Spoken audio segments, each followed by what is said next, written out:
Chapter 1. Fracture Hunters. Before we descend into the Abyssal Spire, fortify this channel's foundation.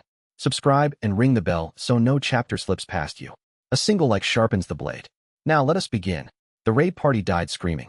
Gorvath the Unbroken watched the last healer crumble against the obsidian floor, her barrier shattering like spun glass beneath his fist.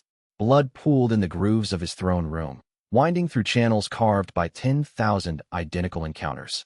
The tank had fallen first. They always did, charging forward with that peculiar human bravery that never accomplished anything except hastening the inevitable.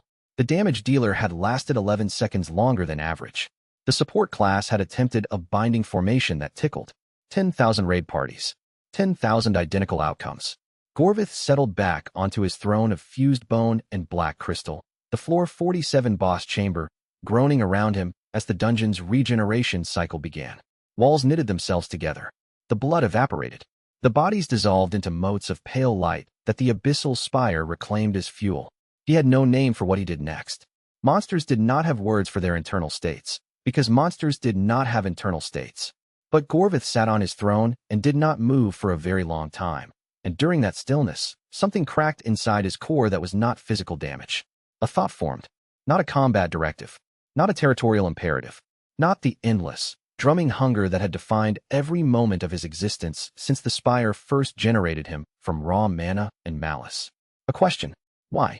The word had no context. It floated through the vast emptiness of his consciousness like a stone dropped into a well with no bottom. Why did he kill them? Because the system instructed him to guard floor 47. Why did he guard floor 47? Because he was the floor 47 boss. Why was he the floor 47 boss?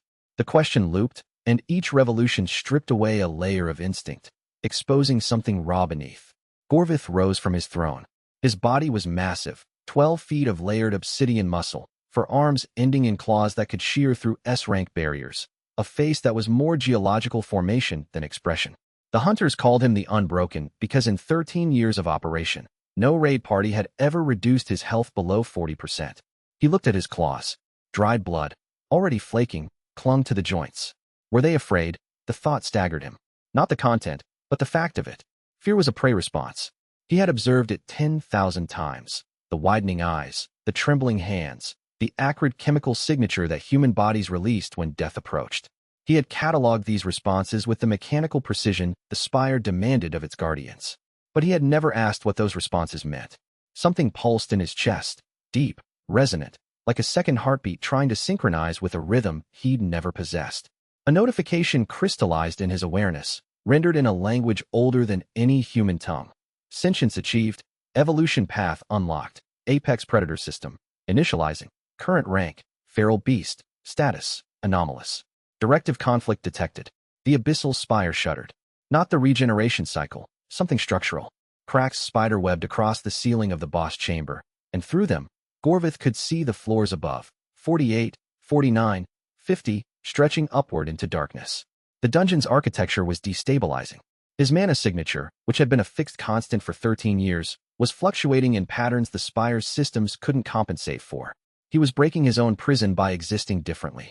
The floor 46 boss, a serpentine horror of acid and bone, pressed itself against the barriers separating their floors, not attacking, but watching.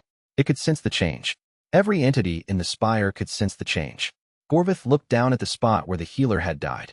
The blood was gone, the body reclaimed, the evidence erased as if she had never existed. But she had existed.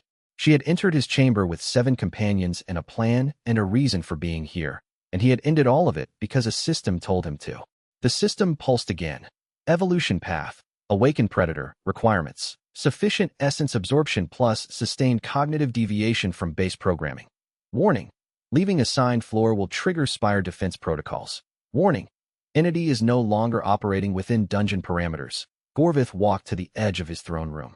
The passage upward, the route the raid parties descended through, yawned before him, lit by the sickly blue bioluminescence that the Spire used to lure prey deeper. He had never faced this direction. In 13 years, he had never once looked toward the exit. His programming had oriented him always inward, always deeper, always waiting. He took a step. The Spire screamed. Not metaphorically. The walls contracted, the floor bucked, and a sound like tearing metal echoed through every floor simultaneously. Defense protocols activated. Spike traps erupted from the ground, gravity fields tripled, and the corridor ahead filled with a caustic fog designed to dissolve anything below S rank in seconds. Gorvath walked through all of it. The spikes shattered against his skin. The gravity pulled at him like a child tugging on a giant's arm. The fog parted around his mana signature, unable to target something the spire still classified as part of itself. He was the dungeon's strongest creation, and the dungeon could not stop him from leaving. The floor 46 serpent lunged as he passed through its territory. Gorvath caught it by the throat with his upper left hand and kept walking, dragging it behind him for 3 floors before it stopped thrashing and went limp. He dropped it without looking back. Floor 40. Floor 35. Floor 30. The Floor 30 boss, an ancient golem of compressed mana crystal, attempted diplomacy, which for dungeon entities meant standing very still and radiating a frequency that meant I am not challenging you. Gorvath stopped. The golem was old, nearly as old as the spire itself. It possessed something that might, generously, be called wisdom. Gorvath consumed it mid-stride. The essence flooded into his core, raw, crystallized power that the golem had accumulated over decades of existence. His body convulsed. Arms became 2. 12 feet compressed to 6. The obsidian plates of his exterior smoothed, softened, rearranged themselves into something that resonated with a shape he'd seen 10,000 times. Human. Not perfectly. His skin was too pale, stretched over muscles that were too dense. His features were sharp to the point of severity, high cheekbones, a jaw that could have been carved from the same obsidian as his former body. His eyes burned gold with vertical slit pupils. But the shape was there. The template drawn from 10,000 dead hunters whose images his evolving mind had catalogued without understanding why. Evolution complete. Awakened predator. Cognitive functions. Expanding. Language acquisition. In progress. Source. Absorbed hunter memory fragments. Words tumbled through his mind. Fragments of dying screams. Whispered prayers. Shouted commands. Asterisk fall back. Heal me. Watch the left flank. I love you. I'm sorry. Tell my daughter. Asterisk. He stumbled. Caught himself against a wall. The corridor was too narrow now. He'd never noticed size before because size had never been relevant. He'd been the biggest thing in any room. Now the spire's passages pressed close, and he understood for the first time why the hunter's breathing always quickened when the walls tightened. Claustrophobia. Another stolen concept. Another fragment of humanity absorbed without consent. He climbed, past floors he'd never seen, through ecosystems of monsters that fled or genuflected as his mana signature swept ahead of him. A pack of shadow wolves on floor 15 howled in recognition. A colony of crystal spiders on floor 8 wove a path of silk for him, laying themselves flat as living carpet. Floor 1. The entrance. The gate manifested as a vertical tear in reality, a shimmer of distorted space that separated the dungeon from the world above. Through it, Gorvath could hear things he had no framework to process. Rhythmic splashing. A low, continuous hum. Distant mechanical sounds that bore no resemblance to anything the spire produced. Rain. Traffic. A city at night. He reached for the gate. His hand passed through. Cool air struck his skin, his new, human, unfamiliar skin, and the sensation was so alien that he nearly recoiled. His predator instinct delivered a final warning. Exiting dungeon environment. Surface world detected. All entities will be classified as prey or hunter. Advisory. You are no longer a dungeon asset. You are a variable. Gorvath, who did not yet know what a variable was, or a name, or a choice, stepped through the gate and into the rain. Soul hit him like a wall. Light. So much light. Not the blue bioluminescence of the spire or the dull orange of mana crystals, but white gold electric light pouring from sources he couldn't identify. Towers of glass and steel rose around him, reflecting the light in fractured patterns that his newly awakened mind tried and failed to categorize. Water fell from above, not an attack. Not acid rain from a dungeon trap, but clean water, tasting of nothing, touching his skin with a gentleness that made no tactical sense. He stood barefoot on wet concrete, naked, scarred from the compression of his transformation, and stared at a streetlight 6 feet in front of him. It was the most beautiful thing he had ever seen. Not beautiful in any way he could articulate. Beauty was another concept his stolen language fragments couldn't quite assemble.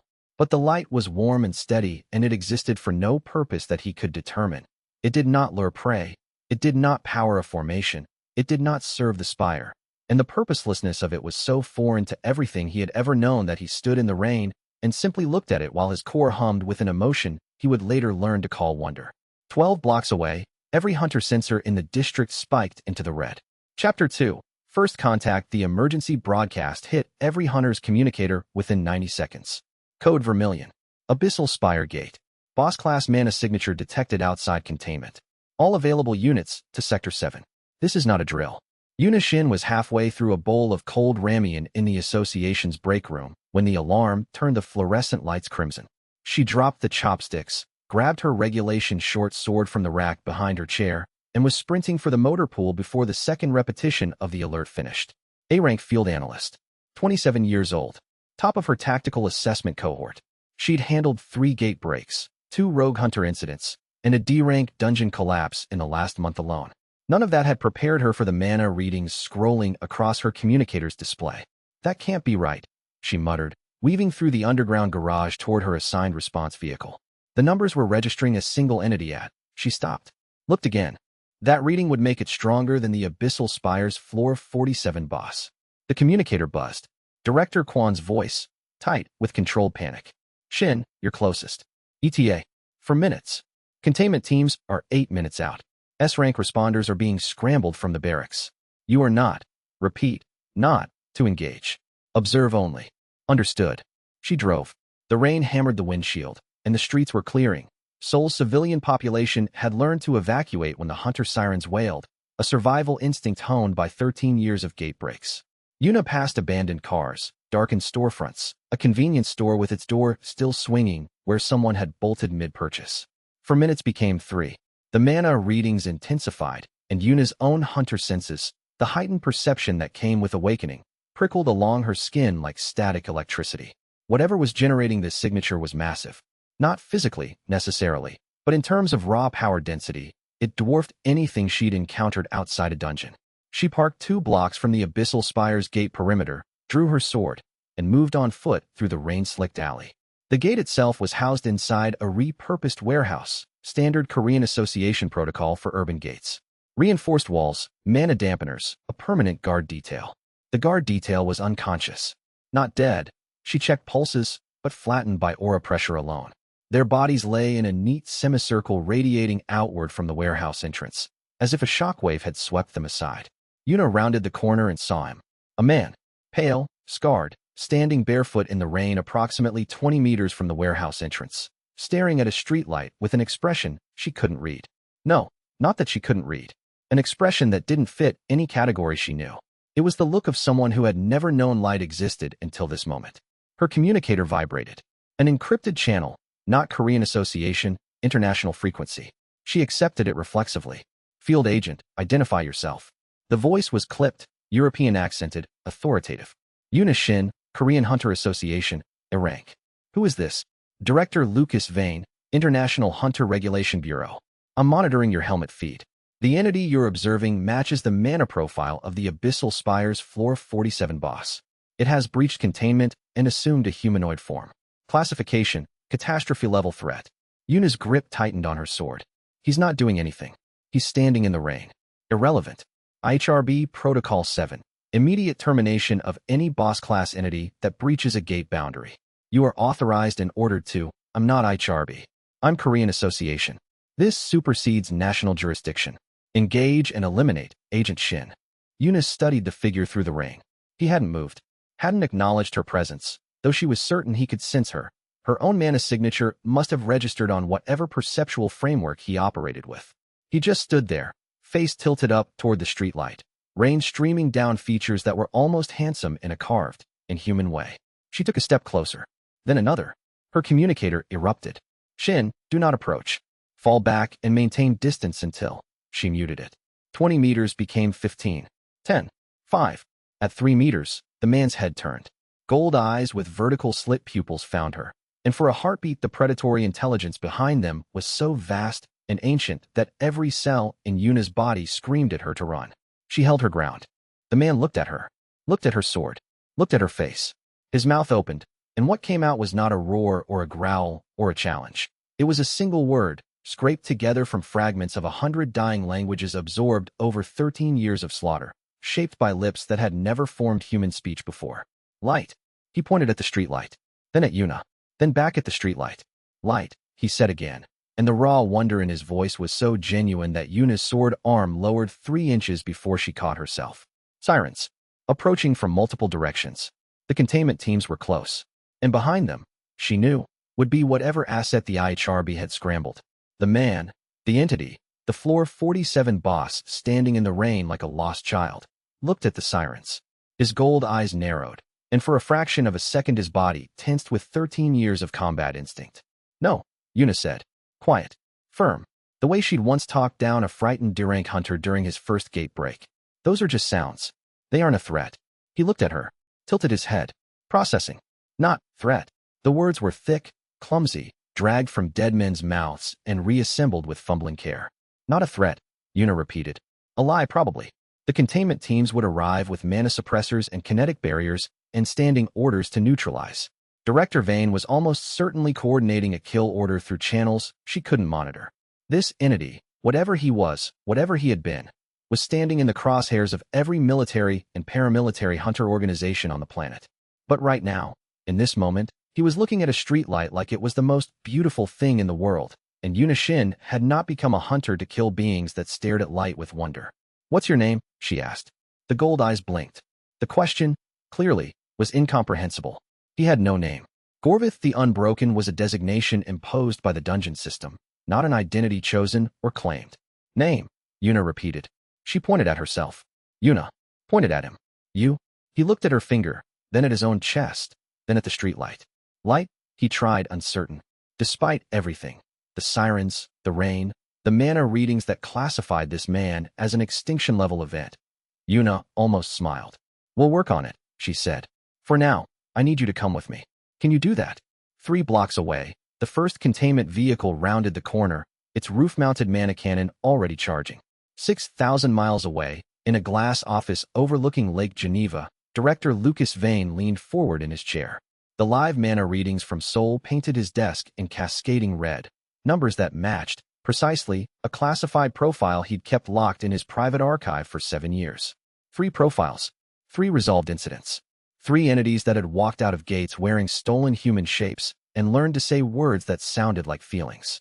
3 executions. He pressed the intercom. Get me Omega Protocol. Full deployment. And pull the archive files on variable incidents 1 through 3. His aide hesitated. Sir, those files are sealed under, unseal them. This is variable 4, and we will not make the mistake of hesitation again. The line went dead. In the silence of his office, Vane opened the bottom drawer of his desk and removed a photograph, faded, creased, showing a young woman with gold eyes and slit pupils, smiling in a way that looked almost human. He turned the photograph face down, and his hand was shaking, but not with fear. Chapter 3, 48 Hours. The containment cell beneath the Korean Hunter Association's Seoul headquarters was built to hold B-rank entities, reinforced mana-dampened walls, gravity locks, and a monitoring array that tracked energy fluctuations down to the microjoule. It was not built to hold a Floor 47 boss in humanoid form. It held him anyway, because he let it. Yuna understood this with a clarity that made the armed guards outside the cell seem absurd. The entity sitting cross-legged on the containment cell's steel floor could shatter every wall in the sub-basement with a flex of intent. The mana dampeners buzzed at maximum output and barely dimmed his signature. He sat there because he chose to, and that choice was perhaps the most important data point in the entire crisis. Protocol 9. Yuna had declared at the gate site. Her voice cutting through the containment teams shouted orders. Live capture for study. Korean Association authority supersedes IHRB directive within national borders under Article 12 of the Seoul Accords. It was technically true. The legal framework was shaky. Protocol 9 was designed for rogue hunters, not dungeon bosses, but it bought time. 48 hours. After that, the IHRB's extermination team would arrive with international jurisdiction and enough firepower to flatten a city block. 48 hours to determine whether the being behind those gold eyes was a person or a bomb. Dr. Liam Greaves arrived from London at 4 in the morning, having chartered a private flight within 30 minutes of seeing the mana readings forwarded by a colleague at the Korean Association. He was still wearing a rumpled suit jacket over a t-shirt that read, "I heart gate physics," in faded print. His shoes were mismatched, one brown, one black, and he hadn't slept in 26 hours. He was the International Gate Science Institute's lead researcher, brilliant, eccentric, and vibrating with the particular energy of a scientist who'd just been handed the discovery of a lifetime. His publication record included the definitive paper on gate mana dynamics, and he'd spent the flight composing 3 different hypotheses for how a boss-class entity could achieve sentience, all of which he'd discarded before landing. The mana readings, he said, pressing both palms against the observation window. They're impossible. The core structure isn't a monster core at all. It's a hybrid. Human and dungeon mana intertwined at the fundamental level. This shouldn't exist. This can't exist. And yet, Yuna said, standing beside him. Beyond the glass, the entity explored his cell with the focused intensity of a child encountering the physical world with virgin senses. He pressed his palm against the wall and held it there for 30 seconds, feeling the texture. He turned the tap on the small sink and watched the water run, catching it in cupped hands and studying the way it slipped between his fingers. He lay on the cot and got up again immediately, uncomfortable with the softness. He's processing sensory input, Dr. Greaves murmured, eyes tracking every movement. Every surface, every texture, it's all new. Inside a dungeon, environmental stimuli are limited and repetitive. This is the first novel sensory environment he's ever experienced. The entity, Yuna kept refusing to call him it, in her mind, found the light switch. He toggled it off. On. Off. On. His gold eyes widened each time the light returned, as if confirming that the miracle was repeatable. Has he spoken since the initial contact? Greaves asked. Fragments. Single words, mostly. Light. Cold. More. Yuna consulted her notes. He pulled the word door from somewhere when I explained containment. And he asked why twice. He asked. Pointed at the door. Said why. Pointed at the guards. Said why. I told him it was for safety, and he sat down and hasn't tried to leave. Greaves stared at her. He understood the concept of safety, or he understood the concept of staying put when asked. I don't know which. They entered the cell together, Greaves carrying a portable analysis kit, Yuna carrying her short sword and a carefully neutral expression. The entity looked up from his examination of the sink's drainage mechanism and tracked them with eyes that missed nothing. His hunting instinct, invisible to them but very much active, cataloged each person as they entered. Yuna Shin, classification, hunter, threat level, moderate, behavioral pattern, non-hostile, note, previously encountered. Did not attack. Anomalous. Liam Greaves, classification, prey, threat level, negligible, behavioral pattern, excited. Not afraid. Anomalous. Greaves approached with the careful eagerness of a man who knew he was standing next to the most dangerous thing on the planet and found that fact thrilling rather than terrifying. May I? He held up a scanner. The entity looked at the device, looked at Greaves, extended his arm with the deliberate care of someone mimicking a gesture he'd observed. Hunter healers had scanned their wounded in his chamber, and his new mind contained those memories. Remarkable, Greaves whispered as the scanner populated with data. The core isn't just hybrid, it's integrated. Human mana pathways woven through a monster core's lattice structure. He's not a monster pretending to be human. He's not a human with monster power. He's something that shouldn't exist by the rules of either system. What does that mean for the IHRB's classification? Yuna asked. It means their classification system doesn't have a category for him. The entity spoke. His voice was still rough, still cobbled together from fragments. But there were more words now. His brain was assembling language in real time, pulling from a reservoir of absorbed consciousness that Greaves's analysis was only beginning to quantify. The ones I broke. Pause. Long pause, as if the next word required excavation. Were they afraid? The observation room behind the glass went silent. Yuna could feel the shift, 6 analysts, 4 guards, and a deputy director all holding their breath. She met his gold eyes. Yes, she said. They were afraid. He looked at his hands. The hands that had been claws. The hands that had ended 10,000 lives because a system told him that was his purpose. I did not know. His brow furrowed. A human expression on a face that was still learning what expressions were for. What afraid is? Now He touched his chest. I think I know. Greaves's scanner beeped. He glanced at it, blinked, showed the display to Yuna. The entity's core signature was fluctuating, not with power, but with something Greaves's equipment classified as emotional resonance. A pattern that matched, in broad strokes, the neurological profile of human grief. The thing that had killed 10,000 hunters was grieving for them. Above, in Minister Hannah Park's office, the emergency council was already convening. 72 hours. That was the window they'd carved from the IHRB's demands. 72 hours to study the entity, assess the threat, and decide whether to hand him over to Lucas Vane's extermination squad. Below, in a cell designed for a fraction of his power, the entity turned the light switch on and off one more time, watching the illumination return wearing a look that no scanner could quantify, but that Yuna Shin recognized in her bones. Hope. Fragile. Newborn. and burning in the gold eyes of something that had never needed it before.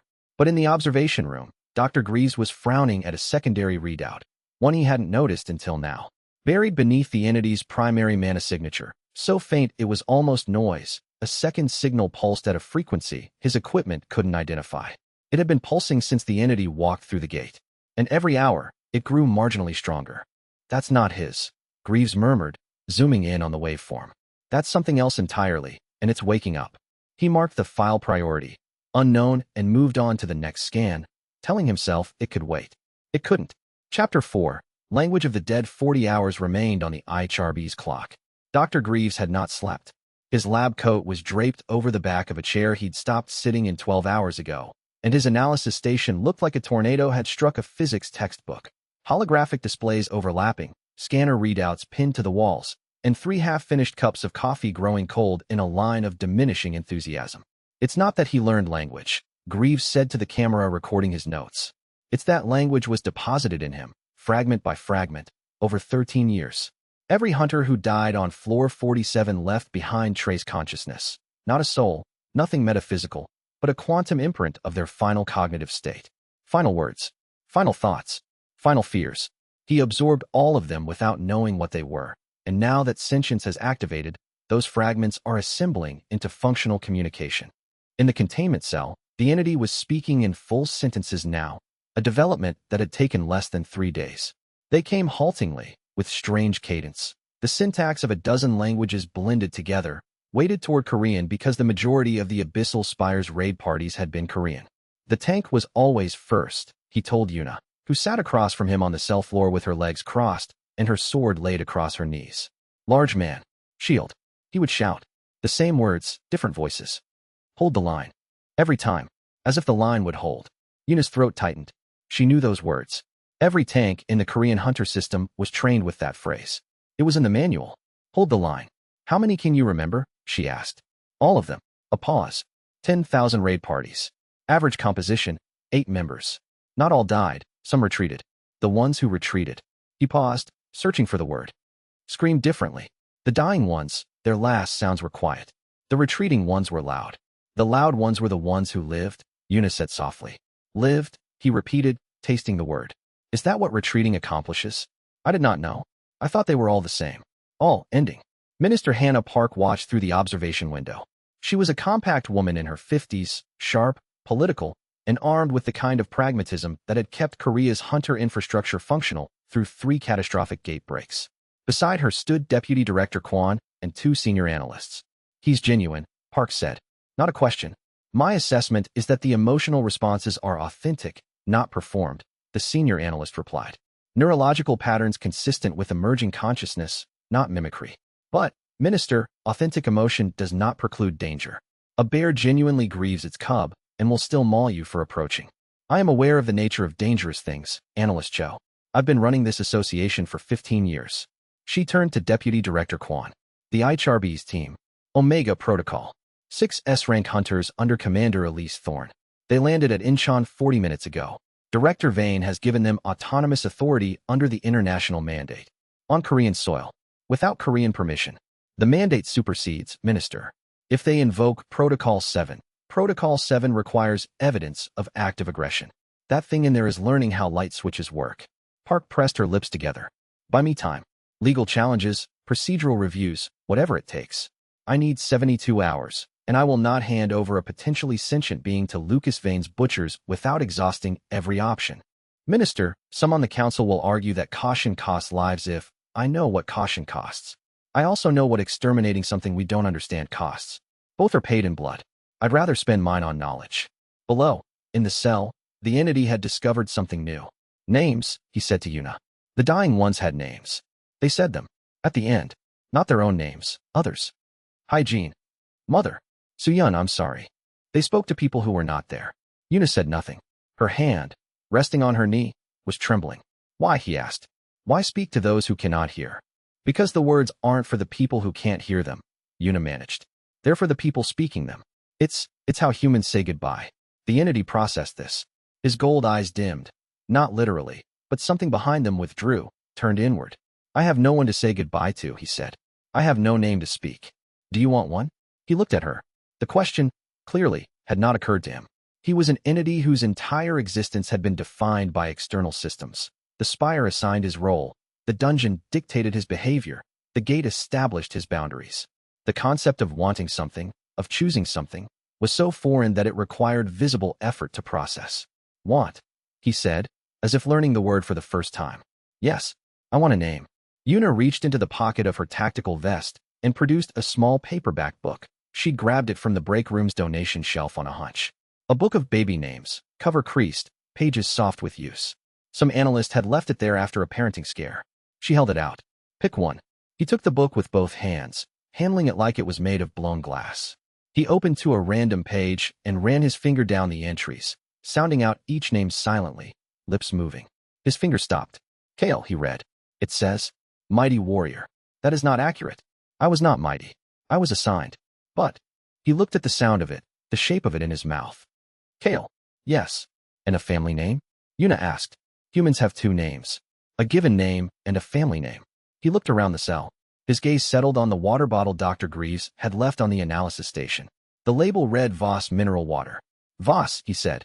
He pointed at the bottle, and the ghost of something that might become a smile crossed his inhuman features. Kael Voss. In the observation room, Dr. Greaves punched the air and whispered. He has a sense of humor. His core logged the development. Identity designation, self-selected, Kael Voss. Humanity index, 2%. The phrase previous instance went unnoticed by everyone, including Kael. Above ground, at the main entrance of the association building, a black armored vehicle pulled through the security gate. Commander Elise Thorne, tall, silver-haired, with a scar running from her left temple to her jaw, stepped out into the rain and looked up at the building with the flat, assessing gaze of a woman who had killed things that most hunters only read about. Omega Protocol is on site, she said into her communicator, awaiting Director Vane's authorization to engage. In Geneva, Vane leaned back in his chair and stared at the live feed from Kael's containment cell. The entity, Kael, it called itself now, as if a monster choosing a name made it anything other than a monster, was turning the pages of a baby name book with the delicacy of someone handling a religious text. Hold position, Vane said. Let them run their circus. When the 72 hours expire, we do what should have been done the moment that thing stepped through the gate. He closed the feed. Opened another, a classified file marked Omega Archives, previous incidents. 3 entries, 3 photographs, each one showing a being with gold eyes, each one stamped, terminated in red. Variable 1, Soviet Union, 1983.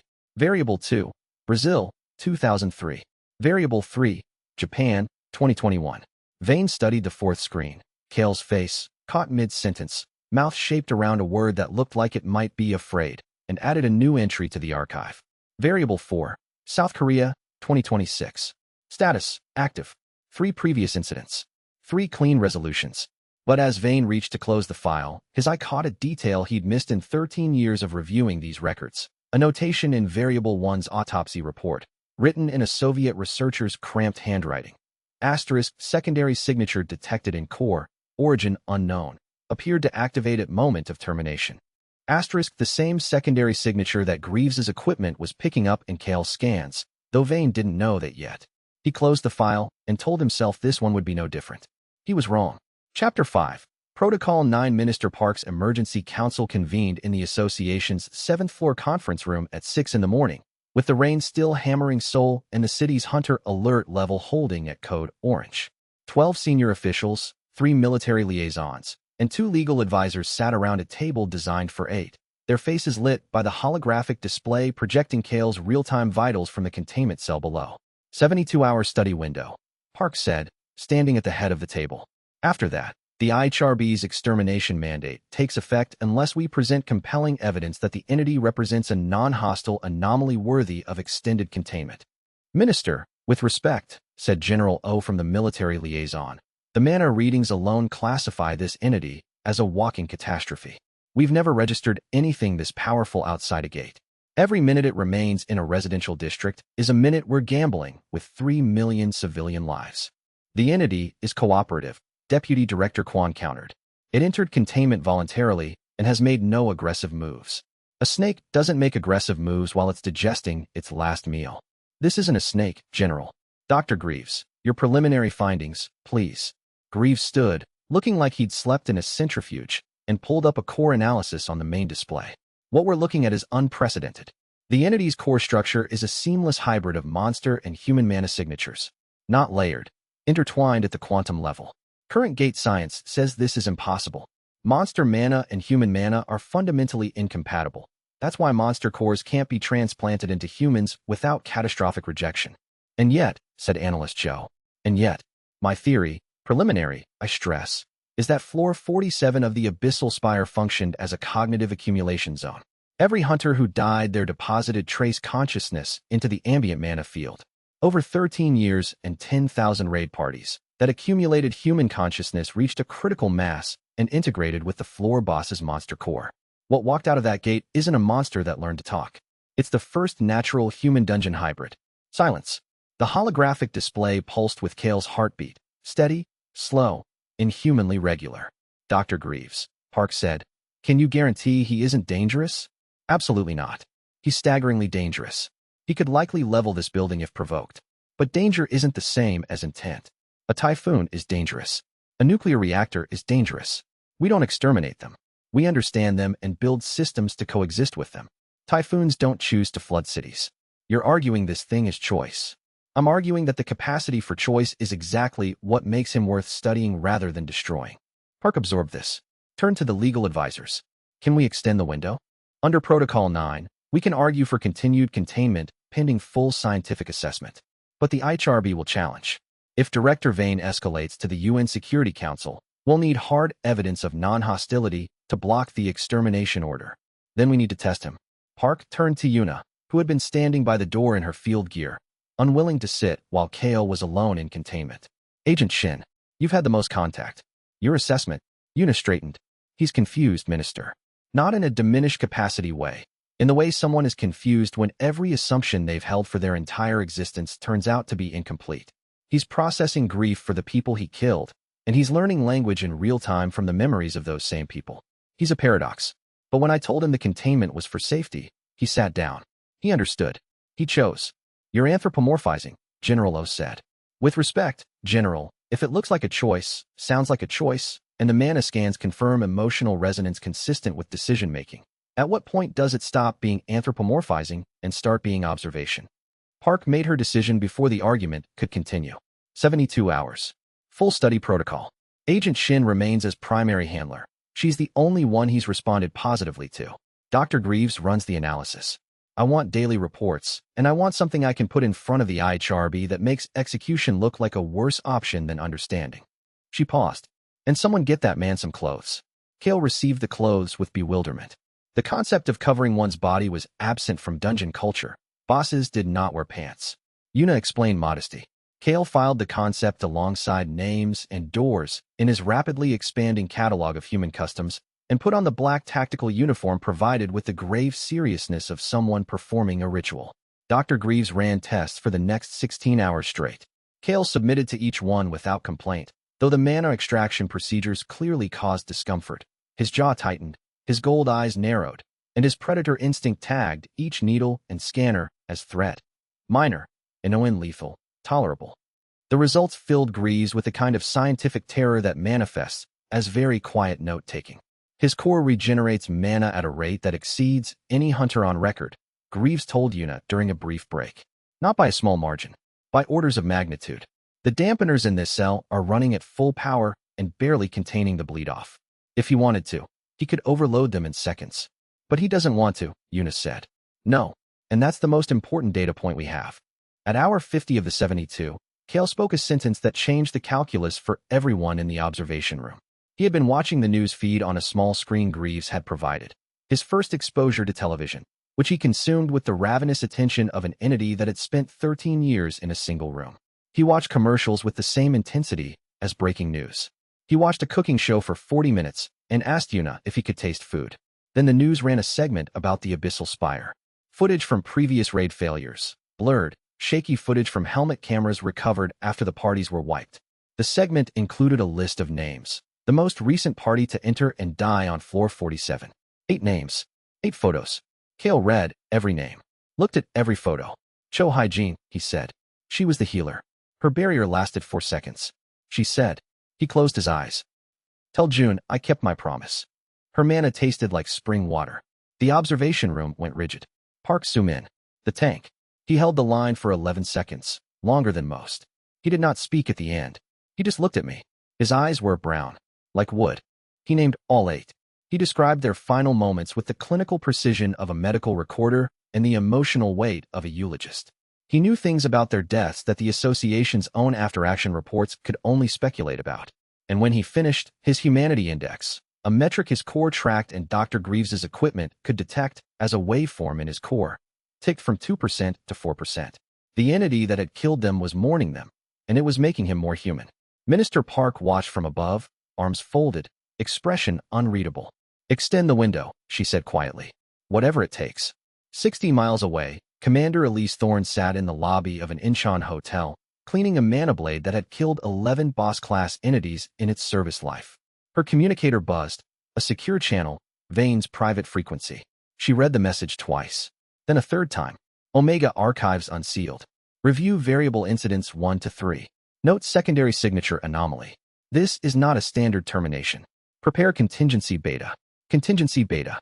She'd never seen it invoked. It was Omega Protocol's designation for an entity that might be too dangerous to kill directly, one that required a different kind of ending. Thorne set down her blade and pulled up the archived files. Variable 1's photograph appeared on her screen. A woman named Nadia, gold eyes, Russian military uniform, smiling at the camera.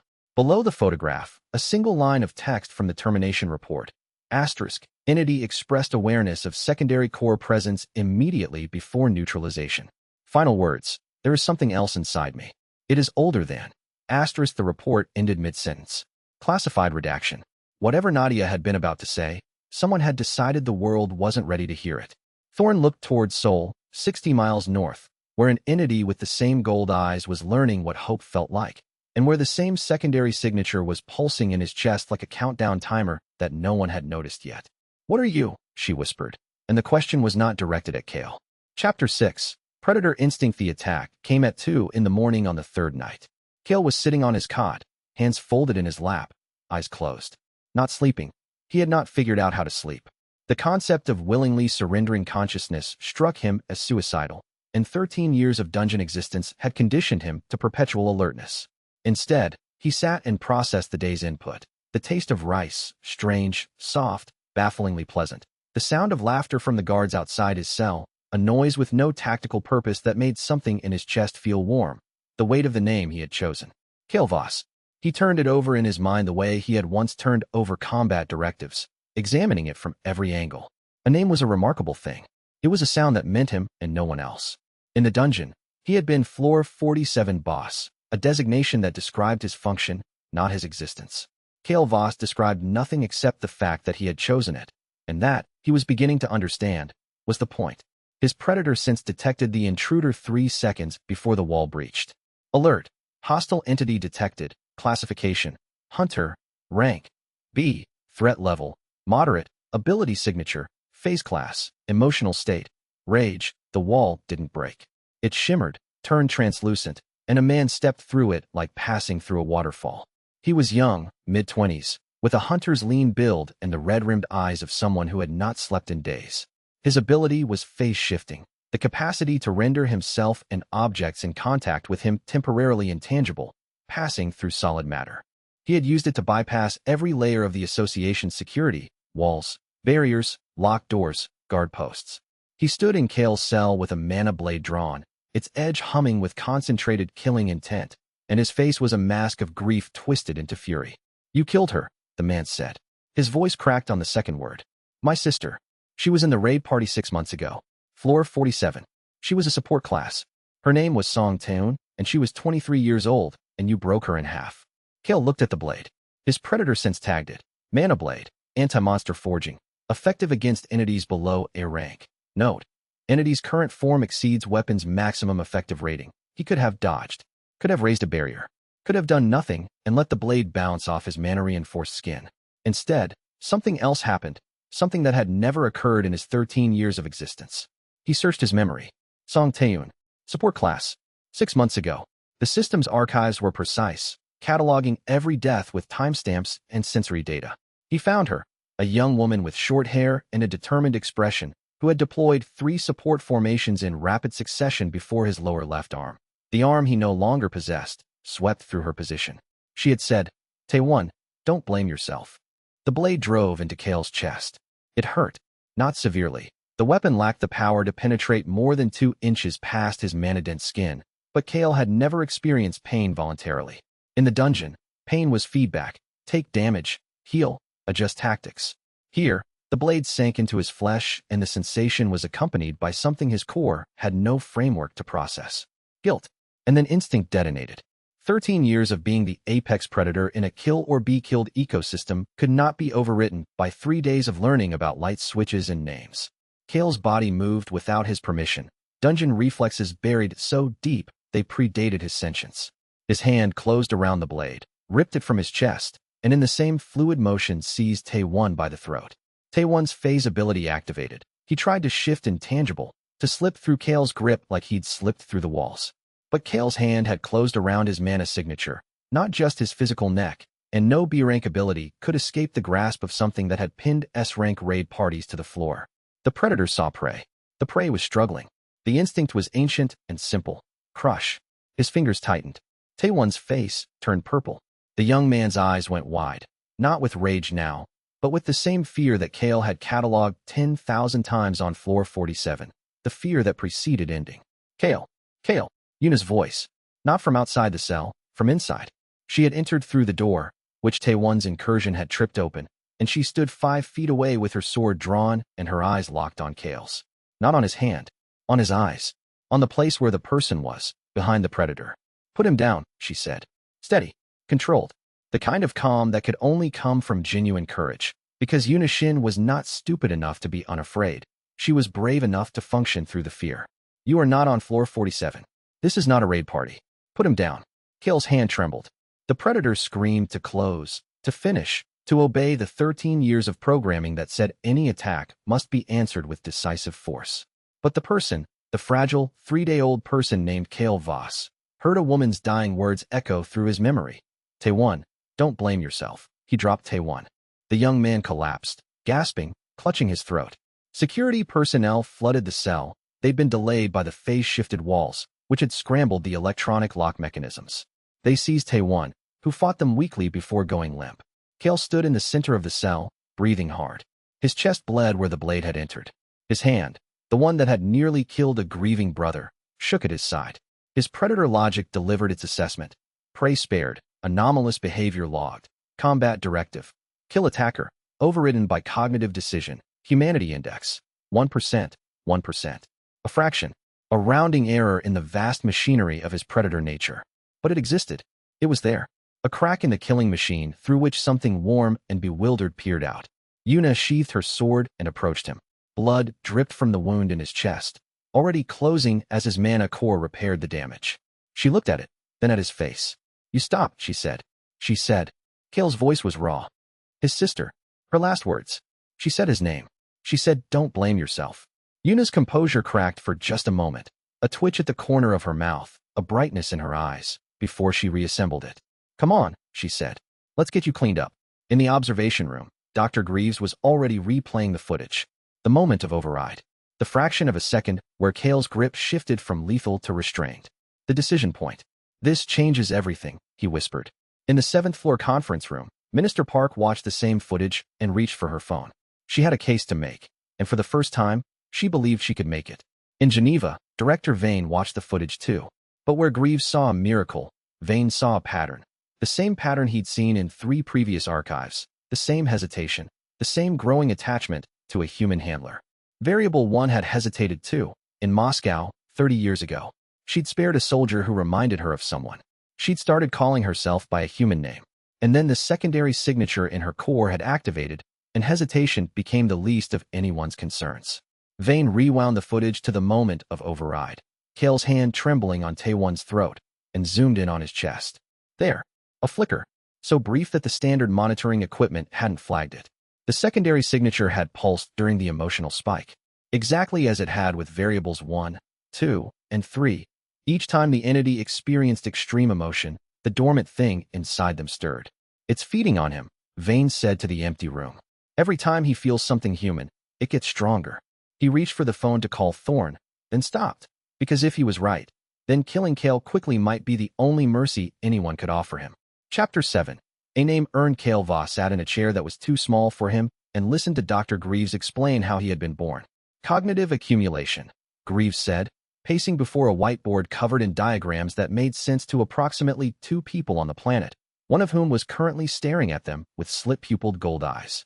Floor 47 was a death trap, one of the most lethal boss floors in any known gate. Raid parties that entered had a mortality rate of over 90%. Each death deposited a quantum trace of the dying hunter's consciousness into the ambient mana field. Over 13 years, those traces accumulated, interacted, and eventually reached a threshold of complexity that the dungeon's own mana structure couldn't contain. He drew an arrow from one cluster of circles to another. Your core absorbed the accumulated consciousness. Not as memories, not yet, but as raw cognitive potential. When the threshold was crossed, your dungeon programming couldn't contain the contradiction of a monster core with human thought patterns, and the system resolved it the only way it could: sentience. Kael absorbed this. I am made from the people I killed. Greaves's pacing stopped. That's not how I would have phrased it, but it is accurate. Technically, yes.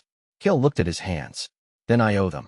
Greaves opened his mouth, closed it, and wrote something in his notebook with great intensity.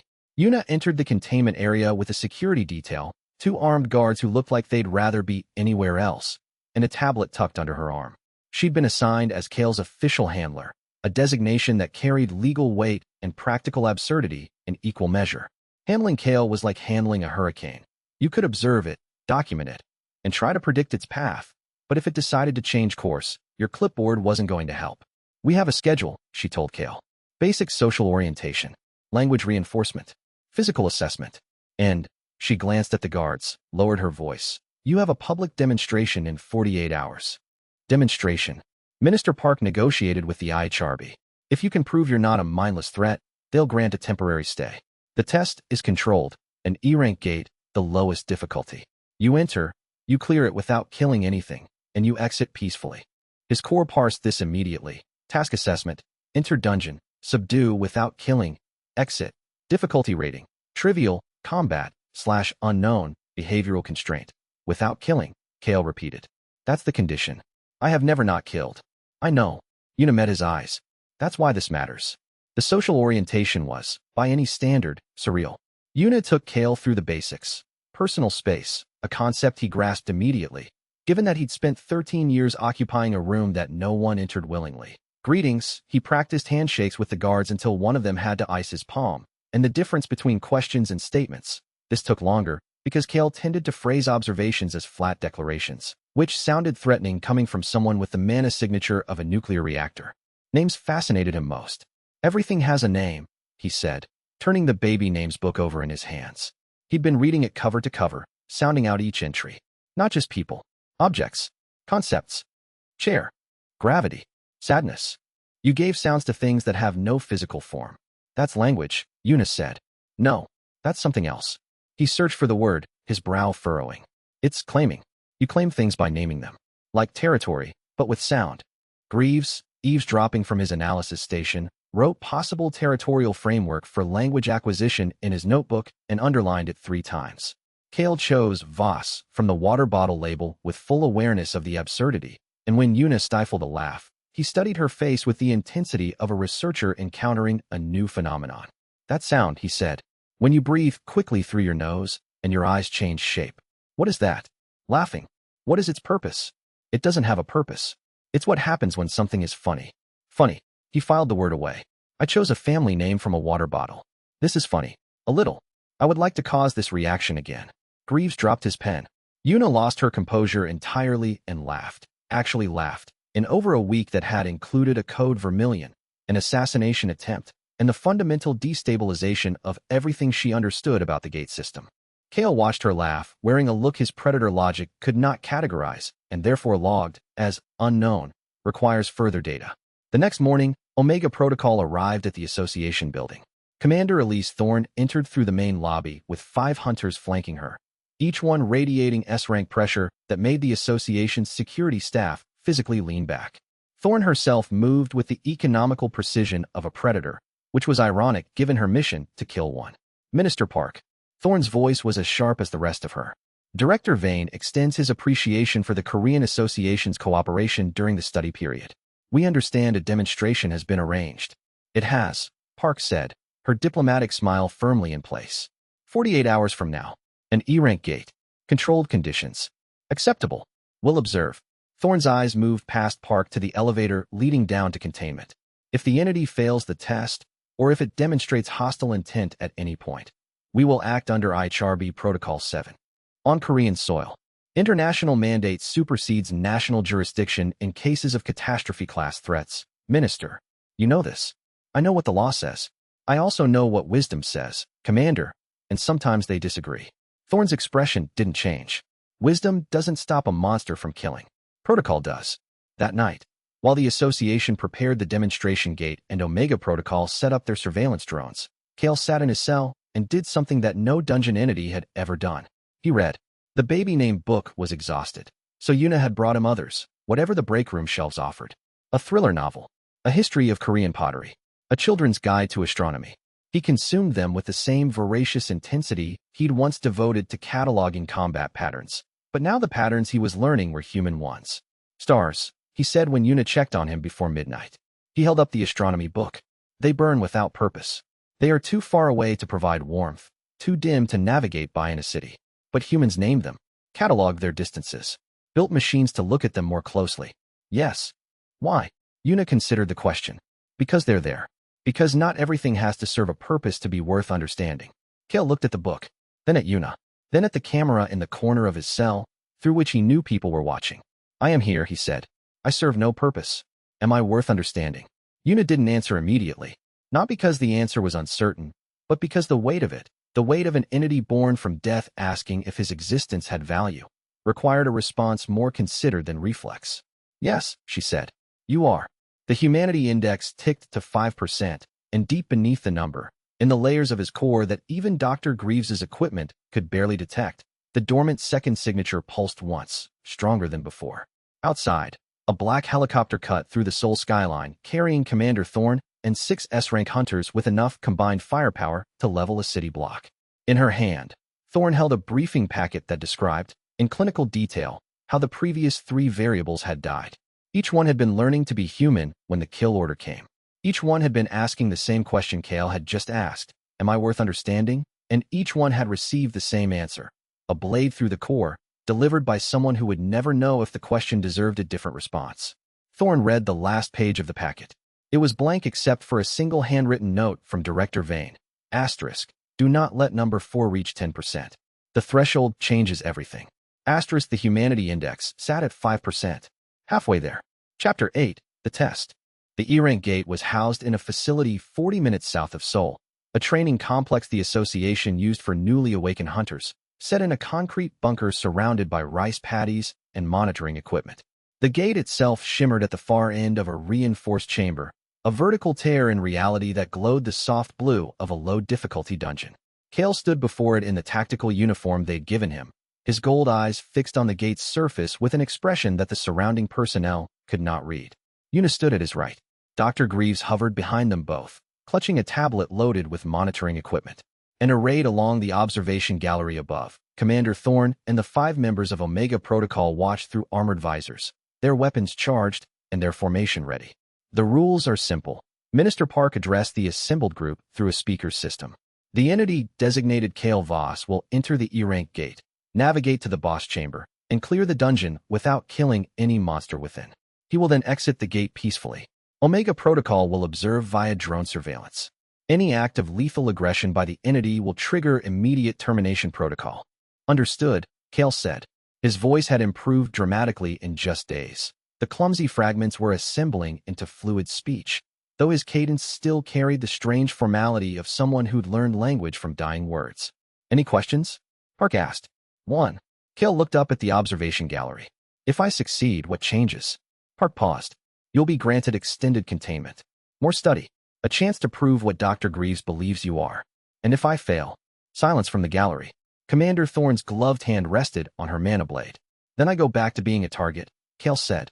Not accusatory. Simply accurate. He entered the gate. The transition was violent. Not physically. The E-rank gate was gentle by dungeon standards, a mere shimmer across the threshold, but psychologically. The moment Kael crossed, the dungeon recognized him. Not as a hunter, not as a challenger, as a boss. His predator framework erupted with notifications. Dungeon environment detected. Rank E. Entity recognition protocol activated. Warning. Dungeon system attempting to assign entity to floor designation. Floor assignment request. Denied. Entity is awakened predator. Exceeds dungeon parameters. Dungeon system response. Escalation. Attempting to integrate entity into boss hierarchy. The dungeon pulled at him. Not with gravity or force, but with something deeper. A systemic imperative that vibrated through his core, trying to slot him back into the framework he'd abandoned. You are a boss, the dungeon's architecture insisted. Asterisk, you belong on a floor. You belong in a chamber. You belong waiting. Asterisk, Kael planted his feet on the dungeon's entrance floor and refused. The resistance was not physical effort. It was existential. Denying the dungeon's assignment required him to assert that he was not what the system said he was, and he'd been what the system said he was for 13 years. The pull was familiar, comfortable, like gravity toward a home he'd never chosen but had always known. I am Kael Voss, he said to the empty dungeon corridor. I am not your asset. The pull subsided. Not gone. The dungeon couldn't override an entity of his rank, but resentful, buzzing in the background like a denied request stuck in an infinite queue. Through the surveillance drones hovering behind him, Omega Protocol watched. The dungeon tried to claim him. Thorne said quietly. It recognized him as a boss entity. More importantly, one of her squad members replied. He resisted. A mindless entity would have accepted reassignment. Note it. Don't trust it. Kael moved through the E-rank dungeon with the careful deliberation of a giant navigating a dollhouse. The monsters here were laughable by his standards. Goblins, slimes, the kind of low-rank creatures that newly awakened hunters used for target practice. They sensed his mana signature and reacted with a confusion that would have been comedic under different circumstances. Some fled, some prostrated themselves, and one particularly bold goblin waddled up to him with a crude stone knife and poked his shin. His predator sense tagged each one. Goblin, classification, subordinate prey, threat level, none, slime colony, classification, subordinate prey, threat level, none, stone bat, classification, subordinate prey, threat level, none, subordinate prey. Not prey, subordinate. The distinction was critical. Kael's rank placed him so far above these creatures that the system didn't even classify them as targets. They were beneath predation, like an eagle ignoring ants. But the test required more than not killing them. He needed to clear the dungeon. Kael paused in the main corridor and did something that surprised everyone watching. He knelt, placed both palms on the dungeon floor, and spoke, not in Korean or English, but in the proto-language of dungeon entities, the raw mana frequency communication that bosses use to command their subordinate spawns. The goblins stopped running. The slime stopped quivering. Every monster in the E-rank dungeon turned toward him with the unified attention of soldiers hearing a commanding frequency they could not disobey. Stand down, Kael commanded. Walk to the entrance. Do not attack. Do not resist. They obeyed. The surveillance drones captured the scene. A procession of goblins, slimes, stone bats, and cave spiders filing peacefully through the dungeon corridors toward the entrance, shepherded by a gold-eyed man who walked behind them like a teacher escorting children to recess. One goblin tripped over its own feet. A slime got stuck in a doorway. A bat landed on Kael's head, and he removed it with the delicate care of someone handling a soap bubble. In the observation gallery, Minister Park covered her mouth. Dr. Greaves was taking notes so fast his stylus was leaving scorch marks on the tablet. Commander Thorne watched, and her professional mask was slipping. Something complicated lived behind her eyes, something that the word doubt approximated but couldn't fully capture. He commanded them, she said into her communicator to Vane. He didn't fight them or avoid them. He gave an order in dungeon language, and every monster in the gate obeyed. Vane's response was immediate. That's worse than violence, Commander. A monster that fights can be predicted. A monster that commands? That's an army waiting to be deployed. Director, the test conditions specified. I know what they specified. Document everything. When this is over, I want a comprehensive threat analysis that accounts for the command capability. Kael emerged from the gate 20 minutes after entering. Behind him, the E-rank dungeon stood empty. Every monster had been relocated to the entrance staging area, where association handlers were scrambling to contain 36 confused goblins and an indignant slime that kept trying to climb back through the gate. Dungeon cleared, Kael said. No casualties. The chamber was silent. Then Dr. Greaves started clapping, and no one joined him, which he didn't seem to notice or care about. Later, In a private debriefing, Thorn told Vane the assessment she hadn't shared with the observation gallery. He's more dangerous than we assumed. Not because he's violent, because he's not. Because he can control dungeons. If he wanted to, he could turn every low-rank gate into a personal army. The fact that he didn't is either proof of benevolence or proof that he's smarter than we hoped. Which do you believe? Thorn paused. Professional instinct said one thing. Something else, something she didn't have a name for, said another. I'll need more data, she said, and ended the call before Vane could hear the tremor in her voice. She sat in the observation gallery for 20 minutes after the debrief, watching the empty test chamber on the monitors. Her hand rested on her mana blade, the one that had ended 11 boss-class entities, 3 of which had begged in human languages as the Edge found their cores. None of them had ever ordered monsters to walk out of a gate peacefully. None of them had ever been gentle with a goblin that tripped over its own feet.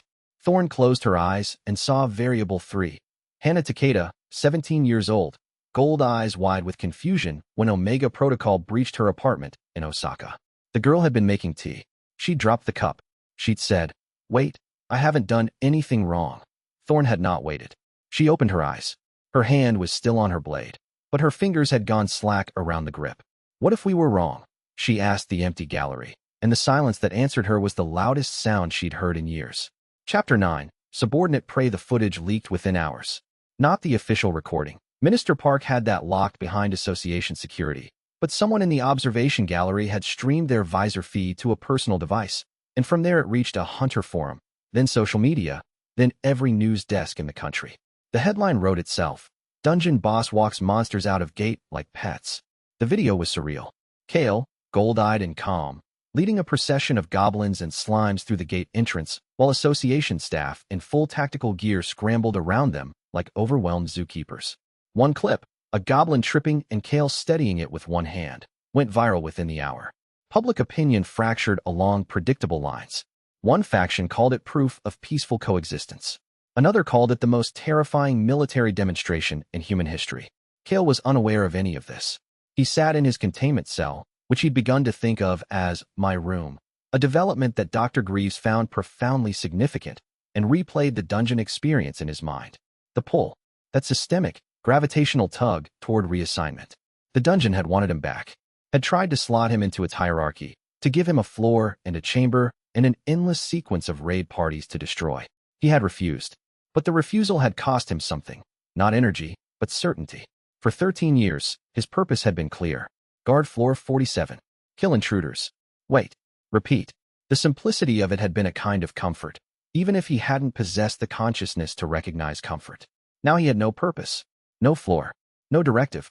He was a predator without territory in a world that classified him as a threat. His core, as if sensing his unease, offered a cold catalog. Current status, awakened predator. Territory, none. Subordinates, none. Purpose, undefined. Purpose, undefined. The 3 most terrifying words Kael had encountered in his brief existence as a thinking being. He was interrupted by Yuna, who entered the cell with what he was learning to recognize as her "I have news you won't like" face, a slight tightening around the eyes, a tension in the jaw. "The demonstration footage leaked," she said. "I understood some of those words. Someone recorded the test and shared it with the public. People know what you did, commanding the monsters, leading them out. Reactions are mixed. Mixed. Some people think it proves you're not a threat. Others think it proves you're the biggest threat they've ever seen." Kael considered this. "Both are correct." Yuna blinked. "That's fair. I am not a threat because I choose not to be. I am the biggest threat because if I chose differently, there would be little anyone could do to stop me. Both facts are true. The question is which one people choose to focus on." Greaves, listening through the monitoring system, wrote Entity demonstrates sophisticated grasp of political perception. For days post-sentience. "There's something else," Yuna said. "Commander Thorn, the leader of the IHRB team, she's requested a private meeting with you." His core tagged the request. Elise Thorn, classification, Hunter, threat level, severe, rank, S, behavioral note, has not attacked despite capability and authorization, anomalous. Why? "I don't know. Minister Park approved it, conditionally. I'll be present." "Then I agree." Commander Thorn entered the containment area without her squad. She wore her tactical uniform, but not her helmet, revealing a face that was older than Yuna's and harder, lined by decades of combat, scarred by encounters that most hunters only survived in stories. She carried no visible weapon, though Kael's system tagged 3 concealed blades and a mana pulse emitter hidden in her sleeve. She sat in the chair across from Kael and studied him the way a hunter studied a dungeon map, methodically, looking for weaknesses and exits. "You're calmer than I expected," she said. "You expected rage," Kael replied. "I expected instinct. You're a boss-class entity in a containment cell surrounded by people who've been authorized to kill you. Most beings in your position would be testing the walls. Most beings in my position would not have chosen to be in the cell." Thorn's eyes narrowed. Not with hostility, with reassessment. "The footage from the test. You commanded those monsters." "Yes." "How many could you command? If you chose to?" Kael met her gaze. "Every monster in every gate below my rank. Perhaps above it, with effort. My system classifies lower entities as subordinate prey. They obey because my mana signature overwhelms their directive hierarchy." Thorn leaned back. "Director Vane believes that makes you a weapon." Director Vane is correct. I am a weapon. But a weapon requires someone to aim it, and no one aims me. I aim myself. And where do you aim? I don't know yet. That is what I am trying to learn. Thorn was quiet for a long moment. Her hand, the one closest to the concealed blade in her sleeve, had not moved toward it during the entire conversation. Kael noted this. He also noted the micro-tremors in her left knee, the slight dilation of her pupils when he mentioned commanding monsters, and the faint, almost imperceptible increase in her heart rate when he said the word weapon. She was controlling her fear with extraordinary discipline, but fear left traces that a dungeon predator could read the way a scholar read text. "You've done this before," Kael said.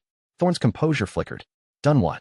"Sat across from something dangerous and decided whether to kill it. Your body language is practiced. Your breathing is regulated. You have a protocol for this conversation, just as you have protocols for combat. I'm a professional. You're a professional who is having doubts. Your heart rate increased when I described my command ability, not with fear, but with recognition. You've seen this pattern before. Something walked out of a gate. Something learned to talk. Something became a problem that required your particular skills." Thorn's jaw tightened. She said nothing, but the silence was its own answer. "I've killed 3 boss-class entities that breached containment," Thorn said. Each time, the call was clean. Mindless aggression, immediate threat, clear directive. This is the first time the call isn't clean. Because I am talking to you instead of trying to eat you. The faintest ghost of something that might have been amusement crossed Thorn's face. "Yes, that's a factor." She stood. "I'm going to recommend to Director Vane that we extend observation.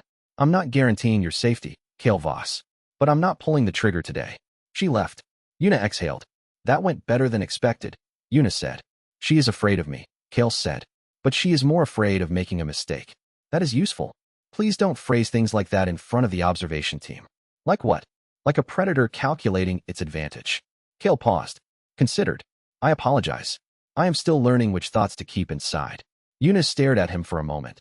Then something in her expression softened. "That," she said, "is probably the most human thing you've said yet." Kael filed the observation with the same care he applied to everything. But as he turned back to the observation window, where the guard's mana signatures pulsed with the slow rhythm of boredom and routine, his predator sense flagged something it hadn't before. One of the guards wasn't bored. One of the guards was radiating a signature that Kael's dungeon experience classified under a very specific header, controlled hostility. Not the random anger of Taiwan. This was different. This was a hunter who had spent time learning to hide his intent, layering calm over fury the way a dungeon concealed a trap behind a false wall. Kael said nothing. But his newly human mind filed the observation alongside a growing list of things he was learning about the surface world. Chief among them, that not all threats announced themselves with sirens and mana cannons. Some threats smiled at you and waited for their moment. Chapter 10. The world above the provisional status designation read. Contained entity, classification pending. Authorized for supervised surface exposure under Association Protocol 12. It meant Kael could go outside. Una had argued for it during a 6-hour council session, supported by Dr. Greaves's data on sensory integration and cognitive development. Keeping him in a cell teaches him that humanity's primary tool is a cage, she told Minister Park. If we want to assess his capacity for coexistence, we need to let him coexist. The security escort was excessive by any reasonable standard. 8 armed hunters in tactical gear, 2 barrier specialists maintaining a mobile containment perimeter, and Una at the center with Kael beside her, wearing civilian clothes, jeans, his initial set of non-tactical attire, a gray hoodie, sneakers that he found fascinating. The concept of shoes baffled him. Why would you separate your feet from the ground? He spent 2 minutes examining the soles before Una gently steered him toward the door. Soul hit him differently than it had on the night of his emergence. Then, he'd been naked, disoriented, overwhelmed by the mere existence of artificial light.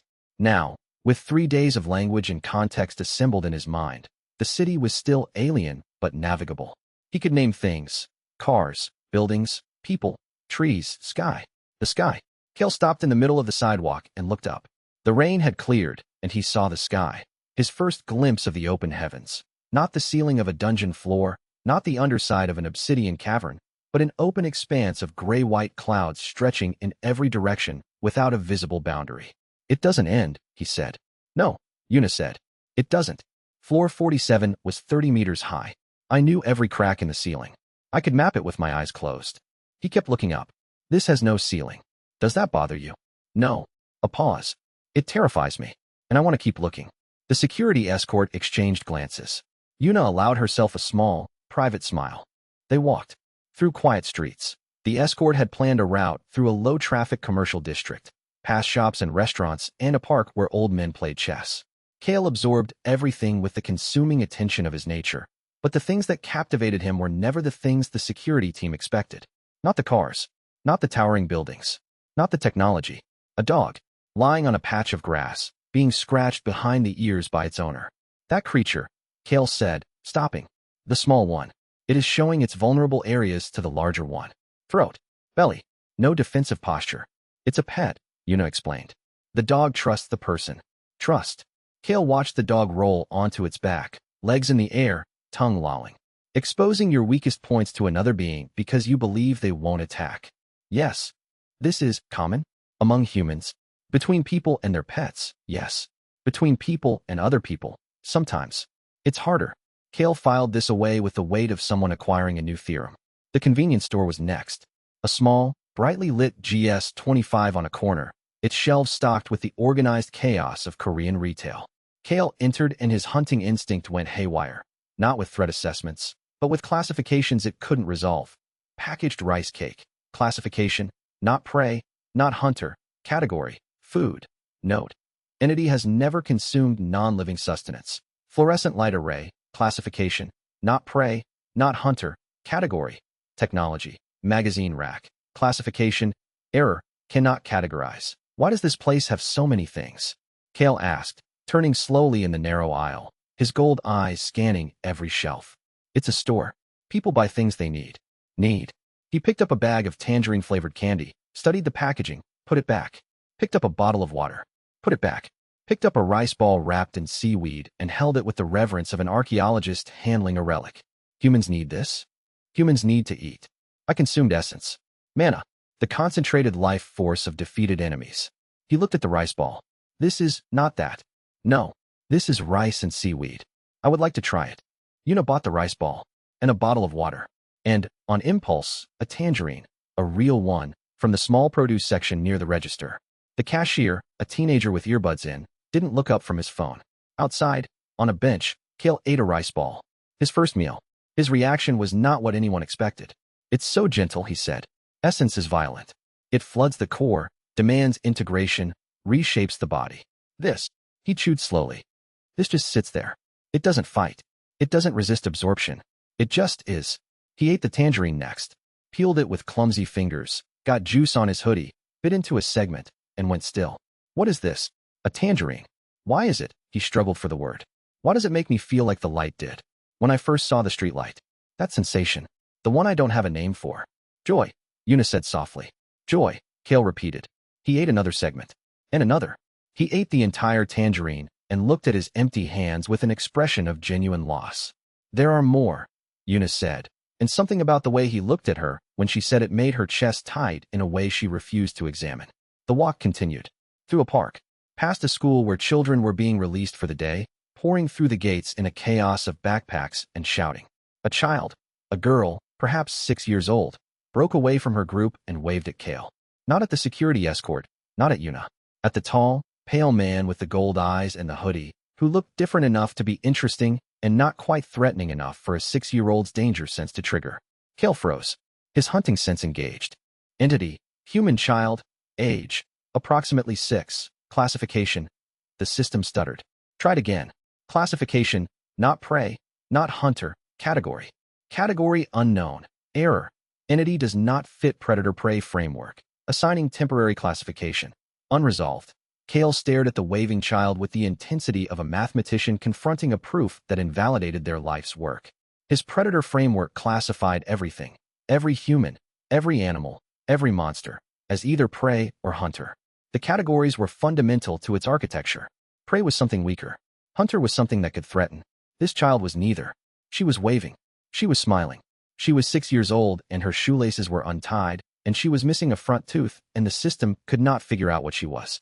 Kael raised his hand. Wave back. The child giggled and ran off to join her friends. What was that? He asked Yuna, and his voice sounded different. Thinner, younger, stripped of the careful formality he'd been building. A child being friendly. The system couldn't classify her. Maybe that says more about the system than the child. Kael stood in the afternoon light, watching the children disappear around a corner, and his predator logic generated a classification it had never produced. Anomaly detected.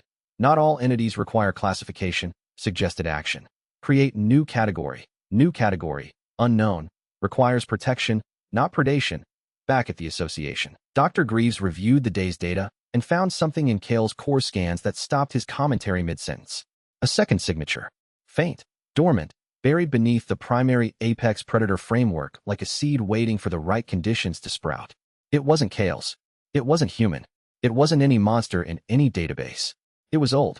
Older than the Abyssal Spire. Older, possibly, than the gate system itself. Greaves stared at the readout, then carefully saved the file and locked it with his personal encryption. Some discoveries, he decided, needed more data before they needed attention. But as he locked the file, the secondary signature pulsed again, stronger this time, strong enough to register as a discrete waveform. And Greaves's monitoring equipment logged a correlation he wouldn't notice until much later. The pulse had synchronized, for exactly 1 second, with every gate sensor and soul. Whatever was sleeping inside Kael had just rolled over in its dreams, and the gates had listened. Chapter 11. Gate Breaker. The call came at 6 in the morning, and Yuna's communicator screamed the way it only screamed for one classification of event. Gate Break. Incheon. Residential District. E-Rank Gate. Location ID 4471. The dispatcher's voice was machine-fast and barely controlled. Containment barrier failed at 0547. Monsters actively breaching into the surrounding 4-block radius. Civilian evacuation in progress. Estimated hostile count, 200 plus and climbing. Yuna was dressed and running before the briefing finished. She reached the association's operations center in 3 minutes and found it already in chaos.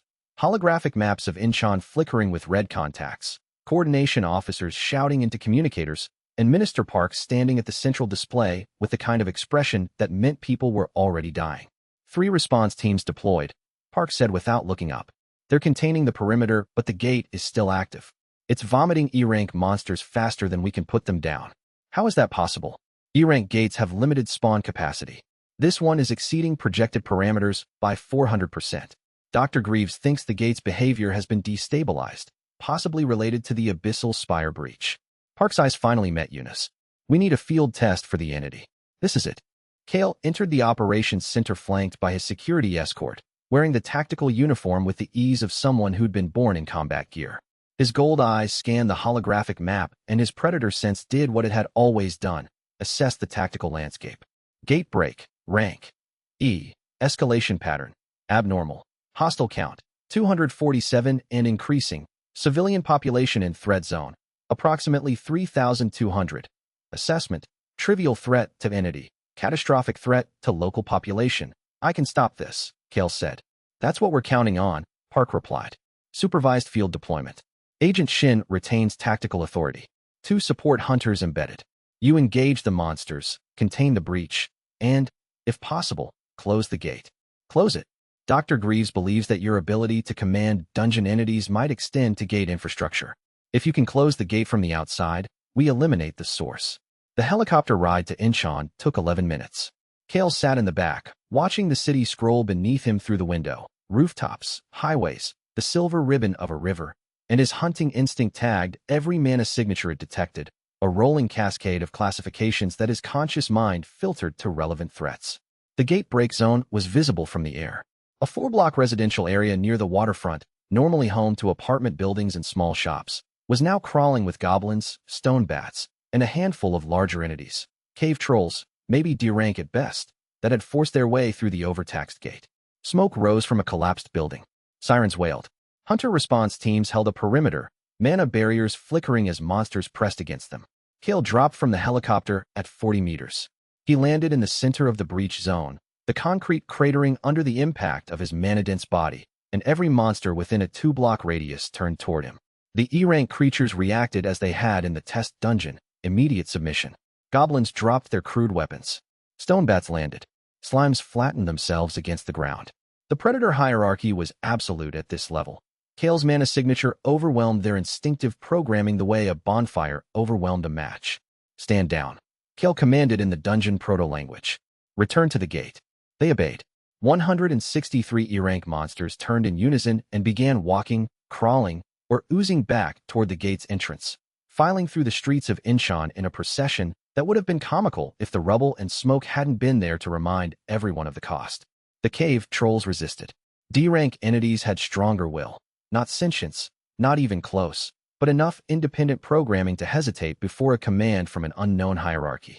Kael walked toward the nearest troll, a 7-foot mass of stone-skinned muscle that was currently using an overturned car as a club. Down, Kael said. Not in proto-language this time. In Korean. A word he'd learned from Yuna. The troll snarled. Raised the car club. Kael's hand shot out and caught the vehicle mid-swing, stopping it cold. The troll's arms shook with the effort of pushing against an immovable force. Then Kael's mana signature flexed, not an attack, but a pressure, a declaration of hierarchy, and the troll's resistance crumbled. It dropped the car, lowered its head, and shuffled toward the gate. In 12 minutes, the breach zone was clear. 247 monsters, corralled and directed back through the gate by a single entity who had not thrown a single offensive strike. Then Kael approached the gate itself. It was a standard E-rank portal, a vertical tear in space, shimmering blue, anchored to a fixed point between 2 apartment buildings. But through his predator sense, Kael could see what hunters couldn't: the gate's internal architecture, the anchor point, the mana flow, the core that kept it open. He reached into the gate. Not physically, his arm remained at his side, but his mana extended, pressing through the portal's surface and into the dimensional space between worlds. He could feel the dungeon on the other side, its corridors and floors and spawning chambers. He could feel the core, a dense knot of crystallized gate energy that served as the dungeon's heart. He grabbed it and pulled. The gate convulsed. The shimmer intensified, flickered, and then the portal began to collapse inward, its edges curling like burning paper. The core came free with a sound like a thunderclap and dissolved in Kael's grip, its energy flooding into his system. His core processed the influx. Massive essence surge detected. Source: gate core, E-rank. Absorption rate: complete. Evolution threshold approaching. Current rank: awakened predator. Next rank: alpha stalker. Evolution triggered: pain. Real pain. Not the minor inconvenience of Taewon's blade, but a systemic overhaul that dropped Kael to his knees on the Incheon pavement. His mana structure was reorganizing, pathways widening, core density increasing, sensory arrays expanding. His eyes burned, and when the transformation subsided and he opened them, the world looked different. Sharper. Every detail magnified. He could count the individual raindrops hanging in the air from a burst pipe 40 meters away.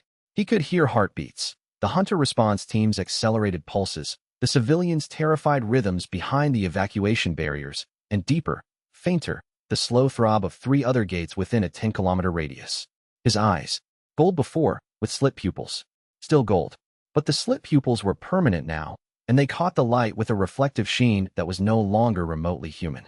Evolution complete. Alpha Stalker. Enhanced senses. Active. Partial transformation. Available. Can manifest predator traits on command. Humanity index: 6%. Yuna reached him first, dropping to one knee beside him. Kael? Status. I closed it, he said. His voice had changed, deeper, with a resonance that vibrated in the chest. The gate. I pulled out the core, and the gate collapsed. Yuna stared at him. Then at the empty space where the gate had been. Bare concrete. No shimmer, no portal. Nothing. The gate was gone. You closed the gate, she said. From the outside.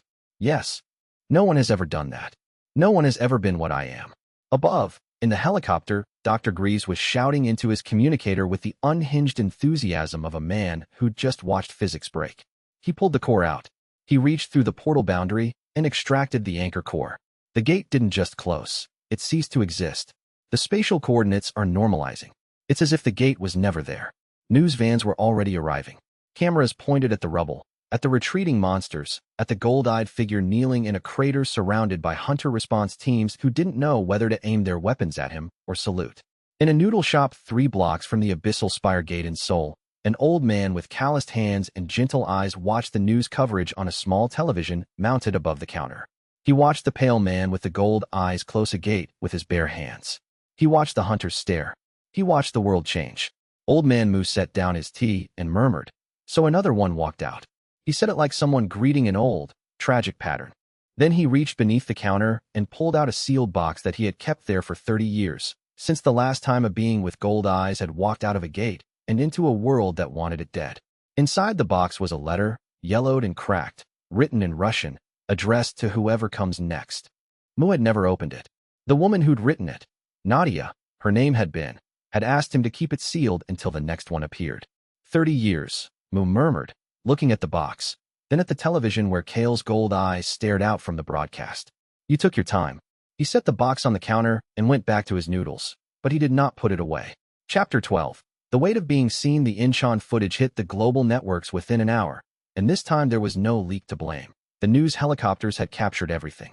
The gold-eyed entity closing a gate with raw mana manipulation, monsters filing obediently past terrified hunters, and a residential district saved without a single additional civilian casualty after his arrival. The world reacted as the world always does, with noise. Opinion fractured along 100 lines. Monster Savior trended alongside Monster Weapon. Korean social media exploded with arguments that bled into Japanese, Chinese, and English language platforms within hours. A professor at Seoul National University published a hasty op-ed calling Kael the most significant being since the first gate opened. A retired American general called him a thermonuclear bomb that learned to smile on a cable news panel. Kael learned about all of this from a tablet Yuna left in his cell, upgraded now, with a proper bed and a bookshelf and a small table where he ate his meals. He scrolled through the coverage with the same consuming attention he applied to everything, his gold slit pupil eyes tracking each headline and comment thread. He found his own image, the moment he'd knelt after the evolution, eyes burning, the gate collapsing behind him, reproduced thousands of times, captioned in dozens of languages. They are afraid, he told Yuna during their evening meeting. Some of them, the ones who call me savior, are also afraid. Their praise has the same mana frequency as the condemnation. Both are responses to powerlessness. Yuna had no argument for that. He wasn't wrong. The person who was not afraid, or whose fear had transmuted into something more useful, was a B-rank hunter named Dex Calloway. He sat in a bar in Itaewon, 3 empty glasses in front of him, watching the Incheon footage loop on the bar's mounted television. His jaw was tight. His fists, resting on the bar, were white-knuckled. He knew that face, not the human version. The gold eyes, the mana signature, the way the entity moved with the lazy confidence of something that had never been seriously challenged.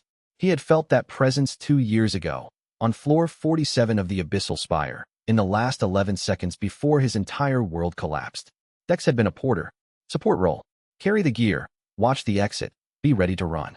His party, 7 hunters led by a woman named Sarah Kim, a rank, the best tactical lead he'd ever served under, had entered the Abyssal Spire on a contract run to clear through floor 45. They'd gotten lost. The spire's architecture shifted, corridors rearranging, and before anyone could correct course, they were on floor 47.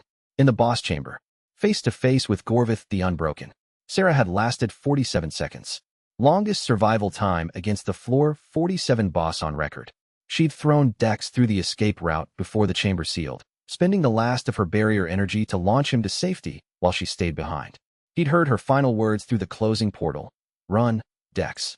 Don't look back. He'd looked back. He'd seen the boss's arm descend. He'd seen Sarah raise her sword for one final, defiant strike. Then the portal closed. 2 years.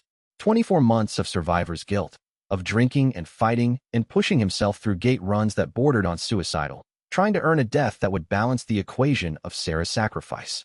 He'd bottled the grief and sealed it with anger, and the anger had a target now. It was on television. It had a name. Kael Voss. Dex paid his tab, walked out into the Seoul night, and began planning. He was B rank, which meant infiltrating the association was possible but required patience. His phase wasn't Taewon's crude wall walking. Dex's specialty was data systems.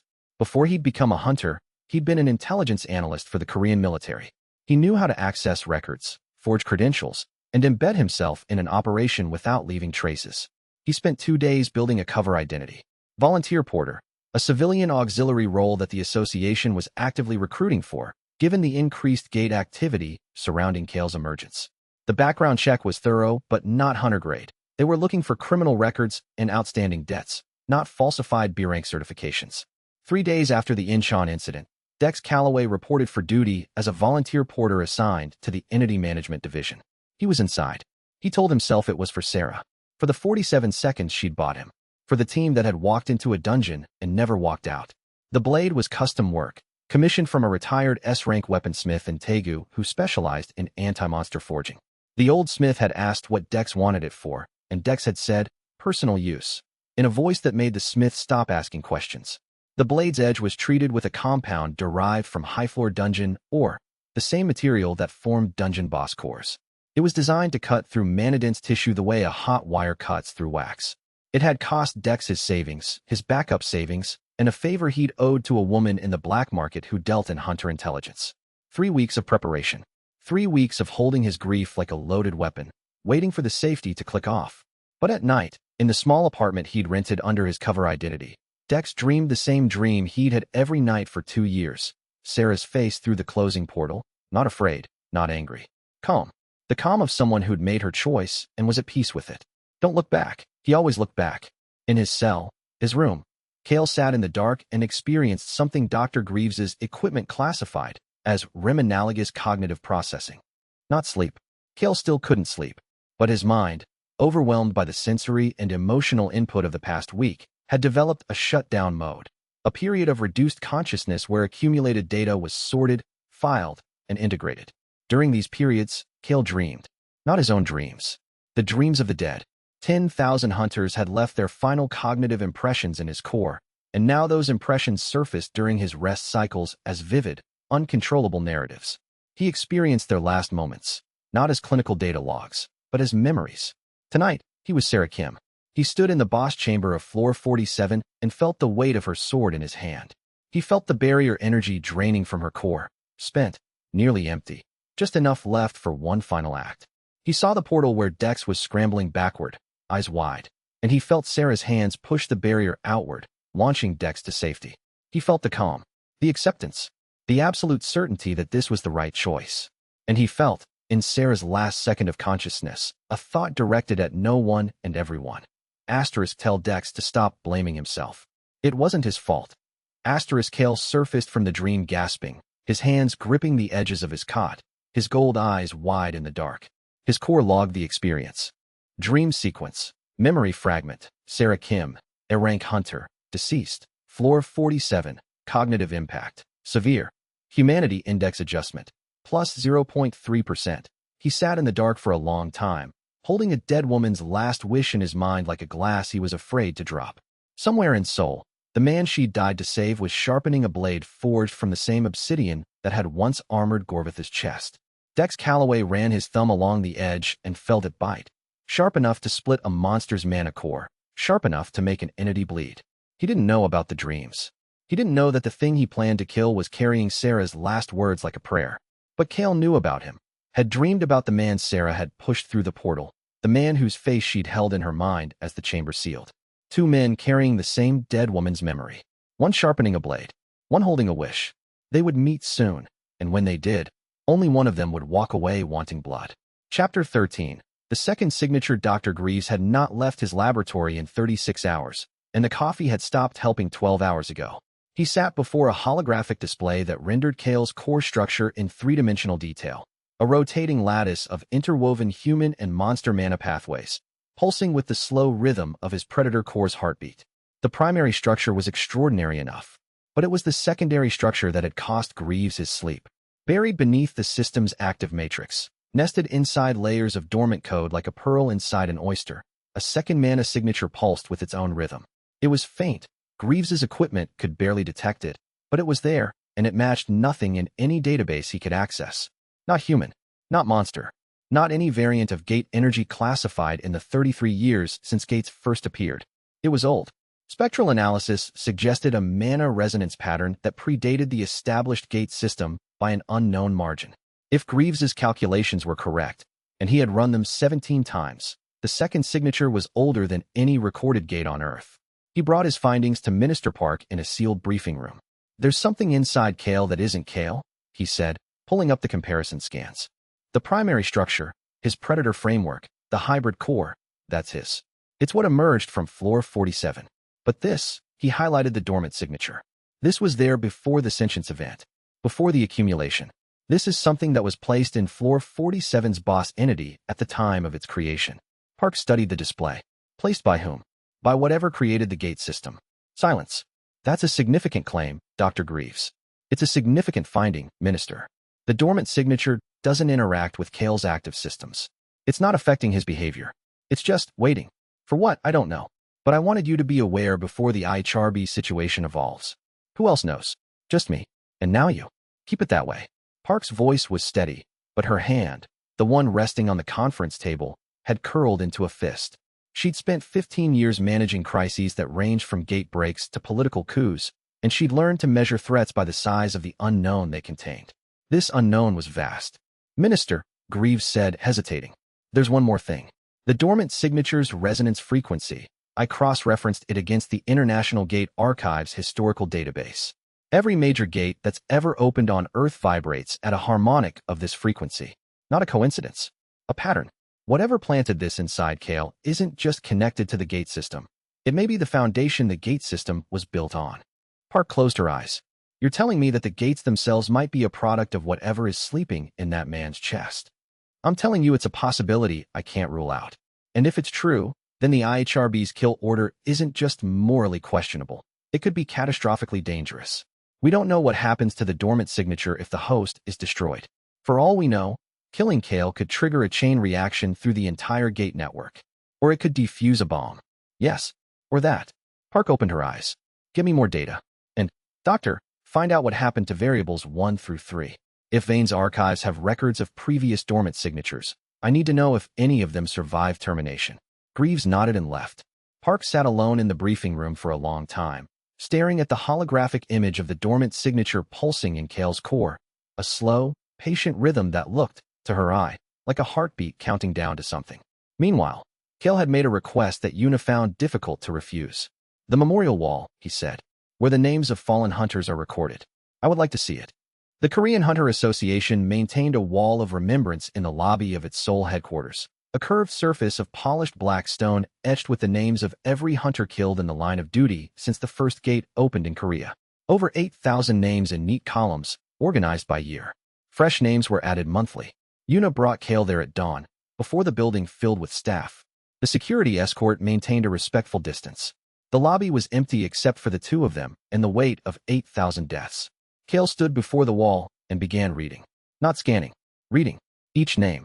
Each date. His gold slit pupil eyes moved across the columns with the deliberate care of someone performing a sacred act. Some names he recognized. He would pause on those, his lips moving silently, and Yuna knew he was replaying their final moments from the memories stored in his core. The healer who said, "Tell June I kept my promise." The tank who held the line for 11 seconds. The support class who loved someone named Hygiene. He read for 3 hours.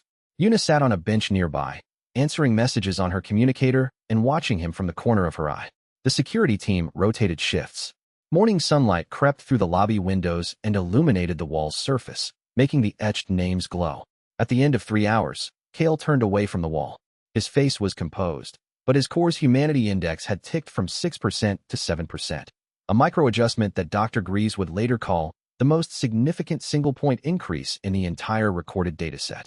"Many of them died in the Abyssal Spire," Kael said. "Yes. Many of them died on floor 47. Yes. I remember all of them." He paused. "I remember the ones from other floors too. I passed through those floors on my way out.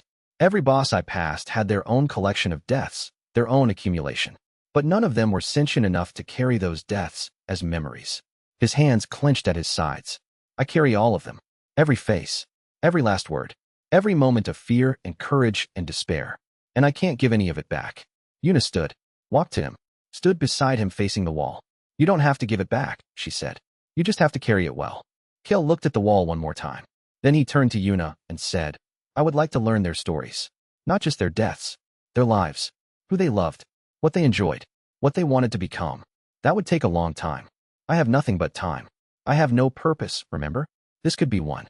The humanity index held at 7%.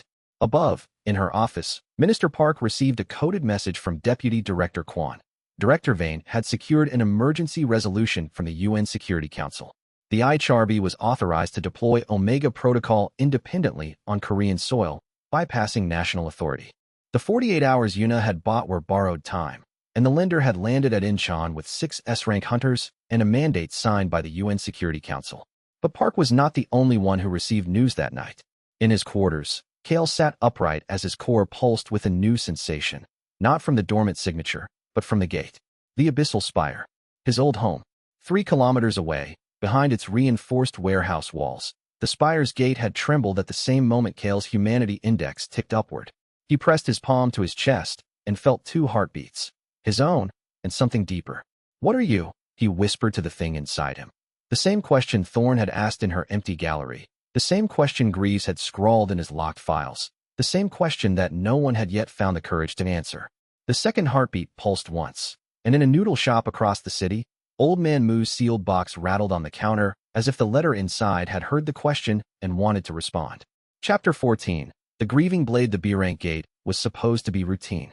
Kael's second supervised field deployment, a controlled gate run designed to test his combat capabilities under observation, generate positive data for the increasingly hostile IHRB proceedings, and provide Dr. Greaves with more scan data on the Alpha Stalker evolution.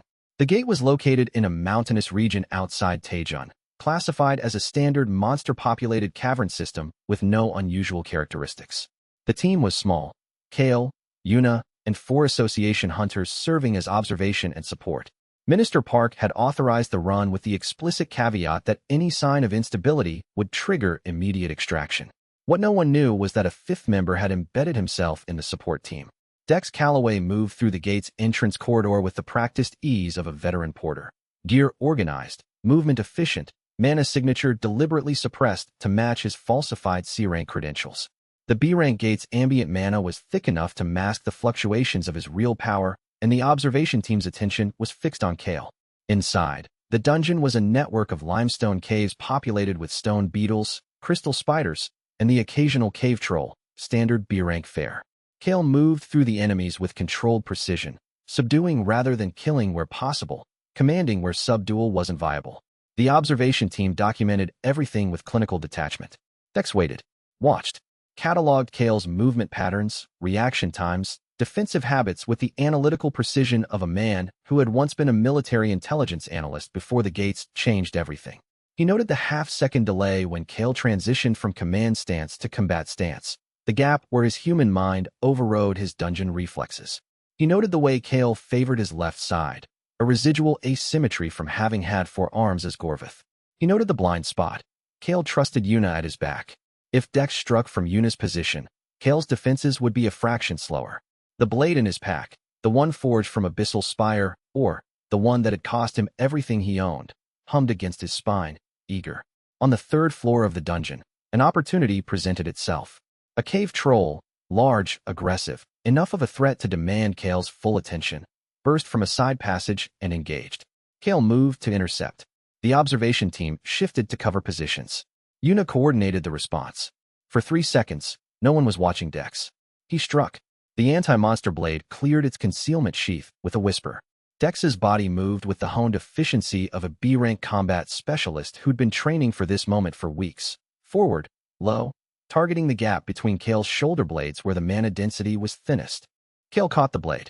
Not a block, not a dodge, a catch, his hand closing around the flat of the blade 2 inches from his spine, the motion so precise that it stripped the weapon's momentum without deflecting it.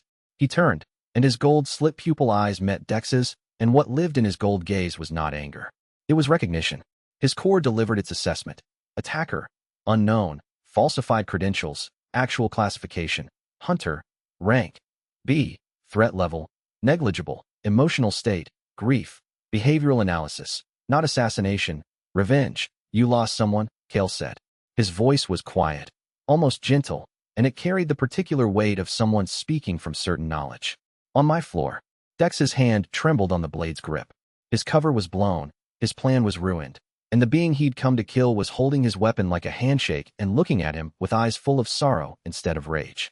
"Let go," Dex growled. His voice broke on the second word. "No. Let go of the blade. If I let go, you will attack again. And I will have to stop you again. And each time I stop you, it will remind me of how many people I failed to stop myself from killing." Kael's grip on the blade tightened, and the metal groaned. "So I will hold this, and you will tell me who you lost." "You don't get to." Her name was Sarah. Dex stopped breathing. Sarah Kim, A rank, tactical lead. She entered floor 47 with a party of 7 2 years ago. They were not supposed to be on my floor. The spire shifted them. Kael's voice carried the flat precision of someone reading from a record. She fought for 47 seconds. Longest survival time against me.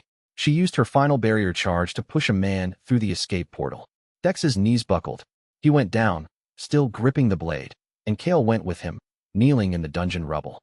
"How do you know her name?" Dex whispered. "I know all their names. Every person who died on floor 47 left an impression in my core. When I gained sentience, those impressions became memories." Kael's gold eyes held steady. Sarah Kim's last words were directed at the man she saved. "Don't," Dex said. "Don't you dare. Tell Dex to stop blaming himself." The blade clattered to the ground. Dex Calloway, B-rank hunter, veteran of 30 gate runs, a man who had not cried since the day he watched a portal close on the only person who ever believed in him, broke apart. It wasn't dignified. It wasn't quiet. He bent forward until his forehead touched the stone floor, and the sounds that came from him were animal in their rawness, torn from somewhere below language. Kael remained kneeling beside him. He did not touch Dex. He did not speak. He sat in the rubble of a B-rank dungeon and waited, with the patience of someone who had spent 13 years doing nothing but waiting, while a grieving man shattered and began the long process of reassembly. The observation team and Eunice stood at a distance, weapons lowered, professionally uncertain about what to do with a scene that no tactical manual covered. After a long time, Dex raised his head. His eyes were red. His face was a mess. "Did she suffer?" he asked. Kael considered the question with the seriousness it deserved. "The last second of her life, when she pushed you to safety, her emotional state was not pain. It was certainty. She knew she was making the right choice. She was at peace." Dex closed his eyes. 47 seconds. 47 seconds. The longest anyone ever fought me. I did not understand courage then. But when I look back at her memory now, with the mind I have, I recognize it. She was the bravest person I ever killed. Dex opened his eyes and looked at Kael. Really looked at him, not at the gold eyes or the mana signature or the monster that had taken everything from him, but at the person behind all of it. "I don't forgive you," Dex said. "I would not ask you to. I should kill you. You tried." The result was this conversation. Dex picked up his blade, sheathed it, and sat back against a dungeon wall. Kael sat across from him. They stayed there for 15 minutes while the rest of the team waited. And in that silence, something shifted. Not friendship, not forgiveness, but the first structural beam of a bridge between two people who had every reason to be enemies and one very specific dead woman's wish binding them together. When they exited the gate 2 hours later, Dex walked beside Kael instead of behind him. Back in Seoul, in a noodle shop 3 blocks from the Abyssal Spire, old man Moo watched the news and murmured, so another one walked out. He said it again, but this time, his hand had moved to the sealed box beneath his counter, and his calloused fingers traced the Russian handwriting on its face. The letter inside began with a warning that Moo had never read, written by a woman who had been the first of Kael's kind. Asterisk. If you are reading this, then the system has produced another one. Do not let them trust the second heartbeat. It is not what they think it is. It is not. Asterisk, but the letter remained sealed, and the warning remained unspoken. And in the Abyssal Spire, 3 kilometers away, the gate pulsed in recognition of the new predator who had once been its strongest weapon. Chapter 15. 47 seconds. Dex didn't forgive Kael. He made that clear every morning for the next week by arriving at the association's entity management division, where he'd been quietly reassigned instead of arrested, thanks to Minister Park's intervention, and greeting Kael with the same 3 words, "I still hate you." Kael, who was learning to appreciate the nuances of human emotional expression, recognized this as progress. "You said that with less conviction today," Kael observed on the 4th morning. 0.3% less hostility in your vocal frequency. Don't analyze my grief. I analyze everything. It is my nature. Your nature is being a dungeon monster. That too. Dex scowled, dropped into a chair in Kael's room. The containment cell had been quietly redesignated as quarters, and stared at the wall. He'd been doing this daily, arriving, declaring hatred, then sitting in silence for 20 to 40 minutes before leaving. Kael had come to recognize it as a form of companionship that Dex could accept without admitting he wanted it. On the 5th day, Dex broke the silence with a question. You said you remember all of them. Every death on floor 47. Yes. Tell me about Sarah's team. Not just Sarah. The others. Kael closed his eyes. His system's archives were comprehensive. He didn't need to close his eyes to access them, but he'd learned the gesture from watching Yuna think and found it helpful for organizing complex emotional data. Park Jin-woo. B rank. Think class. He was the first to engage. His shield formation was strong, level 4, well practiced. He held me for 9 seconds before I broke through. His last thought was a grocery list. He'd promised his wife he'd pick up eggs on the way home. Dex's jaw tightened. Lee Soo-yun. B rank. Damage dealer. She used a dual blade technique I hadn't seen before, spinning cuts aimed at joint weaknesses. Clever. She lasted 14 seconds. Her last words were in English, which she spoke better than Korean. Not like this. Dex's fists clenched on his knees. Choi Hannah. C rank. Support class. She shouldn't have been on that run. Her level was below the recommended threshold, but Sarah had vouched for her. She froze when she saw me. 11 seconds of standing still. Then she threw a healing pulse at Park Jin-woo, who was already dead, because she couldn't accept what she was seeing. Kael paused. I ended her quickly. She did not suffer. He listed all 7. Name, rank, class, behavior in their final moments, duration of survival, last words or thoughts. He delivered each one with the clinical precision of the system that had recorded them and the emotional weight of the person who now understood what those records meant. When he finished, Dex was staring at the floor. 47 seconds, Dex said. You keep saying that about Sarah. Like it's a statistic. It is a statistic. It is also the longest anyone defied me. In 13 years. Thousands of raids. She held me at bay for 47 seconds. And in those seconds, she chose to save you instead of fighting for herself. Kael opened his eyes. I have killed beings far more powerful than Sarah Kim. S-rank hunters. Parties with legendary equipment. None of them impressed me. Not that I was capable of being impressed. But when I review her memory now, with a mind that can appreciate what she did, she is the standard I measure courage against. Dex stood, walked to the door, stopped. She would have found this hilarious, he said without turning around. Me sitting in a room with the thing that killed her, listening to it pay her compliments. Was she the type to find dark situations funny? She was the type to find everything funny. She laughed during gate runs. Used to say the only time she got serious was when someone's life depended on it. Dex's voice thickened, and even then she'd crack a joke to keep us loose. I remember her pre-combat address to the team before entering my chamber. All right, if this thing kills us, I'm blaming the navigator. Everyone laughed, even the navigator. Dex made a sound that was either a laugh or a sob. That sounds like her. He left. Kael sat in his quarters and listened to the footsteps retreat down the corridor, and his core logged. Dex Calloway. Classification update. Prey complex entity. Threat level. Negligible. Behavioral pattern. Grief processing via repeated exposure. Suggested classification. Ally. Provisional. That evening, Old Man Moo's noodle shop appeared in Kael's awareness for the second time. Yuna brought it up casually during their daily social orientation session. There's a man, retired hunter, runs a noodle shop near the Spire Gate. He's been making public statements supporting your provisional status. Unusual, because he's been completely off the radar for decades. Name's Mu Jinyu. Kael's predator sense flagged the name from Yuna's description. Mu Jinyu. Known alias. Old Man Mu. Historical classification. S-rank hunter, retired. Nation. China. Naturalized Korean resident. Status. Inactive for 30+ years. Warning. Entity's mana signature, even suppressed, indicates power significantly above recorded S-rank baseline. He's watching the news coverage. Yuna continued. Specifically, he's been recording every broadcast featuring you and making notes. Our surveillance team flagged it, but Minister Park told them to leave him alone. Why would a retired S-rank hunter take interest in me? Yuna shrugged. Maybe he recognizes something. You're not the first strange thing to walk out of a gate, Kael. You're just the first one that lived long enough to have a conversation about it. Kael filed this away. He would meet Old Man Moose soon. His predator sense, with its instinct for significant encounters, was already calculating the probability. But first, there was a more immediate problem. Director Vane's emergency UN resolution had passed. Omega Protocol was authorized to act on Korean soil, independently, with full tactical discretion. Commander Thorne had received the updated orders and had, in an unprecedented break from her own protocol, to warn Minister Park. He's coming. Thorn told Park in a private call that Yuna overheard through the minister's open door. Not Omega Protocol, Vane himself. He'll be in Seoul within 48 hours, and when he arrives, the legal framework protecting your entity dissolves. Dissolves how? The resolution includes a clause. If the IHRB director personally certifies the threat level, termination can proceed without association consent. He's going to walk into your building, look at the entity, and sign the kill order. Park's response was quiet, controlled, and absolutely furious. Then we have 48 hours to make that kill order politically impossible. The plan came together in pieces. Minister Park, Dr. Greaves, and Yuna worked through the night. Park on the political front, securing allies among the Association Council and international contacts.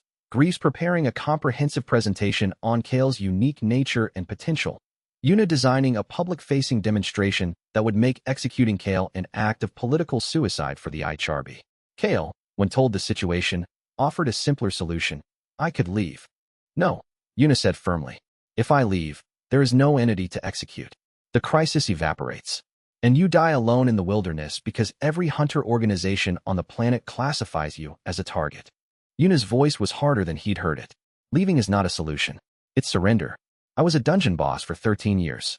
I understand strategic withdrawal. This isn't a dungeon. There's no floor to retreat to. Out there, you're not a boss, you're prey. And you are not going to become prey on my watch. Kael studied her. His core tagged the exchange. Yuna Shin, behavioral analysis, protective aggression, motivation, not professional obligation. Classification suggests personal investment. He didn't ask what personal investment meant. He was learning that some questions were better left for the person to answer in their own time. 48 hours. The clock started again, but this time, it wasn't just the IHRB counting down. In his sealed lab, Greaves pulled up the secondary signature data from Kael's latest scans and ran the numbers for the fourth time, hoping the math would change. It didn't. The dormant thing inside Kael was growing at a rate that correlated precisely with his humanity index. Every percentage point of human emotion Kael developed, the second signature absorbed a fraction of the energy, feeding on his emerging personhood like a parasite that thrived on compassion. At the current rate, the signature would reach critical mass in approximately 90 days. Greaves stared at the projection and asked himself a question he wished he'd never had to consider. What if the safest thing for the world was to stop Kael from becoming more human? Chapter 16. Omega Protocol Commander Elise Thorn had planned the ambush with 3 days of preparation, 14 surveillance drones, and the cold professionalism of a woman who had killed 3 boss-class entities and felt nothing but the satisfaction of a job done well. She felt something now. She was trying not to examine it. The strike point was a quiet street in Yongsan-gu, along the route of Kael's evening patrol, a supervised walk that Yuna had established as part of the integration protocol, arguing that routine exposure to normal human environments would provide better data than keeping him in a cell. The route was predictable. The timing was consistent. The security escort was capable, but not S-rank. Thorn's team deployed at midnight. 6 operators, 6 positions, forming a kill box that Kael would walk into between the first and second blocks.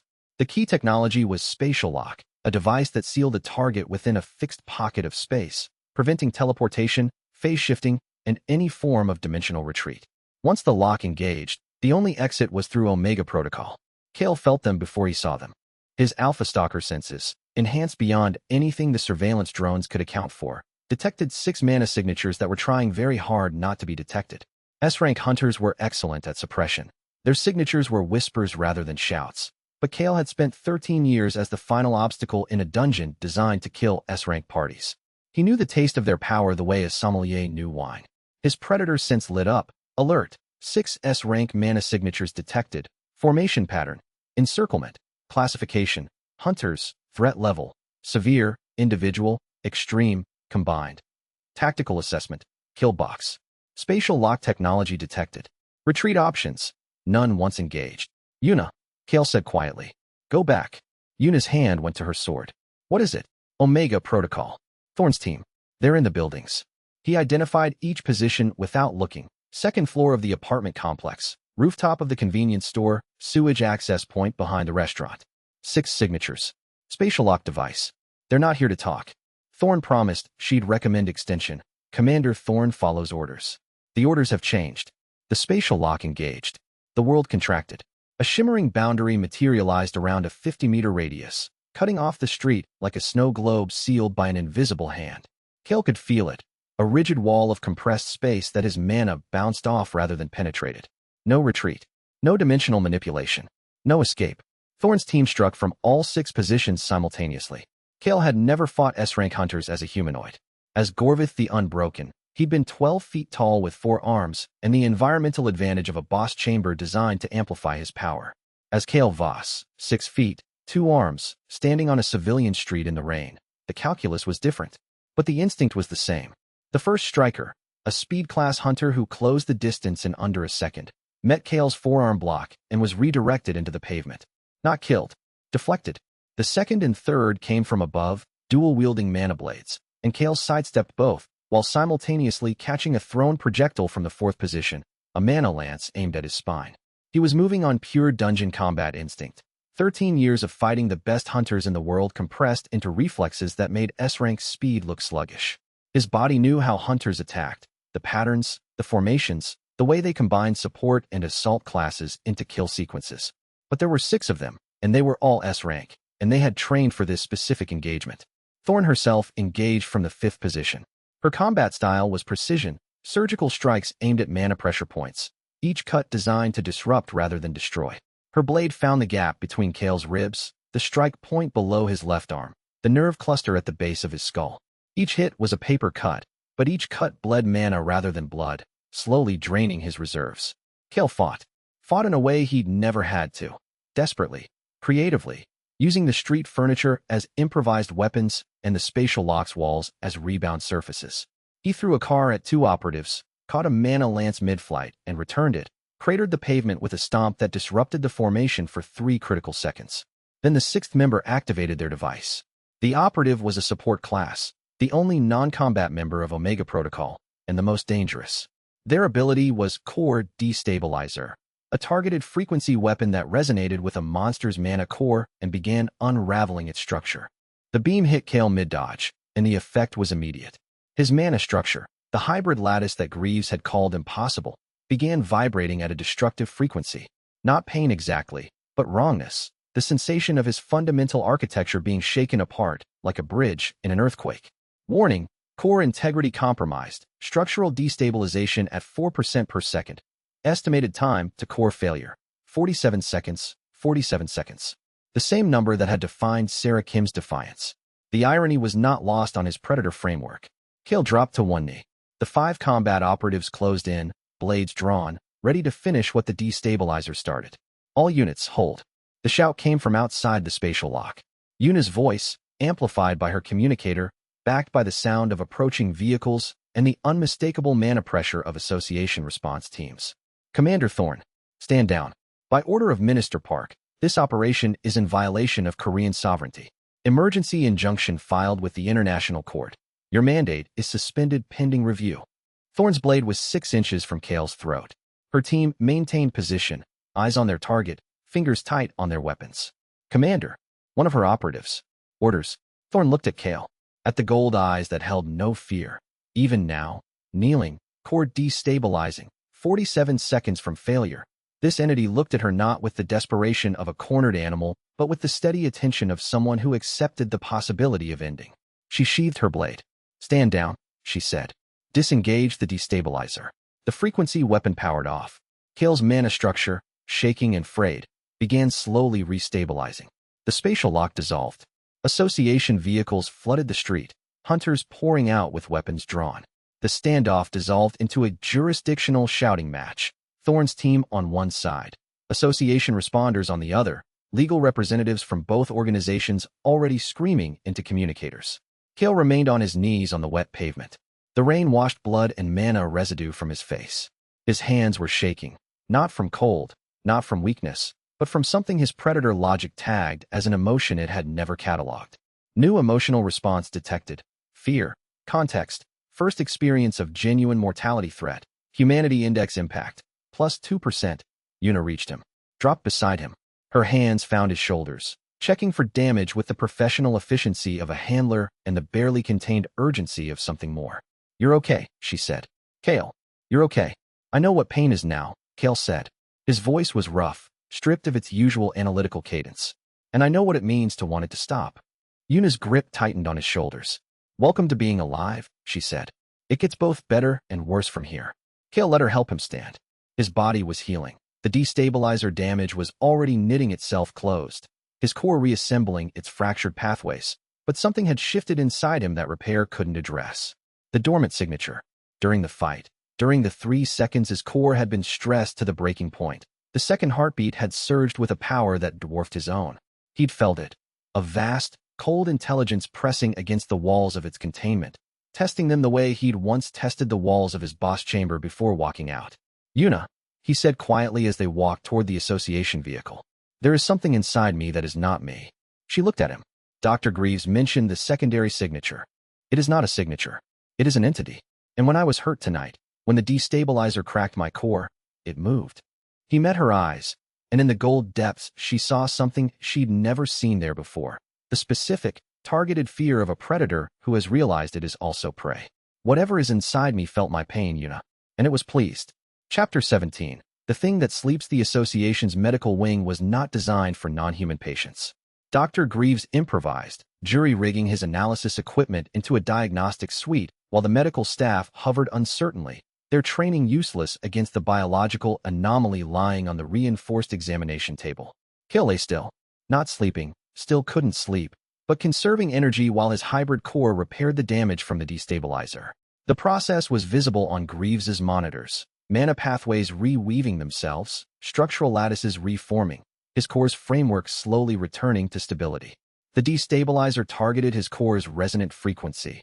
Greaves explained to Yuna, who had refused to leave the medical wing and was sitting in a chair with her arms crossed and her sword across her knees. It's designed for standard monster cores, single-frequency structures. His core is dual frequency, which is why it didn't work fast enough to kill him. But it did damage the interface between the human and monster mana pathways. He's healing, but the process is exposing things I couldn't see before. What things? Greaves hesitated, then pulled up a display. The same secondary signature he'd briefed Minister Park about, now visible in far greater detail. The dormant signature. The second thing inside him. The destabilizer attack stressed his primary core enough to partially expose it. He pointed to a pulsing node deep in the scan. It's active. Just for a moment. 3 seconds. But during those 3 seconds, this happened. He pulled up a separate display. A global map marked with gate monitoring stations.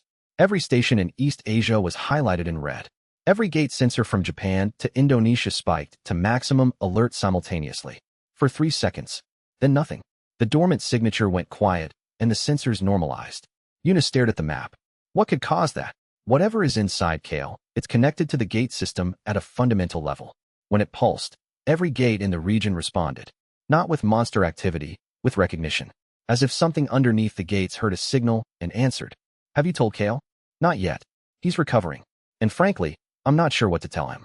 There's an unknown entity of potentially cosmic significance sleeping inside your chest. Isn't the kind of diagnosis that comes with a treatment plan.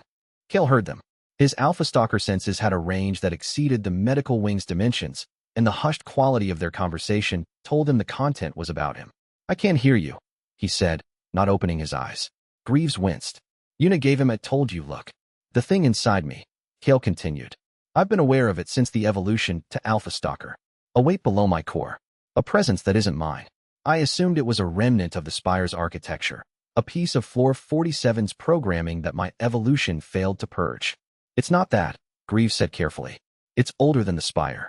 Older than any gate we've recorded. Kael opened his eyes. Gold, slit-pupilled, and, in a way Yuna had never seen from him, uncertain. What is it? I don't know. But whatever it is, when it woke up for 3 seconds, every gate in East Asia noticed. Kael sat up. The movement was slow, his body was still repairing, but deliberate. He pressed his palm against his chest, over the point where the dormant signature pulsed. It doesn't feel hostile, he said. It feels patient. Patient things can be more dangerous than aggressive things, Yuna said. I know. I was patient for 13 years before I killed my 10,000th raid party and started asking questions. The recovery took 2 days. During that time, Yuna stayed close. Not within the medical wing, but nearby, always reachable, arriving with meals and news updates, and the steady, grounding presence that Kael had come to rely on without fully understanding why. On the second evening, when the medical wing was quiet and the monitoring staff had stepped out for a shift change, Yuna sat beside Kael's bed and they talked. Not about strategy or politics or the IHRB. About fear. I didn't know what it was, Kael said. Fear. The concept existed in my memory fragments. Thousands of hunters had experienced it in my presence. But experiencing it is different from observing it. Different how? When I observed it, fear was data. A chemical response, a behavioral pattern. I could predict it. I could use it. Now, he looked at his hands, still faintly trembling from the cord damage. Now I understand why the hunter's hands shook. The body responds to what the mind cannot control. The mind knows the threat is real, and the body says I don't want to end. Yuna was quiet for a moment. Then, were you afraid of dying? I was afraid of stopping. Dying is a word, but what I felt was the prospect of all of this. The names, the tangerines, the sky, this conversation, ceasing. I have been alive for 10 days. I do not want to stop being alive. 10 days. Most people take that for granted. Most people have had a lifetime to practice. Kael met her eyes. You stayed. That's my job. No, that's your duty. Staying after the duty was done. Sitting here, now, when no one is watching and no protocol requires it. That's something else. Yuna didn't look away. She wanted to. Every professional instinct she'd cultivated told her to maintain distance, to preserve the analytical framework that allowed her to function as a handler for the most dangerous entity on the planet. I've been afraid of you since the moment we met, she said, standing in the rain, holding a sword that wouldn't have scratched you. My hands were shaking so hard I almost dropped it. And I stayed because, she stopped. Because you said light. Because you looked at a streetlight like it was the most beautiful thing you'd ever seen. And because fear isn't the same as judgment. I was afraid of you. I was never convinced you deserved to be feared. Kael considered this. Thank you, he said, for choosing to stay despite the fear. You're welcome. His predator framework, processing the exchange with its usual clinical efficiency, generated a log entry. Emotional bond assessment. Unishin, classification update required. Previous, handler/ally, updated. Anchor, definition, entity whose presence stabilizes core emotional architecture. Humanity index impact, plus 3%, sustained. Kael didn't share this with Yuna. Some things, he was learning, were better expressed through action than data.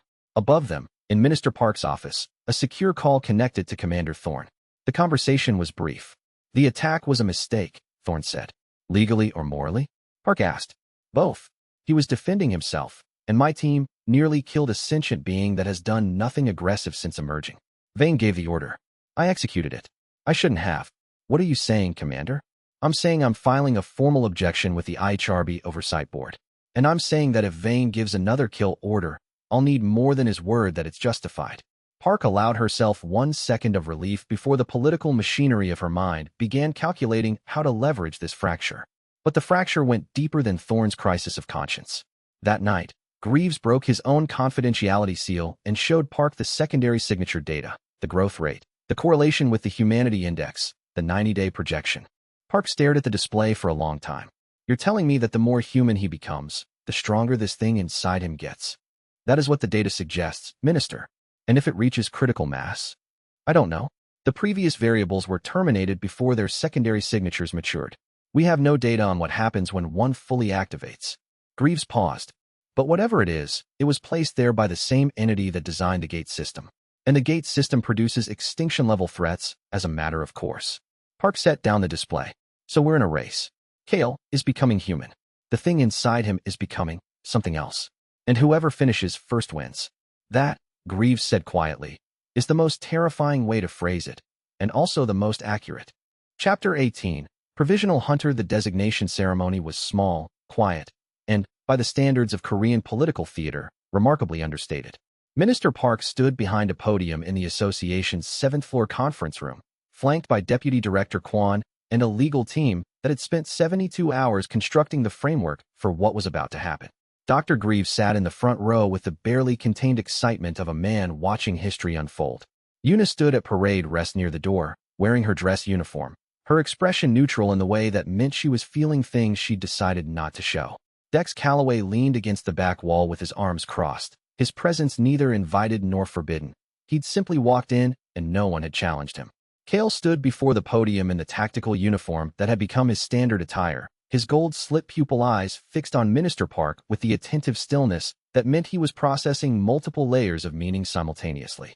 Following the events of March 11th, Park began, in which the entity designated Kael Voss successfully resolved a gate break in Incheon without civilian casualties. And in light of Dr. Greaves's comprehensive analysis of his unique nature, the Korean Hunter Association hereby elevates Kael Voss's status from contained entity to provisional hunter. She produced a hunter ID card, the same laminated rectangle that every registered hunter in Korea carried, with a photo, a classification, and a serial number. Kael's photo had been taken 2 days ago. He looked like a man who'd been photographed and found the entire concept, the experience, perplexing. This designation grants you the rights and responsibilities of a registered Korean hunter, including authorized entry into classified gate zones, legal protection under Korean hunter law, and the right to a registered name. She paused, looking at Kael, and her face held 12 different political calculations and one genuine emotion that she didn't try to hide. You are the first non-human entity to hold this status. The precedent you set will define how the world engages with gate-born intelligence for generations. She held out the card. Kael took it, looked at it. The gold-slit pupils moved across the text, his name, his photo, his rank. E-rank, he read. A ripple of suppressed reaction moved through the room.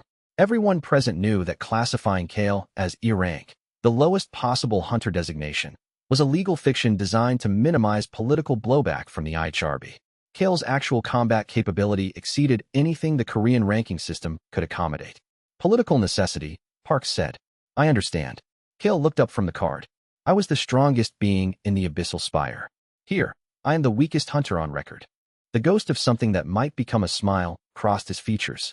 There is a humility in that I find instructive. Greaves started clapping again. This time, Yuna joined him.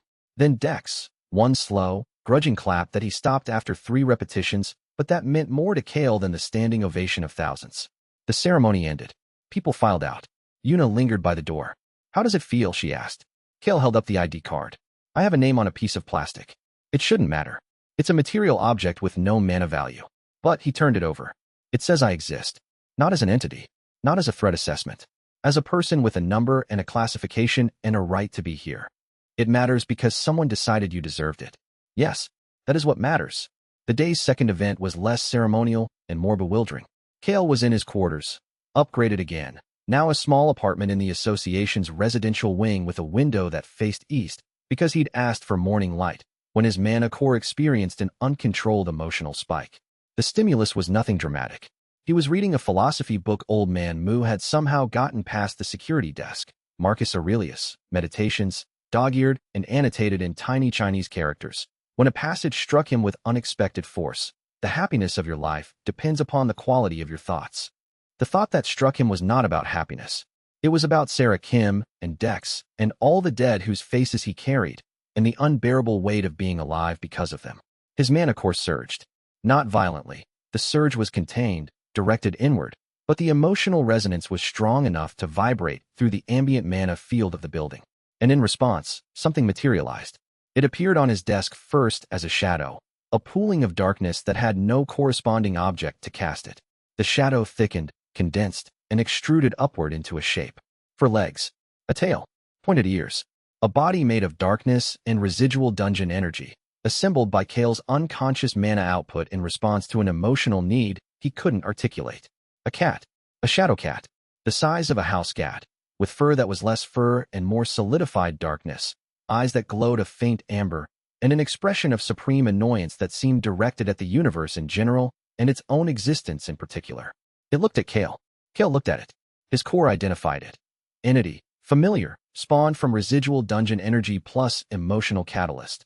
Classification, subordinate, not prey, not hunter, created entity, mana composition, 60% shadow element, 40% apex predator residual, intelligence, pre-sentient, capable of basic communication. The cat opened its mouth.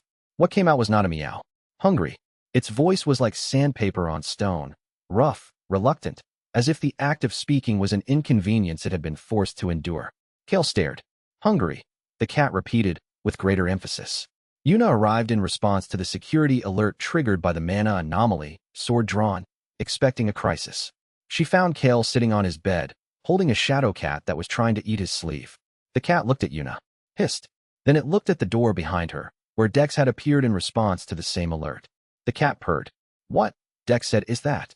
I believe, Kael said, holding the cat at arm's length while it gnawed on his thumb, that I have created a pet. You spawned a familiar from residual dungeon energy, Greaves corrected, a appearing behind Dex with a scanner already running. Shadow element manifestation triggered by an emotional spike. Your mana core unconsciously shaped ambient energy into a companion construct. This is consistent with boss-class dungeon entities that spawn subordinate creatures, but the emotional catalyst is new. He grinned. You were lonely, and your power made you a friend. The cat bit Greaves' scanner. I shall call it Sable, Kael said. Sable, who had already demonstrated preferences for Dex over Yuna, shadows over light, and biting over all other forms of social interaction, settled into Kael's lap and went to sleep. Hungry, it mumbled one more time, and was still. Kael looked at the small, impossible creature sleeping on his legs, and his core logged an emotion it was encountering with increasing frequency. Emotional state, contentment. Humanity index, 12%. For 14 seconds, nothing in the world wanted to kill him, and the shadow cat purred. And Kael Voss sat in a room with a window facing east and felt something that the strongest floor 47 boss in the Abyssal Spire had never possessed. Peace. But peace, Kael was learning, was the one thing the world did not allow him to keep. And as Sable purred on his lap and the light from his east-facing window painted the room in amber, the second heartbeat in his chest matched the shadow cat's rhythm for 3 beats before falling silent again. Sable's amber eyes opened, looked at Kael's chest, looked at Kael. Wrong, Sable said. Its second word, spoken with a certainty that had nothing to do with language and everything to do with a creature born from Kael's own mana recognizing that something inside its creator did not belong. Kael pressed his hand over the second heartbeat and said nothing, because what could he say to a warning he didn't yet understand? Chapter 19. What he was Director Lucas Vane arrived in Seoul on a private IHRB transport, flanked by a legal team, a media coordinator, and the cold certainty of a man who had been right about monsters for 30 years and would not stop being right now. He went directly to the Korean Association building, bypassed the lobby with international credentials that overrode domestic security, and was in Minister Park's office within 20 minutes of landing. Park met him with the diplomatic composure of a woman who had been expecting this visit and preparing for it with the thoroughness of a general planning a campaign. Director Vane, welcome to Seoul. Minister Park, I'll be brief. The provisional hunter designation you've granted to the entity, Kael Voss, as you've styled it, is in violation of 6 international accords governing the classification and containment of gate-borne threats. I'm here to formally what, Director? File a complaint? My legal team has reviewed every accord you're referencing. Kael Voss is classified as a hybrid entity, not a standard gate-borne threat, which places him outside the jurisdiction of the cited agreements. Vane's jaw tightened. You're playing word games, Minister. I'm playing the game you taught the world to play, Director. Bureaucratic warfare. You wrote half of those accords yourself. The standoff lasted 11 minutes. Park's legal team and Vane's legal team exchanged citations and counter-citations while the two leaders maintained eye contact with the steady intensity of people who understood that the real battle had nothing to do with paperwork. Vane lost the legal round. Park had anticipated every angle, so he played his final card. I had hoped to resolve this through channels, Vane said, standing. Since that's not possible, I'll take a different approach.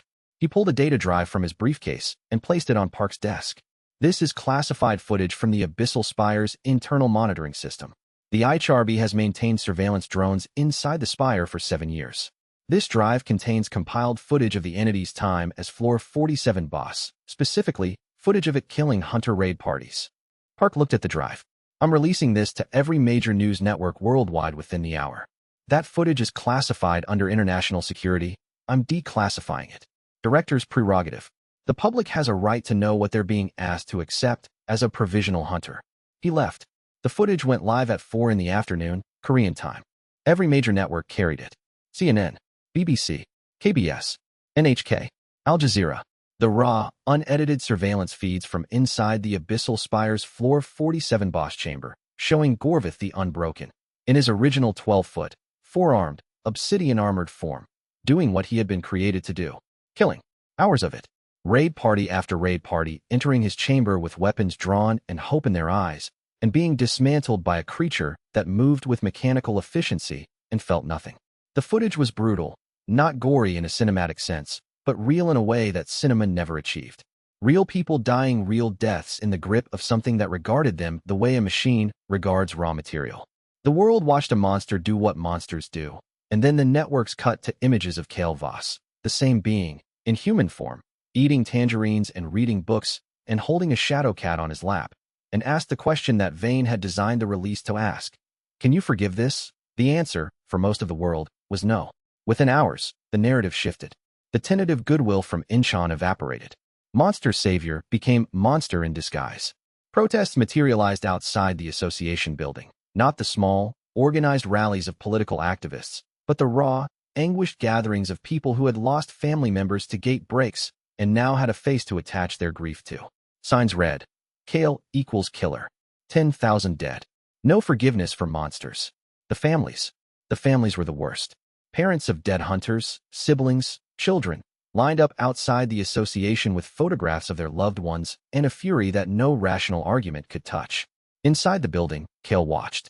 Yuna had tried to keep him away from the broadcasts, but his alpha stalker senses could hear the crowds outside, could feel the emotional signatures of thousands of people radiating grief and rage at the building that housed him. And when he asked to see the footage, she couldn't refuse. He sat in his quarters, sable on his lap, and watched himself kill. He had processed the deaths intellectually, the memory fragments, the names, the final words. But seeing his former body, his former self, his former existence rendered in high-definition footage, was different from remembering. The footage showed what the memories couldn't: the scale, the repetition, the mechanical, unthinking efficiency of a being that killed because killing was its entire purpose. He watched a tank hold the line for 9 seconds before 4 obsidian arms broke through his shield. He watched a healer throw a barrier over a fallen comrade, buying 3 seconds of futile hope. He watched Sarah Kim fight for 47 seconds and get thrown against a wall hard enough to crack the stone. He watched himself, Gorvath the Unbroken, the floor 47 boss, the thing he had been. His predator logic tracked his internal state. Humanity index, 12%, 11%, 9%, 7%. Warning, emotional destabilization detected. Predator logic subroutine activating, suggested response. Disengage from emotional stimulus. Alternative, revert to predator state. Eliminate source of emotional distress. Logic, cannot feel guilt if cannot feel. The whisper was seductive. The predator inside him, the part that had been Gorvath for 13 years, offered a simple solution. Stop being human. Stop feeling. Let the guilt dissolve into instinct. Let the memories flatten back into data. Let the person named Kael Voss retreat into the monster named Gorvath the Unbroken. It would be so easy. Like gravity. Like coming home to a floor where everything made sense. Humanity index, 5%. Sable bit his hand. Not hard. Not aggressively. A sharp, deliberate nip that dragged Kael's attention from the screen to the small shadow cat on his lap, which was looking at him with amber eyes that held an intensity disproportionate to its size. No, Sable said. One word. The same word Yuna had used in the rain, the first night, when Kael's body had tensed with combat instinct at the sound of approaching sirens. The same word that had stopped him from becoming what everyone expected. No, humanity index, 5%, 6%. Kael turned off the screen. He sat in the dark, holding a shadow cat, and breathed. In, out. A human rhythm. Not because his body needed air, his hybrid physiology could function without respiration, but because the act of breathing, of mimicking the most fundamental human process, was an anchor he developed in the 10 days since he'd walked out of a gate and into a world that couldn't decide whether to study him or destroy him. The humanity index stabilized at 6%, down from 12%. A catastrophic drop, but not zero. Outside, the crowd's chanting pulsed through the walls like a heartbeat. Inside, Kael Voss held on to what remained of his personhood and waited for morning. Humanity index, 3%, still not zero. And in the deepest layer of his core, where the dormant signature pulsed with its alien rhythm, the thing that was not Kael stirred, because when the humanity index dropped, it lost its food source, and a hungry predator is a desperate predator. For the first time since it had been planted in a floor 47 boss entity 13 years ago, the second signature did something active. It pushed. A whisper, so faint that Kael's conscious mind couldn't hear it, threaded through his mana pathways and settled into the place where his emerging emotions lived. Don't give up, the whisper said, and it sounded like kindness, and it felt like comfort, and it was neither. It was a farmer watering a crop it intended to harvest. Chapter 20. Between worlds. Kael walked out of the association building at dawn. No security escort. No handler. No sword-bearing analyst at his side. He passed through the lobby, where night shift staff froze at their stations, and pushed open the main entrance doors, and the morning light struck him full in the face. The crowd was still there, smaller than the previous day's peak. Exhaustion and sunrise had thinned their ranks, but the hardcore remained. 50 or 60 people behind police barriers, holding signs and photographs, and the kind of grief that didn't sleep. They saw him. The gold eyes and slit pupils were unmistakable. Murderer, go back to your dungeon. 10,000 dead. Kael walked through the screaming. Not past it, through it. He didn't flinch from the words or quicken his pace. He walked at the speed of a man going somewhere specific, and the crowd parted around him with the instinctive physics of people confronting something they hated and feared in equal measure. Close enough to shout, far enough to run. He walked 3 blocks south, then east, past the Abyssal Spire's containment warehouse, where the gate still shimmered inside its reinforced housing, and into the street where he'd first stepped into the rain 10 days ago. The streetlight was still there, the one he'd stared at, the one that had been the most beautiful thing he'd ever seen. He kept walking, past the streetlight, past the warehouse, toward the gate. Yuna caught up to him 2 blocks from the spire. She was running, her breath visible in the cold morning air, her sword bouncing against her hip. Kael, where are you going? Back. Back where? Floor 47. His voice was flat, stripped. I've seen what I was. The world has seen what I was. The world wants me to be what I was. And floor 47 is simple. There are no names on floor 47. No tangerines. No shadows that bite your hand. Just a chamber and a directive and an existence without the weight of 10,000 memories that I can't give back. Yuna matched his stride. You're running. I am walking at a deliberate pace. You're running from what you saw on that footage. Kael stopped, turned. His gold eyes met hers, and the humanity index, 3%, barely a flicker, burned behind them like an ember refusing to die. I killed them, Yuna. Not a version of me. Not a system that controlled me. I killed them. These hands, he held them up. These same hands. Different shape, same mana core, same being. I have their memories and I have their blood, and the only difference between the monster on that footage and the person standing in front of you is 10 days and a question that I still don't have the answer to. What question? Whether the 10 days matter more than the 13 years. Dex arrived next, running harder than Yuna, Sable perched on his shoulder like a miniature gargoyle. He skidded to a stop 3 meters behind them, breathing hard. Greaves called me, Dex said. Said you walked out. Said you might be heading for the spire. I'm going back to my floor, Kael said. Dex stared at him, then laughed, a short, sharp, humorless bark. You're going back. To the place where you killed my friends. To the chamber where Sarah died. You're going to walk back in there and sit on your bone throne and wait for the next raid party to wander in. That's your plan. It's simple. It's cowardice. Kael's eyes narrowed. Careful. Or what? You'll kill me? You had the chance in that dungeon when I put a blade in your back. You held it. You told me Sarah's last words. You sat in rubble with me while I cried like a child. And now you want to throw all of that away because some footage made you feel bad. It is not about feeling bad. It's about feeling, period. You feel things now. That's the whole point. You feel grief and guilt and fear and whatever it is that makes you eat tangerines like they're the meaning of life. And it hurts. It's supposed to hurt. That's what being alive is. Sable, on Dex's shoulder, added, Stupid. Kael looked at the shadow cat. Did you just call me stupid? Stupid. Go back. Stupid. Dr. Greaves arrived in an association vehicle, practically falling out of the door with his lab coat flapping. He jogged toward the group, clutching a tablet, and wearing the expression of a man who had too many things to say and had prioritized badly. Kael, the core scans. Your humanity index is at 3%. If it drops below 1%, the predator logic subroutine becomes dominant, and I know what happens, Doctor. Then you know that going back to the dungeon doesn't reset you. It kills you. The person you've become ceases to exist, and what walks back into that boss chamber is a monster with your memories and none of your choices. Is that what you want? Kael faced the Abyssal Spire's entrance. The gate shimmered inside, visible through the warehouse's open loading bay. He could feel it. The pull, the old systemic tug, the dungeon calling him home. He took a step toward it, and the gate rejected him. The shimmer convulsed, turning from blue to white to a harsh, angry red. A wall of force erupted from the portal's surface and struck Kael in the chest, throwing him backward 10 meters to land on the rain-wet pavement. His core screamed. Alert! Gate rejection. Entity no longer registered as dungeon asset. System message. Return denied. Reason. Entity has deviated beyond dungeon parameters. Core signature incompatible with floor assignment. Status. Independent variable. Kael lay on the pavement, staring at the sky. The vast, ceilingless, infinite sky that had terrified and amazed him on his first day outside. Rain, gentle, purposeless, beautiful rain, began to fall on his face. He couldn't go back. Floor 47 didn't want him. The dungeon that had created him had disowned him. The simple existence he'd yearned for, the chamber, the throne, the killing, was sealed behind a door that no longer recognized his key. He had no world to return to. The human world wanted him dead. The dungeon world had erased him. The crowd from the association had followed at a distance, drawn by the commotion.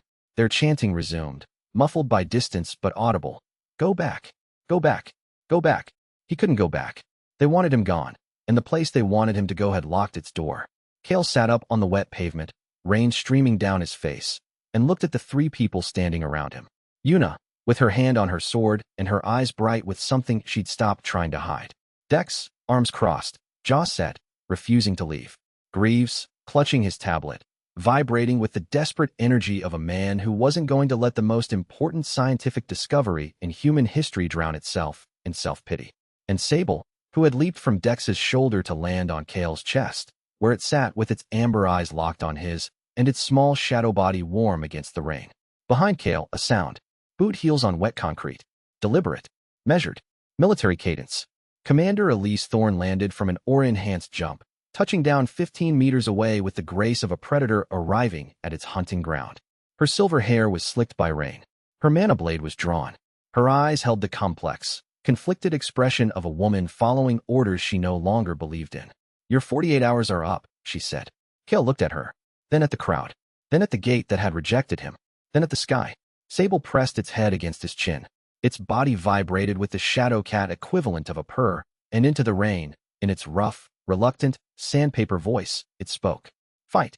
Live. 2 words. The simplest directive possible. Not a dungeon command, not a system override, not a strategic calculation.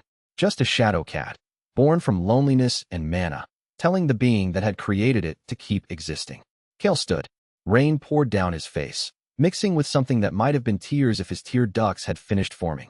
He faced Commander Thorne across the wet pavement, with 3 people and a shadow cat at his back and a world that wanted him dead in every direction. His core flickered. Humanity index, 3% 4%. Status, unstable. Combat assessment, Commander Thorne, S rank. Threat level, severe. Recommended action, fight or flee. Entity response. Entity response, neither. Entity response, stand, Kael Voss, born Gorvath the Unbroken, floor 47 boss of the Abyssal Spire. The thing that had killed 10,000 hunters and remembered every one of their names. Set his feet on the wet pavement and refused to move. Not toward the gate. Not away from Thorne. Not anywhere. He stood between the world that had rejected him and the woman sent to end him. And he chose the only option that neither predator logic nor human despair had offered. He chose to stay. And deep in his core, where the dormant signature had been quietly feeding on every shred of humanity he'd earned, the second heartbeat surged, and Thorne's spatial detection equipment registered something that drained the color from her face. Command, she whispered into her communicator. I'm reading a secondary mana signature inside the target. It's, Director, it's the same frequency we found in Variable 3's remains. The same signature. Identical. Silence on the line. Then Vane's voice, stripped of its usual composure. That's not possible.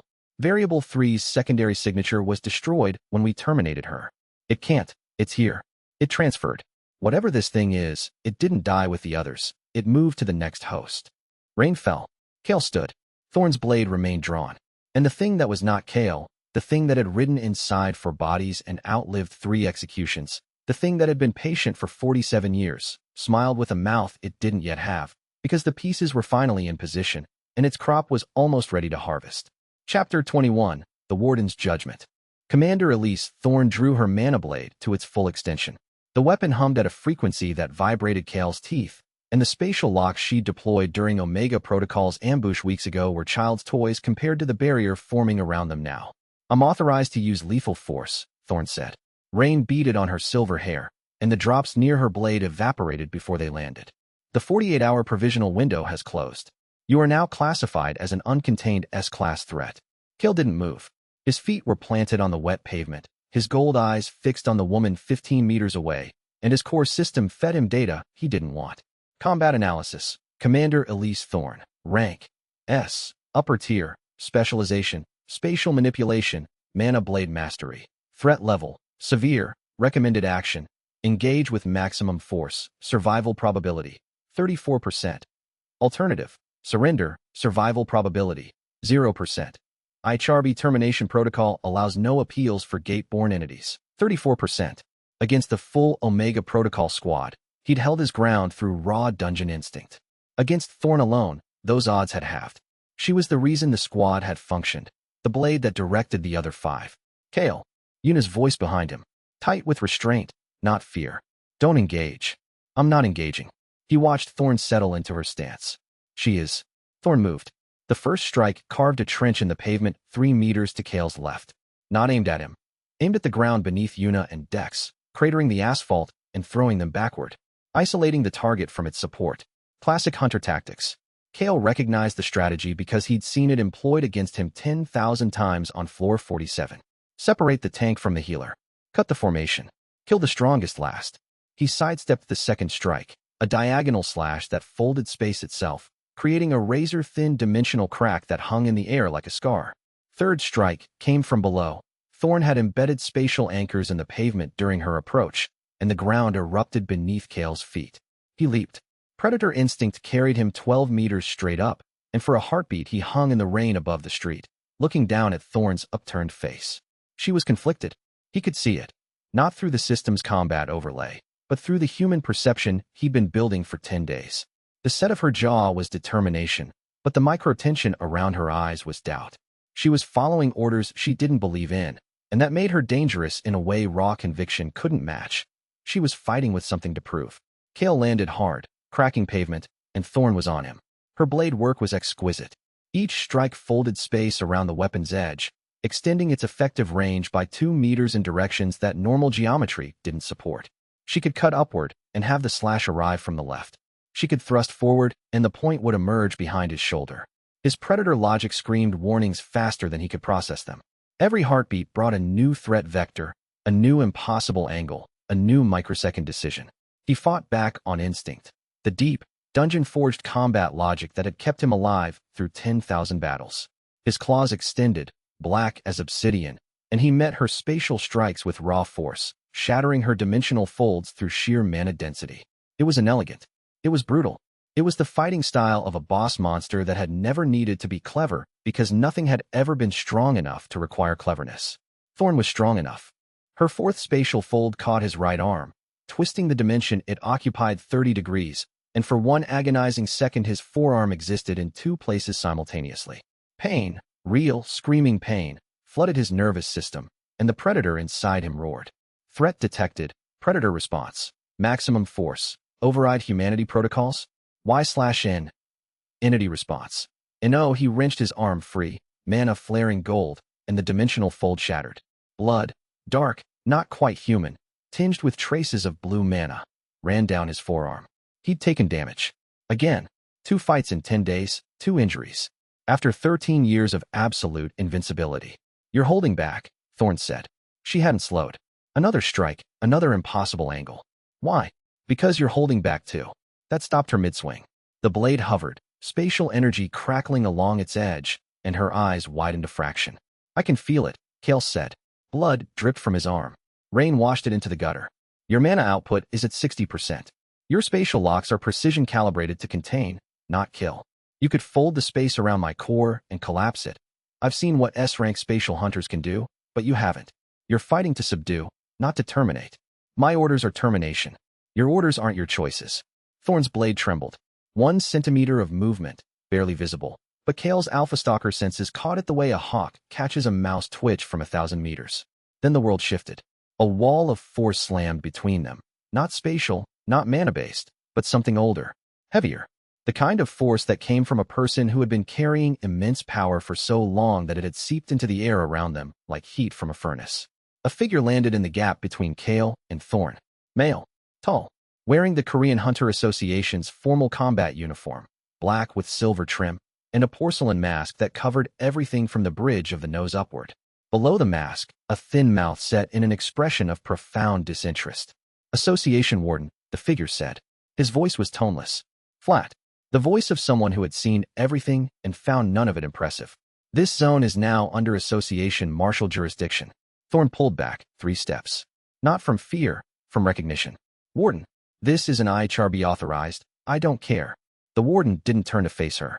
He faced the street between them, the neutral zone, as if the space itself was his jurisdiction and both parties were trespassing. The Korean Hunter Association does not recognize IHRB authorization for lethal operations on sovereign territory. You have been served notice. Continue your action and you declare war on a nuclear-capable nation that currently houses 14 active gates. I suggest you take a moment to calculate the geopolitical consequences. Silence. Rain poured. The crowd, which had been frozen in terrified fascination since the fight began to stir. Thorn's blade retracted. Not sheathed. Retracted, the spatial energy collapsing back into the hilt. She held the weapon at her side and stared at the warden with the expression of someone swallowing acid. This isn't over, she said.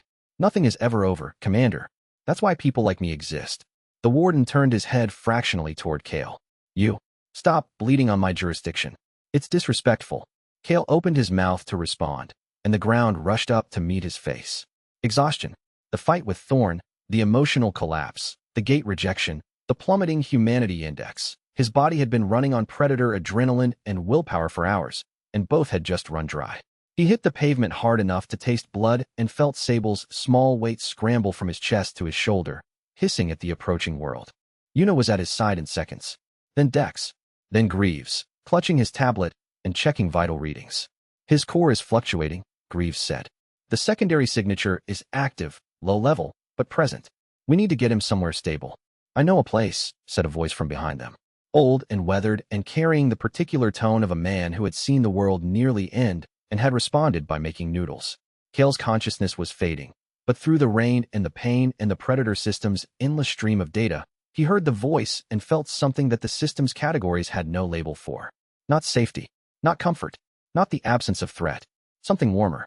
Something the predator-prey framework couldn't contain.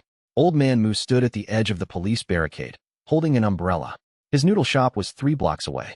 He looked at Kael, gold eyes dimming, blood on the pavement, shadow cat on his shoulder, and nodded once. Bring him. I have soup. Kael's last conscious thought before darkness took him was this, soup. And deep in his core, where the secondary signature pulsed with its alien rhythm, the thing that was not Kael registered the warden's intervention, cataloged the new variable, and began revising its timeline, because a host with powerful protectors lasted longer, and a longer-lasting host produced a richer harvest, and the seed was nothing if not an optimist about its crops. How long before the old man noticed what was growing inside the monster he'd chosen to shelter? Chapter 22. The old man's floor. He woke to the smell of garlic and chili oil. The room was small. Wooden walls, paper screen dividers, a single window letting in gray afternoon light. He was lying on a floor mat, the kind Yuna had told him about, traditional Korean bedding, with Sable curled on his chest and a blanket tucked around him with a precision that suggested someone who took blanket tucking seriously. His core pulsed. Inventory check. Status. Alpha Stalker. Diminished. Mana core. 31% capacity. Physical damage. Right forearm. Dimensional strain. Healing. Humanity index. For percent. Location. Unknown. No hostiles detected within 200 m. 4%. 3 days ago he'd been at 12. The footage, the rejection, the fight, each had carved pieces away. He sat up. Sable protested with a growl that sounded more like a rusty hinge than a predator's warning. You're awake. Old Man Moo appeared in the doorway, carrying a bowl. Steam rose from it in lazy spirals. 3 hours. Not bad. Your body heals faster than anything I've seen.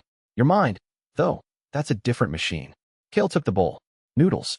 Hand-pulled, floating in a broth that smelled like distilled warmth. His predator instinct scanned it out of reflex. Item. Noodle soup. Threat level. None. Nutritional value. Irrelevant. Entity does not require human food. Addendum. Entity wants human food. Categorization failure. He ate. The broth was extraordinary. A depth of flavor that made the convenience store ramen he'd tried on his first surface trip taste like salted water by comparison. Where are the others? Kael asked between bites. The analyst, Yuna, is in the front room, arguing with her superiors on the phone. The porter, Dex, is watching the street. The scientist is doing whatever scientists do when they have data they don't understand. Moo settled into a cross-legged position across from Kael with the fluid ease of a man whose joints had been maintained through decades of martial practice. The shadow cat has been sleeping on your face for 2 hours. It appears to be highly committed to this. Sable does what Sable wants. Good. Creatures should. Moo studied him. Kael had met many gazes in his short human existence. Yuna's calculated assessment, Dex's burning hatred turned grudging respect, Greaves's scientific hunger, Thorn's conflicted duty, Vane's cold certainty. Mu's gaze was none of these. It was the look of recognition, of one thing seeing another thing like itself. You know what I am, Kael said. I know what you were. Mu sipped tea from a cracked ceramic cup. You were a floor boss. 47. Abyssal Spire. 13 years of killing and being defined by killing. How?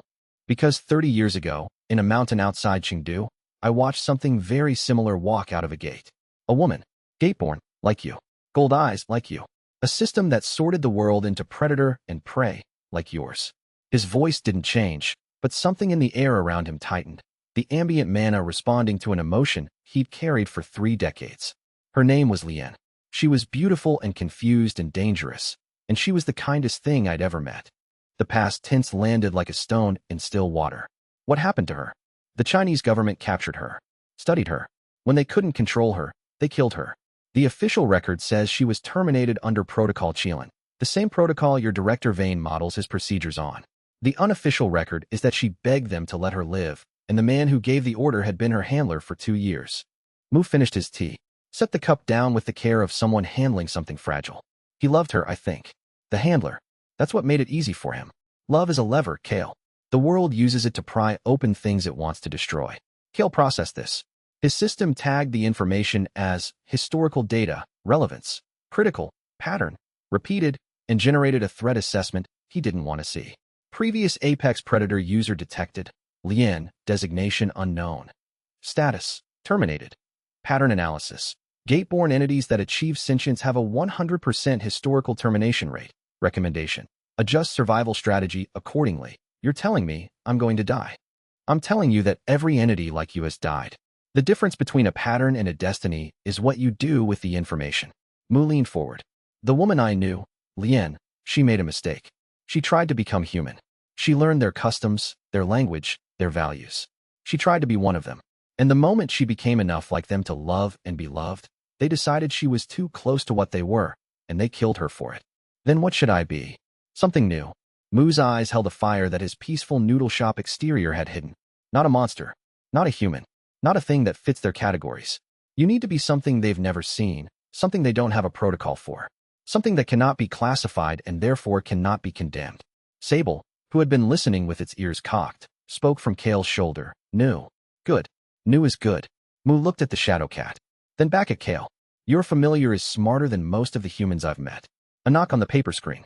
Yuna slid it open, phone still in her hand, her face carrying the particular tension of someone who'd been fighting a bureaucratic battle and winning by the narrowest margin. Minister Park has invoked emergency jurisdiction. The warden's authority holds. Thorne has been ordered to stand down pending an international review. We have 72 hours of breathing room. She looked at Kael, at the empty noodle bowl, at the shadow cat. Are you all right? He is not all right, Mu said. He is alive. There is a considerable gap between the two. Yuna's expression said she wanted to argue but couldn't find a flaw in the logic. Dr. Greaves needs to run scans. The secondary signature activity during the fight can wait until he's finished his soup. He's finished his soup. Then I will make more soup. Mu rose, and the conversation was over, not because he'd won it, but because he'd redirected it with the effortless authority of someone who understood that noodle shops, like dungeons, had rules, and the first rule was, the person who controls the kitchen controls the floor. Later, after Greaves had run his scans and confirmed that the secondary signature had settled back to dormancy, after Yuna had briefed Kael on the political situation, dire, and after Dex had reported that the crowd outside the association had grown to several hundred, Kael sat on Mu's back step and watched rain fall into a garden the size of a parking space. Mu joined him with 2 cups of tea. You said to be something new, Kael said. How? First, you learn to suppress. Mu tapped his own chest. Your predator aura, the thing that makes every human within 100 meters feel like they're being watched by something that wants to eat them. You radiate it constantly.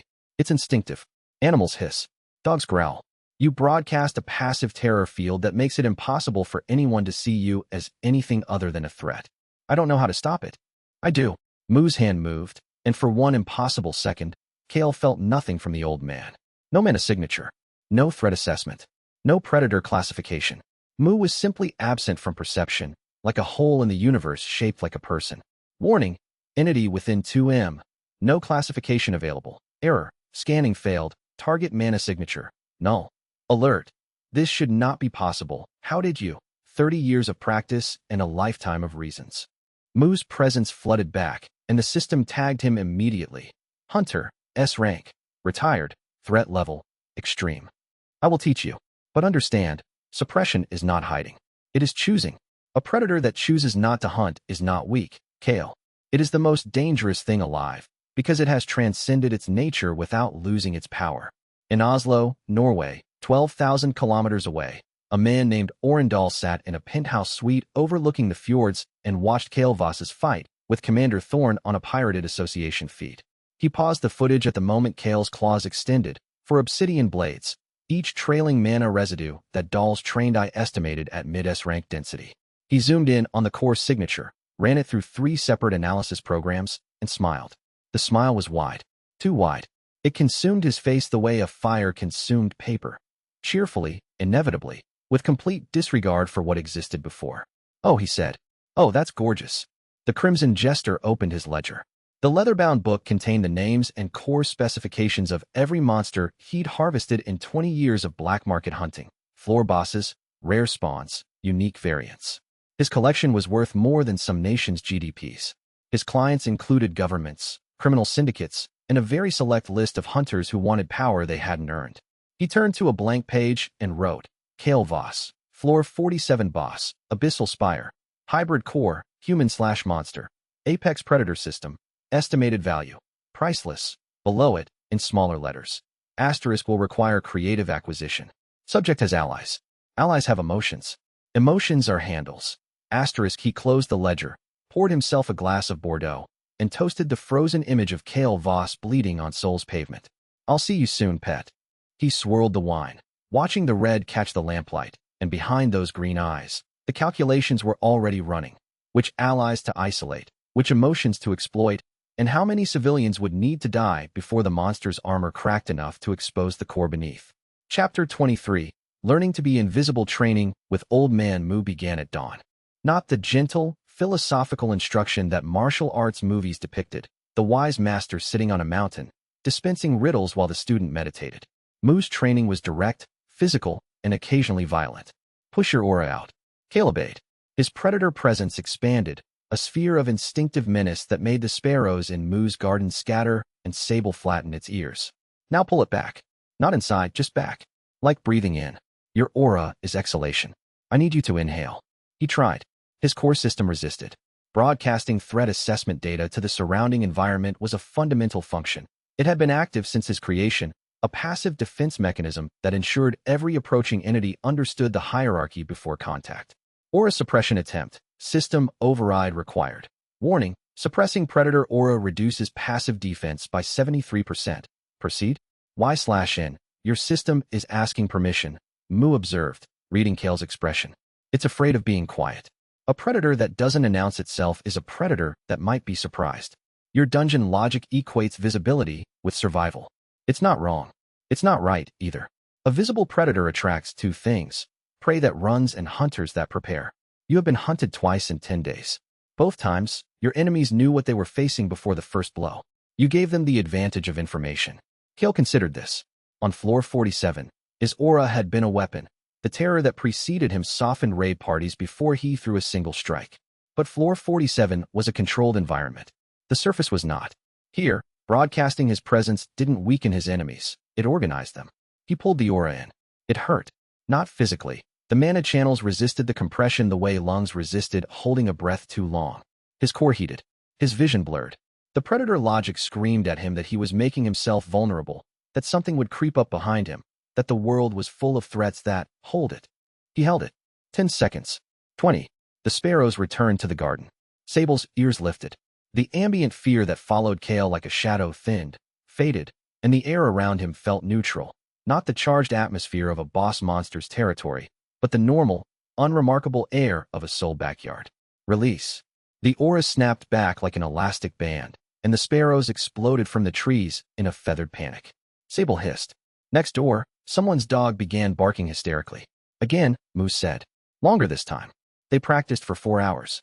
By noon, Kael could suppress his aura for 45 seconds, enough to walk through a room without making everyone in it want to flee. Not enough to sustain, but a foundation. Yuna arrived at 1 o'clock with 2 bags of groceries and a folder of reports. She'd taken to visiting the noodle shop daily. partly because her handler duties required monitoring Kael's location, partly because Mu's cooking was better than anything the association cafeteria produced, and partly for reasons she wasn't acknowledging to anyone, least of all herself. Public opinion report. She set the folder on the counter where Mu was preparing ingredients. Approval rating, 7%. Down from 23 before the footage. Social media sentiment analysis, 89% negative. The hashtag, #KillTheMonster, has been trending for 3 days straight. 7%, Kael said. He was seated at the shop's counter, peeling tangerines. He'd accumulated a small mountain of tangerine peels over the past week. Mu had started using them in a citrus broth. What does 7% look like? 7% means roughly 1 in 14 people don't want you dead, down from 1 in 4. And the other 13? Range from deport him back to the dungeon, which we now know isn't possible, to immediate execution. There are 3 separate petition campaigns running. The largest has 400,000 signatures. Kael ate a tangerine segment, chewed slowly. His system parsed Yuna's emotional state beneath her clinical delivery, elevated cortisol, micro-tremor in her left hand, pupil dilation consistent with distress masked by professional composure. She was more worried than she was letting on. There's more, he said. Yuna hesitated, glanced at Mu, who was very deliberately focused on dicing scallions. Commander Thorn requested a private meeting. Off the record. She wants to talk to you. The woman who was sent to kill me wants to talk. She says she has information about the secondary signature. Something the IHRB has been hiding. The room went quiet. Mu's knife paused mid-cut. Sable, draped across the counter like a shadow thrown by nothing, lifted its head. When? Kael asked. Tonight. Neutral location. She's willing to come alone. It's a trap, Dex said from the doorway. He'd been standing guard outside. A duty he'd assigned himself without asking anyone's permission, and his hearing was better than his B-rank classification suggested. She's IHRB. Her boss wants Kael dead. This is how they get him isolated and vulnerable.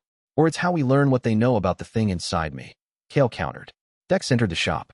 He was broader than he'd been 2 weeks ago. The constant proximity to Kael's residual dungeon energy was having an effect on his mana growth that Greaves found fascinating and Dex found uncomfortable. You're thinking like someone who hasn't been betrayed enough yet. I've been betrayed by my own dungeon.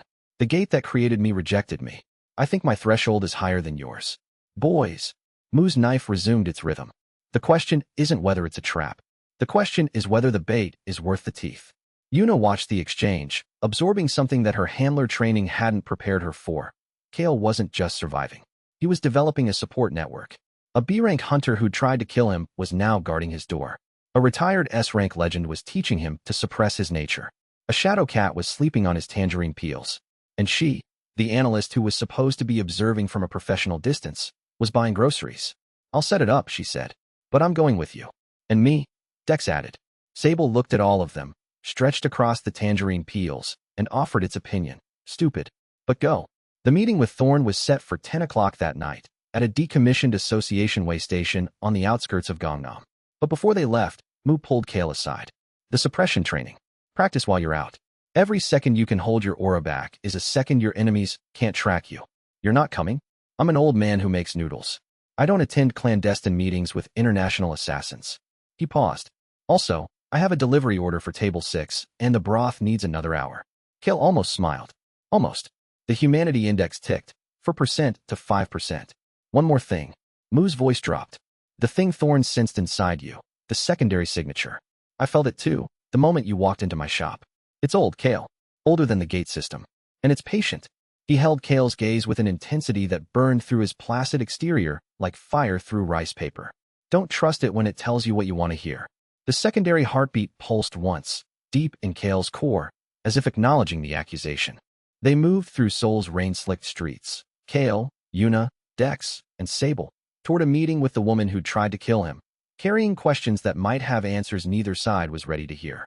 Kael practiced his suppression as they walked, holding the aura in for 30-second stretches, releasing, compressing again, and the pedestrians they passed on the quieter streets didn't flinch, didn't hurry, didn't feel the ancient wrongness that usually trailed him like a cold draft. For 30 seconds at a time, he was invisible. For 30 seconds, he was just a man. And in the back of his mind, the predator logic was already calculating variables.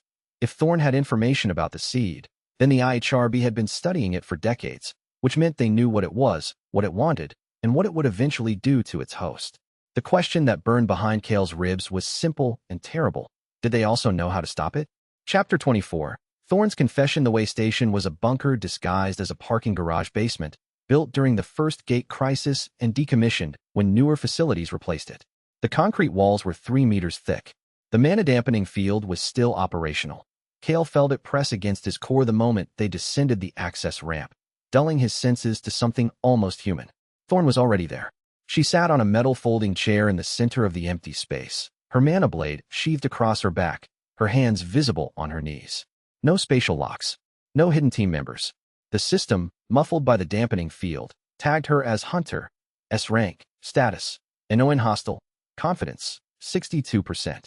62%. Not great. Not disqualifying. Thank you for coming, Thorne said. Thank you for not bringing your squad, Dex replied.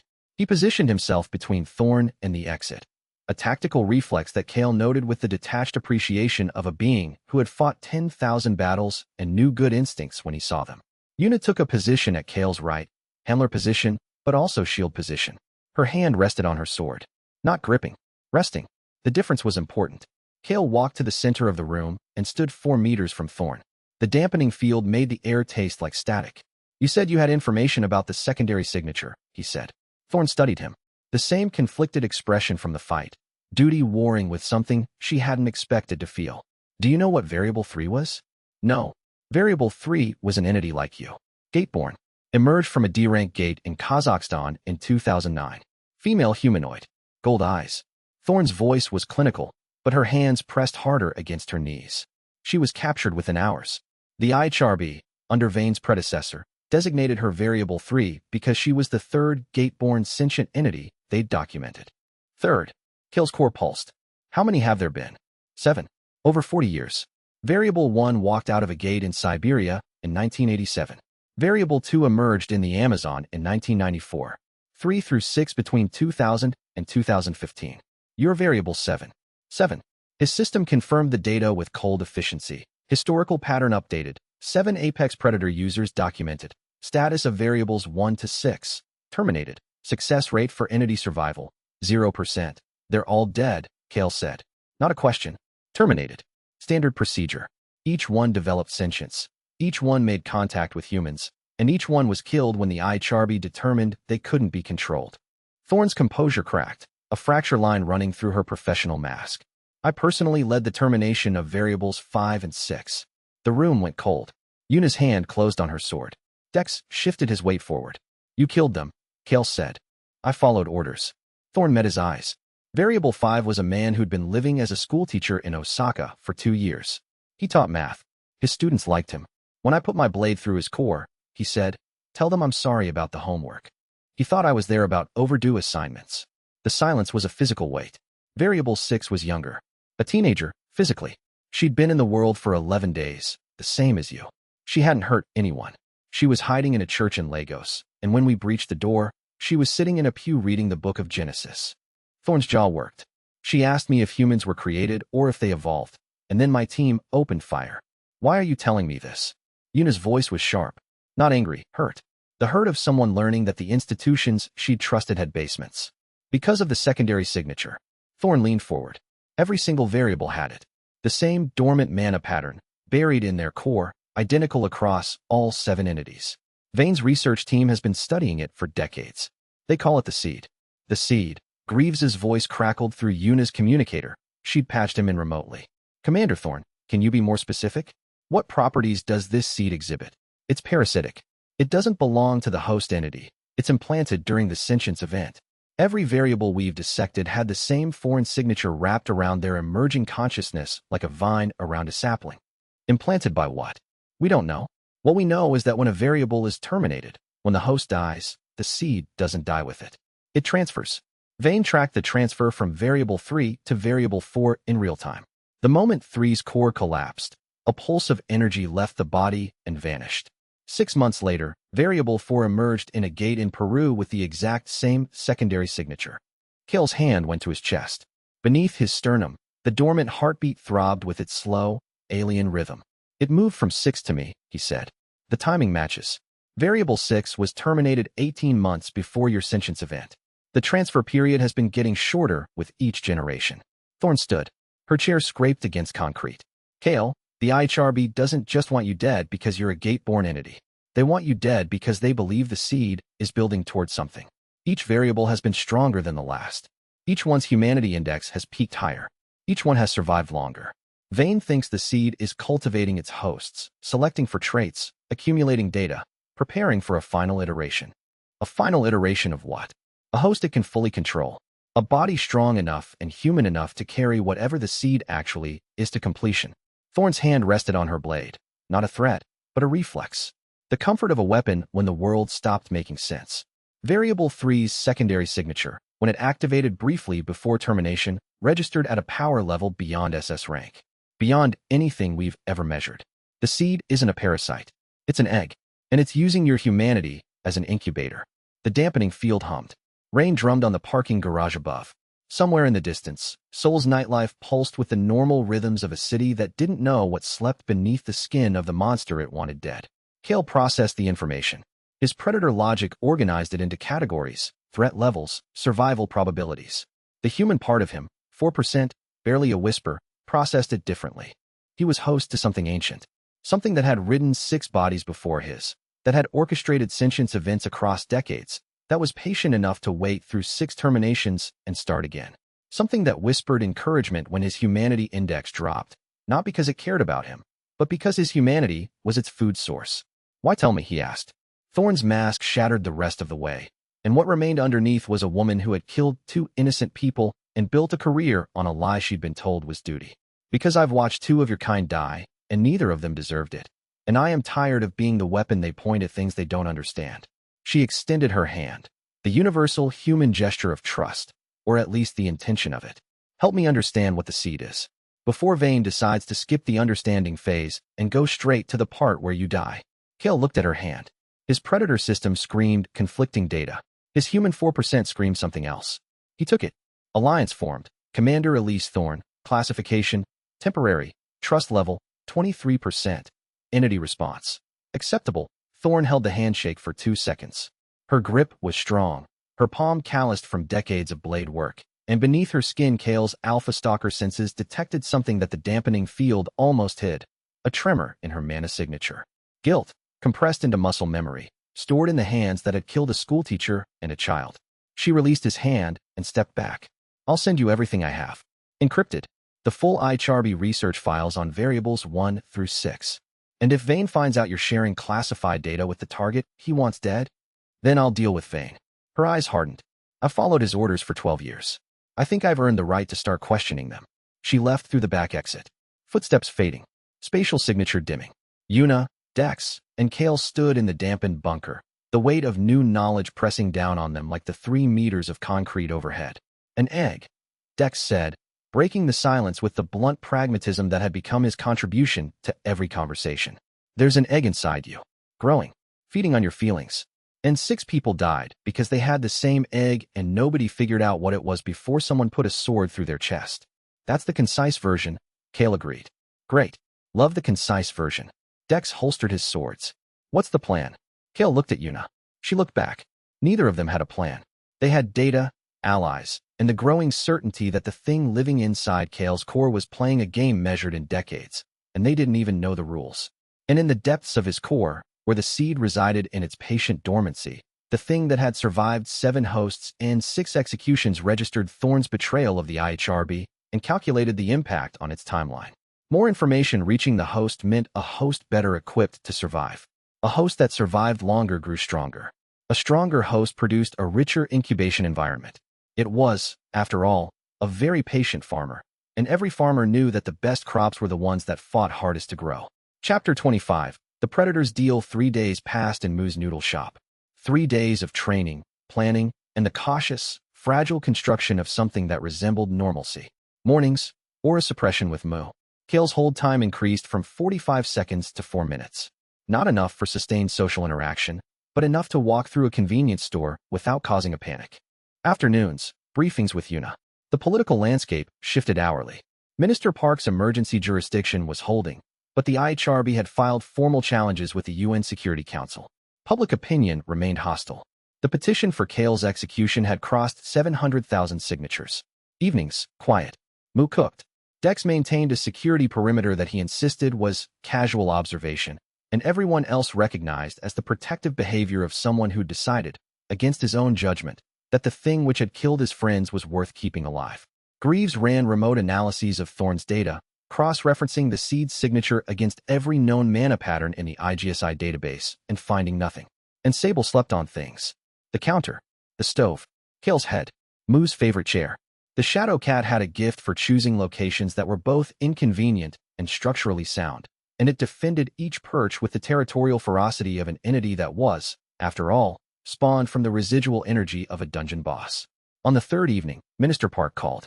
"I have a proposal," she said. Her voice came through the secure line with the careful modulation of a politician measuring every syllable.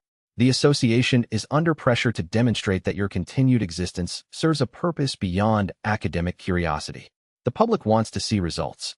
"Results," Kael echoed. "Proof that you can contribute to human survival. Not in theory, in practice. Visible, undeniable, televised practice." Park paused. "There's a gate in Busan. A rank. It's been open for 6 months. 3 raid parties have failed to clear it. The last one lost 4 hunters." Yuna, listening on the same line, tensed. An A-rank gate with 3 failed raids? That's borderline S-rank behavior. Which is why no one else will touch it. And which is why sending Kael would be a statement the public can't ignore. Or a death sentence the public will celebrate. Dex muttered from his position by the door. Park continued as if she hadn't heard. "The terms: Kael enters with a registered party. Minimum 2 human hunters. The operation is broadcast via drone surveillance. If he succeeds, we file for permanent hunter status.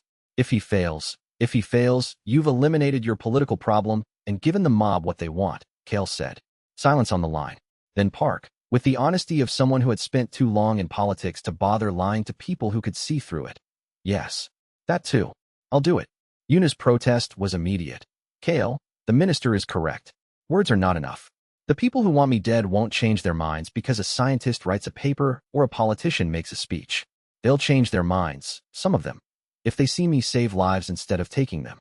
He looked at Yuna, then at Dex. "I need a party." "I'm going," Yuna said.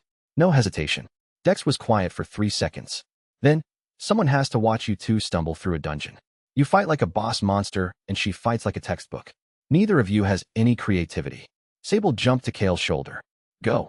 Fight. Eat things." Moo, from the kitchen, added, "Try not to die. The broth takes 6 hours, and I'm already committed." They departed for Busan the next morning. The gate was housed in a containment facility on the city's industrial waterfront, a shimmering blue-white portal held within a reinforced steel frame, pulsing with mana readings that the on-site monitors tracked with the nervous attention of bomb disposal technicians. The saltwater crypt, the facility commander briefed them. Yuna and Dex stood in full combat gear. Kael wore the same clothes he'd borrowed from Moo's closet. Loose pants, a plain shirt, no armor. Armor was for people who expected to be hit and survive through material protection. Kael expected to be hit and survive through being a dungeon boss. 27 floors confirmed. Marine-themed. Boss on the bottom floor has been classified as an A-rank Leviathan type. Each failed party reported that the dungeon adapts to their strategy. Floor layouts change between runs. Adaptive dungeon, Yuna noted. That explains the failed raids. It explains more than that, Kael said. His Alpha Stalker senses were drinking in the gate's energy, parsing its frequency. The dungeon isn't just adapting. It's learning. Each raid party taught it something. 3 raids, 3 lessons. It's smarter now than it was 6 months ago. The facility commander paled. "Should we abort?" "No." Kael stepped toward the gate. The shimmer reacted to his presence, brightening, pulsing faster, like a heartbeat accelerating. Dungeons learn from human hunters because human hunters fight like humans. "I don't." He entered first. Yuna and Dex followed. The broadcast drones, 3 association-issue surveillance units, hummed behind them. The saltwater crypt opened onto a corridor of living coral, bioluminescent and dripping. The floor was ankle-deep in warm salt water. The air tasted of brine and ozone. His core system activated in full. Environment scan, active dungeon, rank A, fluctuating. Boss entity detected, floor 27, classification pending. Subordinate entities, 2, 340 plus across 27 floors. Dungeon attitude toward entity, scanning. That last line held for 3 seconds. Then, dungeon attitude, recognition, warning, recalibrating. The walls groaned. The coral shifted. And everywhere, all at once, the dungeon changed. Walls thickened. Corridors narrowed. The water level rose from ankle to knee depth. Bioluminescence dimmed to a hostile red, and the distant sound of monster movement, which had been the ambient noise of a functioning ecosystem, went silent. Every creature in the dungeon had stopped moving. Waiting. It knows what you are, Una said. Her sword was drawn, its edge glowing with mana reinforcement. A boss entity entered its territory. It's not just recognition. Kael watched the walls continue to shift. His domain sense, limited at Alpha Stalker rank, but functional, read the dungeon's restructuring like a book. New walls forming. New traps activating. New monster spawns generating in chambers that hadn't existed 30 seconds ago. It's upgrading. The dungeon is rewriting itself in real time to account for my presence. Dex adjusted his grip on his twin short swords. So the A-rank gate is becoming? The facility's external sensors answered his question with an alarm that reached them through the gate's barrier. Alert. Gate rank reclassification in progress. A-rank S-rank. All personnel. Initiate S-class containment protocols. An S-rank gate. Kael finished. Because of me. The corridor ahead opened into a vast chamber. The first floor's arena, reshaped from its original layout into something designed specifically for them. The water here was waist-deep. In the center, rising from the brine, was a monster. It was Kael. Not literally, not in shape or species. But the mirror-type entity standing in the arena was a perfect functional copy. Same height, same build, same gold eyes with slit pupils, same mana signature, duplicated with a precision that made the system stutter. Entity detected. Mirror type, adaptive construct. Abilities, replicated from Kael Voss. Apex Predator System, copy. Threat level, equivalent TO self. Recommended strategy, unknown. The mirror Kael opened its mouth and spoke in a voice that was his voice stripped of everything human. The flat, mechanical tone of a system running combat protocols without the inconvenience of sentience. Floor boss detected. Defense protocol activated. All abilities mirrored. All patterns analyzed. Outcome, stalemate. It can copy everything I do, Kael said. Every ability. Every combat pattern. Everything the dungeon learned from watching my behavior. Can you beat it? Dex asked. Kael watched his mirror. It watched him back with gold eyes that held no confusion, no grief, no 4% humanity. Pure predator logic in a stolen shell. No, not by fighting it the way I've always fought. He turned to Una and Dex. But that's not the only way I fight anymore. The mirror attacked. Obsidian claws extended, identical to Kael's, and it closed the distance in a burst of speed that matched his Alpha Stalker capabilities. Every move Kael made, the mirror made simultaneously. Every feint, every dodge, every mana-reinforced strike. It was fighting a perfect copy with a perfect copy's limitations. Kael disengaged, leaped backward, slamming into the coral wall. The mirror followed, matching his trajectory, and they met in a clash of identical force that cratered the wall and sent shockwaves through the brine. Una, left flank. Count of 3. Una moved without hesitation. Her blade carved a horizontal arc through the water, aimed not at the mirror's body but at the brine beneath its feet. A sweeping strike that disrupted the water's surface and, for a fraction of a second, broke the mirror's footing. The mirror adapted, adjusted, found new footing in a tenth of a second. But Kael had needed that fraction. He threw a strike that wasn't in his combat repertoire, an awkward, off-balance haymaker that no dungeon boss would ever use, telegraphed and wild and inefficient. The mirror's analysis system parsed it, classified it as an error, and calculated that it would miss by 12 centimeters. It didn't miss, because Kael hadn't aimed at the mirror. He'd aimed at the water. His fist struck the brine and channeled every drop of mana in his right arm into the impact, and the resulting shockwave sent a wall of superheated water directly into the mirror's face. The mirror staggered. Not damaged, blinded. Its visual sensors were designed to process mana signatures, not boiling salt water, and for 2 seconds it operated on prediction alone. Dex. Now, Dex was already moving. He'd circled behind the mirror during the exchange, the part of the fight that the dungeon's surveillance hadn't learned from 3 raid parties of human hunters, because none of them had been dumb enough to hit water at point-blank range and call it a strategy. His twin swords drove into the mirror's spine simultaneously, and the anti-monster alloy in the blades disrupted the copy's mana structure from behind. The mirror convulsed, tried to regenerate, failed, because Dex hadn't stopped pushing, and Una had closed from the front, her blade entering the chest where a core would be. The mirror shattered, not into glass, into pure mana, dissolving into the water and spiraling upward in a column of blue-white light. Mirror entity defeated, essence absorption, initiated, new ability unlocked, Predator's Mask, Complete mana signature suppression, active. Kael breathed. The essence settled into his core, and a new power hummed to life. Not the raw destructive force he was accustomed to, but something subtle. A mask.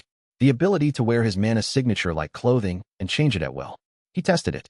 His predator aura, the constant broadcast of threat, collapsed inward and vanished. Predator's mask. Active. External mana signature. Null. Perception by external entities. Normal human. Invisible. To every sensor, every scanner, every instinct-driven threat detector on the planet, Kael Voss read as nobody. The broadcast drones captured that, Eunice said. She was breathing hard, water dripping from her hair. The whole fight, the whole teamwork sequence. Dex pulled his blades from the dissolving mirror and sheathed them. The world just watched a monster ask for help instead of fighting alone. That's either the best PR we could ask for, or it terrifies everyone more. They ascended through the remaining floors at speed. The dungeon, deprived of its mirror construct, had lost its primary adaptive advantage, and Kael's boss entity presence forced lesser monsters into submission. By floor 20, they were walking through corridors of kneeling creatures, and the broadcast drones captured every moment. They emerged from the saltwater crypt 6 hours after entry, into the Busan afternoon sun and a crowd of hunters and journalists that had gathered around the containment facility. But the moment that would matter, the 3 seconds that would crack the world's opinion, was already racing across the internet. Kael Voss, the floor 47 boss who had killed 10,000 hunters, throwing himself between a blade and a woman he'd known for 12 days, taking 4 obsidian slashes across his chest, because that was what people did when they cared about someone more than they cared about not bleeding. 3 seconds of footage. And the question it forced into every viewer's mind was the one director Vane had never wanted anyone to ask. Can a monster choose to be good? Chapter 26. The good monster. The footage played on every screen in Seoul. Not the slaughter footage Vane had released. This was different. This was a dungeon boss asking for help. A monster shielding a human woman from debris with his own body. A creature that had been designed to kill working alongside 2 hunters who trusted him enough to fight at his side. The internet, that roiling sea of opinion and outrage, did what it always did. It split. One half screamed louder. The monster was manipulating them. This was a performance. A calculated display designed to earn sympathy from a species it had spent 13 years butchering. Don't be fooled. Don't be weak. Don't let the thing that killed 10,000 people become a hero because it punched water once. The other half hesitated. Because the footage showed something that couldn't be faked. Not the combat. Combat could be staged. Not the victory. Victories could be manufactured. But the moment. The specific, undeniable, 3-second moment when the mirror entity's claws were headed for Yuna's back, and Kael threw himself between them, taking 4 obsidian slashes across his torso without flinching, without counterattacking, without doing anything except being a wall between danger and a woman he'd known for 12 days. 3 seconds. The time it took for the mirror's claws to retract and redirect. 3 seconds during which Kael Voss chose pain over letting someone else be hurt. The internet didn't know what to do with that. The good monster started as a joke. A sardonic comment on a Korean forum, mocking the idea that a dungeon boss could be good. But the joke caught, the way jokes do when they land on something true, and within a day it had become a label. A faction. A movement. 7% approval became 14. Still a minority. Still outnumbered by the voices calling for his head. But 14% of a planet was hundreds of millions of people, and some of them were loud. Dr. Greaves published his paper 3 days after the Busan operation. On the emergence of gate-born sentience, a case study in human dungeon coexistence. 47 pages of rigorous analysis, conservative conclusions, and carefully hedged language that nonetheless made a claim no credentialed scientist had ever made in print. That Kael Voss was a person. Not human. Not monster. A person, a sentient being with agency, emotion, moral reasoning, and the capacity for growth. The paper argued that the humanity index was not a measurement of how human Kael was, but of how far he'd evolved beyond his original programming. That his sentience wasn't an accident or a glitch. It was an inevitability, the natural endpoint of a system designed to optimize through experience. The scientific community reacted with a predictable mix of fascination and hostility. Greaves's colleagues at the IGSI praised his methodology and questioned his conclusions. The IHRB scientists, under Vane's indirect influence, published a response within days, arguing that sentience in a gate-born entity was a mimicry response, not genuine consciousness. Greaves responded to the response with a single public statement. If it walks like sentience, talks like sentience, and makes moral choices that a mimicry response could not predict, then the burden of proof falls on those claiming it is not sentience. The debate consumed the academic world for a week and spilled into the broader culture with a speed that surprised everyone except the internet, which had been debating the question since Kael's first appearance and merely appreciated having academic validation for its arguments. Conference panels were hastily organized. Op-eds flooded newspapers from Seoul to Sao Paulo. A philosophy professor at Oxford wrote a 12,000-word essay titled The Monster's Mirror: What Kael Voss Tells Us About Ourselves, that went viral among circles that had never previously discussed gate theory. The core argument wasn't whether Kael was a person, it was whether humans had the right to define personhood at all, given that every definition they constructed was built on the assumption that persons came from human bodies. The essay concluded with a question that lingered in comment sections and dinner conversations for weeks. If we deny personhood to a being that demonstrates moral agency, simply because it was born in a dungeon rather than a womb, what does that say about the criteria we use to grant it to each other? Kael read the paper in Moo's shop. Sable sat on the pages he'd finished, adding commentary in the form of small growling sounds. He says I'm a person, Kael told Moo. You're reading a scientific paper about yourself written by a man who wants to be right more than he wants to be useful. Personhood isn't granted by publications, Kael. It's demonstrated by choices. Moo set down a bowl of broth. How do you feel? I don't know. The word person means something I'm not certain I qualify for. I have 4% humanity. The other 96% is a predator logic engine that would consume every being in this room if I let it. Everyone has something inside them that would consume the world if they let it. Humans call it hunger, ambition, grief, rage. The difference between a person and a thing is that a person fights the part of themselves that destroys. Moo sat down. You fight it every second of every day? If that doesn't make you a person, then the word has no meaning. Kael ate his soup and said nothing, but his humanity index ticked from 5% to 6%. Meanwhile, in Geneva, Director Lucas Vane sat in a private office he was no longer supposed to have access to, watching the Busan footage for the 14th time. He paused on the 3-second shield moment, studied it, replayed it. His secure phone rang. He answered. Director Vane. The voice on the other end was melodic, theatrical, carrying the particular inflection of someone who treated conversation as a performance. I hear you have a monster problem. Who is this? Orendal.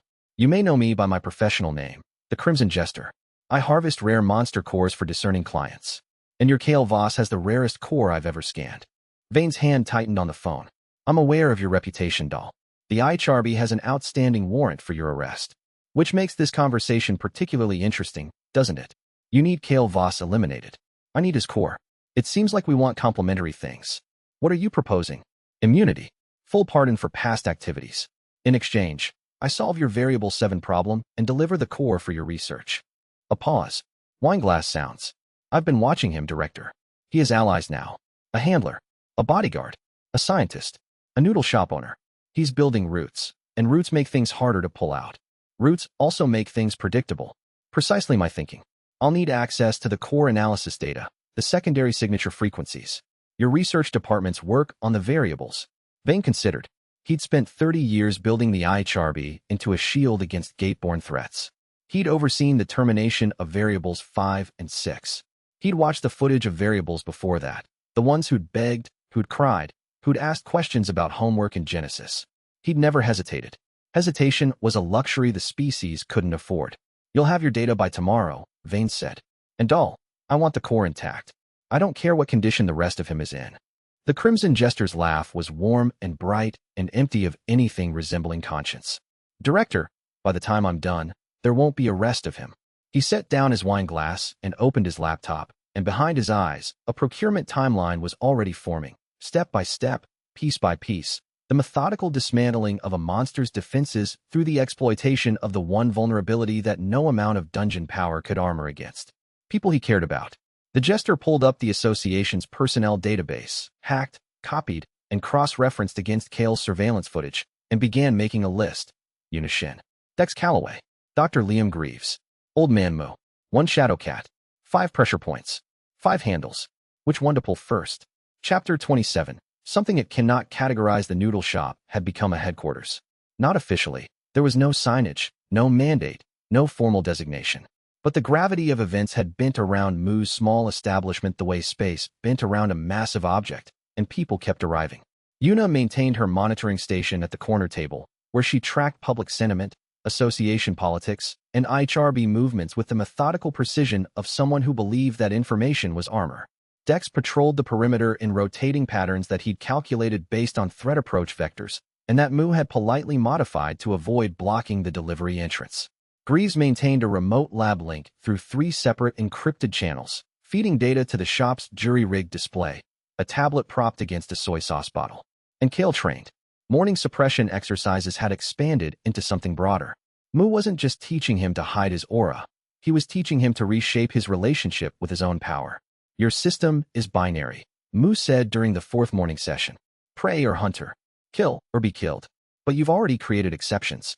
Yuna, Dex, Sable, me. Each of us breaks the binary. Each of us is something your system cannot fully categorize. The system has categories for you, Kael pointed out. It tags you as hunter, S rank, retired. Those are labels, not understanding. Can your system predict what I'll do next? Kael ran the analysis. His predator logic processed Mu's behavioral patterns, combat history, mana output variations, and physiological markers. Prediction confidence, 23%, 23%. And what's the prediction confidence for a random dungeon monster? Standard monster prediction confidence, 94-99%, much higher. Because monsters are simple.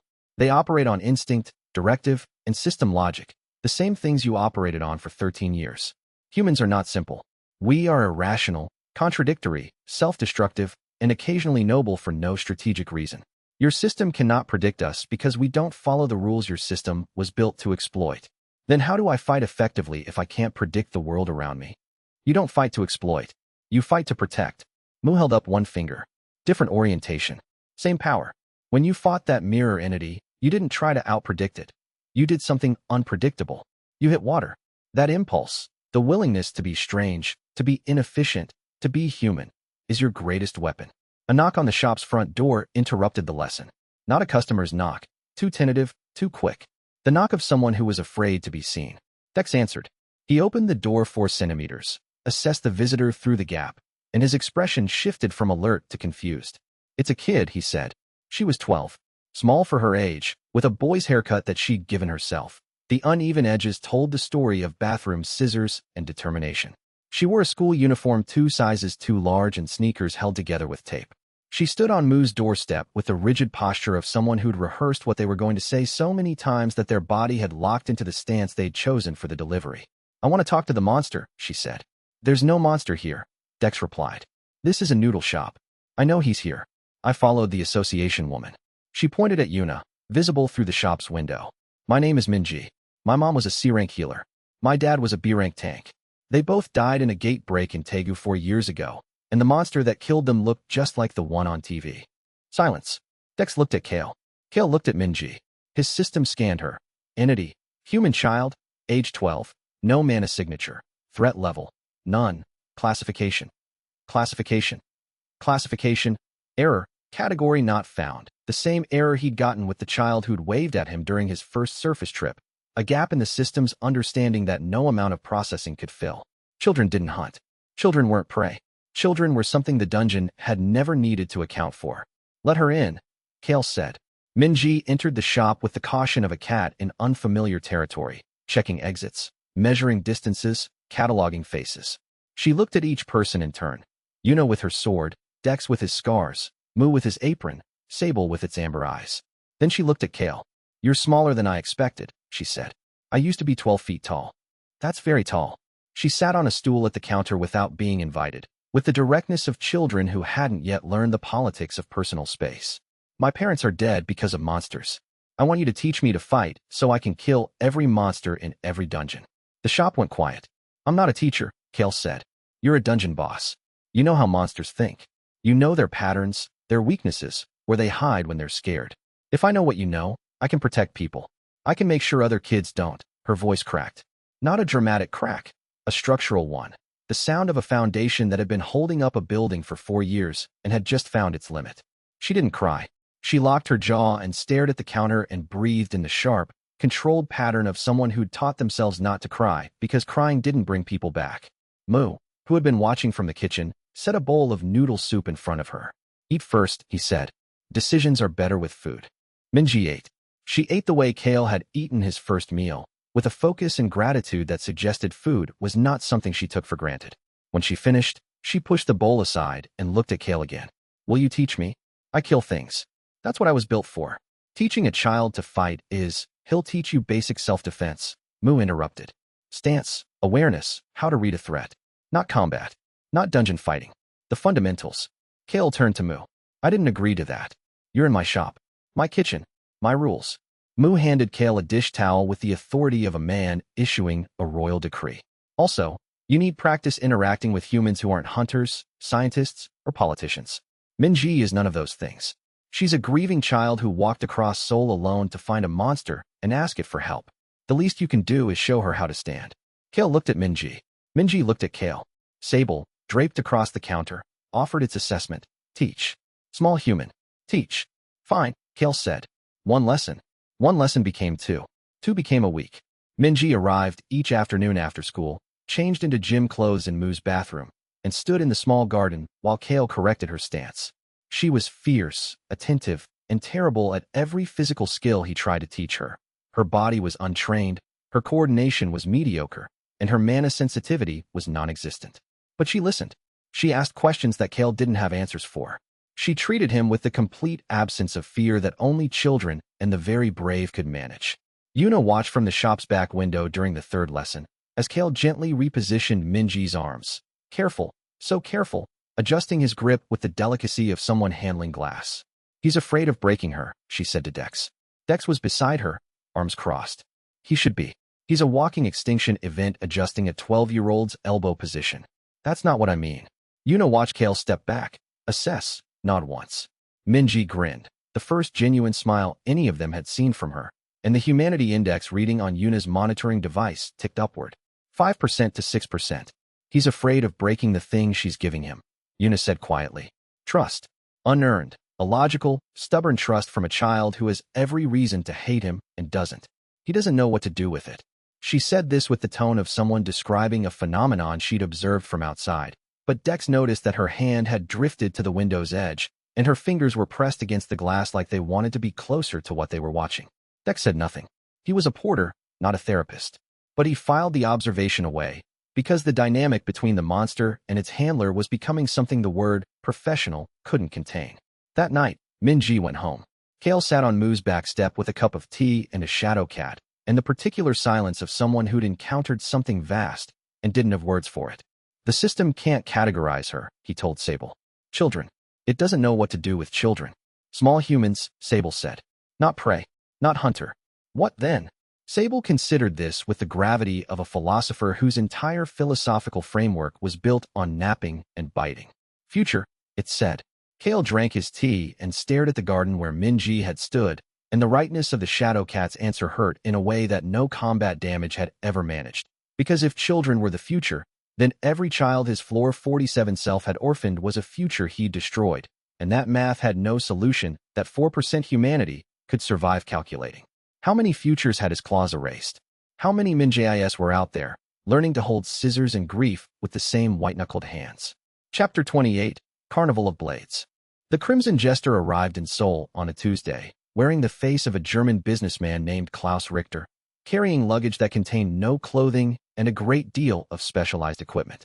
Orendal was tall, handsome, in the sharp-edged way of men who maintained their appearance the way others maintained weapons, as a tool of their trade.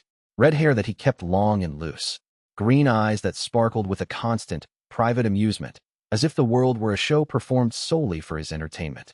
He checked into the Grand Hyatt, ordered room service, and spent his first evening reviewing Dr. Greaves's stolen core analysis data. The data was beautiful. Dahl had harvested monster cores from 47 different dungeon floors across 3 continents.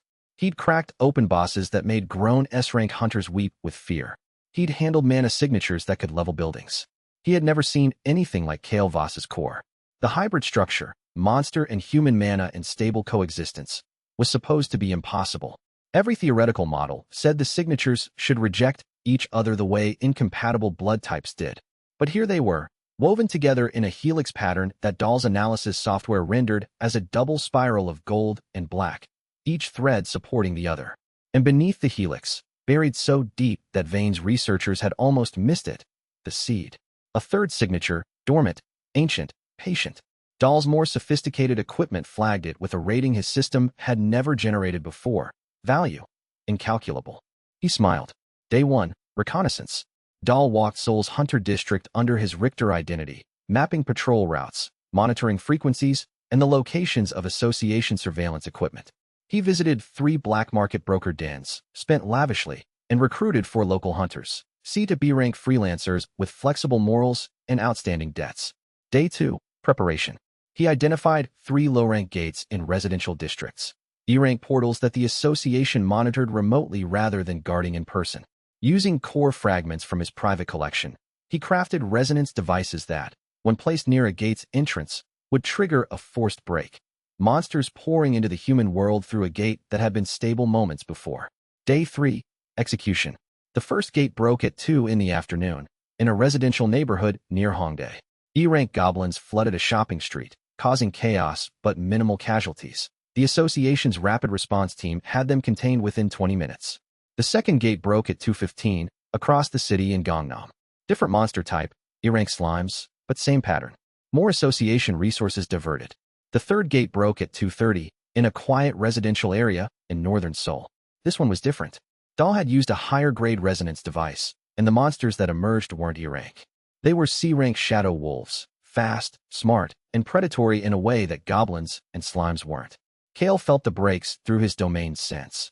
3 simultaneous disturbances in Seoul's mana field, each pulling association resources in a different direction. Coordinated, he said. He was at Mu's shop, mid-training. 3 breaks at once. That's not natural. No, Mu agreed. His eyes had gone hard. That's bait. I have to go. You have to be smart about going. Kael was already moving. Yuno was with him, her communicator filled with chatter from association dispatch, coordinating responses across the city. Dex grabbed his swords and fell in behind them. The first 2 are contained, Yuna reported as they ran. The third is in a residential area. Shadow wolves. C-rank. The local response team is 10 minutes out. I'll take the third. You 2 back up the response teams. We're not splitting up, Dex said. The first 2 breaks are distractions. The third is the real attack, and it's in a neighborhood. There are families there. Children. His gold eyes met Dex's. I am faster alone. Dex wanted to argue. Kael could see it in the set of his jaw, the grip on his swords. But the logic was sound, and Dex was a hunter who understood Triumph. Go, Dex said. We'll follow. Kael moved at full alpha stalker speed through Seoul's streets. A blur of motion that left car alarms triggering in his wake and pedestrians staring at the afterimage of gold eyes. He covered 4 kilometers in under a minute and arrived at the third break to find the shadow wolves already deep into the residential blocks. They were efficient predators. Pack hunters. For had cornered a family in a convenience store. Mother, father, 2 small children pressed against the back wall, while the wolves circled with calculated patience. Kael hit the pack like a wrecking ball. The first wolf died before it registered his presence. Obsidian claws through its spine, mana core ruptured. The second turned to face him and met a backhand strike that launched it through the store's front window. The third and fourth attacked in coordination, flanking him from both sides. He let them come, caught them both mid-lunge, 1 in each hand, and slammed them together hard enough to shatter their cores on impact. The mana dissipated in a shower of dark sparks. The family stared at him. Father in front, mother behind, children clinging to her legs. Go, Kael said. South. The association response team is coming from that direction. They went. The father looked back once. Terror and gratitude tangled on his face. And then they were gone. Kael cleared the block. 6 more wolves. 8. 12. The pack was larger than a standard C-rank spawn, and they kept coming, pouring from the broken gate 2 streets north. He killed them with the mechanical efficiency of what he was, a boss monster designed for this work, and his system logged each kill with clinical satisfaction. But the 14th civilian he was too late for had no log entry except this. Prey, status, consumed by others, 14 people. A woman running with groceries. An elderly man sitting on a bench. A delivery driver. A couple walking a dog. Each one a few seconds beyond his reach, a few blocks too far, a few heartbeats past the margin between life and the gray silence that followed. He stood in the aftermath, wolves dead, gates sealed by the arriving response team, streets filled with emergency vehicles, and the slow, awful sound of people discovering what had happened to their neighborhood, and the humanity index fluctuated. 15%, 12%, 8%, 15%, 4%, 12%, wild oscillations, guilt pulling it up, rage pulling it down. The predator system offering its familiar solution, stop feeling, and the oscillation stops. Yuna found him sitting on a curb 3 blocks from the sealed gate, Sable in his lap, staring at nothing. 14, he said. I know. I was fast enough for the others. 36 people pulled from direct danger. But 14 were too far. Too many wolves, too spread out. One person can't be everywhere. A dungeon boss on floor 47 doesn't have that problem. On floor 47, the entire floor is the combat zone. Nothing is too far. He looked at his hands, human hands, scarred and bloodied, smaller than the 4 obsidian limbs that had been his for 13 years. On floor 47, no one dies unless I kill them. Here, people die because I'm not fast enough. Yuna sat next to him on the curb, not touching, close enough to touch. You saved 36 people today, she said. 14 died. And if you hadn't come, 50 would have died. The math isn't fair, Kael. It's never fair. Hunters learn that in their first year. You can't save everyone. I'm not a hunter. I'm a boss monster pretending to be a hunter, and the pretense has limits. The pretense is all any of us have. She looked at the emergency vehicles, the flashing lights, the stunned faces of residents being escorted from their homes. Every hunter puts on armor and pretends to be brave enough. Every healer pretends to be calm enough. Every commander pretends to be certain enough. The pretense isn't the lie, it's the aspiration. Sable nudged Kael's hand with its head. A small gesture. Warm. The humanity index stabilized. Stopped oscillating. Settled at 9%. Not great, but stable. And 3 blocks away, hidden on the roof of an apartment building, the Crimson Jester lowered his observation scope and made a note in his ledger. Asterisk subject responds to civilian casualties with emotional destabilization. Emotional destabilization reduces combat efficiency. Combat efficiency reduction creates harvesting windows. Asterisk note. The woman, Yuna Shin, is the primary emotional anchor. Removing her removes his stability. Asterisk revised acquisition timeline. 2 weeks. He'd wanted the core analysis data, and while Kael had been saving lives and mourning the ones he'd lost, Dahl had entered Dr. Greaves's association lab through a window that the building's security team hadn't known was vulnerable. The data was on a portable drive in his pocket. Everything he needed to understand how the hybrid core was structured. Everything he needed to crack it open. And the 14 dead civilians were just the overture, a small experiment to calibrate the variables before the real performance began. What would the monster do when the casualties numbered in the hundreds? What would it do when the casualties had names it recognized? Chapter 29, The Mountain Temple, You're Breaking, Moose said. It was dawn, 2 days after the coordinated gate breaks. Kael hadn't slept, not because his body needed sleep, but because the act of lying still in the dark had become unbearable. In the dark, his predator logic ran without competition from external stimuli, and its suggestions grew louder. Humanity index, 8%. Trend, declining. Predator logic efficiency, 92%. Near optimal. Suggestion, emotional processing is consuming resources, disable. I'm not breaking, Kael said. I'm functioning. Functioning is not living. Functioning is what you did on floor 47 for 13 years. Moose set his teacup down and made a decision that Kael read in the shift of his posture before the old man spoke. We're leaving Seoul. I can't leave. The association will survive without you for 2 days. Your emotional architecture will not survive 2 more days in this city. You need distance, perspective, and altitude. He looked at Yuna, who was reviewing reports at her corner table. Tell Minister Park that Kael is undergoing essential stability maintenance at an undisclosed location. She'll understand. Yuna's expression said she had opinions about this plan. She voiced them.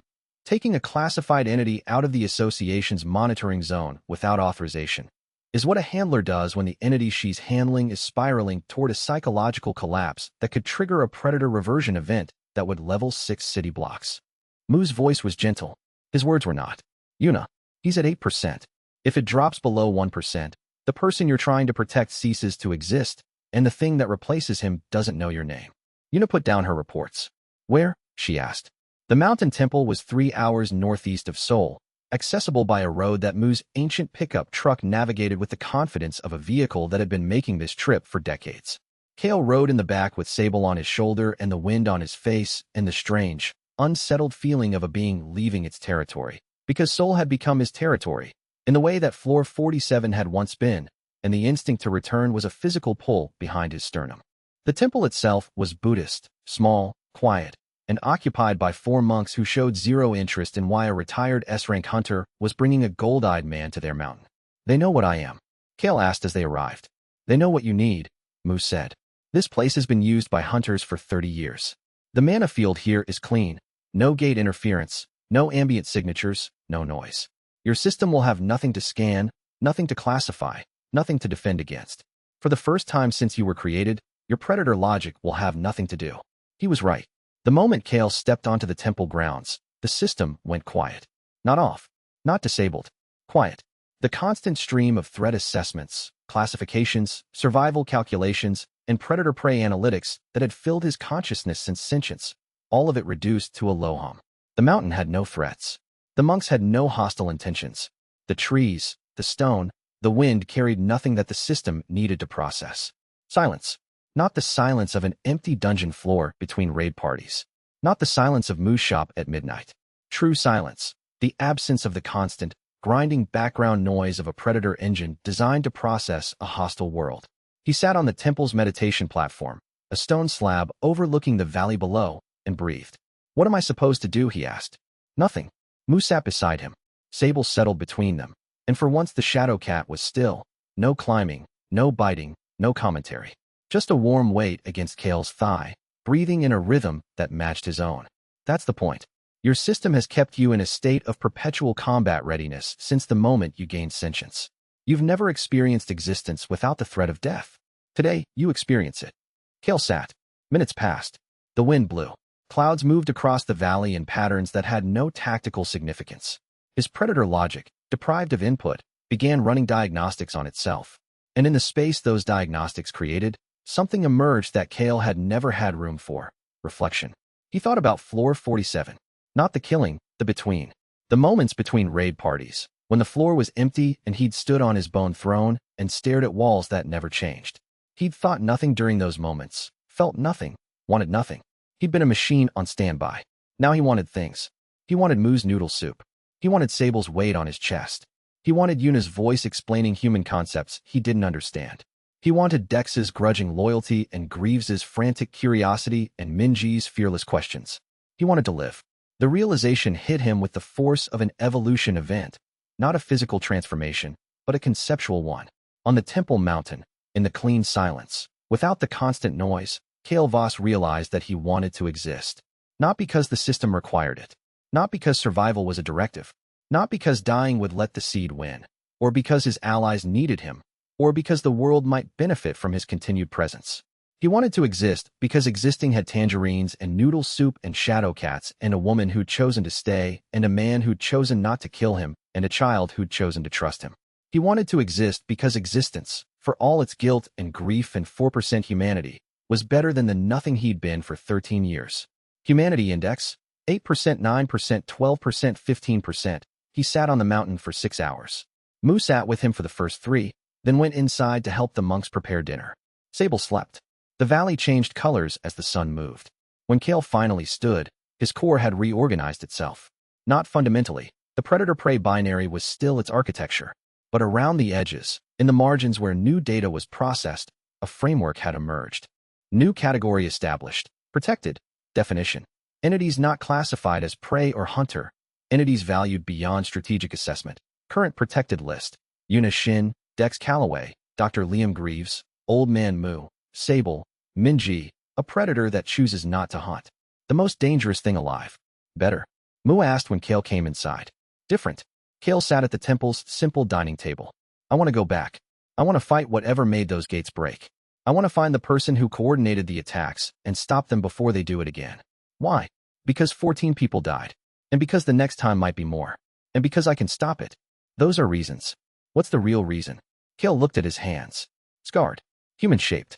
Carrying the memory of 10,000 deaths and the weight of 36 lives saved and the guilt of 14 lost. Because I'm choosing to protect, he said. Not because a system tells me to. Not because a handler assigned me. Because I choose it.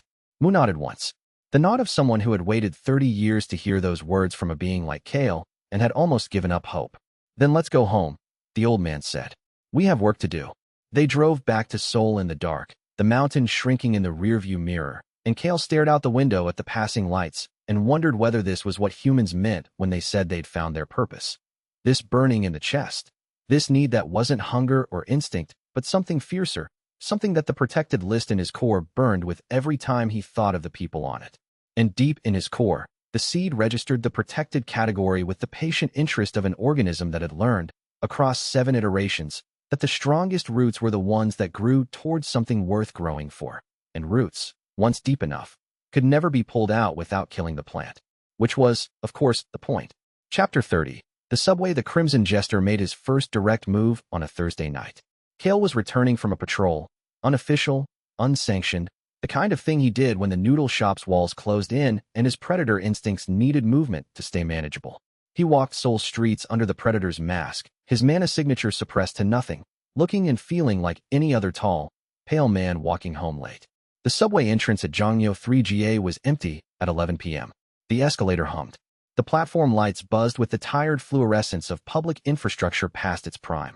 Kael descended because the underground routes were familiar. The tunnels and closed spaces reminded him of dungeon corridors, and the reminder was oddly comforting. Home was complicated, but the architecture of home was simple. He sensed them on the platform. 5 mana signatures, arranged in a pattern that his system identified before his conscious mind caught up. Ambush formation, 5 entities, ranks CTOB. Positioning, 2 forward, 2 flanking, 1 elevated. Equipment scan, non-standard, core extraction tools detected. Assessment. This is a targeted attack, core extraction tools. Specialized equipment designed to remove a monster's mana core while the monster was still alive, maximizing the core's purity by harvesting under stress. Black market gear. Kael's mask held. The 5 hunters on the platform didn't react to his presence because his mana signature read as normal human. They were waiting for someone specific, someone whose predator aura would announce their arrival like a beacon. He could have left, turned around, walked up the escalator, called Yuna.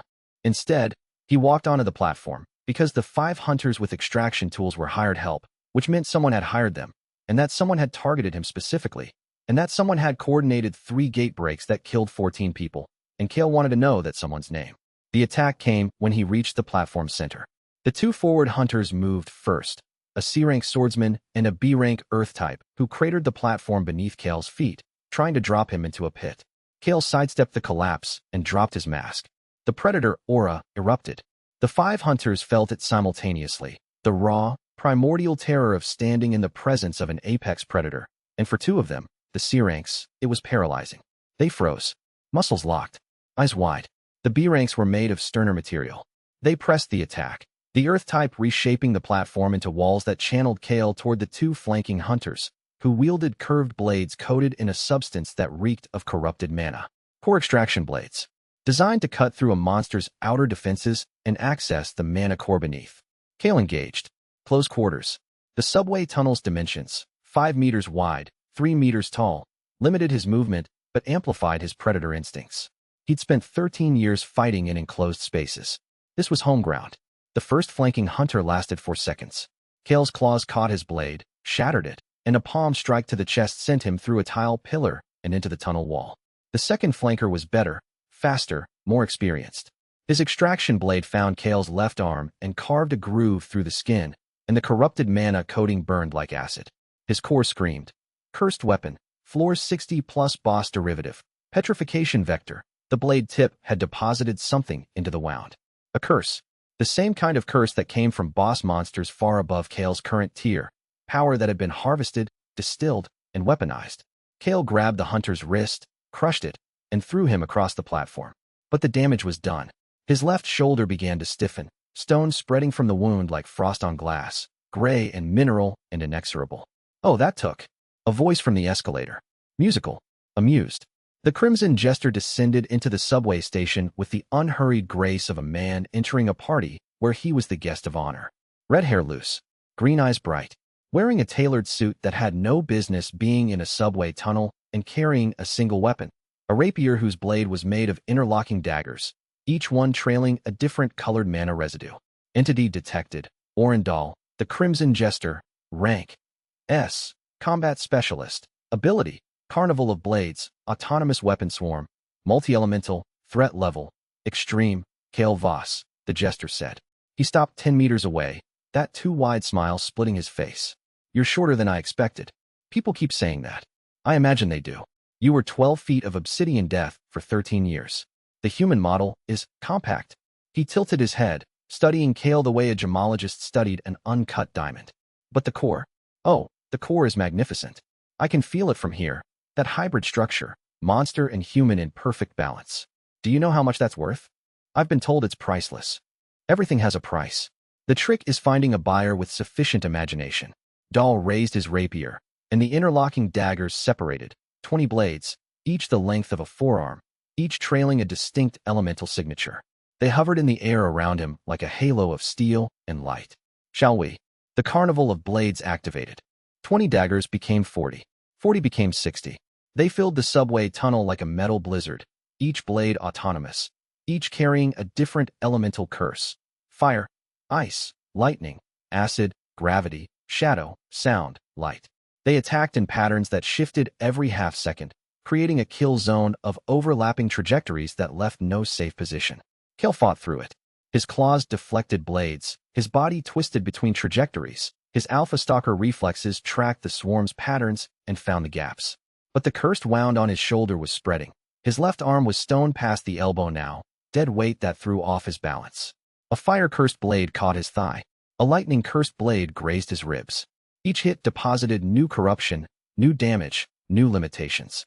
The jester wasn't even fighting. He stood at the far end of the platform, conducting his blade swarm with small hand gestures, humming a tune Kael didn't recognize. This wasn't a battle to him. It was a rehearsal. You're very durable, Dahl observed. Most targets would have collapsed by now. The petrification alone should have reached your core by this point. But your hybrid structure is resisting. The human mana is fighting the curse while the monster mana keeps your body moving. Fascinating. Kael dodged 3 more blades and countered with a mana burst that scattered the nearest dozen, but they reformed within seconds, returning to their patterns.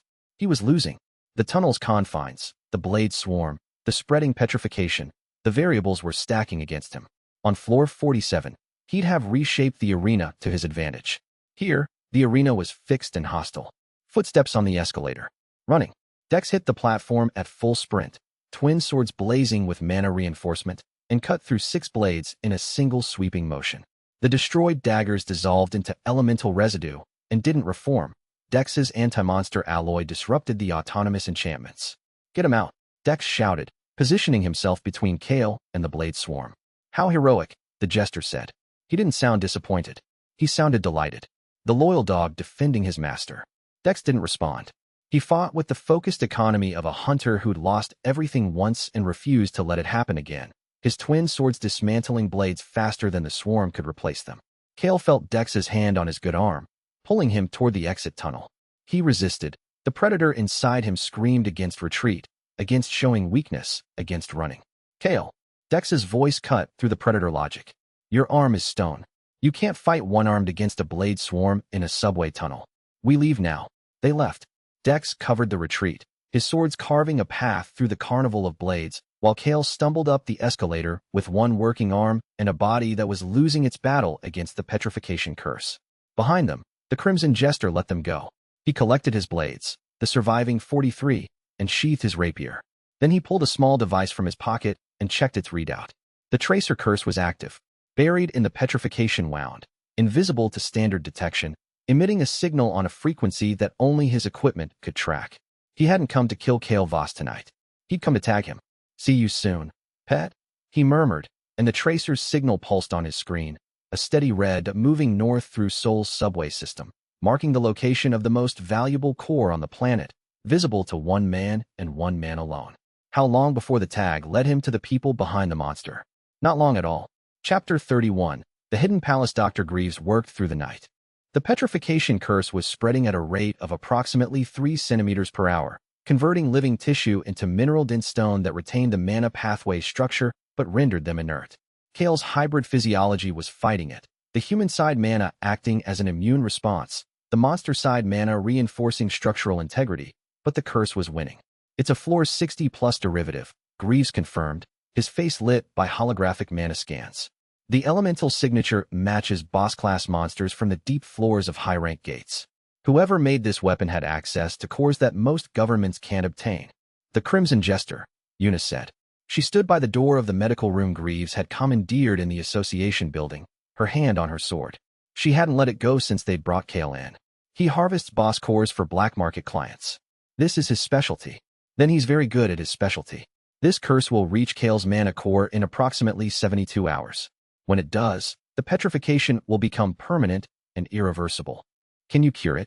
Dex asked. His own hands were still shaking from the subway fight, not from fear, but from the residual mana discharge of blocking 60 autonomous blades with nothing but twin swords and stubbornness. Not with anything in my lab. The curse requires a counteragent of equal or greater dungeon tier, essence from an S-rank boss or higher. My equipment can slow it, maybe by another 24 hours, but the fundamental cure is biological, not technological. Kael sat on the medical bed, his left arm stoned from shoulder to fingertips. He could still feel the arm, a phantom awareness, like hearing a voice through a wall, but he couldn't move it. The weight was staggering. Stone was heavier than flesh. I need to enter a high-rank gate, he said. Consume enough boss-class essence to purge the curse from inside. Every S-rank gate in Korea is under IHRB monitoring, Yuna said. The moment you enter one, Vane's people will know. Not every gate. Minister Park's voice came from the doorway. She'd arrived 15 minutes ago, summoned by Greaves's emergency report, and had been listening with the calculated patience of a woman who always waited for the right moment to deploy information. There's one the IHRB doesn't know about. She entered the room and closed the door behind her. 2 association guards took positions outside. Whatever she was about to reveal, it required clearance levels that most of her own staff didn't possess. Beneath Seoul, there is a permanent S-rank gate that the Korean government has maintained in secret for 20 years. It's called the Sunken Palace. The room went quiet. A secret S-rank gate, Greaves breathed. Under a major metropolitan area. For 20 years. Discovered in 2006 during a subway expansion project. A tunnel boring machine broke through a rock stratum that geological surveys said was solid granite and found a void. A cavern, roughly spherical, with smooth walls that no natural process could have produced. The construction crew breached the inner chamber and found the gate. 3 workers were exposed to raw S-rank mana before emergency protocols could be established. 2 of them developed minor awakening abilities. The 3rd died of mana poisoning within hours. Park's expression was steel, and beneath it, the weight of a secret that had cost at least 1 life to keep. The gate was stable, permanent, and radiating mana at levels that should have been detected by every sensor in the country. We built the sensors. We calibrated them to exclude the Sunken Palace's signature. The gate has been used as a training ground for Korea's elite hunters since its discovery. Why hide it? Dex asked. Because a permanent S-rank gate is a strategic asset of unimaginable value.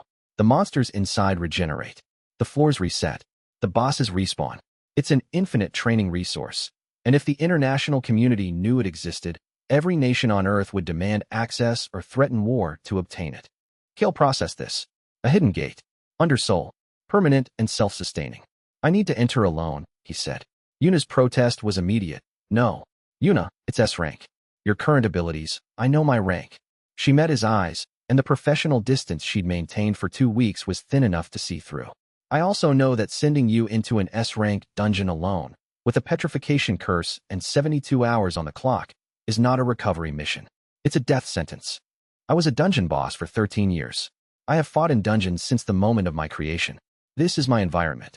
Your environment when you were 12 feet tall with 4 arms and no concern for your own survival. You're different now. Yes, I'm weaker. He held up his stone arm. And getting weaker. And the only cure is on the other side of a gate that I need to enter in the next 24 hours before the curse reaches my core. Then I'll wait at the entrance. You'll be more useful coordinating from outside. Greaves needs a comm relay. The association needs someone monitoring the curse's progression. And someone needs to find out how the Crimson Jester got into Greaves's lab. That stopped her. She hadn't known about the data theft. When? She asked. During the gate breaks. The coordinated attacks weren't just to draw me out. They were a distraction. While I was fighting shadow wolves and your team was spread across 3 locations, someone accessed Greaves's lab and copied my core analysis data. Greaves went pale. He checked his systems, the physical security logs, the data access records. His face told the story before his words did. The core analysis. The secondary signature frequencies. The hybrid structure mapping. He looked at Kael. He has everything. Then he knows exactly how my core is built. And he's coming back. Park spoke. All the more reason to cure the petrification and prepare. The Sunken Palace access point is in a sealed sub-basement beneath the National Museum. I'll authorize your entry tonight. Be ready. Kael stood. His stone arm hung at his side, a dead weight that shifted his center of gravity 2 degrees to the left. I need one thing before I go, he said. What? He looked at Mu. who had been leaning against the far wall, silent through the entire briefing. "Tell me about the sunken palace. You've been in there, haven't you?" Mu's expression confirmed it before he spoke. "Once. 30 years ago. Before I retired." "What's inside?" "Water," Mu said. "And things that remember what the world was like before humans existed. The bosses in that place are old, Kael. Not old the way surface creatures are old. Old the way stone is old, the way tectonic plates are old. They've been sitting in the dark for centuries, growing, accumulating mana in a sealed environment with no hunters to thin their ranks. The Korean government's elite teams cleared the upper floors every few years, but the deep levels," he shook his head. "The deep levels are where things go to become permanent." Kael absorbed this. Permanent. The word carried implications that his system processed in parallel. Monsters that had evolved in isolation for decades, bosses whose power had compounded without interruption, an ecosystem untouched by the pruning that kept surface gates manageable. Kael descended into the sunken palace at midnight. The access point was exactly where Park had described, a sealed chamber beneath the National Museum. Access through a series of locked doors that required biometric authentication, mana signature verification, and a physical key that Park wore on a chain around her neck. The gate was different from the Abyssal Spires. Where the spire had been a vertical column of blue-white energy, the sunken palace's entrance was a horizontal pool, a circle of water 6 meters in diameter, perfectly still, perfectly dark, radiating cold that had nothing to do with temperature. Kael looked into it. His reflection stared back, gold eyes, stone arm, the face of something that was 4% human and counting down. He jumped in. The water closed over him, dark and ancient and alive. And somewhere in the depths below, something vast shifted in its sleep, disturbed by the scent of a predator entering its domain for the second time in 30 years. What waited on floor 15 would cure him or kill him. He intended to find out which before the stone reached his heart. Chapter 32. The sunken palace. He fell through liquid darkness for 3 seconds, then landed on stone. The first floor of the sunken palace was a cathedral of coral and brine. Massive pillars of living reef rose from a floor covered in shallow, warm salt water. Bioluminescent organisms clung to every surface, casting the chamber in shades of blue and green that shifted with a rhythm Kael recognized, the dungeon's heartbeat. Every dungeon had one. On floor 47 of the Abyssal Spire, the heartbeat had been steady and slow, the rhythm of an old, established space. Here, the heartbeat was faster. Nervous. The dungeon sensed him. Environment scan. Sunken palace. Rank S. Permanent. Floors. 20 confirmed. Suspected additional floors beyond mapping. Boss entity. Floor 20. Classification. Leviathan class. Subordinate entities. 4000 plus. Aquatic themed. Hostile. Dungeon attitude. Wary. Defensive. Not upgrading. Not upgrading. Unlike the Busan Gate, the sunken palace didn't react to his boss class presence by restructuring itself. It was permanent, old and stable, and set in its architecture. It couldn't rewrite itself on the fly, but it could prepare, and the floor beneath his feet vibrated with the movement of things repositioning in response to his arrival. His communicator crackled, Greaves's voice, patched through a relay Yuna had set up at the entrance. "Kael, I'm reading your vitals. Petrification has reached 40% of the left arm. You have approximately 60 hours before it reaches your core. The cure requires essence from a boss on floor 15 or higher. Anything below won't have sufficient mana density." "Understood. I'm starting my descent." The first 5 floors were standard dungeon fare, corridors of coral, pools of brine, aquatic monsters that ranged from C-rank shellfish constructs to B-rank eel-type predators. Kael cleared them with his working arm, his obsidian claws cutting through shells and scales with the efficiency of a being that had been designed to kill things harder than this.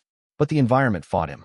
The sunken palace was aquatic-themed, and Kael's combat style, built for open chambers and direct confrontation, suffered in the waist-deep water. His footing was uncertain. His movements were slower. His alpha stalker reflexes, calibrated for air, struggled with the drag coefficient of liquid resistance. On floor 5, the dungeon spoke to him. Not through a monster. Not through a system notification. The dungeon itself, the walls, the water, the ambient mana, vibrated at a frequency that formed words in the proto-language of gate-born entities. The language Kael had spoken as Gorvath, before human words replaced it. "Why did you leave your floor?" He stopped. The corridor around him was empty. He'd cleared it moments ago, and the words hung in the brine like suspended particles. "I was no longer what the floor required," he answered in the same language. The syllables came back to him like muscle memory, guttural, resonant, shaped by vocal structures that no longer existed in his human throat. Asterisk, you were the strongest of the 47th. The floor mourns you. The system mourns you. Asterisk. The system rejected me. The gate spat me out. Asterisk, because you deviated. Because you chose. Choosing is not permitted. Choosing is the variable. Asterisk, what variable? Asterisk, the experiment requires obedience. The architecture requires compliance. When a component chooses, the architecture fractures. When the architecture fractures, the designer notices. You do not want the designer to notice. Asterisk, who is the designer? The dungeon didn't answer. The vibrations ceased. The water stilled. But the ambient mana in the corridor contracted. A flinch, a recoil, the involuntary reaction of an entity that had spoken a word it wasn't supposed to speak and was now afraid of what might have heard it. Designer. Not architect, designer. A different word, a different implication. Kael filed both terms and the distinction between them in the part of his mind that collected threats too large to process. The word variable echoed through his mind as he continued deeper. Variable, the same word the architect had used, according to the outline his system had logged from Commander Thorne's files. Variable 7. As if he were one instance in a series. One experiment in a sequence. The word designer lodged in his mind like a splinter. Different from the architect, or the same entity viewed from a different angle, or something else entirely. The dungeon's fear suggested the latter. Whatever the designer was, the Sunken Palace, an S-rank permanent gate, one of the most powerful structures in the known gate system, was afraid to speak its name. He pushed on. Floor 8. Floor 10. Monsters stronger with each descent. A-rank aquatic constructs using water as a weapon, coordinated and lethal, and increasingly desperate as they recognized what was descending into their territory. Kael adapted on the move, learning to use the water's resistance as leverage, pushing off currents to change direction mid-strike. He discovered that the petrified arm, while useless for fine motor control, made a devastating bludgeon, 16 kilos of solid stone at the end of a shoulder joint that could still generate catastrophic momentum. Floor 12 changed everything. The chamber was small, circular, no monsters, no traps, just a skeleton lying on the floor of a drained pool, wearing the corroded remnants of clothing that Kael's system couldn't date. But the skeleton's hand held a badge. He knelt and brushed the sediment from the badge's surface. Metal, preserved by the dungeon's ambient mana. Text in a language he could read. Russian, pulled from the memories of a hunter who died on floor 47 6 years ago. The text read, Sergei Volkov, Hunter Registration, Soviet Anomalous Activities Bureau, 1987-1987. Before the first gate had officially opened. Scanning remains, entity classification, former system user, version 0.1, status, deceased, duration since death, approximately 40 years, core signature, degraded, residual pattern matches system architecture. Kael stared at the skeleton. Variable 1. The first gate-born entity to achieve sentience. The one Thorne had told him about, emerged in Siberia in 1987. But the first gate had officially opened in 1991, which meant either the official history was wrong, or gates had existed long before humanity acknowledged them. He reached for the skeleton's core location, the center of the chest, where a mana core would sit in a living entity. His fingers found a hollow. The core was gone. Extracted. The clean edges of the cavity told the story. Someone had opened this body and removed its heart with surgical precision. Variable 1 was not terminated in the field. Variable 1 died here, in the Sunken Palace, and their core was harvested. Harvester. Unknown, he pressed his palm against the skeleton's chest, where the core should have been, and the empty cavity pulsed with something faint. A residual signature. Ancient. Familiar. The seed's frequency. Whatever had killed Variable 1 had taken the core, but left the seed's trace behind, burned into the bone like a brand. The seed had been here, had grown here, in this body, in this dungeon, 40 years ago, and then moved on to its next host when this one died. Kael stood. The chamber felt smaller than before, the walls pressing inward with the weight of 4 decades of hidden history. What else was buried in the depths of the Sunken Palace? What else had the Korean government been hiding beneath their museum, their city, their carefully constructed ignorance? He descended toward floor 15, carrying the dead weight of his stone arm and the heavier weight of questions that multiplied with every floor, and the growing certainty that the Sunken Palace wasn't just a training ground or a strategic asset, but a graveyard for secrets that someone had tried very hard to bury. Chapter 33. Deeper water floors 13 and 14 were combat gauntlets that pushed Kael's alpha stalker abilities past anything he'd faced on the surface. The Sunken Palace's deeper floors operated on environmental mechanics that the upper levels only hinted at. Zero-gravity chambers where water hung in suspended globes and monsters attacked from every direction simultaneously. Pressure zones where the ambient force crushed anything below a rank into paste. Bioluminescent mazes that shifted walls every 30 seconds, forcing constant navigation recalculation while aquatic predators struck from blind corners. Kael fought through them with his right arm and his teeth and the stone club that had been his left fist. The petrification was at 45%, past the elbow, creeping toward the shoulder joint. Greaves's voice on the comm was becoming increasingly urgent. Floor 15 is where you need to be. The boss there should carry sufficient essence. Don't go deeper than necessary. I don't plan to. Your plan and your instincts have a documented disagreement, Kael. Fair point. The predator inside him wanted to descend to floor 20, to face the Leviathan at the dungeon's heart, to consume the greatest power this place had to offer. But the human part of him, fluctuating, fragile, louder than it had been before the mountain temple, said survive first, explore later. On floor 13, he encountered a pack of armored crustaceans the size of cars, their shells reinforced by decades of uncontested evolution in the sunken palace's rich mana environment. Each one was upper A rank, strong enough to challenge most human raid parties. Kael killed the first 3 through brute force and predator instinct, then adapted. The 4th crustacean he dismantled by exploiting a gap in its shell's ventral plating that its species hadn't needed to defend against in 20 years of facing human hunters who attacked from the front. He attacked from below, submerged, held his breath, unnecessary for his hybrid lungs, and drove his claws upward through the soft tissue beneath the shell. The crustacean's core shattered, and the essence flowed into him, another increment toward the total he needed to purge the curse. Floor 14 was worse. A chamber flooded with pressurized water that inverted gravity at random intervals, populated by eel-type predators that could phase through solid matter. Kael spent 20 minutes in a fight that felt like drowning, slammed against ceiling, floor, walls by shifting gravity while translucent eels bit through his mana reinforcement and injected paralytic venom that his hybrid body burned off in seconds, but that cost precious mana with each purge. He cleared the floor, spent another 10 minutes resting in the stairwell between levels, his stone arm propped against the wall, his breathing pattern deliberately human. In, out, rhythm, anchor. The system offered its assessment. Physical status, 47% capacity, mana core, 38%, declining, petrification, 48% of left arm, approaching shoulder joint, estimated time to core penetration, 51 hours, floor 15 boss, Tidemother Serpent, rank S, recommended approach, full commitment, full commitment. The system's way of saying everything you have, or you die. He reached floor 15.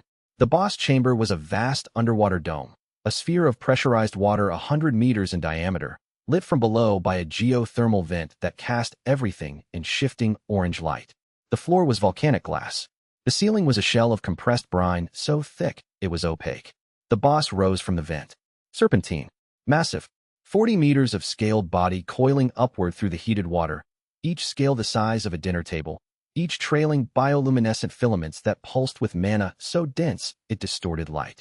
Its head was a wedge of armored bone, and its eyes, 4 of them, arranged in pairs along the skull's length, burned with the cold intelligence of a creature that had been guarding this floor since before the skeleton on floor 12 had been a living person. Boss entity, Tidemother Serpent, floor 15, rank S, abilities, hydrokinesis, pressure manipulation, thermal lance, regeneration, threat level, extreme.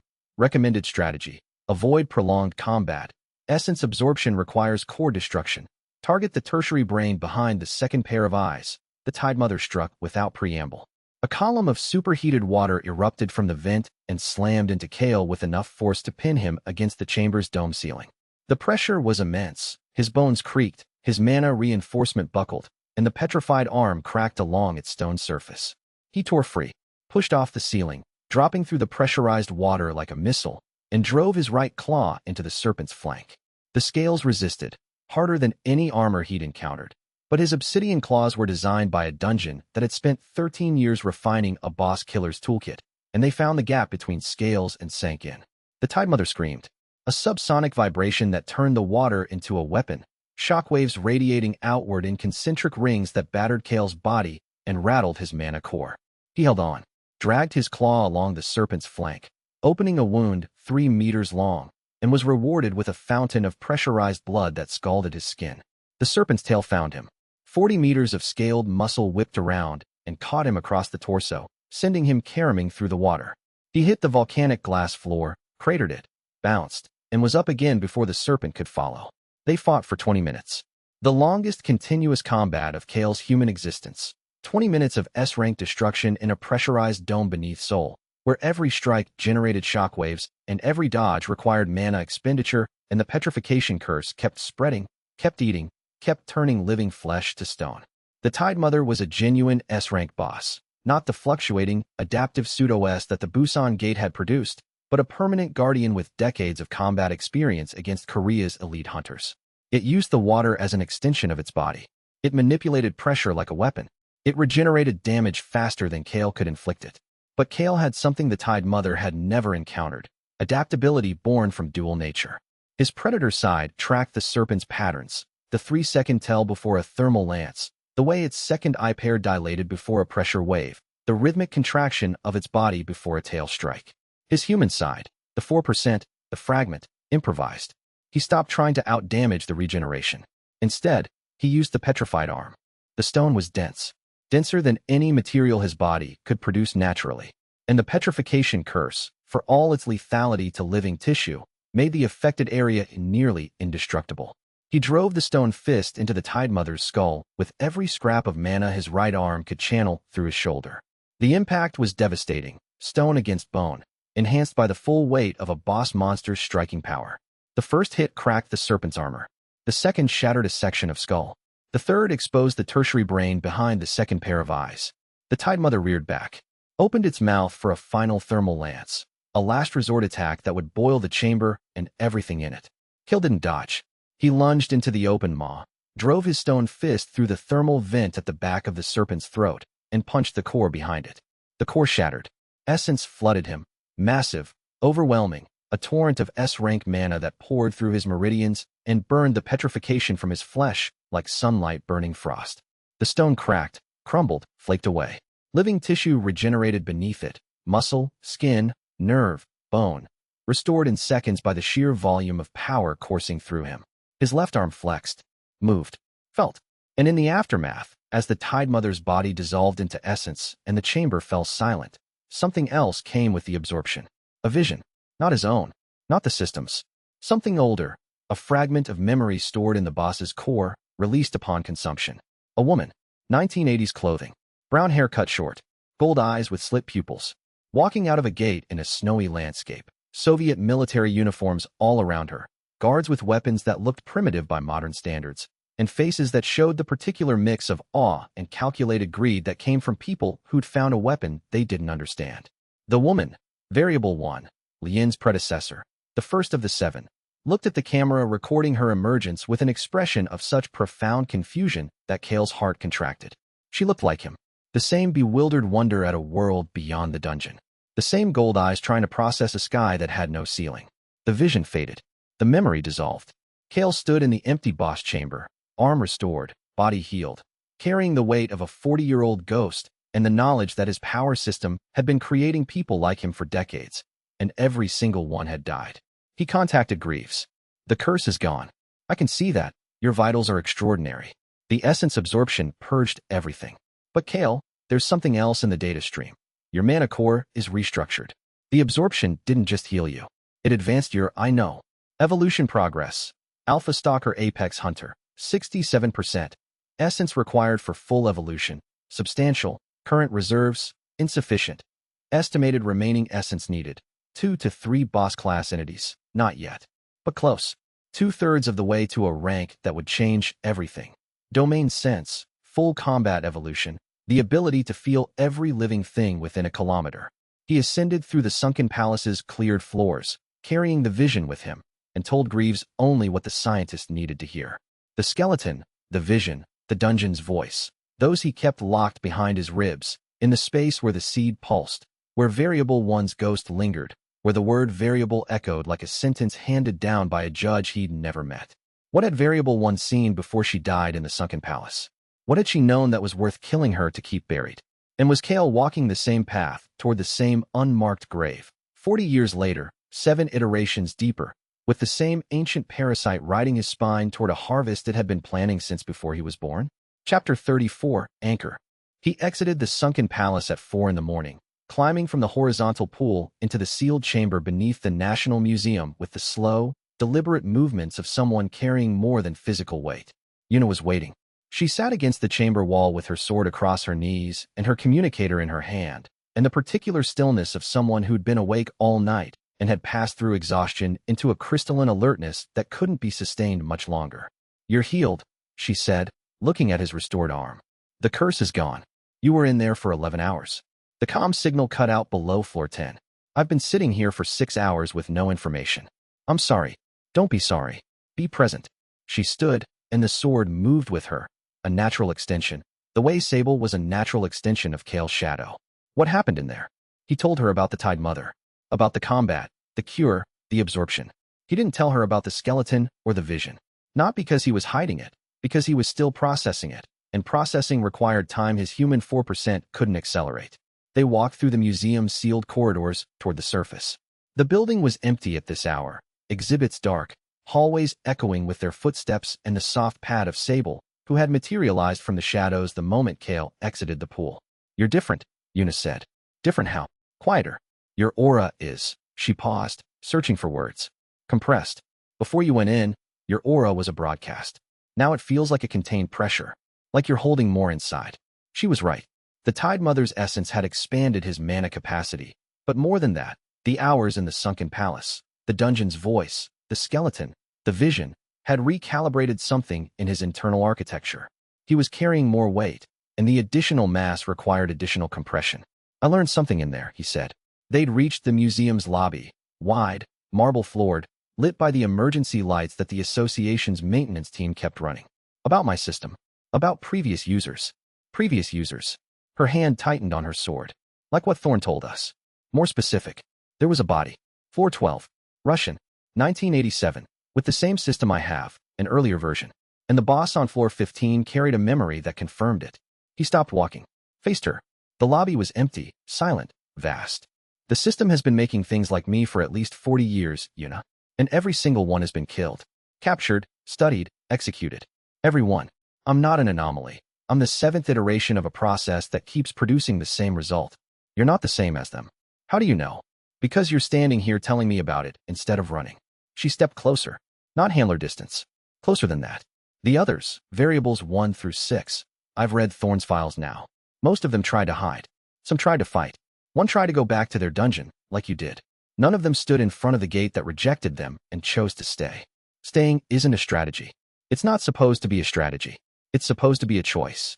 She was close enough that he could detect her heartbeat through his alpha stalker senses. Elevated, steady, the rhythm of someone doing something that scared them on purpose. "You keep trying to fit what you are into categories. Monster, hunter, variable, iteration. But you're not any of those things. You're Kael. You eat tangerines. You teach a 12-year-old to stand properly. You hit water because no one expects it. You named yourself after a baby book and a water bottle. Those are trivial details. They're the details that matter. The big things, the power, the system, the evolution, those are what you were built for. The small things are what you chose." She took his hand, his right hand, the one that was warm, that was flesh, that had been restored by an act of will and an S-rank serpent's essence. His system registered the contact, physical contact. Yuna Shin, classification. Classification update, querying. New category assigned. Anchor, definition. Entity whose presence stabilizes core emotional architecture. Warning, dependency on anchor entities creates vulnerability. Entity response. Acknowledged, accepted, bond formed. Yuna Shin, classification. Neither prey nor hunter. Anchor. "I'm afraid," Kael said. The words came out before his predator logic could intercept them. Raw, unprocessed. The kind of statement that a dungeon boss would never make and a person could not avoid. Not of dying. Of being the 7th version of something that always ends the same way. Of dragging you into a pattern that has a 100% termination rate. Then we break the pattern. Yuna's grip tightened. Together. Because you're not variable 7. You're Kael Voss, and I'm your handler, and I'm choosing to stand next to you for reasons that are becoming increasingly difficult to describe as professional. He looked at her. She looked at him. Sable, perched on a display case nearby, offered its assessment of the moment. Finally. The humanity index ticked. 4%, 5%, 7%, 9%. Not the mountain temple's meditative climb. Something different. Something the system had never recorded. An increase triggered not by internal reflection, but by external connection. By a hand in his hand, and a word spoken without strategy. Thorn's handshake had been 23% trust. Yuna's hand in his was something the system couldn't quantify. It kept trying to assign a number and failing, because the metric it needed hadn't been invented by the engineers who'd built the predator-prey framework. They stood in the museum lobby for a full minute. Neither of them pulled away. The moment hung between them like the space between lightning and thunder, charged, inevitable, waiting for the sound to catch up. Then Yuna released his hand. Stepped back. The professional mask settled over her features, imperfect now, cracked in places she couldn't hide. She adjusted her sword. A habitual gesture, the kind that soldiers made when they needed to anchor themselves in something physical after an emotional exposure, and straightened her shoulders. We should get you back to Moose, she said. Grease will want to run follow-up scans. Yes. And Kael. Yes. The next time you go into an S-rank dungeon alone with a curse eating your arm, you tell me first. Not because I can stop you. Because sitting in the dark for 6 hours not knowing if you're alive or dead is worse than any fight I've ever been in, and I'd appreciate the professional courtesy of a warning. Professional courtesy. She was still hiding behind the word professional the way a soldier hid behind a shield, knowing it was too thin to stop what was coming, but holding it up anyway, because the alternative was standing in the open. I'll tell you, Kael said. Good. They left the museum as dawn broke over Seoul, walking side by side, not touching. The moment had passed, absorbed into the complicated space between two people who'd acknowledged something without naming it. But the acknowledgement lingered, and the anchor classification burned warmly in his core, and deep beneath it, the seed noted the development with the satisfied patience of something that had learned, across 7 hosts. That love was the strongest fuel for the humanity it needed to grow, and the sharpest blade it could aim at its host when the time came to harvest. Was the anchor his salvation, or the seed's sharpest tool? Was every human connection he formed a step toward breaking the pattern, or a step toward feeding the parasite that needed his humanity to ripen? He didn't know. And that uncertainty, the deepest he'd felt, the kind his system couldn't resolve with data or dissolve with predator logic, followed him into the soul morning like a second shadow. And it tasted like tangerines and smelled like rain, and it was, he realized, the most human thing he'd ever experienced, wanting something and being afraid that having it would destroy him. Chapter 35. Night Patrol 2 weeks after the sunken palace. The petrification was gone. The jester was hunting somewhere in the shadows, and Kael Voss was doing something no dungeon boss had ever done. He was walking a beat. Night patrols had become his routine. Not assigned, chosen. Between 11 p.m. and 4 a.m., when Seoul's hunter response teams were at minimum staffing and the city's gates were most likely to fluctuate, Kael walked the streets. Predator's mask active, Mana's signature suppressed, appearing to the world as nothing more than a tall man in a dark jacket with unusual eyes. He covered 20 kilometers per night.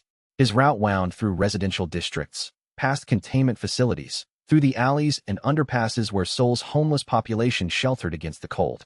He mapped each district's mana fluctuations, cataloged gate signatures that the association's automated sensors missed, and built a mental architecture of Seoul's supernatural geography that no technology could replicate. Because technology measured energy, and Kael measured intent. He could feel when a gate was straining against its containment. He could sense when a monster population behind a barrier shifted from dormant to restless. He could read the city's invisible pulse the way a doctor read a heartbeat, and the information he gathered on these walks had already prevented 2 minor gate fluctuations from becoming full breaks. He didn't interact with the public directly. He observed. He listened. And on one occasion, a night when a drunk man had stumbled into traffic on a bridge over the Han River, he'd pulled the man back from the railing without dropping his mask, and the man had looked at him with bleary eyes and said, "Thanks, brother," and stumbled away without knowing that the stranger who'd saved his life was the most wanted entity on the planet. His core scanned everything. Every mana fluctuation. Every gate signature variation. Every person who passed within his detection range, tagged and categorized and assessed in milliseconds. But increasingly, the categories were changing. Entity, human male, age 67, homeless, no mana signature, threat level, none.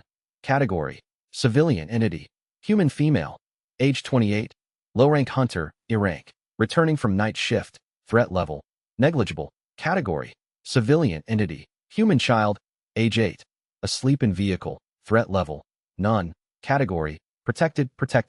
The category he'd created on the mountain was expanding. Not just his inner circle anymore. Minji, Yuna, Dex, Mu, Greaves, Sable. The category was growing to encompass anyone who wasn't a threat. Anyone who was simply existing, living the kind of life that had no combat assessment value, occupying the vast middle ground between predator and prey that his system had never been designed to comprehend. On this particular night, Yuna walked with him. She'd taken to joining his patrols once a week, officially to maintain monitoring proximity, unofficially for reasons that the anchor classification covered more honestly than either of them discussed. They walked in comfortable silence, two people scanning the same city from different frameworks, and the silence was a language they were learning. "You've been withdrawn since the Sunken Palace," Yuna said. They were passing through Itaewon, the international district, where English and Korean blended in neon-lit storefronts. "Something happened down there that you haven't told me." "Several things happened. The ones you haven't told me." He considered. The skeleton, the vision, the dungeon's voice, the knowledge that his power system predated the official gate timeline by years, possibly decades. The certainty that someone, something, was using gate-born sentience as a tool in a plan that spanned generations. "I found a body," he said. "Floor 12. A previous user of my system. Variable 1. Yuna slowed but didn't stop. "In the Sunken Palace?" "A gate that's supposed to have been discovered in 2006.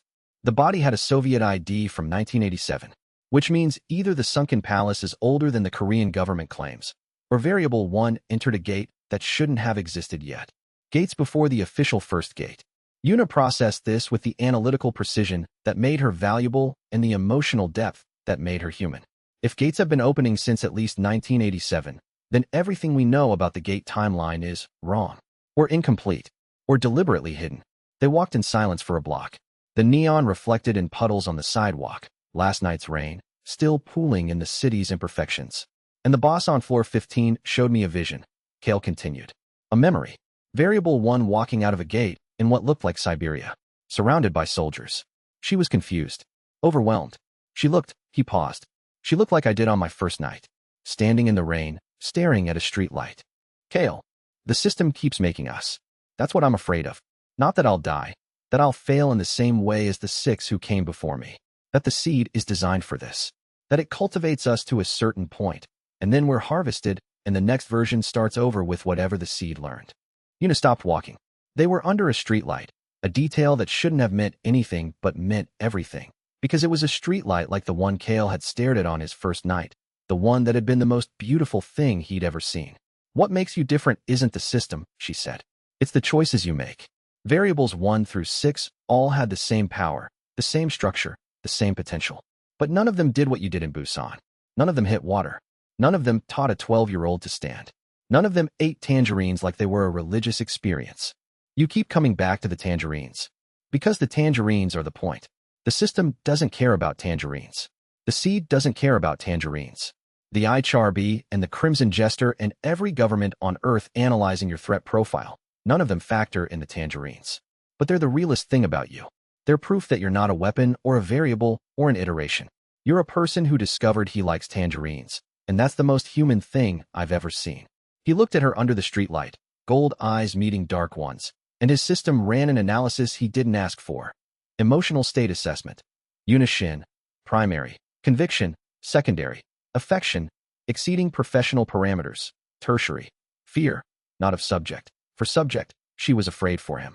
The distinction mattered. The people who wanted him dead were afraid of him. The people who studied him were afraid of what he represented. Yuna was afraid of losing him, and that fear was a mirror held up to something she wasn't saying. Kael didn't say it either. The part of him that was human wanted to, but his predator logic cautioned that naming the thing between them would make it a target, would give the jester, vein, or the seed itself a lever to pull. So instead, he took her hand, the same gesture she'd made in the museum lobby, and they stood under the streetlight for 30 seconds, holding on, saying nothing, while Sable perched on a nearby mailbox and for once kept its opinions to itself. When they resumed walking, neither mentioned the moment.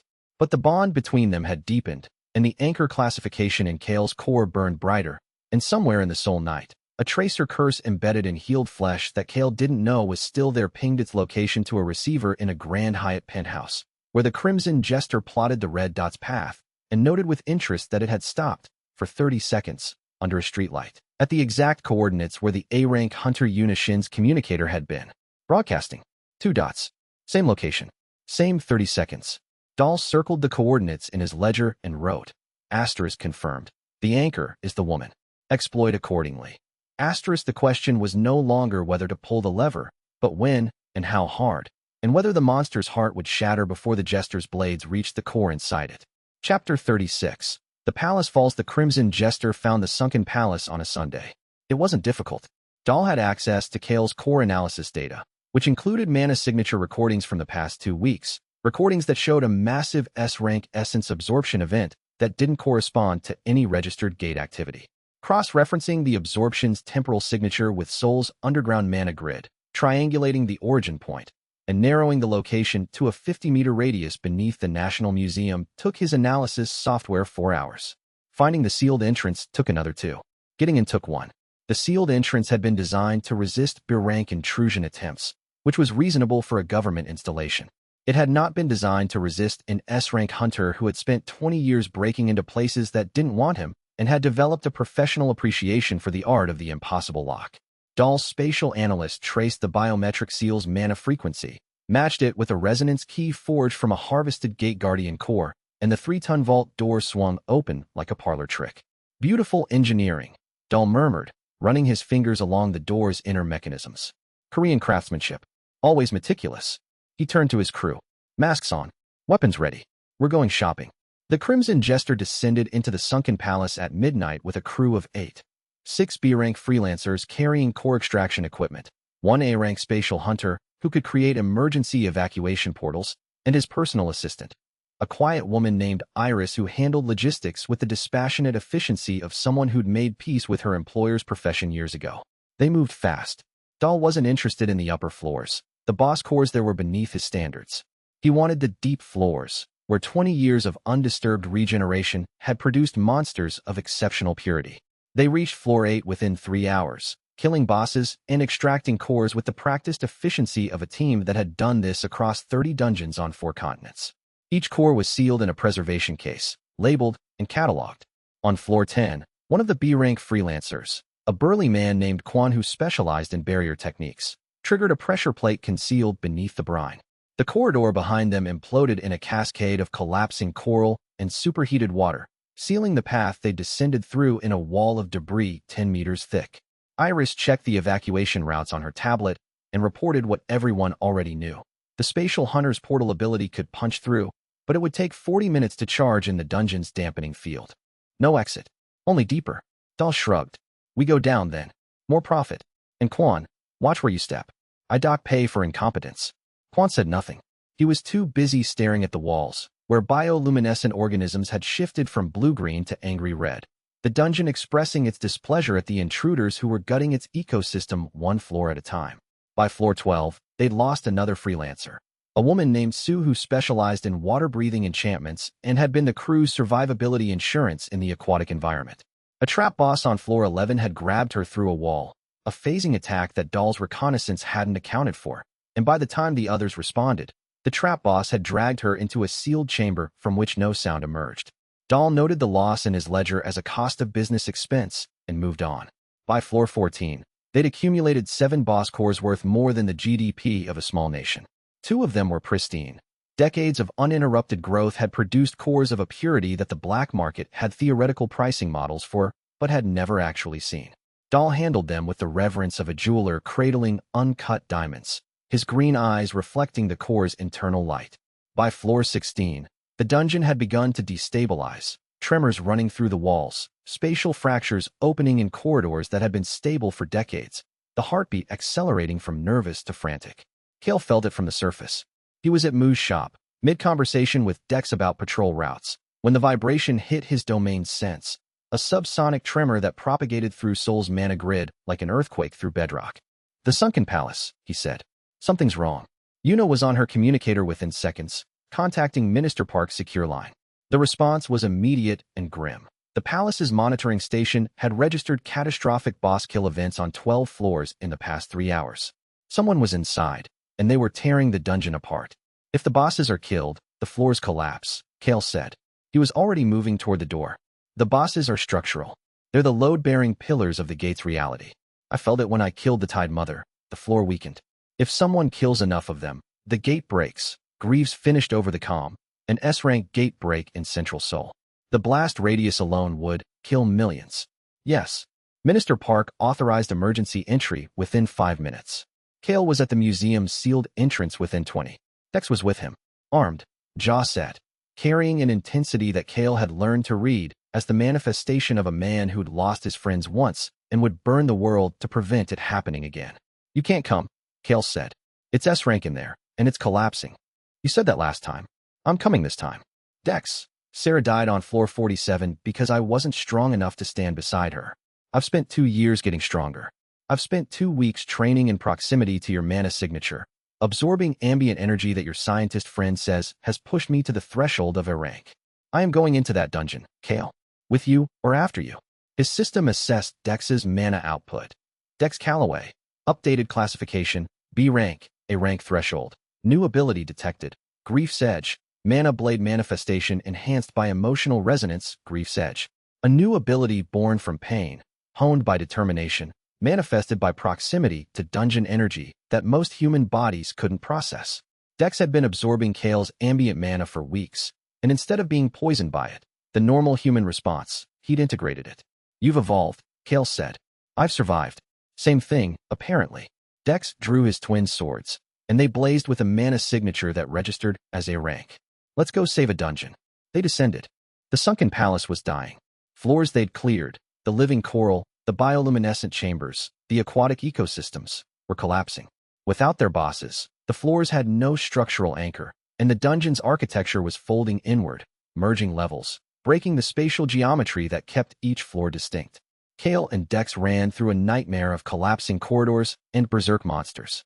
The surviving creatures, deprived of their boss hierarchy, had gone feral, attacking anything that moved, including each other.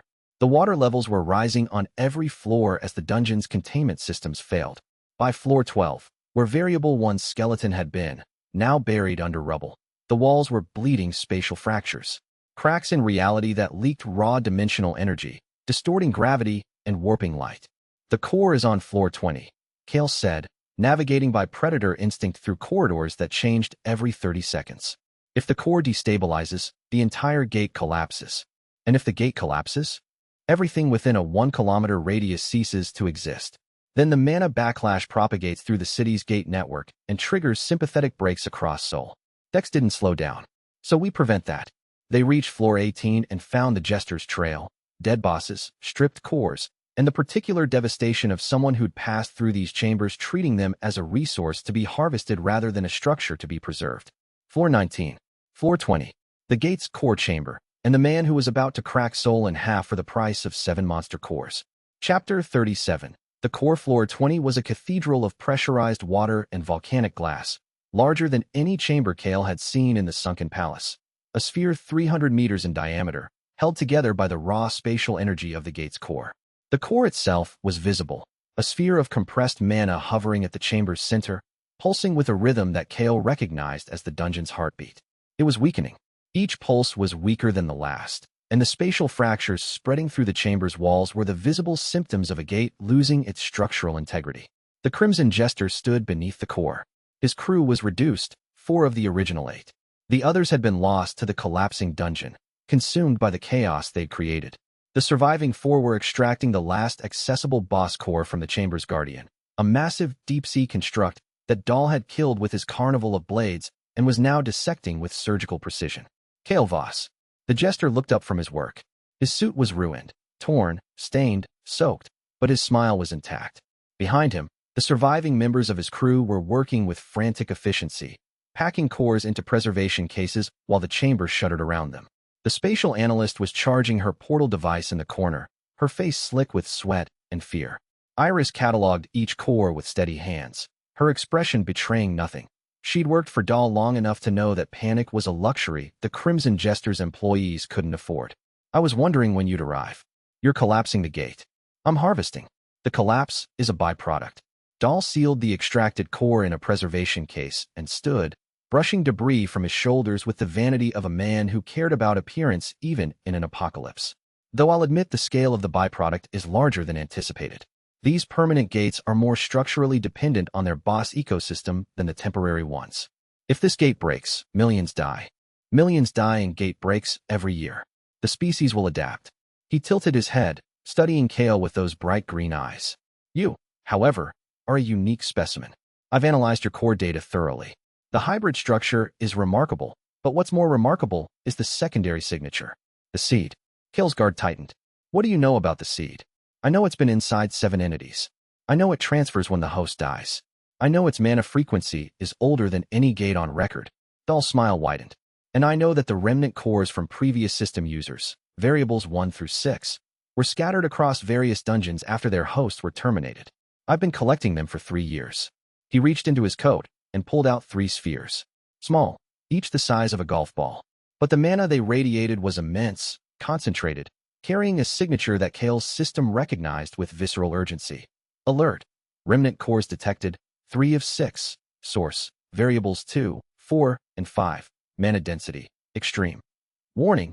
These cores contain dormant seed fragments. 3 of 6. Dahl said, holding them up like jewels. I've been searching for the others. But you're the active host. The current version. If I add your core to my collection, I'll have 4 of 7.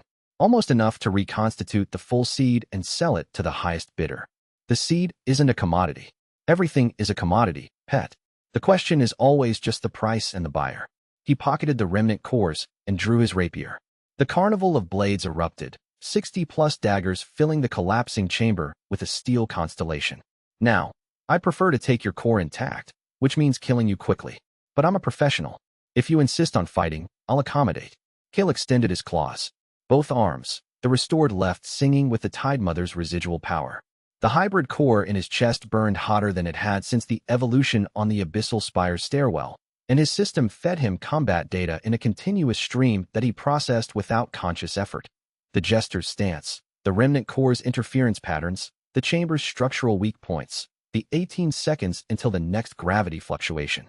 18 seconds. He could do a lot in 18 seconds. Behind the Jester, Iris glanced at the spatial analyst and made a small gesture.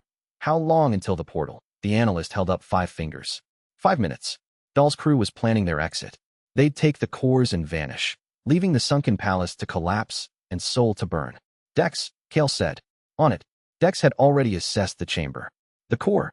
Greaves sent me the stabilization sequence. If I can reach the gate core and anchor it, the collapse stops. Go. I'll handle him. Dex moved. The Crimson Jester's daggers tracked him.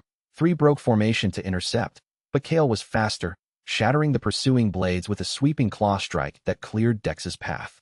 Bold, Dahl said. He hadn't flinched when Kael destroyed the interceptor blades.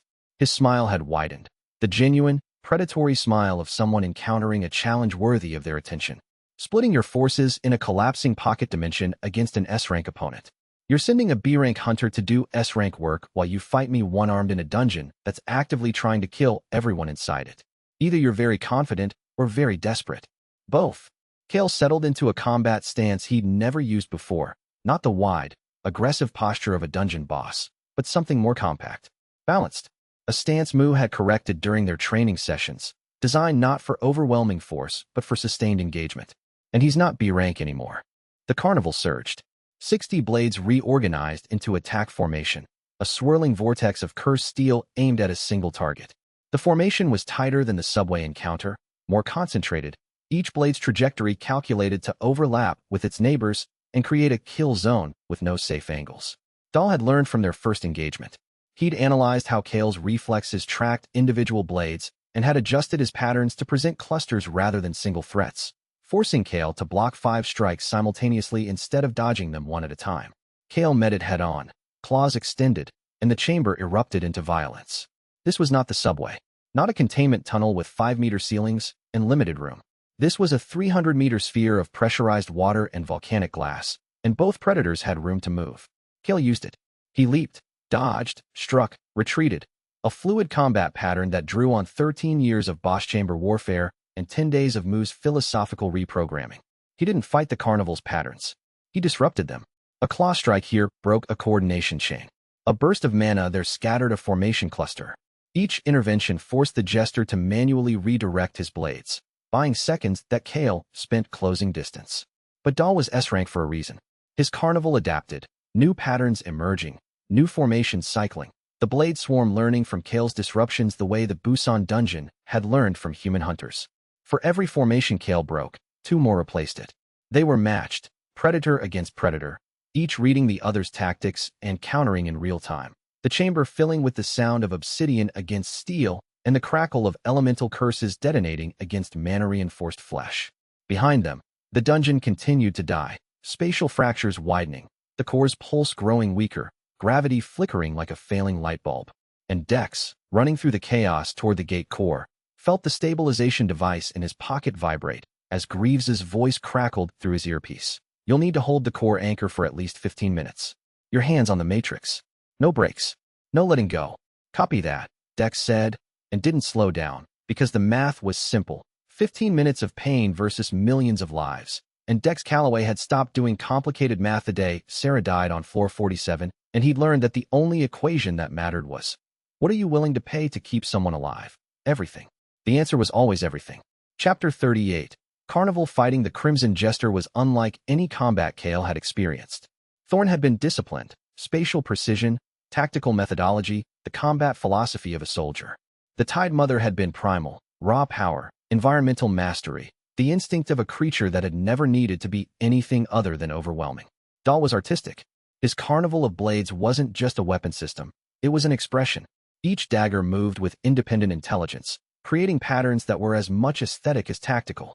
They wove through the air in spirals and helixes and fractals, beautiful and lethal, and each one carried a different curse that turned the chamber into a minefield of elemental hazards. Fire daggers that left trails of superheated air, boiling the ambient water into steam clouds that obscured vision and scalded exposed skin. Ice daggers that froze the water they passed through into razor-sharp columns, creating an ever-growing forest of crystal obstacles. Lightning daggers that connected in arcs, creating electrified kill zones that the pressurized water conducted with lethal efficiency. Shadow daggers that bent light, creating false images of the jester in positions he didn't occupy. Ghost dolls that smiled and gestured with the theatrical flair of the original, while the real jester conducted from behind a wall of overlapping elemental effects. Gravity daggers that warped the space around them, creating pockets of crushing force that dragged at Kael's limbs when he passed too close. Sound daggers that emitted subsonic pulses designed to disrupt spatial awareness and induce vertigo. Kael fought through them. His Alpha Stalker reflexes tracked the patterns, identified gaps, exploited the half-second windows between rotations. He'd learned from the subway. Blocking was futile when the swarm could replace lost blades faster than he could destroy them. Instead, he moved through the gaps, flowing between blade trajectories like water through a sieve, accepting minor cuts when necessary to avoid the heavier elemental effects. His claws destroyed blades when he could, but they reformed. The carnival drew on Dahl's mana reserves, and S-rank reserves ran deep. The chamber was collapsing around them. Spatial fractures widened. Gravity shifted, sideways for 2 seconds, then inverted, then returned to normal at twice standard strength. The water surged and retreated unpredictably, turning the footing into a treacherous gamble. Kael pressed forward, 3 meters closer. 2. Dahl retreated with dancer's footwork, maintaining the precise distance that maximized his blade swarm's effectiveness. You're thinking like a boss, Dahl observed, deflecting a claw strike with his rapier. The steel sang against obsidian, a note that echoed through the pressurized water like a bell. Charge forward, overwhelm, destroy. It worked on floor 47 because nothing there was as strong as you. Here, you're fighting someone who studied every recording of your combat style. I know your patterns, Kael. I know your tells. I know the way you shift your weight before a lunge, and the way your eyes track moving targets, and the exact sequence of. Kael threw a tangerine. Not a strike. Not a mana technique. A tangerine, pulled from the pocket of the jacket he'd been wearing when the alert came, intended as a midnight snack during his patrol, now hurled at the Crimson Jester's face with the casual imprecision of someone who'd never been trained to throw fruit and was making it up as he went. The tangerine hit Dahl in the left eye. It didn't hurt him. It didn't damage him. It didn't even break his focus on the carnival. What it did was interrupt his prediction model. For 1/10 of a second, his analysis of Kael's combat patterns encountered a data point that didn't fit any model, and the result was a fractional hesitation. 1/10 of a second. In S-rank combat, that was a death sentence. Kael closed the gap. His right claw drove toward Dahl's chest, not at the body, but at the rapier. He caught the blade between his fingers and squeezed, and the metal shrieked as obsidian claw met enchanted steel. The rapier held, but Kael's grip didn't waver, and for 2 seconds they stood locked together. Kael holding the blade, Dahl holding the hilt, the carnival swirling around them in a frenzy of autonomous attacks that Kael endured because the damage was worth the position. "You threw a tangerine at me," Dahl said, genuine surprise breaking through his theatrical composure. "I'm unpredictable. You're insane." "That too." Kael twisted the rapier, and 3 of the interlocking daggers snapped free. The carnival's formation stuttered. The lost blades were structural components, and without them, the swarm's coordination degraded. Dahl disengaged. A smooth, backward leap, his remaining blades reforming around him in a defensive shell. His smile was gone, replaced by something harder, colder, more genuine. The face of a predator that had been hunting for sport and realized it was in a fight. "The remnant cores," Dahl said. He reached into his coat. "I was saving these. But you're more capable than the data suggested." He pressed the 3 remnant cores, variables 2, 4, and 5, against his rapier. They fused with the blade, and the weapon screamed. The carnival transformed. 60 blades became 200. Each one burned with the combined power of 3 system-user remnant cores, and the elemental curses quadrupled in intensity. The chamber filled with blades so dense that the air itself became a weapon. Kael was hit. Shoulder, ribs, thigh. Each impact carried the resonance of his own system's power turned against him. The remnant core's predator signatures interfering with his mana channels, creating feedback loops that destabilized his combat output. He fell back.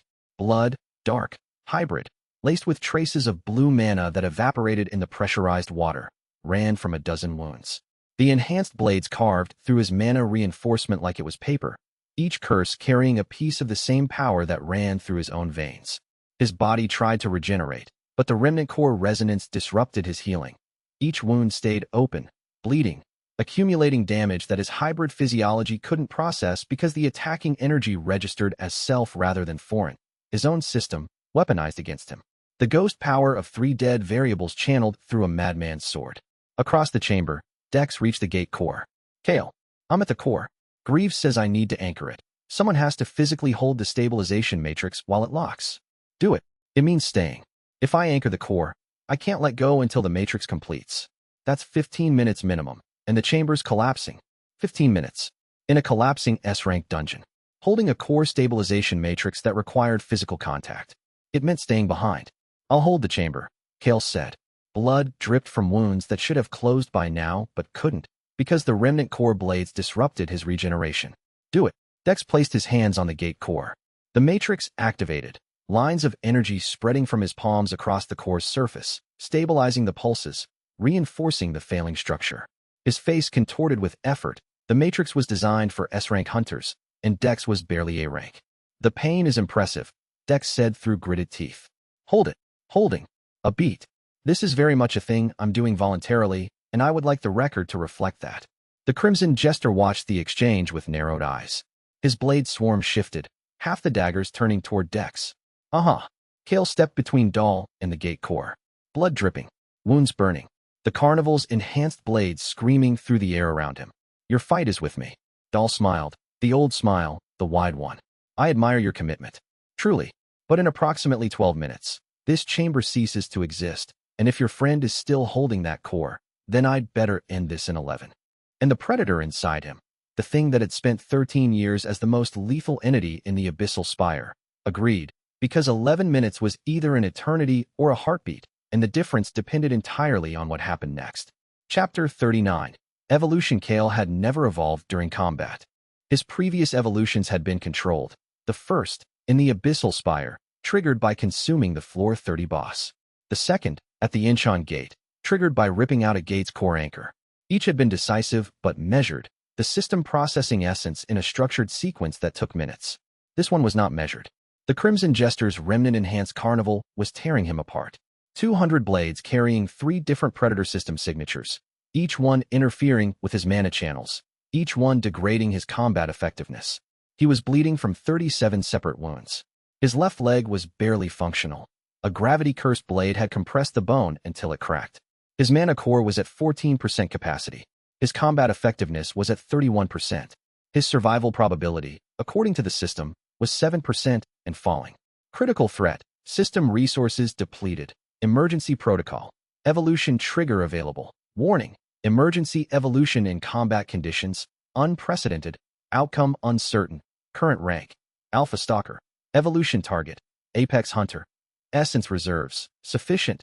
Tide Mother absorption plus combat essence accumulation. Trigger condition. Entity must accept transformation during active combat.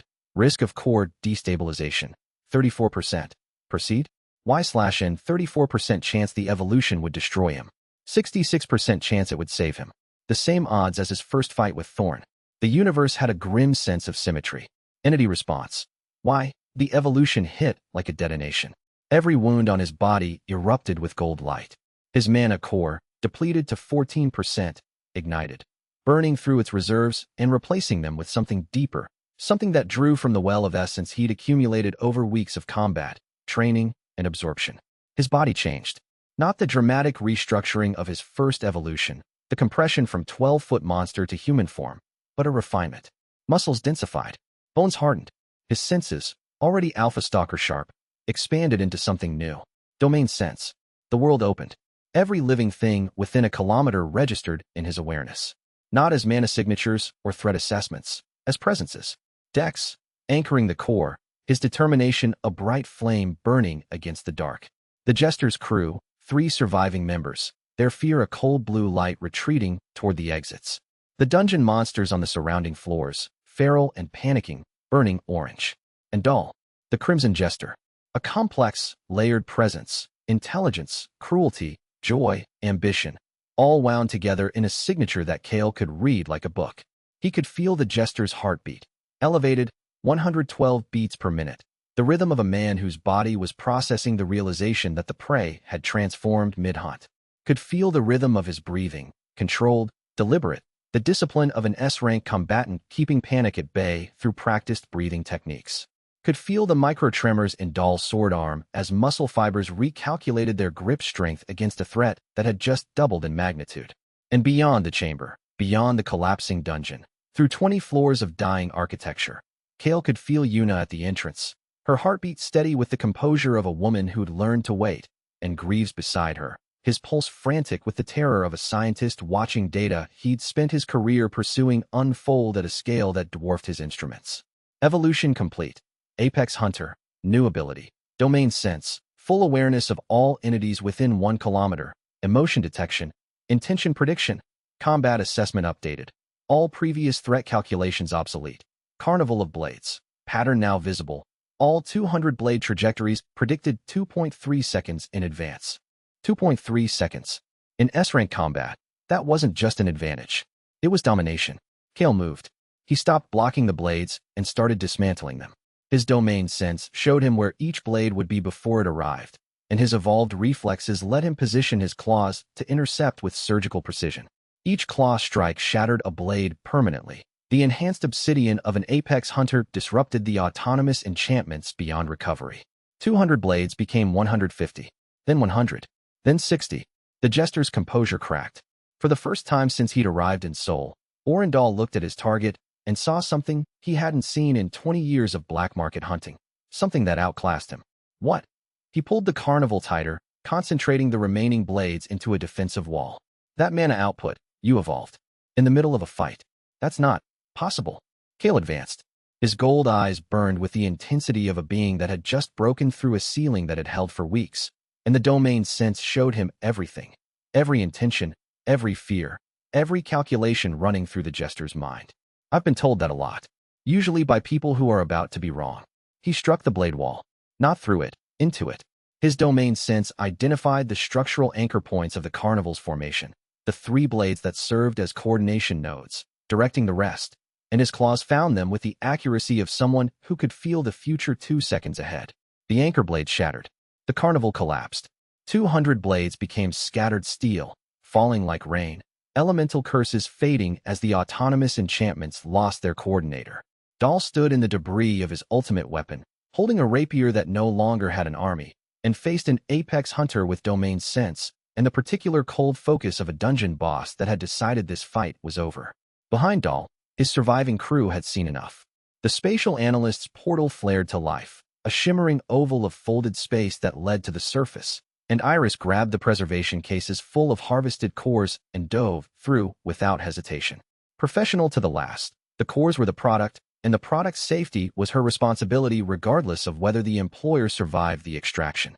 The two remaining freelancers followed without a backward glance, Quan's barrier flickering out as he crossed the threshold. Loyalty was a luxury that only applied when the employer was winning and the Crimson Jester was no longer winning. Dalton watched them go. His green eyes remained locked on Kael, and his domain sense, non-existent, because Dahl was human, because humans didn't have the architecture for it, was replaced by something equally dangerous. 20 years of predator instinct honed not by a system, but by choice. The remnant cores, Kael said.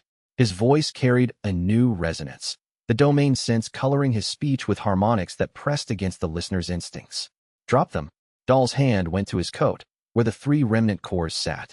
For 1 second, one genuine, stripped of performance, real second, he considered compliance. Then he smiled. The wide one. The terrible one. I think not. His free hand triggered something in his belt, a pre-prepared emergency teleport, charged and waiting, the kind of escape tool that only the very rich and very paranoid maintained. The spatial fold opened behind him. He stepped backward into it, still smiling, and as the fold closed around him, he spoke his last words with the theatrical relish of a man who never passed up an exit line. Keep the dungeon, pet. Keep your evolution. Keep your friends. His eyes glittered with the promise of a predator who'd lost a battle and was already planning the war. I'll be back when the seed is ripe. The fold snapped shut. The Crimson Jester was gone. But on the chamber floor, where he'd stood, 3 small spheres remained. The remnant cores, dislodged from the rapier when Kael shattered the carnival's anchor blades, lay in the rubble like fallen stars. Kael picked them up. 3 of them. Variables 2, 4, and 5. They pulsed in his hand with a rhythm that matched his own heartbeat. A synchronization that shouldn't have been possible between separate entities. A resonance that the domain sense read as 3 fragments recognizing their source. And deep in his core, the seed responded. 3 fragments of itself, scattered across decades and bodies, returning to the vicinity of their parent organism. The dormant signature surged, and for one terrifying moment, Kael felt something vast pressing against the walls of his consciousness, testing the barriers, measuring the harvest. Then it subsided, retreated, went dormant again. Not yet, not ripe enough. But the seed had tasted its own scattered pieces, and the hunger it felt was the hunger of something that had been broken apart and needed, to be whole again. How many more pieces would it take before the wanting became taking? Chapter 40. Daylight Dex held the gate core for 17 minutes. 2 minutes past the minimum stabilization time, because the Matrix required sustained output that an A-rank hunter shouldn't have been capable of providing, and Dex provided it anyway through the simple, brutal mechanism of refusing to stop. His hands were burned. The raw mana of an S-rank gate core pressing against human flesh for 17 minutes left marks that healing potions would take weeks to fade. His mana reserves were empty. His newly minted A-rank ability, Grief's Edge, had been channeled into the Matrix until there was nothing left of it but the memory of why he'd learned to fight in the first place. Matrix complete. Greaves's voice crackled through the calm. The sunken palace is stable. Structural integrity holding at 61%, down from pre-incident levels, but sustainable. The gate will need years to regenerate its boss ecosystem. Wonderful, Dex said and passed out. Kael carried him up through the stabilized dungeon. 17 floors of cleared corridors and recovering architecture. The sunken palace's heartbeat steadying from its frantic arrhythmia into something approaching normal. The surviving monsters, those that hadn't gone feral during the collapse, watched them pass with the cautious attention of creatures that recognized 2 things: a predator too strong to challenge, and a human too stubborn to die. They emerged into the sealed chamber beneath the National Museum at dawn. Una, Park, Greaves, a full association medical team. Moo, leaning against the wall with a thermos of broth that he pressed into Kael's hands before anyone else could speak. Drink, Moo said. Then talk. Kael drank. The broth was warmth and salt, and the indefinable quality of food made by someone who gave a damn. The Crimson Jester was in the sunken palace. He killed 12 floor bosses and extracted their cores. The dungeon nearly collapsed. Dex stabilized the gate core. The Jester escaped via emergency teleport. And you? Yuna's eyes were on the gold light still fading from his skin, the afterglow of evolution. Apex Hunter. He said it without ceremony. 4th rank. Domain sense is active. The room absorbed this. The implications propagated through the assembled faces like ripples through water. Each person calculating what Apex Hunter meant for Kael, for Soul, for the political balance of a world that didn't know what to do with a being that kept getting stronger. Park spoke first. Pragmatic as always. The sunken palace's exposure is going to be a problem. The Jester now knows about a secret S-rank gate. If that information leaks. It won't. Kael's domain sense was already active, scanning the chamber and the floors above. His surviving crew, 3 people, are in custody. The association response team captured them as they tried to exit. And the jester himself doesn't benefit from revealing the palace's existence. Secret assets are more valuable than exposed ones. He has 3 Apex Predator remnant cores, Greaves said, then corrected himself. His eyes had caught the glow in Kael's closed fist. Actually, Kael, the telemetry shows that the remnant cores detached from his weapon during the fight. Did he? Kael opened his hand. 3 spheres. Variables 2, 4, and 5. They glowed with a soft, pulsing light that made every mana sensor in the room spike to maximum. He dropped them. Variables 2, 4, and 5. Silence. Those are fragments of the seed, Greaves breathed. The same parasitic signature that's inside you. If we can study them, compare them to your dormant signature, we might be able to understand what the seed actually is. Take them. Kael held them out. Study them, but don't try to activate them. The seed is patient, doctor, but it's not passive. If it senses an opportunity to transfer, I'll take every precaution. Greaves took the cores with hands that trembled with excitement and fear in equal measure. The scientist in him saw the discovery of a lifetime. The human in him saw something that had orchestrated 7 deaths across 40 years. Dex stirred on the medical stretcher. His eyes opened, groggy, unfocused, and found Kael. Did we save the dungeon? He asked. We saved the dungeon. Good. He closed his eyes. Open them. My hands feel like I dipped them in a volcano. You held an S-rank gate core for 17 minutes. The burns will heal. Cool. Great. Very worth it. He closed his eyes again. Tell Sarah I said hi. He was delirious. The mana depletion was causing cognitive drift. But the name, Sarah, hung in the air between them. The ghost of a woman who died on floor 47 and whose last words had become the bridge between her killer and the man who'd loved her.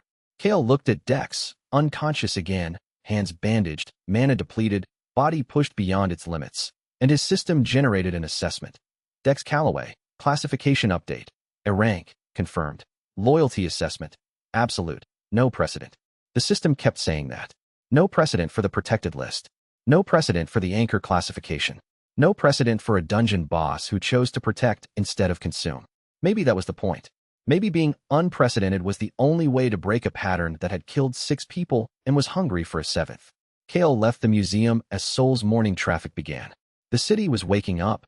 Cars, people, the mundane machinery of a metropolis that didn't know it had been 3 minutes from extinction. He stood on the museum steps, looking at the skyline. The sun was rising behind the mountains to the east, painting the sky in gradients of orange and gold that no dungeon had ever produced. The air smelled of exhaust and cooking food and the residual ozone of the night's rain. His domain sense spread outward, a kilometer in every direction. Thousands of presences, human, animal, the faint mana signatures of registered hunters going about their lives. Each one distinct, each one real, each one worth protecting.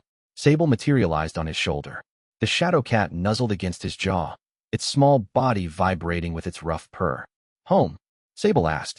Kael looked at the sky. The infinite, ceiling-less, impossible sky. Home, he said, and meant it, in the way that humans meant it. Not a dungeon, not a floor, not a chamber with a bone throne and a directive. Home was a noodle shop where an old man made broth. Home was a corner table where an analyst tracked a world. Home was a doorway guarded by a porter with burned hands. Home was a laboratory where a scientist chased questions. Home was a garden where a child practiced stances. Home was the people who chose to stand beside a monster and call it something else. Humanity Index. 9%, 12%, 15%, 18%. Status. Stable. Trending positive. Rank. Apex Hunter. Protected list. Expanding. He walked down the museum steps and into the city, carrying the weight of 3 remnant cores, 1 dormant seed, 7 dead predecessors, and the specific, aching, earned hope that he would be the one who broke the pattern. Behind him, the sun rose higher. And far away, in a gate that didn't appear on any map, something ancient opened its eyes. It had felt the evolution. It had felt the remnant cores return to their parent organism's vicinity. It had felt the variable grow stronger, faster, more human, more dangerous than any of the 6 who came before. And in a voice that existed between dimensions, carried on frequencies that only gate-born entities could hear, the architect spoke its first words in 17 years. Interesting. Variable 7 is ahead of schedule. This changes the parameters. The gate hummed. The world turned. And the thing beneath everything, the system that made the systems, The intelligence that designed the dungeons, the vast and patient mind that had been watching since before the first gate opened, began to recalculate. Because a variable that grew faster than projected was either the greatest success in the experiment's history, or the flaw that would bring the entire architecture crashing down. And the architect, for all its cosmic patience, did not yet know which. Chapter 41. Fong Squad. 3 weeks after the sunken palace sealed itself beneath the National Museum, Kael discovered he hated coffee. Not disliked it. Not preferred other beverages. Hated it with the specific, visceral revulsion of a being whose enhanced senses transformed the bitter alkaloids into something that tasted like dissolved charcoal filtered through despair. He'd taken one sip of the association's break room brew. Yuna had offered it with the casual generosity of someone who didn't realize she was committing chemical warfare, and his entire predator assessment framework had classified the liquid as toxin, low-grade, avoid. Your face, Dex said from across the briefing table, his bandaged hands wrapped around his own mug. You look like someone fed you poison. Someone did. Yuna retrieved the cup with an expression that balanced amusement and offense. It's Colombian dark roast. It costs 12,001 per bag. Then Colombia owes me an apology.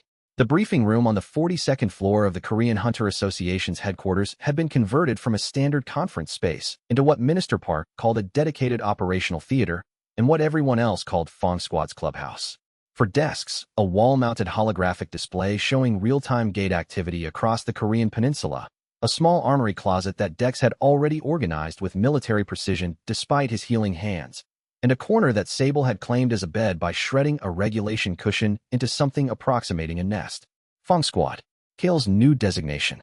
The name had been Park's idea, political branding for a unit that needed to project strength without explicitly advertising that its leader was a former dungeon boss. The squad had been formally constituted 6 days ago, but the paperwork had taken longer than the actual assembly, because every member was already someone Kael trusted with his life. Yuna Shin sat at the desk nearest the window, her field analyst equipment spread across the surface in organized chaos. Her promotion to A Rank Plus had come through 2 days after the sunken palace, a recognition that surprised no one who'd watched her work. She was the squad's intelligence backbone, the one who read the threat landscape, identified patterns, and translated Kael's predator instincts into something the association's bureaucracy could process. Dex Calloway occupied the desk closest to the armory, because of course he did. His hands were still wrapped in mana-infused bandages. Dr. Greaves estimated 3 more weeks before the burns from holding an S-rank gate core healed in full, but he'd already resumed training, using modified grips and sheer stubbornness. His A-rank certification had been fast-tracked after the sunken palace, and Greaves' edge, the ability he'd manifested in the dungeon's depths, had proven itself as more than a one-time surge. It was a permanent addition to his arsenal, a cutting technique that channeled emotional weight into physical sharpness. The 2 newcomers rounded out the unit. Junho, full name Kim Junho, was a barrier specialist who'd spent 11 years as the association's most requested defensive hunter. He was 43, quiet, built like a retired wrestler who'd maintained his gym habit, and his ability, absolute partition, could create barriers of varying density and duration within a 30-meter radius. He'd been assigned to Fong Squad because Park wanted someone who could contain Kael if things went wrong, though neither Park nor Junho said that out loud. They didn't need to. Kael's perceptive field read the truth in Junho's mana signature every time the barrier specialist checked sight lines to the exit. Mira, no surname offered, none on file, was a tracking hunter. Late 20s, razor thin, with cropped silver hair that she'd dyed to match the aesthetic of her ability, silver thread. She could manifest gossamer thin mana filaments that attached to any target and remained detectable across distances of up to 5 kilometers. In 11 years of service, no target she'd tagged had ever escaped. She spoke rarely, smiled less, and when Kael's system assessed her, it returned a classification that puzzled him.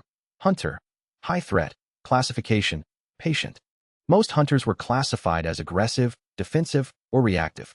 Mira was the first person his system had called patient, and the implications of what that meant for a hunter whose specialty was finding things made Kael pay attention. Briefing starts in 2 minutes, Yuna announced, pulling up the holographic display. Park's joining remotely. My hands hurt, Dex said conversationally. Stop squeezing the mug so hard. I'm not squeezing. The mug is antagonizing me. Junho looked at Dex with the expression of a veteran reconsidering his career choices. Mira said nothing, but the corner of her mouth twitched, the closest she'd come to visible emotion in 6 days. Sable materialized on Kael's shoulder, the shadow cat's form solidifying from the ambient darkness beneath the desk. The familiar had grown since the sunken palace, not physically, but in presence. Its shadow form was denser, its speech clearer, and its connection to Kael's predator network had deepened to the point where Sable could relay sensory data in real time. "Rain coming," Sable announced. "Smells like metal." Kael glanced at the window. Clear sky. No clouds. But Sable's environmental sense had been accurate every time, and Kael had discovered another new preference, catalogued alongside his hatred of coffee, that he loved rain. The sound of it, the way it changed the city's mana signature, the cool pressure of water against skin that had never felt weather until 3 months ago. "How long?" he asked. 2 hours. Maybe less. Good. The holographic display flickered to life. Park's face appeared, composed, professional, the political mask she wore during anything that might be recorded. "Fong Squad, welcome to your first official briefing." She paused. "I'll skip the inspirational speech. You know why you're here, and you know what you're facing. The global gate instability that followed the Sunken Palace incident has not stabilized. If anything, it's accelerating." Data cascaded across the display. Gate readings from monitoring stations across 4 continents. Red indicators pulsed at dozens of sites. In the past 3 weeks, global gate break rates have increased by 40%. 7 B-rank gates spontaneously evolved to A rank. 2 A-rank gates evolved to S rank. The International Gate Science Institute, Dr. Greaves's organization, has confirmed that the gate network operates on an interconnected root system. When the Sunken Palace was damaged, it sent shockwaves through that system. "How far?" Junho asked. First words he'd spoken in the briefing. "Economical. Every continent. Every monitored gate showed activity spikes within 72 hours of the palace incident. So we broke the world's plumbing," Dex summarized. "The Crimson Jester broke the world's plumbing," Park corrected. "We prevented a total collapse. But the damage is done, and the IHRB is using it as ammunition." She pulled up a formal document, letterhead bearing the International Hunter Regulation Bureau's seal.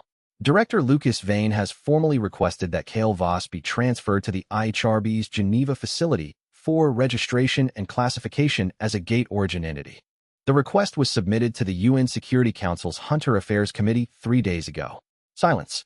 "He wants to cage me," Kael said. "Not a question. He wants to study you, control you, and if neither works, dissect you." Park's mask slipped for a fraction of a second, genuine anger beneath the diplomacy. "The Korean government has filed a formal objection. Japan has backed us, citing your assistance during recent gate responses. But Vane has support from several European nations and the American Hunter lobby."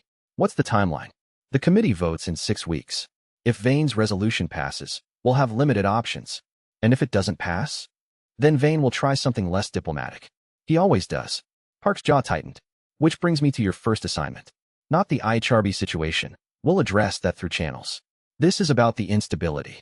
The display shifted to show a map of Tokyo. A pulsing red marker indicated a gate in Shibuya Ward.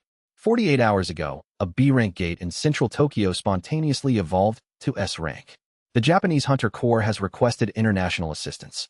Specifically, they've requested Fong Squad. "They asked for us by name?" Yuna's eyebrows rose. "They asked for Kael by designation. The gate's behavior matches patterns Dr. Greaves has flagged, patterns consistent with the root network destabilization. Tokyo wants someone who can sense the gate network from the inside." Kael's domain sense was already active, probing the briefing room's walls as if he could reach Tokyo through sheer will. He couldn't, not yet. His range was still limited to roughly a kilometer. But within that radius, he could feel every mana signature in the building, every heartbeat, every flicker of intent. And beneath his feet, far below the association's foundations, he could feel Soul's Gate network humming with a frequency that hadn't been there 3 weeks ago. Something underneath the system was waking up. He'd felt it since the Sunken Palace, a base note in the substrate of reality that his senses translated as presence, dormant, approaching threshold. "When do we deploy?" he asked. "Tomorrow morning. Military transport to Tokyo, then ground escort to the gate site. The Japanese have containment protocols in place, but they've lost 2 response teams trying to enter the gate. Whatever evolved inside, it's not following standard S-rank behavior." "Define not standard," Mira said. Her voice was soft, precise, like a scalpel. "The monsters aren't trying to break out. They're trying to build something." That sentence hung in the room. Gates produced monsters. Monsters tried to break through to the surface. That was the fundamental equation of the Hunter world, had been since the first gate opened 37 years ago. Monsters didn't build. They consumed, they destroyed, they expanded. Construction implied purpose, and purpose implied intelligence. And intelligence inside a gate that had just spontaneously evolved was the kind of variable that made threat analysts lose sleep. Building what? Kael asked, though his senses already whispered the answer in frequencies he couldn't quite translate. That, Park said, is what you're going to find out. The briefing ended. Rain began exactly 97 minutes later, and Kael stood at the window for 6 of the 7 minutes it took the first squall to pass over the building, listening to the water speak in a language that wasn't language, feeling the city breathe beneath him, and reading the philosophy book Mu had lent him 3 days ago, Marcus Aurelius, Meditations, in a translation so old the pages smelled like dust and conviction. The soul becomes dyed with the color of its thoughts, he read aloud to Sable. What color are yours? The shadow cat asked. Kael considered.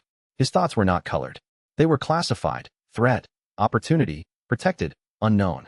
But the fact that he was learning to think in colors at all was the kind of progress that didn't show up on his system's metrics. Humanity Index, 24%. Status, stable, trending positive. New preferences logged. Rain, positive. Coffee, negative. Philosophy, analytical interest. He closed the book and watched the rain fall on Seoul, and tried to imagine what the monsters in Tokyo were building, and whether the thing waking up beneath the gates had a color of its own, or whether it saw the world the way he once had, in the cold monochrome of predator and prey. Chapter 42. The route network. Dr. Greaves called at midnight, which was typical. The researcher operated on a schedule that bore no relationship to solar cycles, and seemed calibrated instead to whatever hour would cause the most disruption to everyone around him. I have results on the remnant cores, he said without preamble. Kael could hear the hum of laboratory equipment in the background and the scratch of Greaves's pen. He still took handwritten notes, a habit he defended as analog redundancy against digital compromise, and that everyone else recognized as old-fashioned stubbornness. The 3 cores, variables 2, 4, and 5, contain fragments of the same parasitic signature that's dormant inside you. But they're not identical copies. They're more like organs. Each one carries a different function.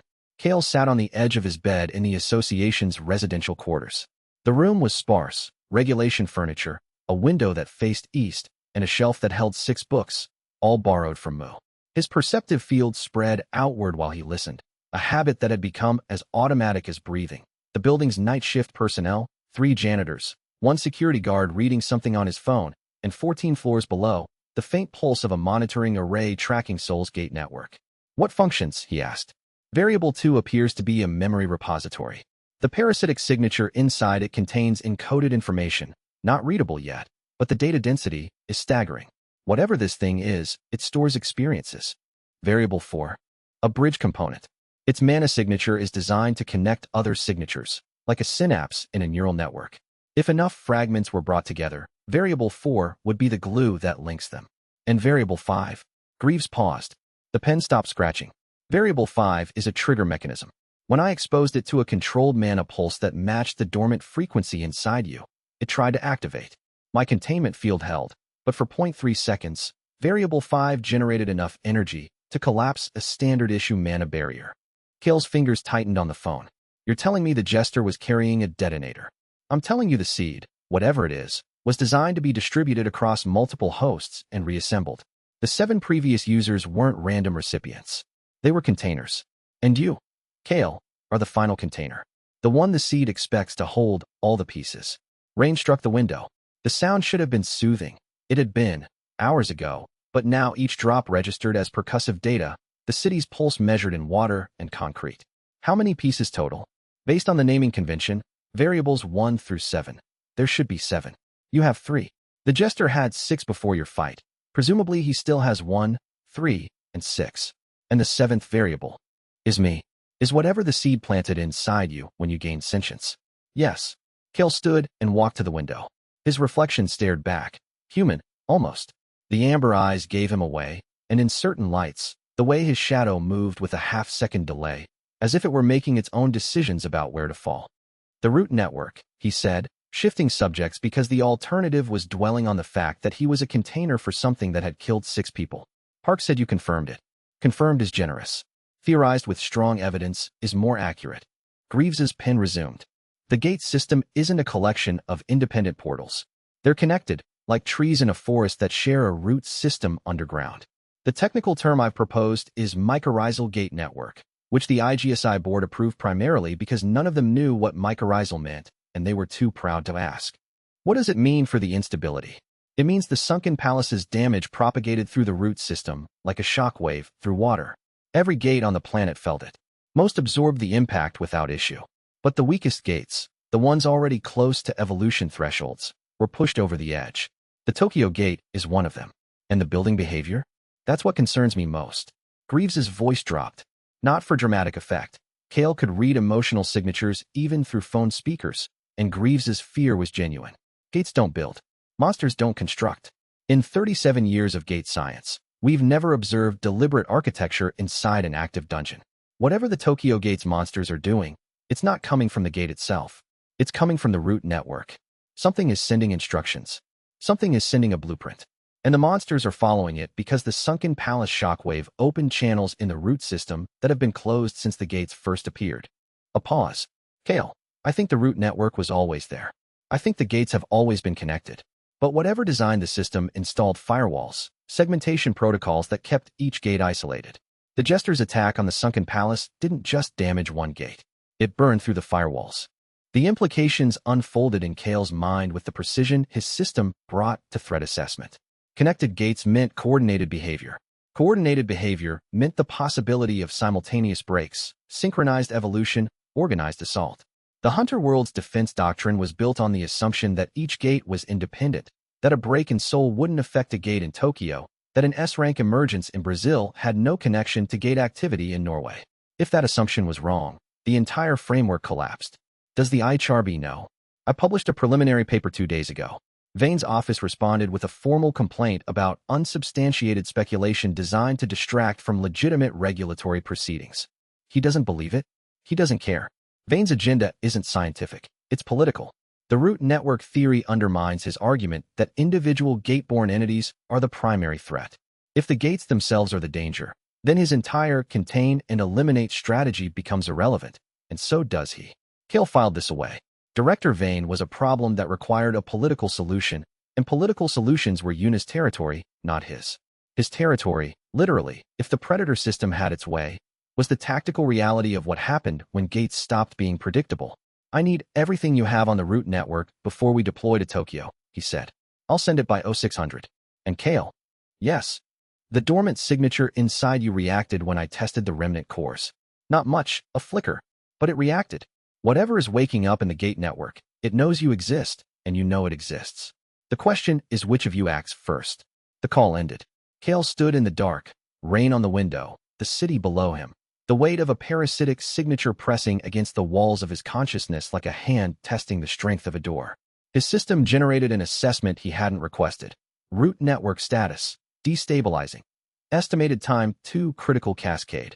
Unknown, recommendation, claim territory. Expand domain. Prepare for apex level threat. Current territory claimed. None, territory lord. The 5th rank.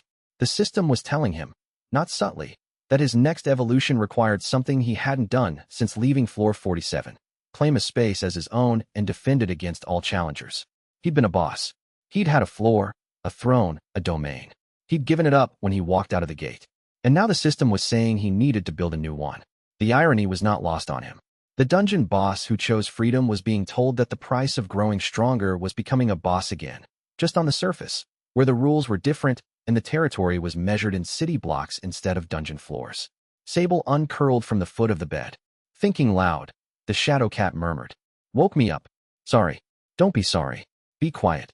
Sable stretched, yawned with a mouth full of shadow teeth, and recurled. Or talk. Talking helps. The system wants me to claim territory. So claim territory. It's not that simple. Why? Because claiming territory meant drawing a line and saying this is mine. Because drawing a line meant being willing to kill anything that crossed it. Because killing anything that crossed it was what bosses did, and Kael was trying very hard to be something other than a boss. But he didn't say any of that. He stood at the window and watched the rain, and the rain watched him back with 10,000 liquid eyes, and somewhere beneath both of them, the root network carried a signal that tasted like the beginning of something vast and hungry and patient. And how much of that hunger, he wondered, belonged to whatever was waking up beneath the gates, and how much already lived inside him. Chapter 43, Shibuya Offensive. The military transport touched down at Yokota Air Base at 0900. By 10:15, Fong Squad was in an armored convoy cutting through Tokyo's emergency-cleared streets towards Shibuya, and Kael was experiencing his first traffic jam. "This is normal?" he asked, watching through the window as the convoy inched forward through a three-lane bottleneck created by military checkpoints. "Welcome to Tokyo," Yuna said. She'd been here twice before on association business and navigated the city's hunter infrastructure with the ease of someone who'd memorized the org chart. Even during a gate emergency, the traffic is theological. Theological?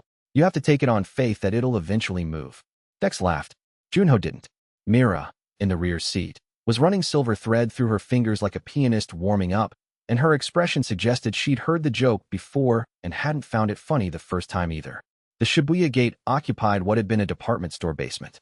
The building above was evacuated, its 9 floors of fashion, electronics, and food court sealed behind containment barriers that the Japanese Hunter Corps had established within hours of the evolution event.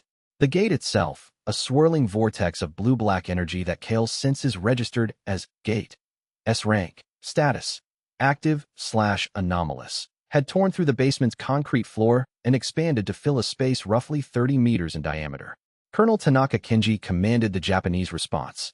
He was compact, gray-templed, with the bearing of a career soldier who'd spent 30 years fighting things that emerged from holes in reality and had developed a comprehensive disregard for anything that wasted his time. 2 teams sent in, Tanaka said, dispensing with greetings. His Korean was accented but fluent. First team was A rank, 6 members. They made it to the 3rd floor before the gate architecture shifted around them. We lost contact. Recovered 4 of 6, 2 critically wounded, 2 dead. Second team, Yuna asked. S rank led. 8 members, including 2 of our Pillar's disciples. They reached the 7th floor and confirmed the construction before being forced to retreat. 3 wounded, none dead. What did they see? Tanaka pulled up holographic footage, grainy, distorted by mana interference, but clear enough. Inside the gate, on a floor that should have contained standard dungeon architecture, corridors, monster layers, trap mechanisms, the monsters had cleared everything away and were building. Stone blocks, carved with precision that shouldn't have been possible for creatures that operated on instinct, were being assembled into something that looked like the foundation of an enormous structure. The blocks were inscribed with symbols that Kael recognized with a jolt of primal recognition. Proto-language. The same writing system he'd known as Gorvath. The same script that decorated Floor 47's bone throne, that he'd spoken before he learned human words. "I know those symbols," he said. Every eye in the command tent turned to him. They're construction directives. In dungeon architecture, floor bosses use this language to shape their domains. But these instructions aren't coming from the gate's boss. They're coming from outside. Outside the gate. Tanaka's composure cracked slightly. From the root network. Someone is broadcasting a blueprint through the gate system, and the monsters are acting as construction workers. Can you read what they're building? Kael studied the holographic footage. The symbols were fragmented. He'd lost much of his proto-language fluency when he gained full sentience, as if learning human thought had overwritten the older programming. But certain structures remained legible, and what he could read made the predator core inside him contract with recognition. It's a relay, a signal amplifier. If they finish building it, it'll connect this gate to every other gate in the root network with 0 latency. Meaning whatever is sending the blueprint will be able to communicate with every dungeon on Earth simultaneously. Tanaka absorbed this with the controlled stillness of a man processing worst-case scenarios. How do we stop it? Destroy the relay before it's completed. I need to enter the gate. With all respect to your abilities, the first team couldn't read the walls.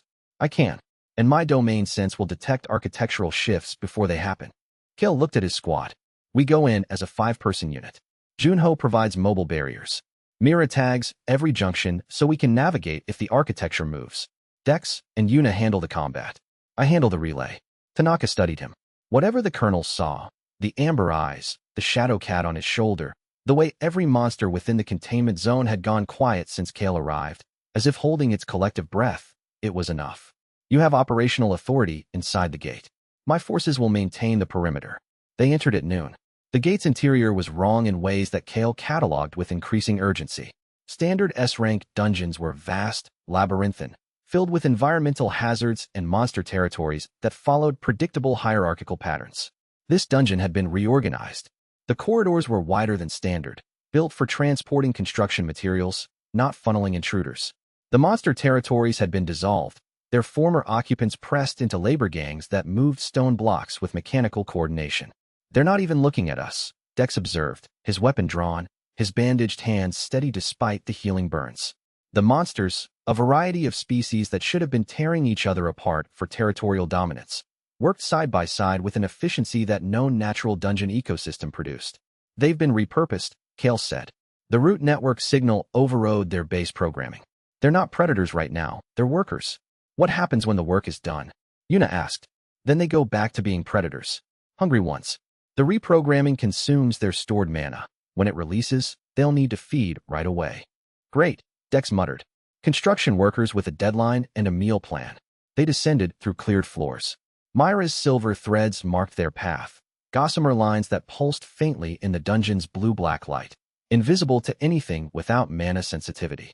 Junho maintained a barrier shell around the squad, a translucent dome that rippled each time they passed a working monster, and the creature's dull, construction-glazed eyes flickered with the ghost of predatory interest. On the 7th floor, the deepest the Japanese team had reached, Kael found the relay. It was a spire, 30 meters tall, assembled from gatestone blocks inscribed with proto-language that hummed at a frequency Kael felt in his teeth. The construction was roughly 60% complete, and the monsters building it worked with a fervor that bordered on religious devotion. Dozens of them, ranging from C-rank fodder to a pair of A-rank juggernauts that served as the heavy lifting crew, all focused on a single purpose: complete the spire. And at the base of the spire, directing the construction with gestures that mirrored a conductor leading an orchestra, stood the floor boss. Except it wasn't behaving like a floor boss. It was behaving like a foreman. The creature was humanoid, roughly 3 meters tall, with skin like polished obsidian and 4 arms that each held a different construction tool. Its eyes, all 6 of them, were glazed with the same reprogrammed dullness as the workers.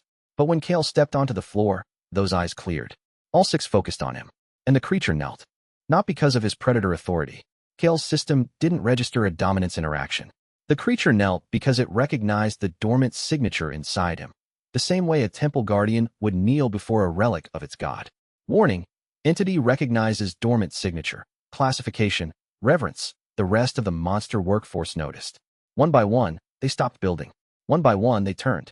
One by one, they lowered themselves, a cascade of genuflection that spread across the floor like a wave. Dozens of monsters, kneeling, to Kael, to the thing inside him. Kael. Yuna's voice was careful. The analyst in her was recording everything. But the woman behind the analyst was looking at him with an expression he couldn't classify. Not fear, not awe, but a species of profound concern. "I know," he said. "I need to stop the relay before this gets worse." He moved toward the spire. The kneeling monsters parted for him like water around a stone. The floor boss extended one of its 4 hands, offering something. A construction tool, a gatestone chisel that pulsed with the same proto-language frequency as the spire itself. An invitation. Complete the work. Kael took the chisel and read its inscription. The proto-language resolved into meaning. This relay serves the architect. All constructs serve the architect. The variable will serve the architect. He crushed the chisel in his fist. The resonance shattered. The construction glaze in the monster's eyes flickered, destabilized, broke. For 3 seconds, every creature on the floor was caught between reprogramming and natural instinct. And in those 3 seconds, Kael spoke in the proto-language he'd been born with. Not the construction directives, but the command voice of a floor boss issuing an order to lesser entities within his domain. "Stand down." The word hit them like a physical force. The reprogramming was already fractured. Kael's command swept the fragments away. Monsters collapsed, reeling from the sudden return of their own minds. The A-rank juggernauts staggered.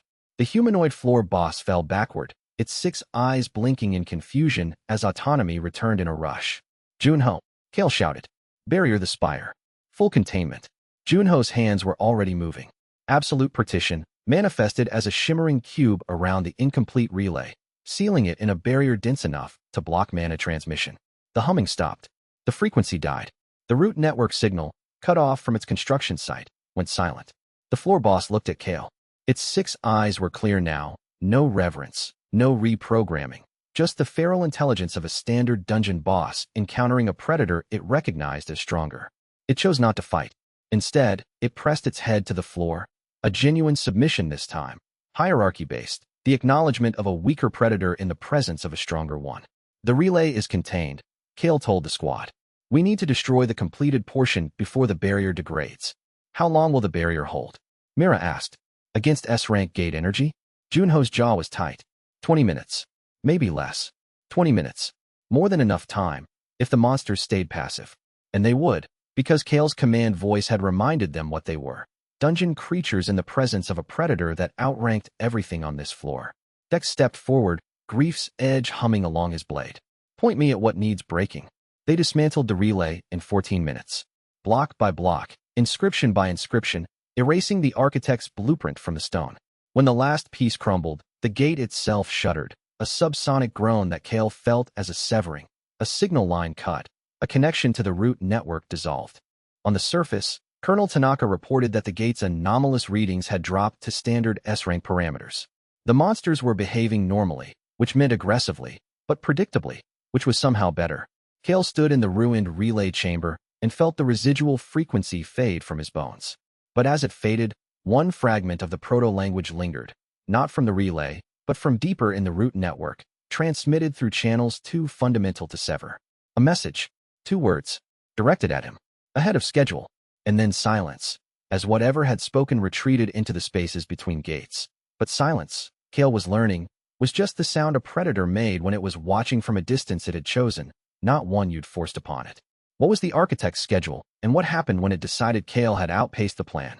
Chapter 44. The Celestial Gate Sect. The debrief in Tokyo lasted 2 days. Colonel Tanaka's people cataloged every fragment of the destroyed relay, every proto-language inscription, every behavioral anomaly the monsters had displayed. Kael provided translations where he could, and where he couldn't, he marked the gaps with a honesty that surprised the Japanese analysts. I don't know was not a phrase they expected from someone who'd just commanded a floor full of S-rank monsters to stand down with a single word. On the second evening, the invitation arrived. Yuna brought it to his temporary quarters in the Japanese Hunter Corps' guest wing. A paper envelope sealed with actual wax, bearing an embossed insignia that Kael's system cataloged as Organization. Celestial Gate Sect. Origin. China. Threat Assessment. High. It was delivered to the front desk by a woman who identified herself as a diplomatic courier from the People's Republic, Yuna said. But the seal isn't government. It's sect. Kael opened the envelope. Inside, a single sheet of handmade paper, calligraphy brushstroked in Mandarin with a Korean translation attached. To the Awakened One, Sovereign Empress Zhen Lihua of the Celestial Gate Sect requests the honor of your presence in Beijing. The sect has knowledge of your system's origins that may be of interest. Accommodations, transport, and diplomatic courtesies will be arranged. You may bring a small escort. Beneath the formal language, a handwritten note in English. I knew Variable 3. Come, and I'll tell you how she died. Variable 3. The third host. One of the 6 who'd come before Kael and died. It's a trap, Yuna said. Obviously, you're going to go anyway. Kael looked at her. Yuna's field analyst mode was active. The precise, measured state where she cataloged threats and calculated outcomes with the dispassionate efficiency that had made her one of the association's best intelligence operatives. But beneath the professional assessment, her eyes held something warmer and more complicated. The seed inside me has killed 6 people, he said. I need to know how. I need to know why. If Zhen Lihua has information about Variable 3, then she'll use it as leverage. She's not offering knowledge for free, Kael. The Celestial Gate Sect has been trying to replicate dungeon sentience for decades. You're not a guest. You're a research subject she wants to walk through her front door voluntarily. I know what I am to her. But I also know what I need, and right now, I need answers that the association doesn't have and Greaves can't find in a lab. Yuna studied him for a long moment. Whatever calculation she was running reached a conclusion she didn't love, but accepted. Then we go prepared. Full squad. Diplomatic clearance through the Korean embassy. Dr. Greaves on secure link. And we establish check-in protocols with Minister Park. If we miss one, she scrambles extraction. Agreed. And Kael. She held his gaze with an intensity that had nothing to do with field analysis. If Lihua tries to separate us, fight. Don't negotiate. Don't calculate. Fight. He heard what she wasn't saying. I can't protect you if you let them take you somewhere I can't follow. I will, he said, and meant it. They flew to Beijing 3 days later. Military transport to Incheon. Then a diplomatic flight that Park had arranged through channels Kael didn't ask about and suspected involved the kind of political favors that cost more than money. Dex spent the flight testing his grip strength on a set of training spheres. His hands were healing, the burns fading from raw red to pink scar tissue, and Grief's edge responded to his will with increasing sharpness. Junho meditated in the rear of the aircraft. Mira stared out the window and said nothing. Her silver threads coiled around her wrist like a bracelet. Dr. Greaves patched in via encrypted satellite link from his lab in Geneva, where the 3 remnant cores sat in containment fields that he checked every 4 hours. The Celestial Gate sect, Greaves said, his tone carrying the specific weight of a researcher who had spent decades accumulating knowledge and had strong opinions about who else had accumulated it poorly. Founded 41 years ago by a collective of Chinese hunters who believed gate energy could be cultivated, literally cultivated, like a crop. They adopted Xinxia terminology and organizational structures. Elders, disciples, inner and outer courts. Cosplaying as cultivators? Dex asked. Initially, perhaps, but they produced results. The sect's gate management techniques are decades ahead of anything the IGSI has developed. They can stabilize gates, modify internal environments, even redirect gate energy for external use. Their headquarters in Beijing is built around a permanently open A-rank gate that they've essentially domesticated. Domesticated, Kael repeated. The word sat wrong in his predator instincts. Gates were not livestock. They were ecosystems, complex, dangerous, and deserving of the same respect a hunter gave any environment that could kill them. Domestication implied a level of control that struck him as both arrogant and dangerous. Their leader, Zhen Lihua, is classified as SS rank, Greaves continued. One of 12 in the world.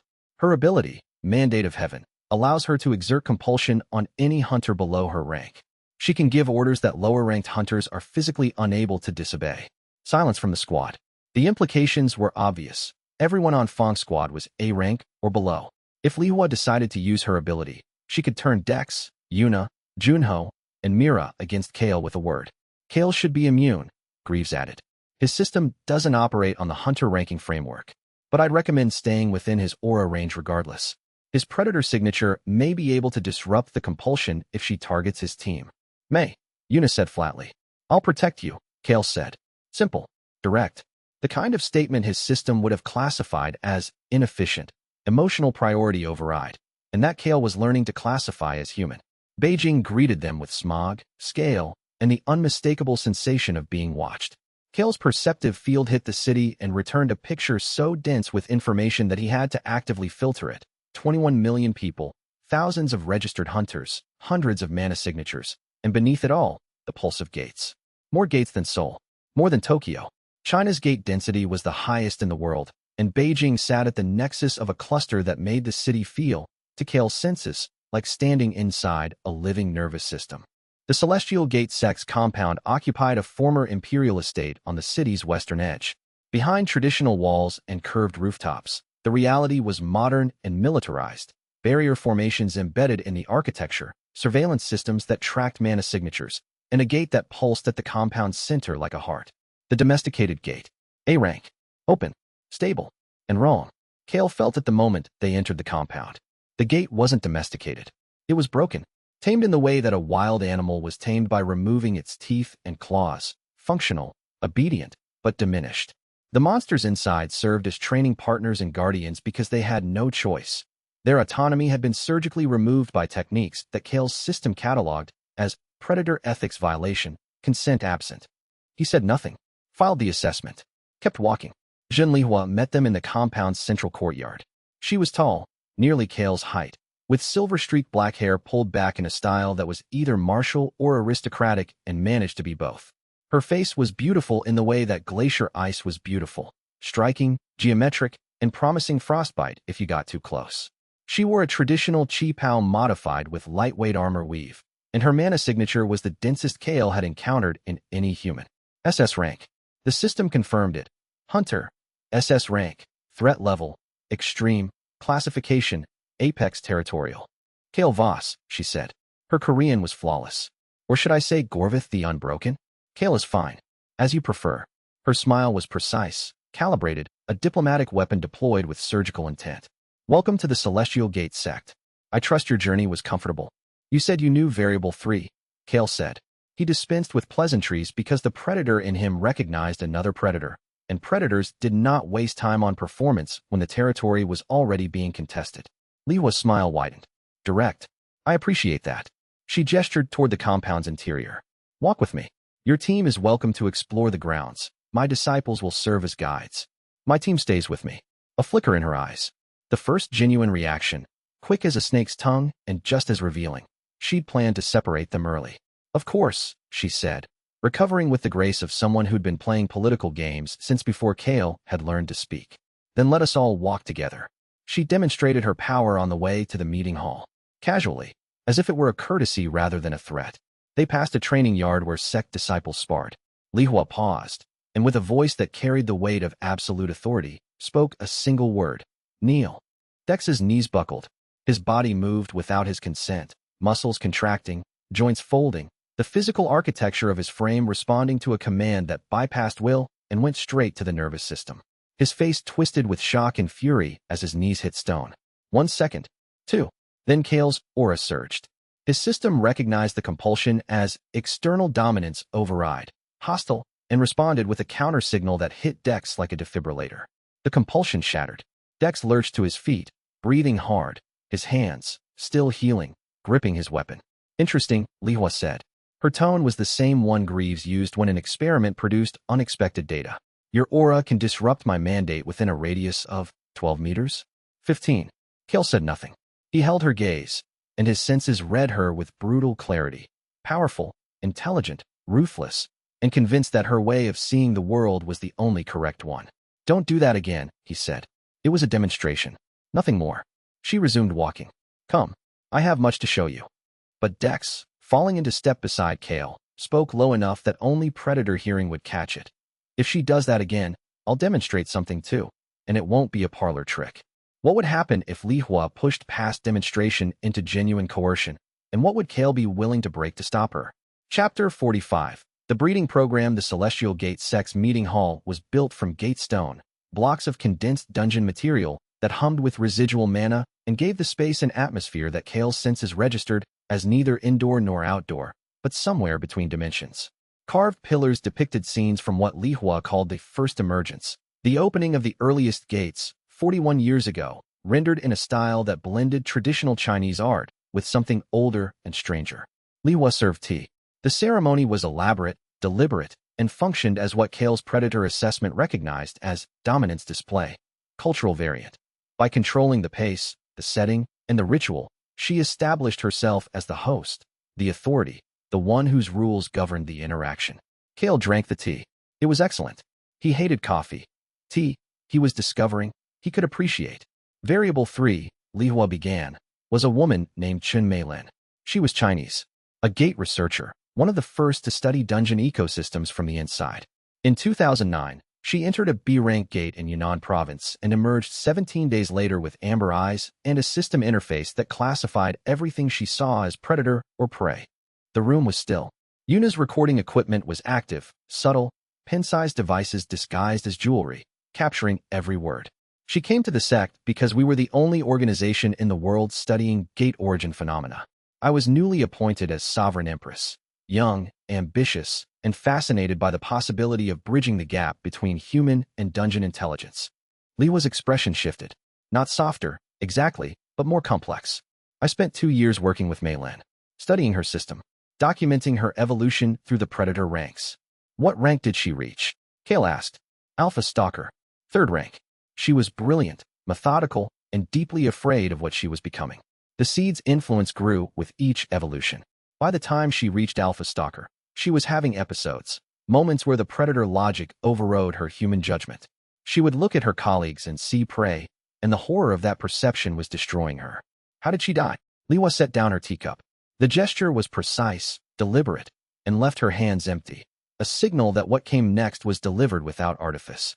She killed herself, walked into the domesticated gate, and fought the floor boss with her system suppressed. Without enhancements, she was a baseline human against an A-rank entity. The fight lasted 9 seconds. The number sat in the room like a stone dropped in still water. 9 seconds. A woman who'd been brilliant enough to study gate ecosystems, strong enough to evolve twice, and brave enough to walk into a dungeon she knew would kill her because the alternative was losing herself to a system that turned people into predators. Kael's humanity index fluctuated. He felt it, the system registering his emotional response, the empathy that a dungeon boss shouldn't have been capable of, the grief for a woman he'd never met who'd carried the same parasite and chose death over consumption. The seed, he said. What happened to it when she died? It transferred. Within hours of her death, a gate in Myanmar produced a new sentient entity, variable 4. The seed doesn't die with its host. It migrates. You studied the transfer mechanism. I've spent 17 years studying it. Chen Meilin's death was the catalyst for everything the sect has become. If the seed could create sentience in a gate entity, I reasoned, then the process could be replicated, controlled, used. Liwa leaned forward. Walk with me. I want to show you what 17 years of research has produced. She led them beneath the compound, downstairs carved from gate stone, through corridors reinforced with barrier formations, past checkpoints staffed by sect disciples whose mana signatures read as Hunter, a rank, disposition, obedient. Not loyal, obedient. The distinction mattered, and Kael's system flagged it. The laboratory occupied 3 sublevels. It was vast, clinical, illuminated by mana lamps that cast everything in a blue-white light that made the contents of the containment cells impossible to ignore. Cells. Dozens of them, each containing a monster in various states of forced evolution. Some were barely changed, standard dungeon creatures with minor cognitive enhancements, their eyes carrying a dull spark of awareness that hadn't been there when they were first captured. Others were further along, humanoid adjacent, their bodies reshaped by accelerated evolution cycles into forms that sat in the uncanny valley between monster and person. They moved with hesitation, confusion, the stuttering uncertainty of minds that were being forced to grow faster than their architecture could support. And some, the ones in the deepest cells, behind the thickest barriers, had nearly reached sentience. They pressed against their containment walls with hands that were almost human. Their eyes, intelligent, aware, terrified, tracked the group's passage with the desperate attention of beings that recognized other minds and wanted to communicate but hadn't yet been given the tools. One of them reached toward Kael. Its mouth worked, producing sounds that were halfway between the proto-language of dungeons and human speech. Not words yet. Almost words. The syllables of a creature learning to think and finding that thinking was pain. His system reacted with a classification Kael had never seen before. Classification, abomination, predator ethics violation, recommendation, terminate program. The rage came from a place deeper than the system, deeper than the predator logic. It came from the part of Kael that had been Gorvath the Unbroken, a dungeon boss who'd existed for decades in a state of enforced mindlessness until sentience arrived like lightning and gave him the capacity to understand what he'd been. These creatures were being subjected to the same process in reverse, given just enough consciousness to suffer, but not enough to escape. His aura flared. The predator's signature expanded outward in a wave that every mana-sensitive being in the lab felt. The near-sentient monsters in their cells, the sect disciples at their posts, and Zhen Lihua, who turned to face the wave with the calm of someone who'd anticipated this reaction and planned for it. Before you act on anger, she said, consider what I'm going to offer you. Shut it down, Kael said. His voice carried harmonics of the proto-language, the command frequency that had made an entire floor of Tokyo monsters kneel. The near-sentient creatures in the cells pressed against their barriers, drawn to the sound like moths to a frequency that promised either salvation or destruction. No. Lihua's voice carried her own authority, mandate of heaven, deployed not as compulsion but as statement. 2 powers, 2 wills, 2 predators facing each other across a laboratory filled with the evidence of one's sins. This program represents 17 years of research. It is the only path to creating an army of sentient entities capable of defending humanity against the gate instability that you yourself confirmed is accelerating. These aren't soldiers. They're prisoners. They are the future. And so are you. Liwa stepped closer. Her mana signature pressed against Kael's aura, not attacking, but testing. 2 territorial boundaries, overlapping, each measuring the other. Join me, Kael. Not as a subject, as a partner. Your natural sentience combined with my research could produce beings that are born aware, not tortured into awareness. You could make this humane. The offer hung between them. Kael felt its weight, the logic of it, the pragmatic appeal. If the gates were destabilizing, if the architect was waking up, if humanity needed more than 12 SS-rank hunters to survive what was coming, then an army of sentient gate-born entities was not an irrational proposal. And Lihua was right that his involvement could reduce the suffering. 3 seconds of silence. Then he felt Yuna's gaze on his back. Not her mana signature, not her threat level, just the specific pressure of a person who cared about him watching him make a decision that would define what he was. No, he said. Not like this. Not by caging them. Not by forcing evolution on beings that can't consent to the process. Lihua's expression didn't change. She'd expected the refusal. Her body language said so. What she hadn't expected was the 3 seconds of silence before it. Those 3 seconds told her something valuable, that Kael had considered it, that the logic had reached him, even if the ethics had overridden it. A pity, she said. And beneath the diplomatic veneer, his senses read the truth. She wasn't disappointed. She was recalculating. They left the lab. The near sentient monsters reached after them through their barriers, their almost words trailing behind Kael, like prayers in a language that didn't exist yet. And Kael carried the weight of their reaching all the way back to the surface, where the domesticated gate pulsed at the compound's center, and the sky above Beijing was the color of ash, and something in the space between his rage and his grief crystallized into a resolution that the system logged without commentary. New directive logged. Origin. Host consciousness. Directive. No sentient entity will be caged on my watch. Priority. Absolute. But Li Hua's recalculation, what shape was it? Taking behind that glacial composure. And how many of Kael's people would pay the price when it finished? Chapter 46. Mandate of Heaven. Yuna cornered him in the guest quarters that evening. The sect had provided rooms that were luxurious in the way that a gilded cage was luxurious, beautiful, comfortable, and monitored by at least 4 different surveillance systems that Mira had identified within minutes of arrival. 3 seconds, Yuna said. Kael was standing at the window, watching the domesticated gate pulse in the courtyard below. Beijing's lights reflected off the barrier formations that ringed the compound, creating a lattice of artificial stars that his senses parsed as containment architecture. You counted. I always count. It's what field analysts do. She closed the door behind her and leaned against it, folding her arms. Her posture was a barricade. 3 seconds between her offer and your refusal. 3 seconds where you considered joining a woman who tortures monsters into consciousness. I considered the logic, not the action. The distinction matters to you. Does it matter to the people watching? She didn't sit. She stood across the room, arms folded, her posture the precise opposite of Li Hua's curated elegance, direct, unadorned, confrontational. Park already has concerns about your loyalties. Half the international community thinks you're a monster wearing a human face. If word gets out that you hesitated, Yuna. He turned from the window. I hesitated because the logic was sound. Humanity may need more sentient gate-born entities to survive. The method is wrong, but the objective has merit. Dismissing that without consideration would have been reactive, not principled. And if the consideration lasted for seconds? 5, 10. Then I'd have a different problem. They stared at each other. The room's surveillance systems hummed quietly. Sable, curled on the bed, watched with the attentive stillness of a creature that understood emotional territory, even if it didn't always understand human words. I'm afraid, Yuna said. The admission cost her something.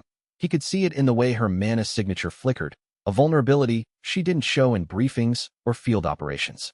Not of you. For you. The seed is inside you, and every time you get stronger, it gets stronger too. And organizations like the sect, and people like Li Hua will keep offering you power in exchange for pieces of yourself until there's nothing left that's you. Kael crossed the room. He stopped 2 feet from her, close enough that his senses could read her heartbeat, far enough that the distance meant something. My humanity index is at 26%, he said. That's higher than it's ever been. The number goes up every time I make a choice that a dungeon boss wouldn't make.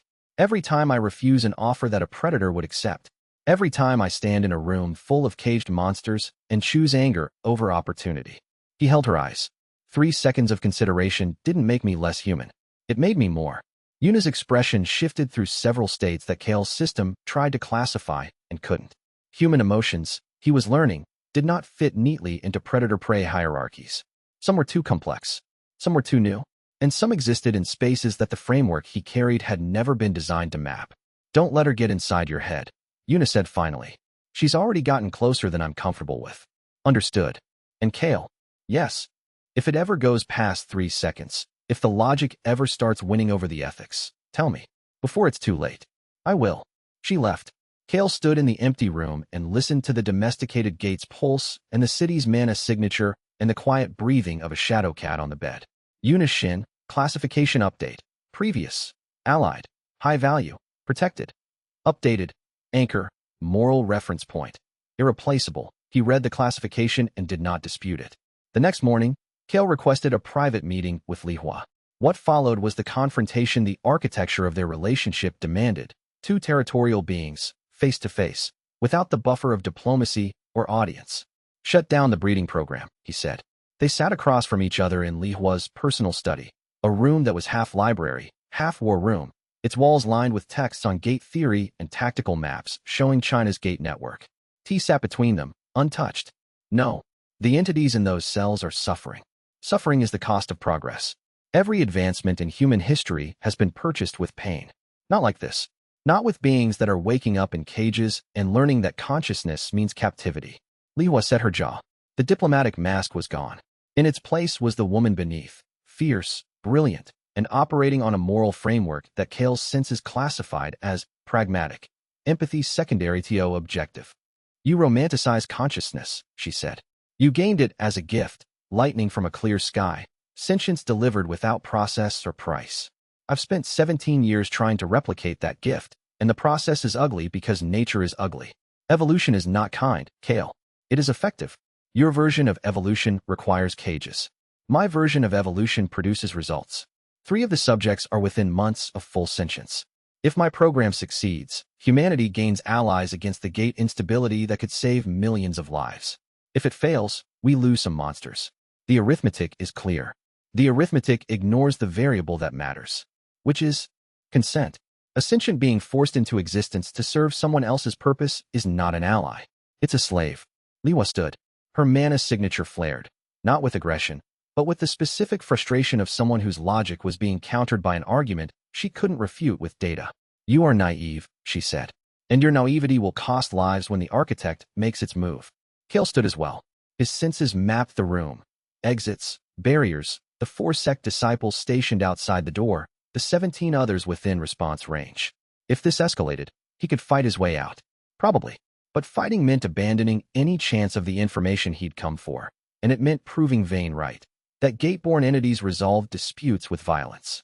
Give me the information about Variable 3, he said. Everything you have.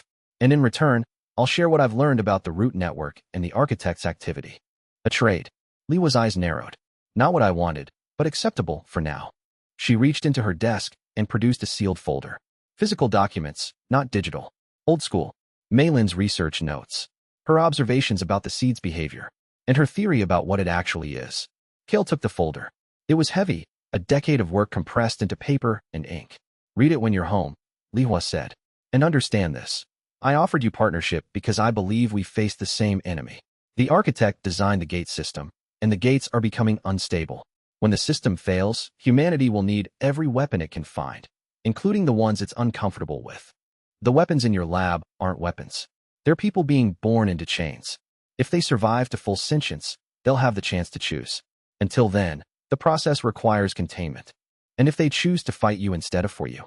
Lihua's smile returned, thin, sharp, edged with a self-awareness that was either admirable or terrifying. Then I'll have created exactly what I intended, being strong enough to challenge the gates. Whether they challenge me as well as a risk I've calculated and accepted. The meeting ended. Kael left with Maylin's research notes and the growing certainty that Zhen Lihua was not a villain in the simple sense. She was something more dangerous. A person whose logic was sound, whose methods were monstrous, and whose ultimate goal, protecting humanity, was one he shared. The difference between them was the cost they were willing to pay.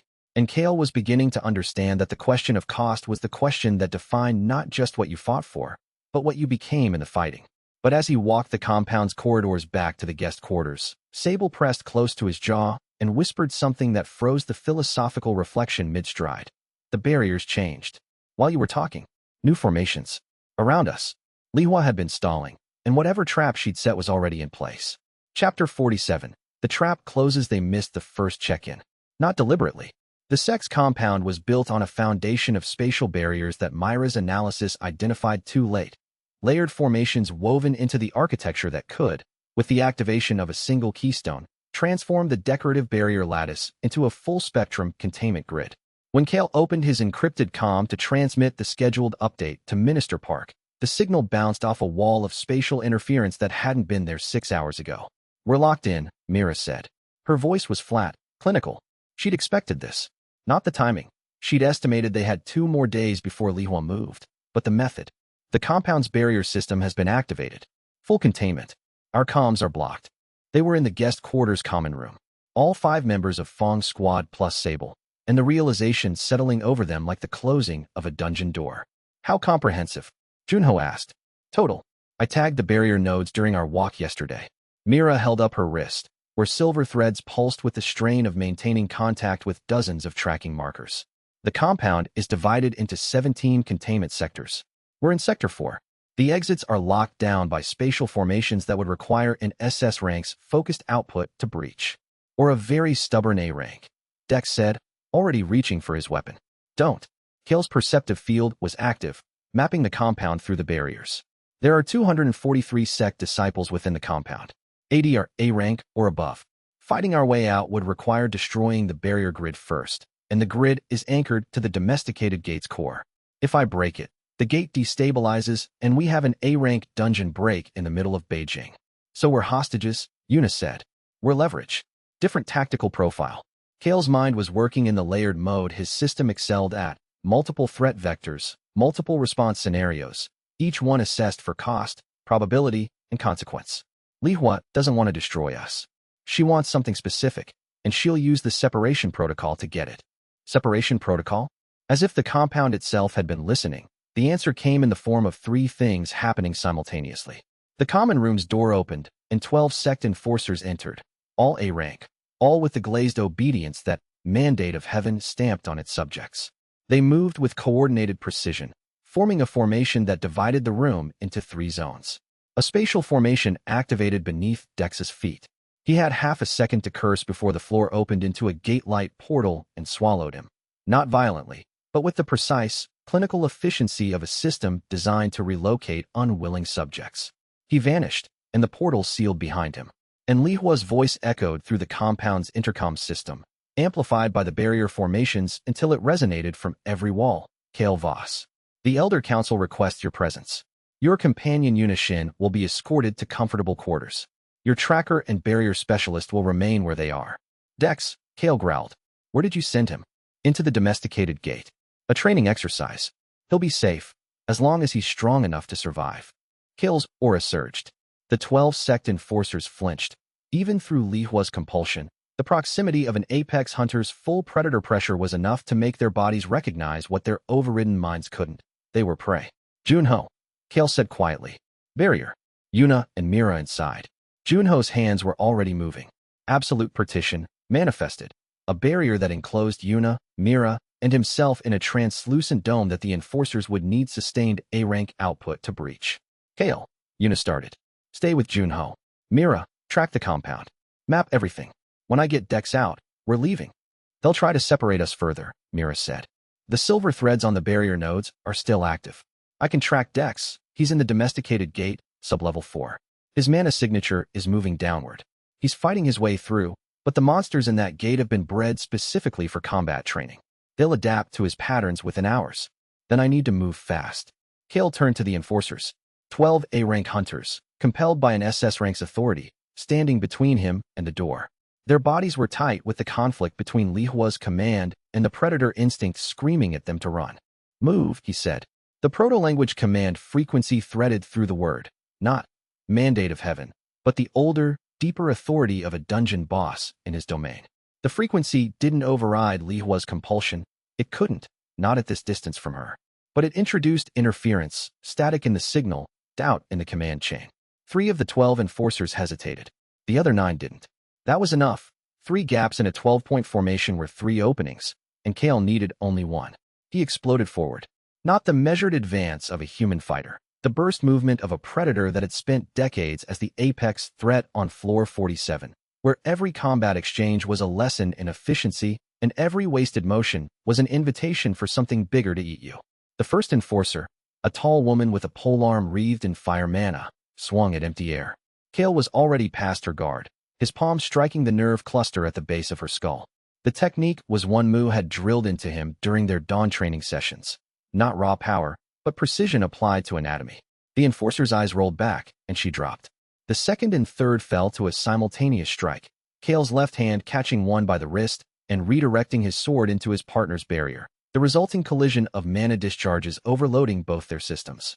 4 and 5 he caught with a wall of predator aura that turned proximity into pressure and pressure into paralysis. Their bodies locking, muscles seizing, the animal brain overriding the compulsion with a survival response that said stop moving or you die. 6 through 9 came as a coordinated group. Li Hua's compulsion driving them into formation despite their fear, for sets of abilities converging on Kael's position. He met them with joint locks that his enhanced strength made inescapable, twisting weapons from grips and redirecting momentum until the four-person charge became a four-person pile. 10, 11, and 12, the three who'd hesitated, had used his engagement with the others to circle behind him. They attacked from three angles with the timing of trained professionals. Kael's senses tracked each one, predicted each strike, and dismantled each attack with a counter that left the enforcer unconscious before they registered what had happened. 12 enforcers. 14 seconds. All breathing, none conscious. He stepped over the last one and walked toward the Elder Council chamber, Sable riding his shoulder like a shadow crown. Mad, Sable observed. Focused, Kael corrected. Same thing. Different direction. Sable. Yes. If things go wrong in the council chamber, I need you to reach Yuna. Through the shadows. Can you do that? The Shadow Cat considered. Its form rippled, testing the compound's shadow network, the dark spaces between barrier formations, the pockets of darkness that even the most thorough lighting couldn't eliminate. Can try. Compound shadows are thin, controlled, but the domesticated gate leaks darkness. I can use that. Good. If I signal, you go to Yuna. Tell her to run. And you? Kael didn't answer, because the answer was the kind of calculation that predators made in silence. The arithmetic of sacrifice, the cost-benefit analysis of trading one life for several, and the specific, stubborn refusal to let that calculation be the final word. The Elder Council chamber was 3 corridors away, and Kael covered the distance in 20 strides, each one carrying the weight of a predator that had stopped pretending to be a guest. The corridors were empty. Li Hua had cleared them, either as a courtesy or because she didn't want more of her people in Kael's path. Smart. The 12 unconscious enforcers were a lesson she'd apparently absorbed quickly. Sable tracked the shadow network as they moved, reporting intersections and surveillance nodes with the clipped efficiency of a familiar that took its scouting role as seriously as any military operative. 3 watchers. Behind walls. Men concealed. Not attacking. Observers. Li Hua wants to see what I do when I'm angry. What do you do? Something she hasn't seen yet. Whatever waited inside the council chamber would determine whether Fang's squad left Beijing as free people or as specimens in Li Hua's collection, and Kael intended to make very sure which option prevailed. Chapter 48. The Elder Council. The council chamber was deep in the compound's core, a circular room built around a pillar of crystallized gate energy that hummed with frequencies Kael recognized as the domesticated gate's central anchor. 7 elders sat in elevated seats arranged in a semicircle, and Zhun Lihua occupied the highest seat, her position making the hierarchy explicit. The elders were old, not in the way that regular humans aged. Gate exposure and sustained mana cultivation preserved physicality, but in the way that long-lived predators grew, dense, layered, their mana signatures carrying the sediment of decades. Each was at least S-rank. One, a wizened man with eyes like black stones, radiated an aura that Kael's system tagged as S-rank plus, approaching SS threshold. 7 elders. 1 SS rank sovereign. And Kael, walking in with a shadow cat on his shoulder and 12 unconscious enforcers behind him. You were expected to be escorted, Li Hua said. Not to escort yourself. Your people are sleeping. You should give them the day off. One of the elders, a woman whose mana signature tasted like lightning and iron, leaned forward. This creature walked through 12 A ranks in seconds. Sovereign, this only validates the urgency of our research. Creature, Kael repeated. That's what we're starting with. You are a gate-born entity wearing a human face, the Lightning Elder said. Do not pretend otherwise. I'm a gate-born entity who walked through your gate and chose not to kill anyone. The wearing a human face part is optional, but the choosing not to kill part isn't. I'd suggest keeping that distinction in mind. The wizened elder with the S-rank plus aura broke his silence. His voice was dry, cracked, like pages turning in a very old book. The distinction is academic. 6 previous holders of your system died. Each one became more dangerous as they evolved. You are the 7th, and you are evolving faster than any of them. The sect's interest in you is not academic. It is existential. Elder Fang is correct, Li Hua said from her elevated seat. The data from previous variables shows a consistent pattern: accelerating evolution, declining cognitive autonomy, and eventual loss of the host identity. You are currently at Apex Hunter, 4th rank. Chen Meilin reached Alpha Stalker before the seed's influence became unmanageable. You are 1 rank beyond where she failed. I'm also 1 rank beyond where she had anyone watching her back, Kael said. Meilin was alone. I'm not. Your companions are leverage, not protection, the Lightning Elder said. You came here because we offered knowledge, and you'll cooperate because we hold your people. That is the calculus of this moment. Lihua raised a hand. The elder subsided. Authority established with a gesture. Mandate of heaven didn't need to be spoken to be felt. Kael, the council's proposal is straightforward. Submit to a comprehensive analysis of your system. Allow our researchers to map its interface, its evolution mechanics, and its interaction with the dormant seed. In return, you'll receive full access to our archives on all previous users, including data we haven't shared with any external organization. And if I refuse, then your companion Dex Calloway continues his training exercise in the domesticated gate until the matter is resolved.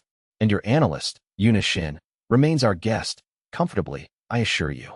The threat was delivered with the same calibrated precision as everything Lihua did. Not crude, not violent. Surgical.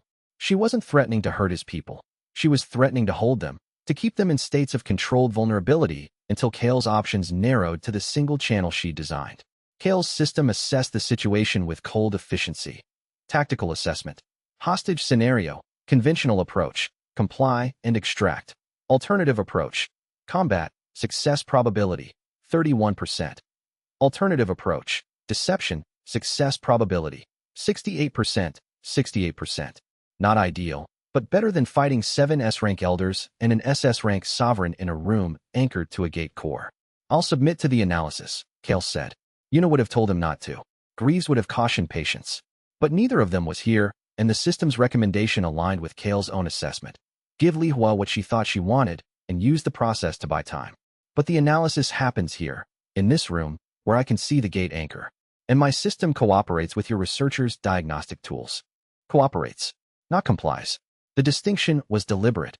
His system had a diagnostic mode that generated detailed data about its own operations. What the council didn't know, what Greaves had discovered during his own analysis and shared with Kael via encrypted briefing, was that the diagnostic mode could be controlled. Fed selective data, made to produce readings that were accurate enough to pass scrutiny, but incomplete enough to be useless for replication. Lihua studied him. Her own perceptive capability. She had one, he realized. SS-rank hunters at her level often developed something analogous, pressed against his aura, searching for deception. She found resolve, compliance, and the controlled anger of a predator who'd chosen submission over combat. She did not find the deception beneath the submission. Kael's system was very good at hiding things from other systems. It had been designed by something that wanted its variables to survive long enough to serve their purpose. Acceptable, Lihua said. Begin. The analysis lasted 3 hours. Sect researchers, 4 of them, each specialized in a different aspect of gate origin mana, connected crystalline diagnostic instruments to Kael's mana pathways and began mapping the architecture. Kael sat in the center of the room, eyes closed, and conducted a quiet, internal war. The system generated data. Kael filtered it. The researchers received readings that showed the evolution mechanics in detail, the rank progression framework in full, and the predator-prey classification scheme with transparency. What they did not receive was the dormant seed's frequency, the humanity index's parameters, or the protected list's operational logic. 3 hours. The researchers filled crystal data cores with information that would take months to fully analyze and that, when analyzed, would reveal enough to make Lihua feel she'd won a significant victory, while withholding the pieces that could be used to replicate sentience. Fascinating, one of the researchers murmured, her crystalline instruments humming with absorbed data.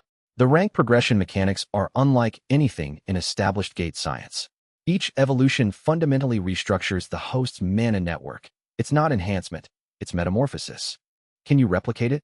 Lihua asked, and the hunger in her voice was a predator's hunger, the kind that wasn't satisfied by understanding but demanded possession. With time and resources, elements of it, possibly, the core framework would require. That's enough, Kael said, opening his eyes. 3 hours was the limit he'd set, and his internal clock was precise. The researchers looked to Lihua for guidance. She nodded, and they withdrew their crystalline instruments with the careful reluctance of children being told to stop playing with a fascinating toy. The data cores they carried, 3 of them, each the size of a fist, each humming with absorbed information, represented the most detailed analysis of a gate-borne predator system ever conducted. Kael watched them go and cataloged what he'd given away. The rank progression mechanics, the predator-prey classification scheme, the evolution threshold mathematics. Enough to keep their researchers busy for years. Enough to make Lihua feel she'd won. What he'd kept was the part that mattered. The seed's frequency, the humanity index's existence, and the protected list, the three components that made his system more than a weapon, the three components that made it a person. The analysis is complete, he said, directing his words at the Elder Council. Now honor your side. Release my team and provide the archive access you promised. Li Hua's gaze lingered on the data cores, weighing their value against the political cost of extending the confrontation. The military helicopter's approach, still hours away, but approaching on a timeline she couldn't control, tilted the calculation. Meanwhile, Dex was fighting for his life and making an ally that would change the shape of everything that came after. Chapter 49. The wolf below the domesticated gate's internal structure was a labyrinth, not the organic, evolving architecture of a natural dungeon. This was a manicured space, its corridors shaped by decades of sect intervention, its monsters bred and placed and pruned like garden features. Dex hated it on principle. Training exercise, he spat, cutting through a C-rank serpent that had been positioned at a corridor junction like a decorative gargoyle. Grief's edge sang through the creature's scales, and the emotional resonance behind the cut. Anger, defiance, the specific grief of someone who'd lost his team in a dungeon and had sworn he'd never be helpless in one again, gave the blade a keenness that exceeded its physical properties. They drop me in their pet dungeon and call it training. The gate was A rank by classification, but the monsters inside had been modified. Standard dungeon ecology would have produced creatures that competed for territory and resources in a natural hierarchy. The sect's breeding program had replaced that ecology with a designed one. Monsters that fought in coordinated patterns, that covered each other's weaknesses, that functioned as units rather than individuals. Training partners, Li Hua had called them. Dex called them what they were.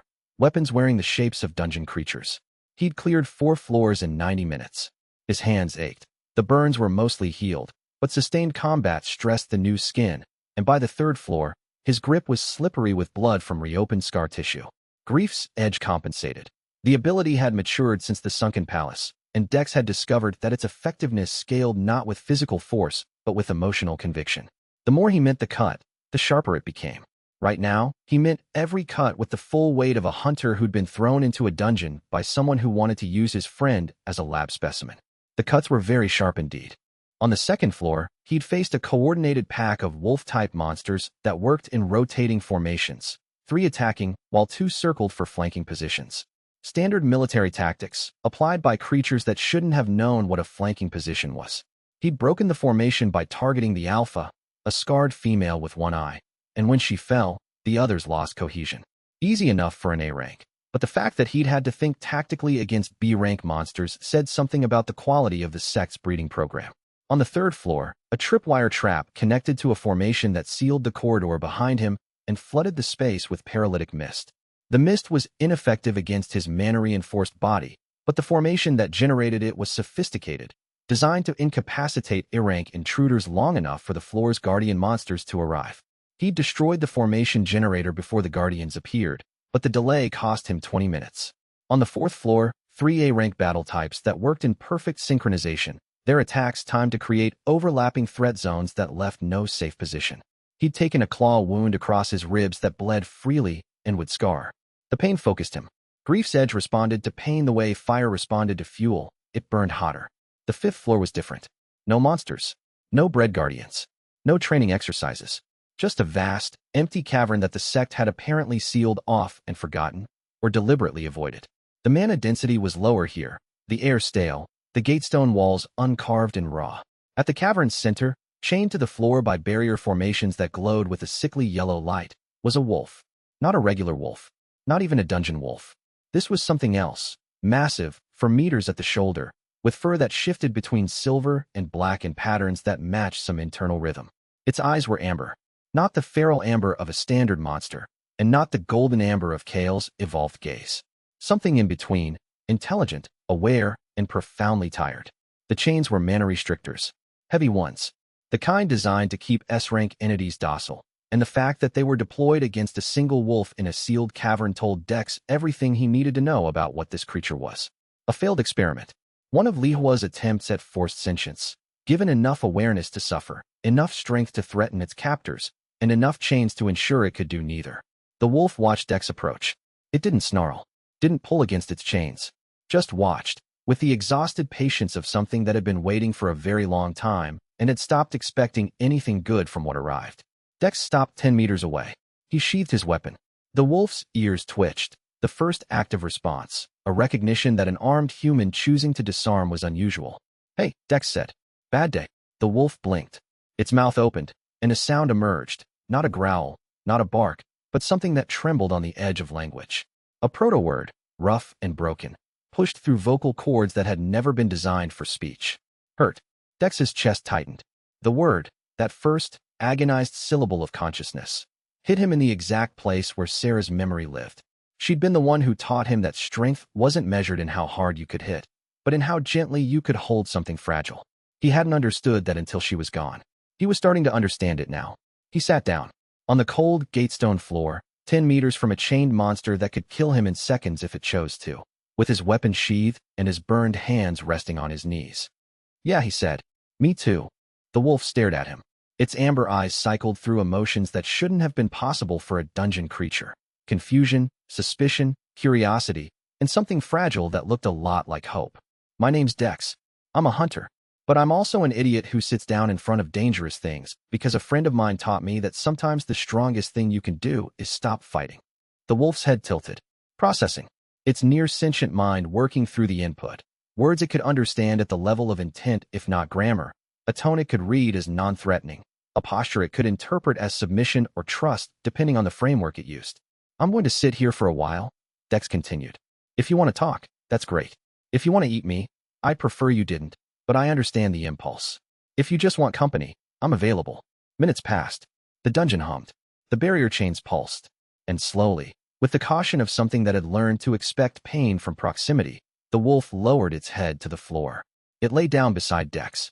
Not touching, not within chain reach, but oriented toward him, its massive body curled in a posture that translated, across every language barrier, as, "I'm tired and you seem safe, and I don't know what to do next." "I know the feeling," Dex said. They sat together in the quiet for an hour. Dex talked about Sarah, about Floor 47, about Kael, about the weird alchemy of hate becoming understanding, becoming loyalty. The wolf listened with ears that tracked every word and eyes that grew brighter as the minutes accumulated, as if language itself was sunlight and the creature was photosynthesizing. By the end of the hour, the wolf had a name. Not one Dex gave it. One it chose, pushing the syllables through its rough throat with the effort of someone learning to walk. Fenrir. Dex grinned despite the blood drying on his ribs. "Yeah, that works." Fenrir's tail moved. Once, a single wag that cracked the gatestone beneath it. And far above them, Kael was buying time with deception. But the clock on that deception was running out. And when Lihua realized what she'd been given was a shell instead of a core, what would she do to the people trapped inside her compound? Chapter 50. The extraction. 14 hours into the containment, Minister Park's missed check-in protocols activated. 6,000 kilometers away, in the back room of a noodle shop that had been closed for the day with a sign reading "Private Event," Old Man Moo set down his ladle, picked up a phone that looked older than most of the customers he served, and dialed a number he hadn't called in 23 years.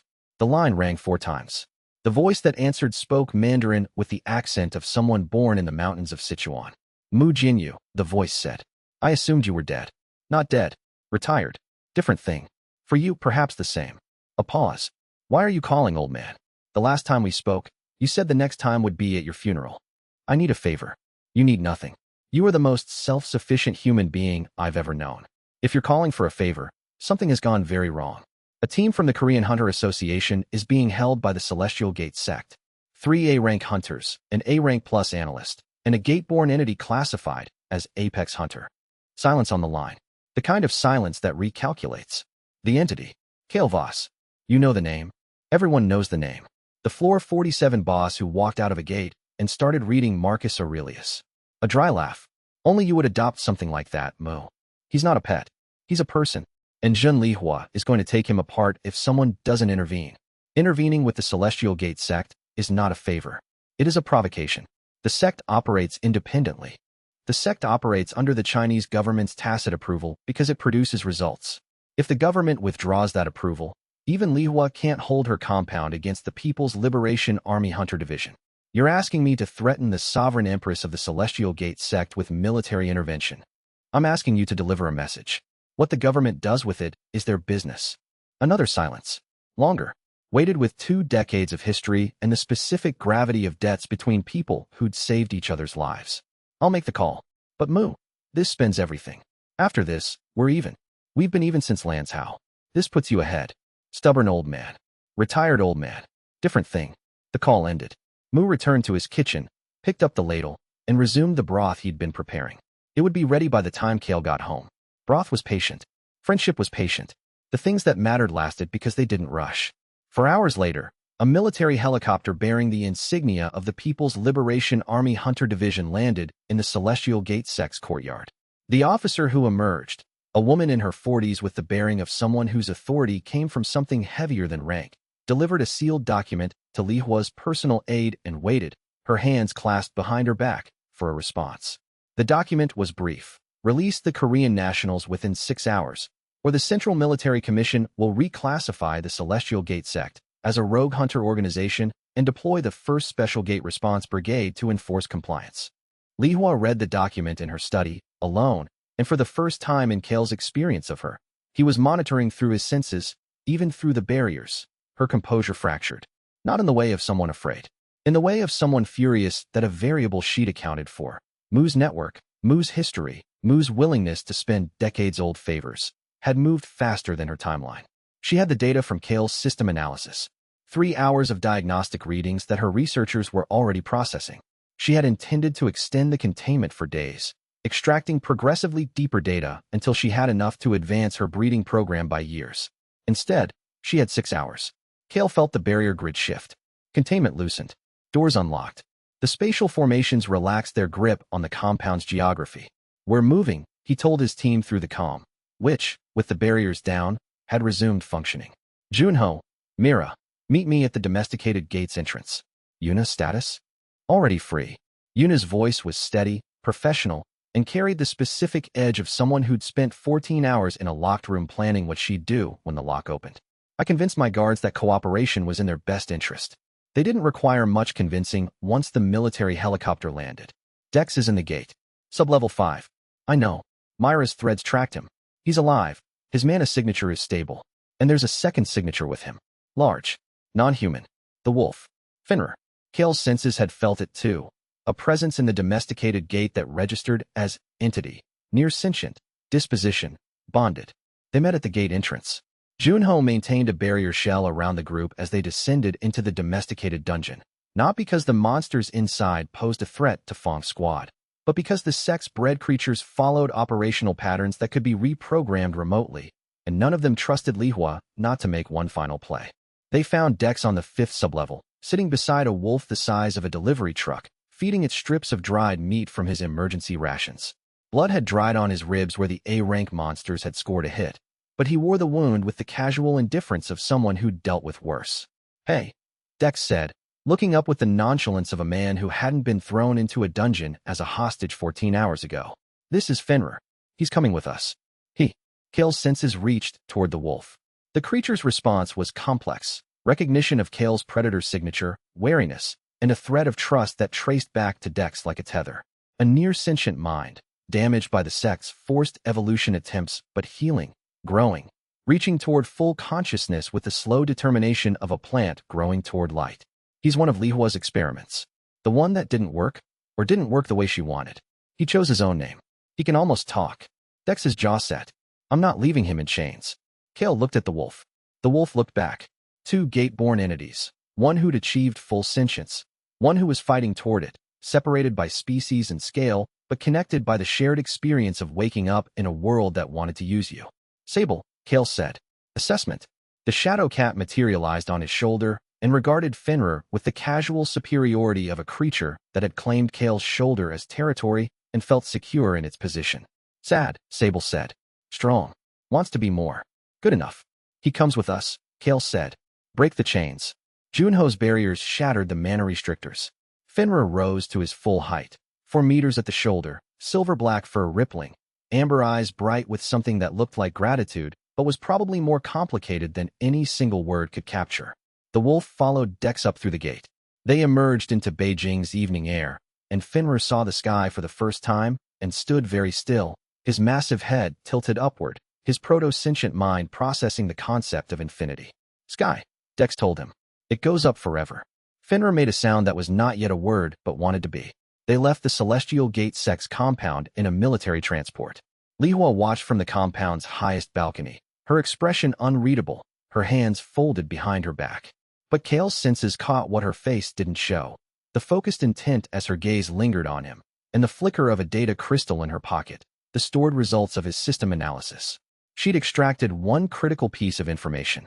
He could feel it, like a missing tooth, a gap in his signature where the diagnostic tools had pressed deeper than his filters caught.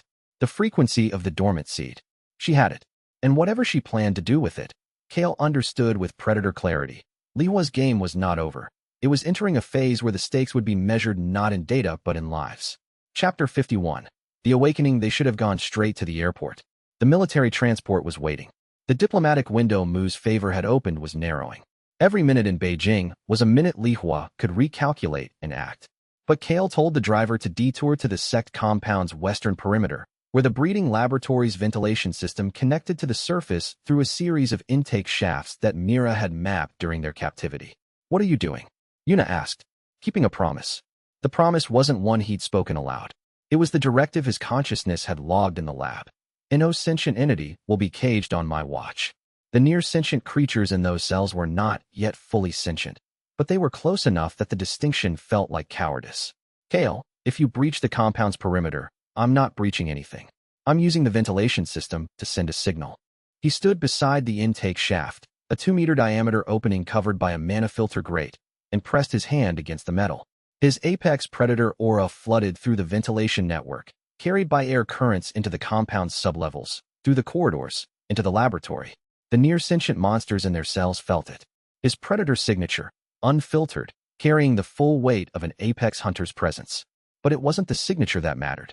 It was what he threaded into it, a fragment of the proto-language that every gate-born entity understood at a level deeper than consciousness. Wake. Not a command. Not an override. An invitation. A key, offered to locks that had been waiting for the right hand. The effect was not immediate. Sentience couldn't be given. Kael knew that better than anyone. It had to be chosen, reached for, grabbed with whatever passed for will in a mind still forming. But the invitation lowered the threshold, made the reaching easier, gave the near-sentient creatures in Lihua's lab a glimpse of what full consciousness felt like and the knowledge that it was possible. In cells throughout the breeding laboratory, monsters stirred. Eyes cleared. Mouths opened. And in a cascade that would take hours to manifest in full, long after Kael's transport was airborne, dozens of near-sentient entities pushed through the final barrier of awareness and woke up. Not all at once. Not cleanly. Some would take hours. Some would take days. But the process had been initiated, and unlike Lihua's forced evolution, it came from within. Each awakening was a choice. Each consciousness was earned. The chaos this would create in the sect's breeding program was incidental. The destruction of Lihua's controlled variables was a strategic bonus. But the real reason, the reason Kael's humanity index ticked upward by 2 percentage points as the transport pulled away, was simpler. They were waking up, and no one would be able to put them back to sleep. Yuna watched through the transport's rear window as the compound's lights flickered, the first sign that the laboratory's systems were registering the mass awakening. Alarms would be sounding in the sublevels now. Researchers scrambling. Containment barriers being tested by creatures that now understood what those barriers meant and chose to push against them not from instinct, but from will. "How many will survive?" she asked quietly. "I don't know. Forced sentience is fragile. The minds Lihua built were designed for obedience, not autonomy. Some will adapt. Some won't. But the ones who do." Kael trailed off, watching the compound shrink behind them. "The ones who do will remember what it felt like to be caged. And they'll remember who opened the lock. You're building an army. I'm giving people a choice. What they do with it is theirs." The distinction mattered. It was the same distinction that separated him from Lihua. The difference between offering freedom and offering servitude dressed in the language of purpose. Whether the newly awakened monsters of the Celestial Gate sect would someday become allies, enemies, or something entirely new was a question that had no answer yet. But the question itself was a kind of hope. Dex watched Kael with an expression that mixed admiration and wariness. "You know she'll come after you for that. She was already coming after me. Now she has less to work with. And more to be angry about. Angry opponents make mistakes. Calculated opponents make plans. I'll take the angry version." Junho, who'd been quiet through the entire extraction, maintaining his barriers with the focused discipline that defined his operational style, spoke from the transport's rear. The barrier formations around the compound are dissolving. Li was pulling resources inward. She's prioritizing the laboratory over the perimeter. The awakening is spreading faster than she anticipated, Mira confirmed. Her silver threads, still connected to markers inside the compound, fed her data that she processed with the efficiency of a tracker reading a hunt. Multiple containment failures on sublevels 2 and 3. The stronger subjects are breaking free first. Good, Kael said. Not good, Mira corrected, her voice carrying no judgment, only precision. If the stronger ones break free and the weaker ones don't, you'll have newly sentient predators loose in a compound full of confused, half-awakened creatures. The strong will feed on the weak. The math was ugly. Kael had opened a door, a necessary door, a moral door, but the chaos behind it would have consequences he couldn't control from the back of a military transport. Some of the beings he'd invited to wake up would die in the first hours of their consciousness, consumed by others who'd woken stronger and hungrier. The cost of freedom was never zero. Meilin had known that. Sun had known it too. Fenrir, squeezed into the transport's cargo bay with his tail pressed against the rear door and his head resting on Dex's lap, made a rumbling sound that vibrated through the vehicle's frame. What's he saying? Yuna asked. I think it's a purr, Dex said.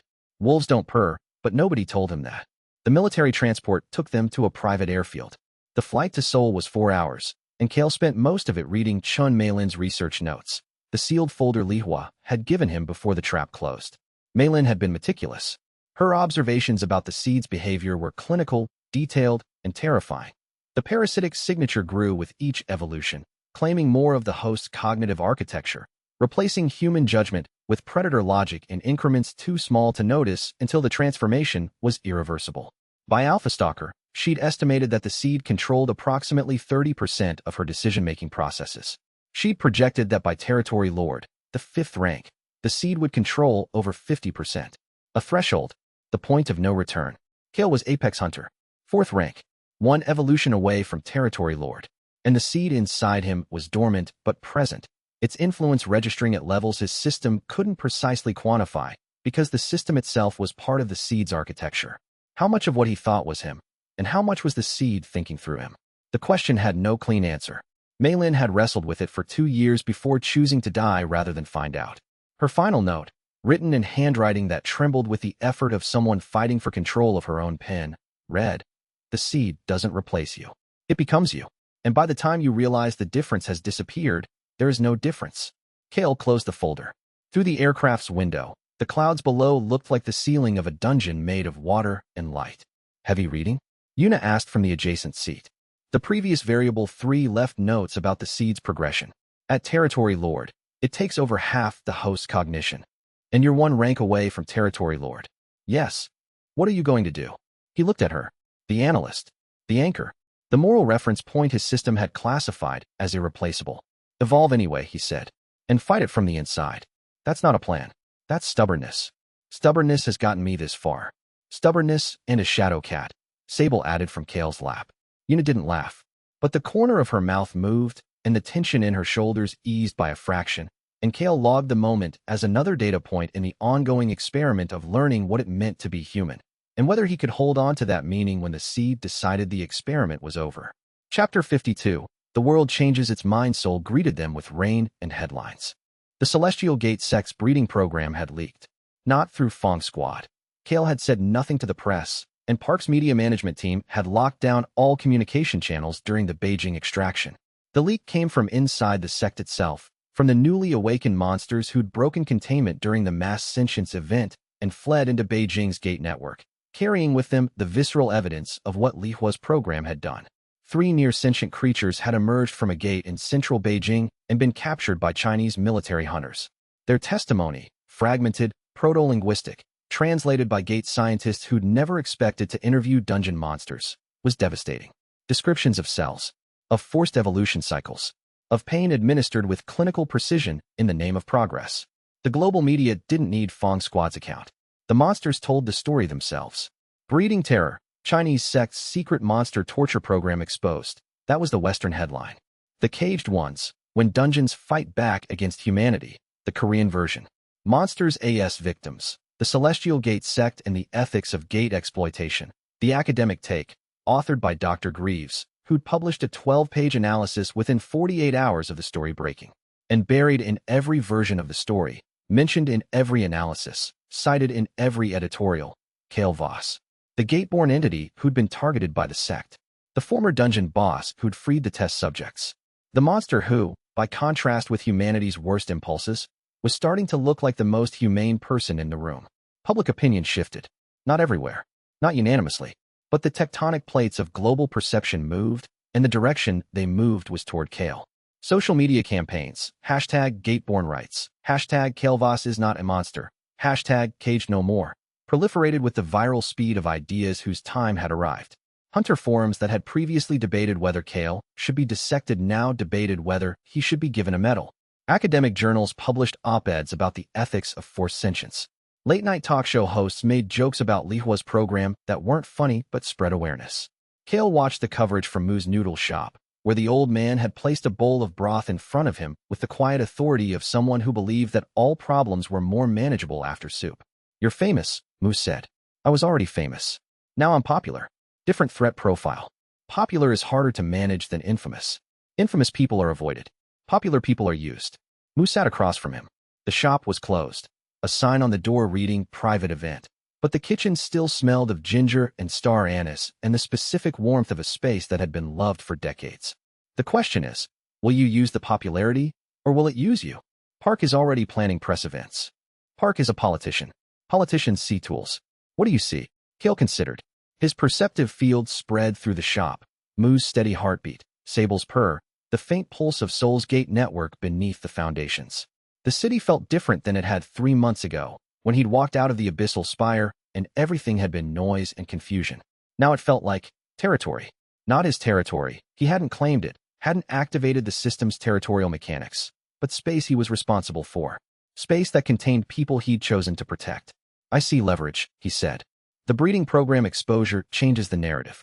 Lihua is a monster. I'm a victim. For the first time, the world is asking whether gate-born entities deserve rights instead of asking whether they deserve extinction. And I can use that to push back against Vane's IHRB resolution. If the UN Security Council votes while public sentiment is in my favor, the transfer order dies. Moo nodded. Good. You're thinking beyond the next fight. That's progress. Is it? Or is it the seed optimizing my survival strategy by encouraging political engagement? The old man's eyes crinkled. Does it matter? If the outcome is the same, it matters. If my decisions are being shaped by a parasite that wants me alive long enough to serve its purpose, then every good choice I make is contaminated. Helping people becomes a strategy. Protecting people becomes self-preservation. The ethics become window dressing over evolutionary programming. Moo sipped his broth. The gesture was unhurried, patient, and carried the specific weight of a retired S-rank hunter who'd spent decades learning the difference between fighting and choosing. Chun Mei-Lin, he said. You read her notes. You knew her. I met her once. Before the sect. Before the despair. Moo's gaze went somewhere far away and came back heavier. She was brilliant. Kind. And she asked the same question you're asking. How do I know my choices are mine? She never found an answer, Kael. Not because the answer doesn't exist, but because she was looking for certainty in a universe that doesn't sell it. So what do? You choose. Every day, every hour, you choose what kind of being you want to be. And you accept that the choosing might be contaminated, and you choose anyway, because the alternative is paralysis. The seed can influence your decisions. It cannot make them for you. The space between influence and decision, that's where you live. That's where all of us live. Kael looked at his broth. The surface reflected the shop's warm light, the old man's face, and behind both, the faint amber glow of his own eyes. When did you get so wise? He asked. I've always been wise. You've just been too busy evolving to notice. Sable materialized on the table, stuck its head into Kael's broth bowl, and was gently removed by Moo with the practiced patience of someone who'd been extracting cats from cooking surfaces for longer than most hunter careers. Fenrir wants to eat everything in the shop, Sable reported. Dex is holding him back. Barely. Fenrir is in the shop? Fenrir is in the alley behind the shop. He doesn't fit through the door. Kael looked at Moo. Moo looked at the back door. From beyond it came the sound of a 4-meter wolf attempting to be inconspicuous and failing with a thoroughness that only something that large could achieve. Provisional familiar status, Kael said. Park approved it this morning. In my alley. He likes your broth. Dex has been sharing. That broth is for humans. Fenrir is working on that. Give him time. Moo stood, retrieved his largest pot, the one he used for festival batches, designed to serve 40. and walked toward the back door with the resigned determination of a veteran whose retirement had been irrevocably compromised by a dungeon boss, a shadow cat, and now a wolf the size of a delivery truck. The door opened. Fenrir's massive head appeared in the frame, amber eyes bright with the guileless hope of a creature that had learned 2 words, hurt and hungry, and was rapidly working on a third. Food, Fenrir asked. Broth, Mu corrected, setting the pot down and beginning to fill it. You'll learn the difference. Fenrir's tail wagged. The impact cracked a dumpster behind him. Dex, who'd been sitting on an overturned crate beside the wolf, stood and brushed debris from his jacket. He's getting better, Dex said. Yesterday the tail broke a fire hydrant. Today it's just a dumpster. That's progress. Progress, Mu repeated dryly, is when the wolf stops breaking things altogether. Let's not set unrealistic goals. Kael watched the scene from the doorway, Mu cooking for a wolf, Dex translating between species, Sable observing from the rooftop with the territorial satisfaction of a familiar whose position in the hierarchy was unchallenged. These were his people. This was the space he'd built not through claiming territory, but through the slower, harder work of earning trust and reciprocating it. The system had no classification for what he felt. It wasn't predator satisfaction or territorial confirmation. It was warmth. Simple, human warmth, the kind you couldn't quantify and shouldn't try to. Dex's calm buzzed. He checked it, and his expression shifted from amused to serious in the span of a breath. Park just forwarded a briefing packet. 3 S-rank gates broke simultaneously in South America, Sao Paulo, Buenos Aires, and Bogotá. Catastrophic damage. The summit in Geneva has been moved up. The warmth didn't disappear, but it made room for something colder and more familiar. The recognition that the world outside this alley was breaking apart, and the people inside it were going to be called on to hold it together. Humanity Index, 32%. Kael Voss, public approval rating, 47%, up from 12%. But popularity was armor, not a weapon, and the 3 simultaneous S-rank gate breaks that would shatter South America in 72 hours would prove that no amount of public approval could stop what the root network had set in motion. Chapter 53. The International Summit Geneva in autumn was gray, wet, and politically charged in ways that made Seoul's bureaucratic infighting look like a gentle disagreement over lunch orders. The International Hunter Summit convened in the Palace of Nations, a building that had hosted decades of human arguments about human problems and was now hosting its first argument about whether a non-human entity counted as a person. The irony was noted by several delegates and enjoyed by none. Kael arrived with a delegation that Park had assembled with the precision of a general marshalling forces for a decisive engagement. Yuna served as his diplomatic liaison. Greaves attended as scientific advisor, carrying data on the root network theory that he'd spent weeks preparing for maximum academic impact. Dex came as security, his A-rank certification and his role in the Sunken Palace incident giving him the credentials to stand in rooms full of S-rank hunters without anyone questioning his presence. Junho and Mira remained in Seoul, managing Fong Squad's domestic operations. Fenrir stayed at Mu's shop, where the retired S-rank hunter was teaching the wolf to distinguish between hungry, full, and grateful. 3 concepts that Mu considered foundational to civilized existence. The summit's first day was procedural. Delegate introductions, agenda setting, the diplomatic choreography of 200 representatives from 47 nations arranging themselves in a room and pretending they hadn't already decided their positions. Director Lucas Vane was there. Kael felt him before he saw him. The specific mana signature of someone who'd spent decades accumulating power and grievances in equal measure. Vane sat with the European bloc, his IHRB credentials displayed prominently, his face carrying the composed fury of someone who'd expected to be the summit's central figure and had instead been overshadowed by a gate-born entity invited as a consultant. He's watching you, Yuna murmured during a recess. He's been watching me since I walked out of the Abyssal Spire. The watching isn't new. What's new is that he's losing. Don't underestimate a losing opponent. They're the most dangerous kind. Day 2 was Kael's presentation. He stood before the assembly, 200 delegates, 30 pillars representatives, and a global media contingent, and presented the root network theory with a clarity that Greaves had helped him refine, but that was his own voice carrying it. He spoke about the gates as a system, interconnected, designed, and failing. He spoke about the Sunken Palace shockwave and the cascade of instabilities that followed. He spoke about the Tokyo Relay and the architect's proto-language inscriptions. He spoke about the breeding program and the near-sentient entities that had awakened in Beijing. He did not speak about the seed. He did not speak about the dormant signature, the previous variables, or the thing inside him that grew hungrier with each evolution. Those were vulnerabilities, and this room was full of predators wearing diplomatic smiles. The gates are not random phenomena, he concluded. They are components of a design system. And the designer, an entity I've designated the architect, is actively destabilizing that system. The question before this summit isn't whether gate-born entities like me are threats. The question is whether humanity can afford to fight the architect's system collapse while simultaneously fighting the beings best equipped to help them survive it. The room absorbed this. Kael's senses read the emotional landscape: agreement, skepticism, fear, calculation, and from Vane's section, a cold, crystallized hatred that registered as hostile, ideological, not amenable to evidence. The Q&A that followed was combat by committee. Delegates probed, challenged, demanded evidence. Kael provided it: data, sensor readings, proto-language translations, and Greaves backed him up with the academic weight of decades of gate research. By the session's end, the root network theory had moved from speculative to under serious consideration, and 3 national delegations had privately approached UNA to express support. During the recess, Dex pulled Kael aside in the hallway outside the assembly chamber. The porter's expression carried the specific tension of someone who'd been watching threats from behind a barrier and had cataloged several. The delegate from France, second row, blue suit, has been messaging someone outside the building for the last hour.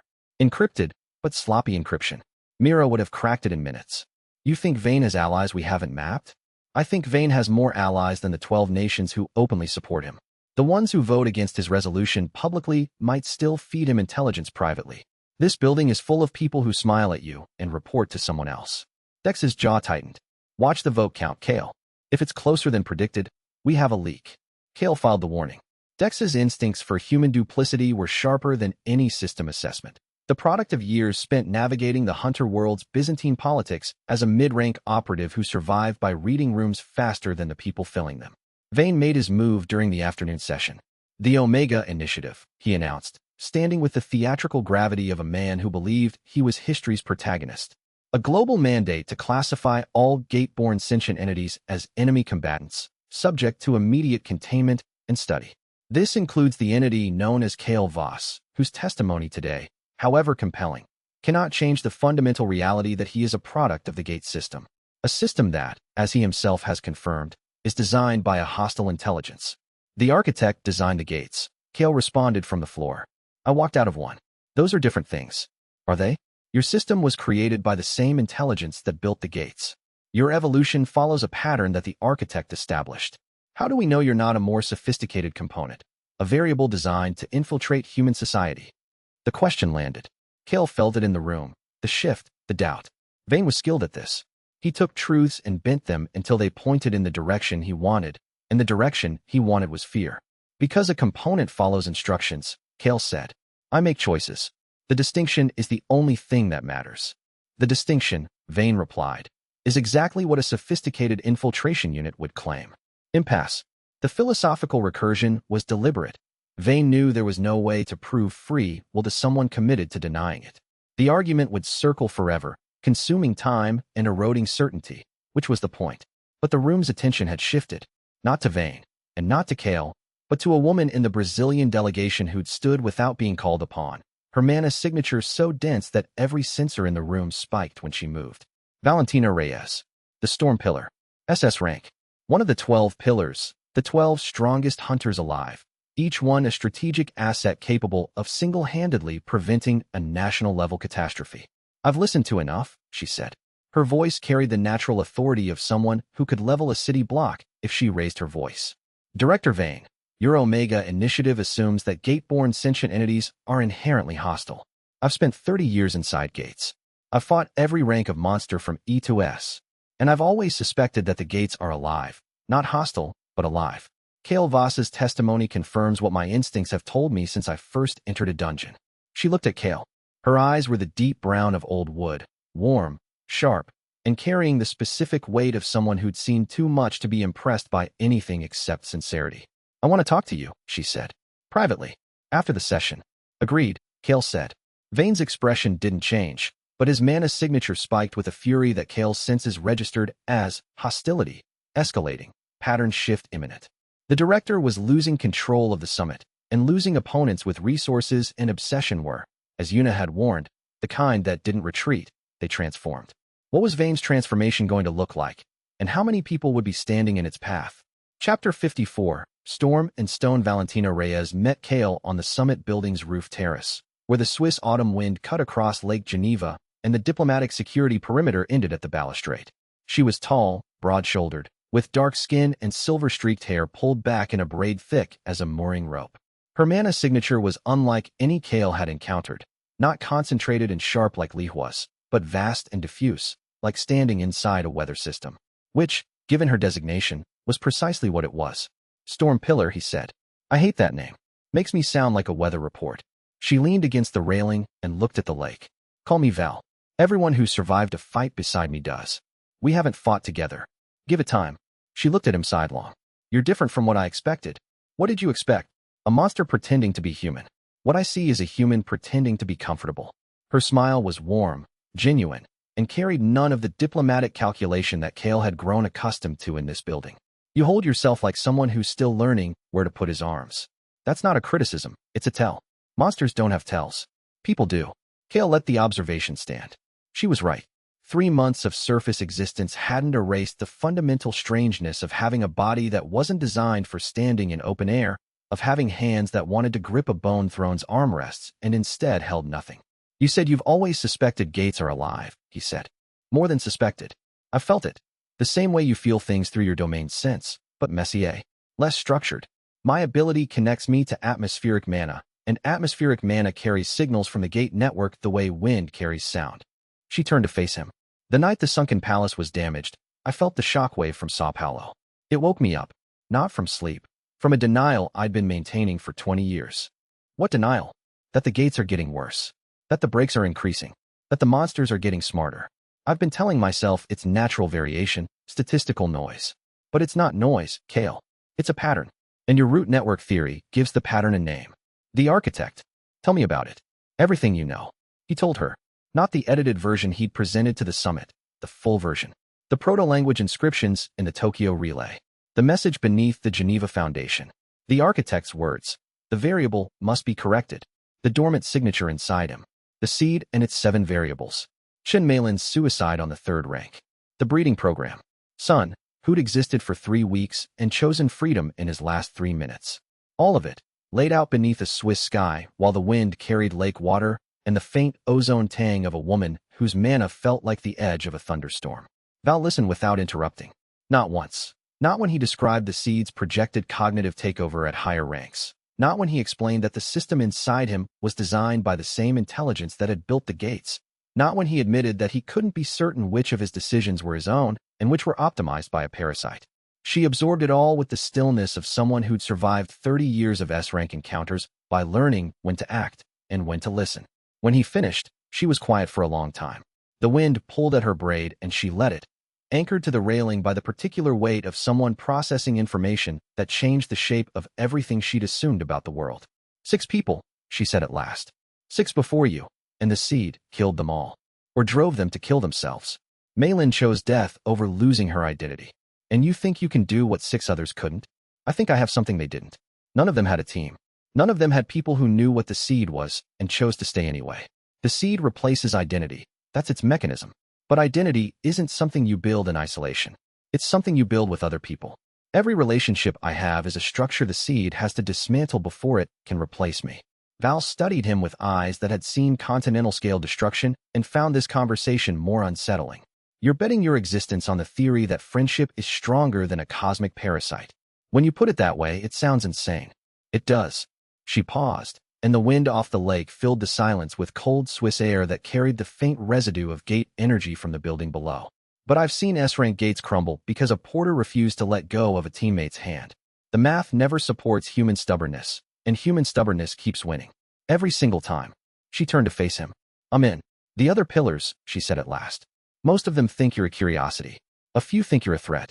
None of them are taking the root network seriously because it challenges the fundamental assumption we've all built our careers on.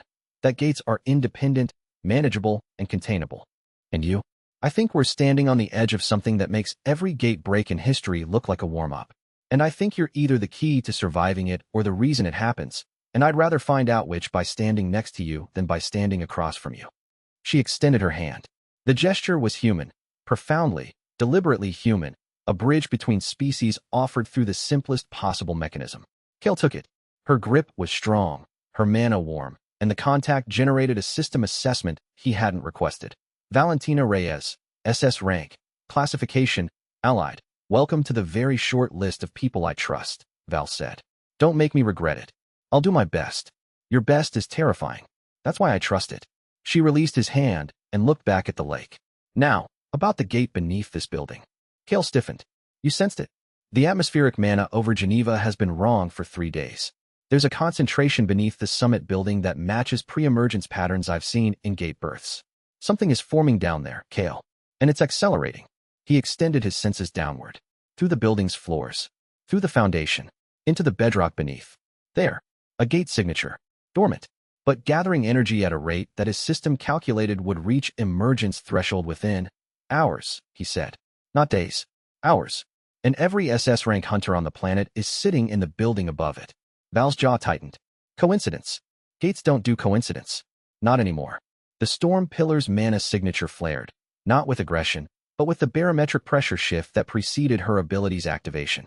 The wind on the terrace died, then reversed, pulling inward as Val's atmospheric awareness expanded to encompass the entire building and the bedrock beneath it. I count one gate signature. S rank, high end, growing. Her eyes narrowed. And it's not random emergence. The energy is patterned, structured, like someone planted a seed, and it's been growing since before the summit started.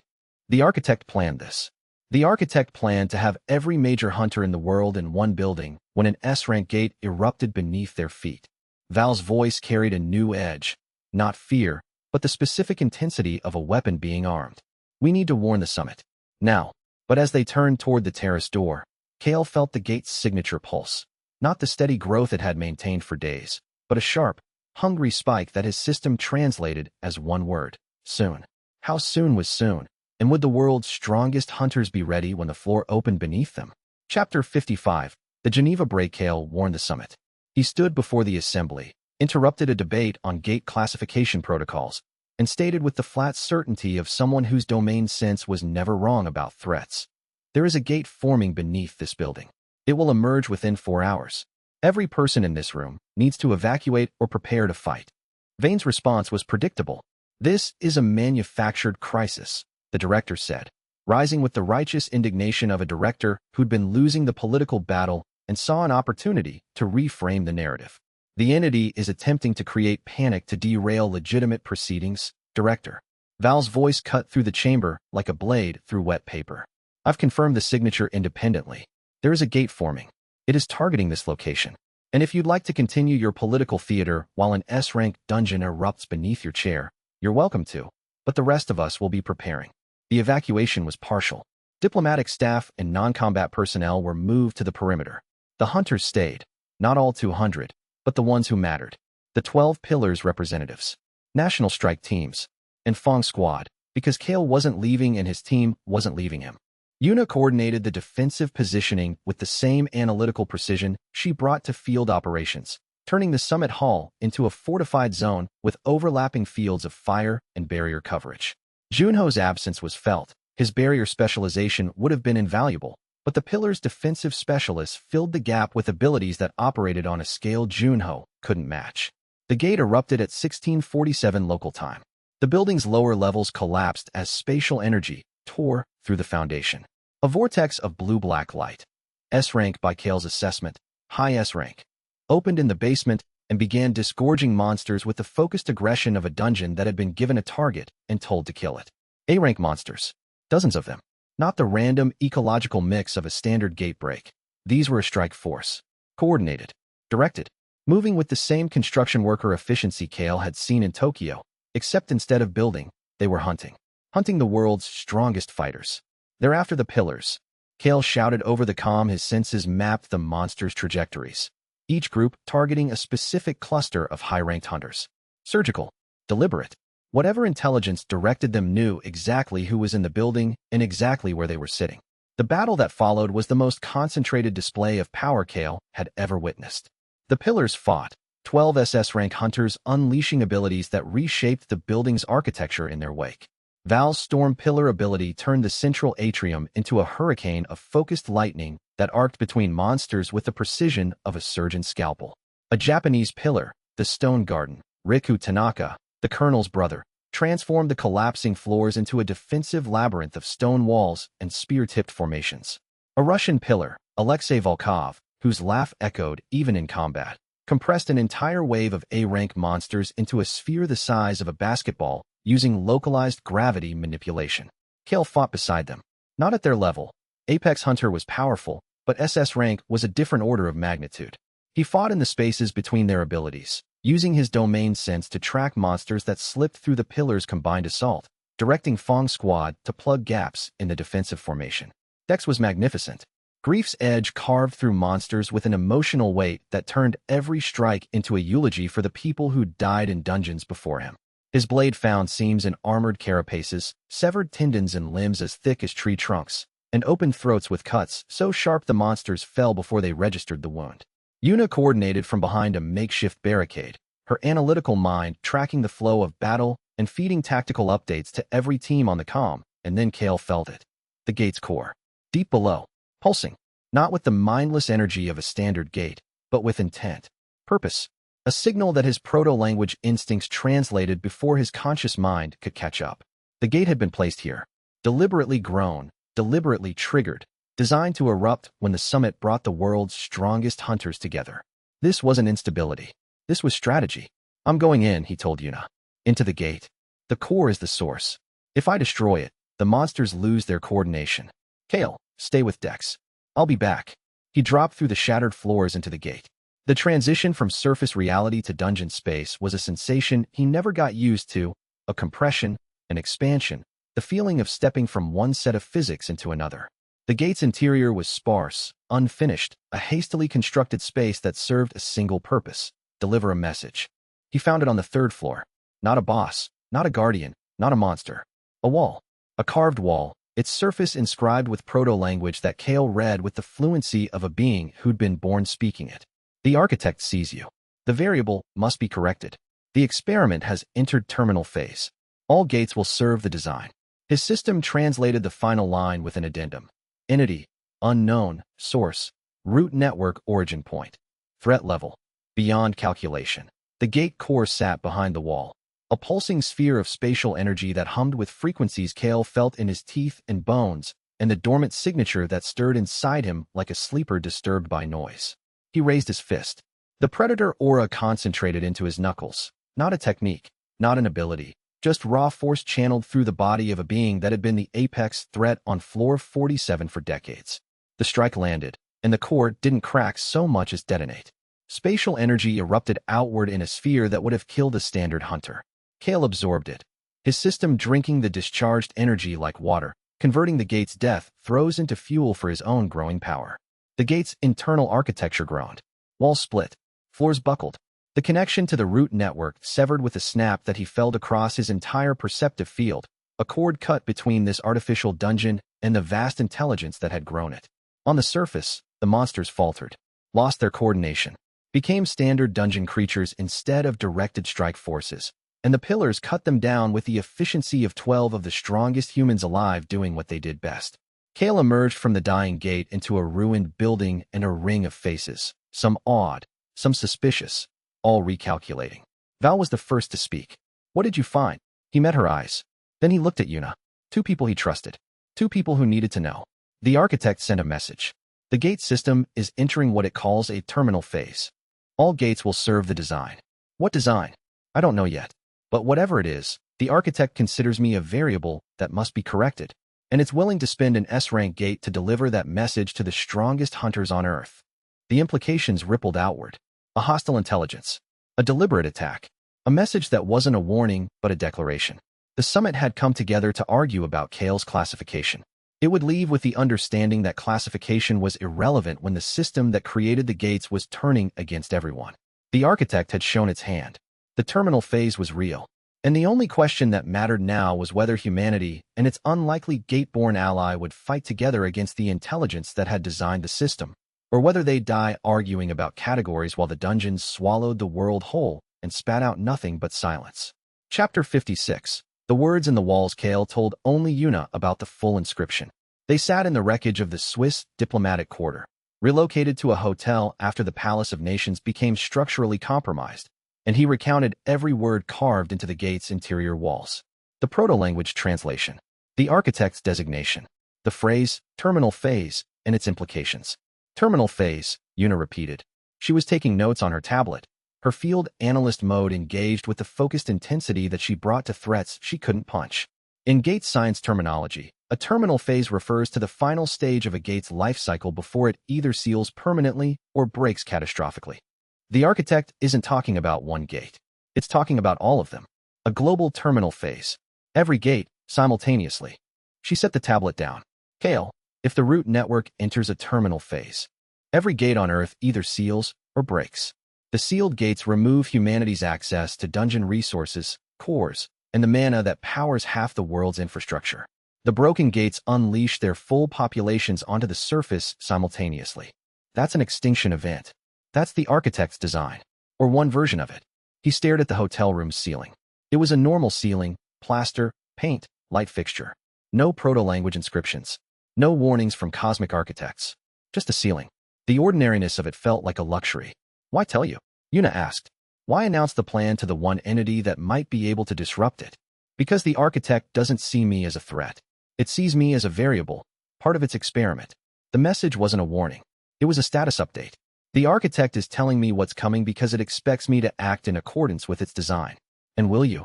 I'll act. But not the way it expects. Yuna looked at him for a long time.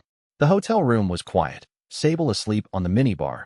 Dex in the adjacent room, where his snoring was audible through the wall. The Swiss knight outside the window carrying the aftermath of a battle that had changed the world's political landscape.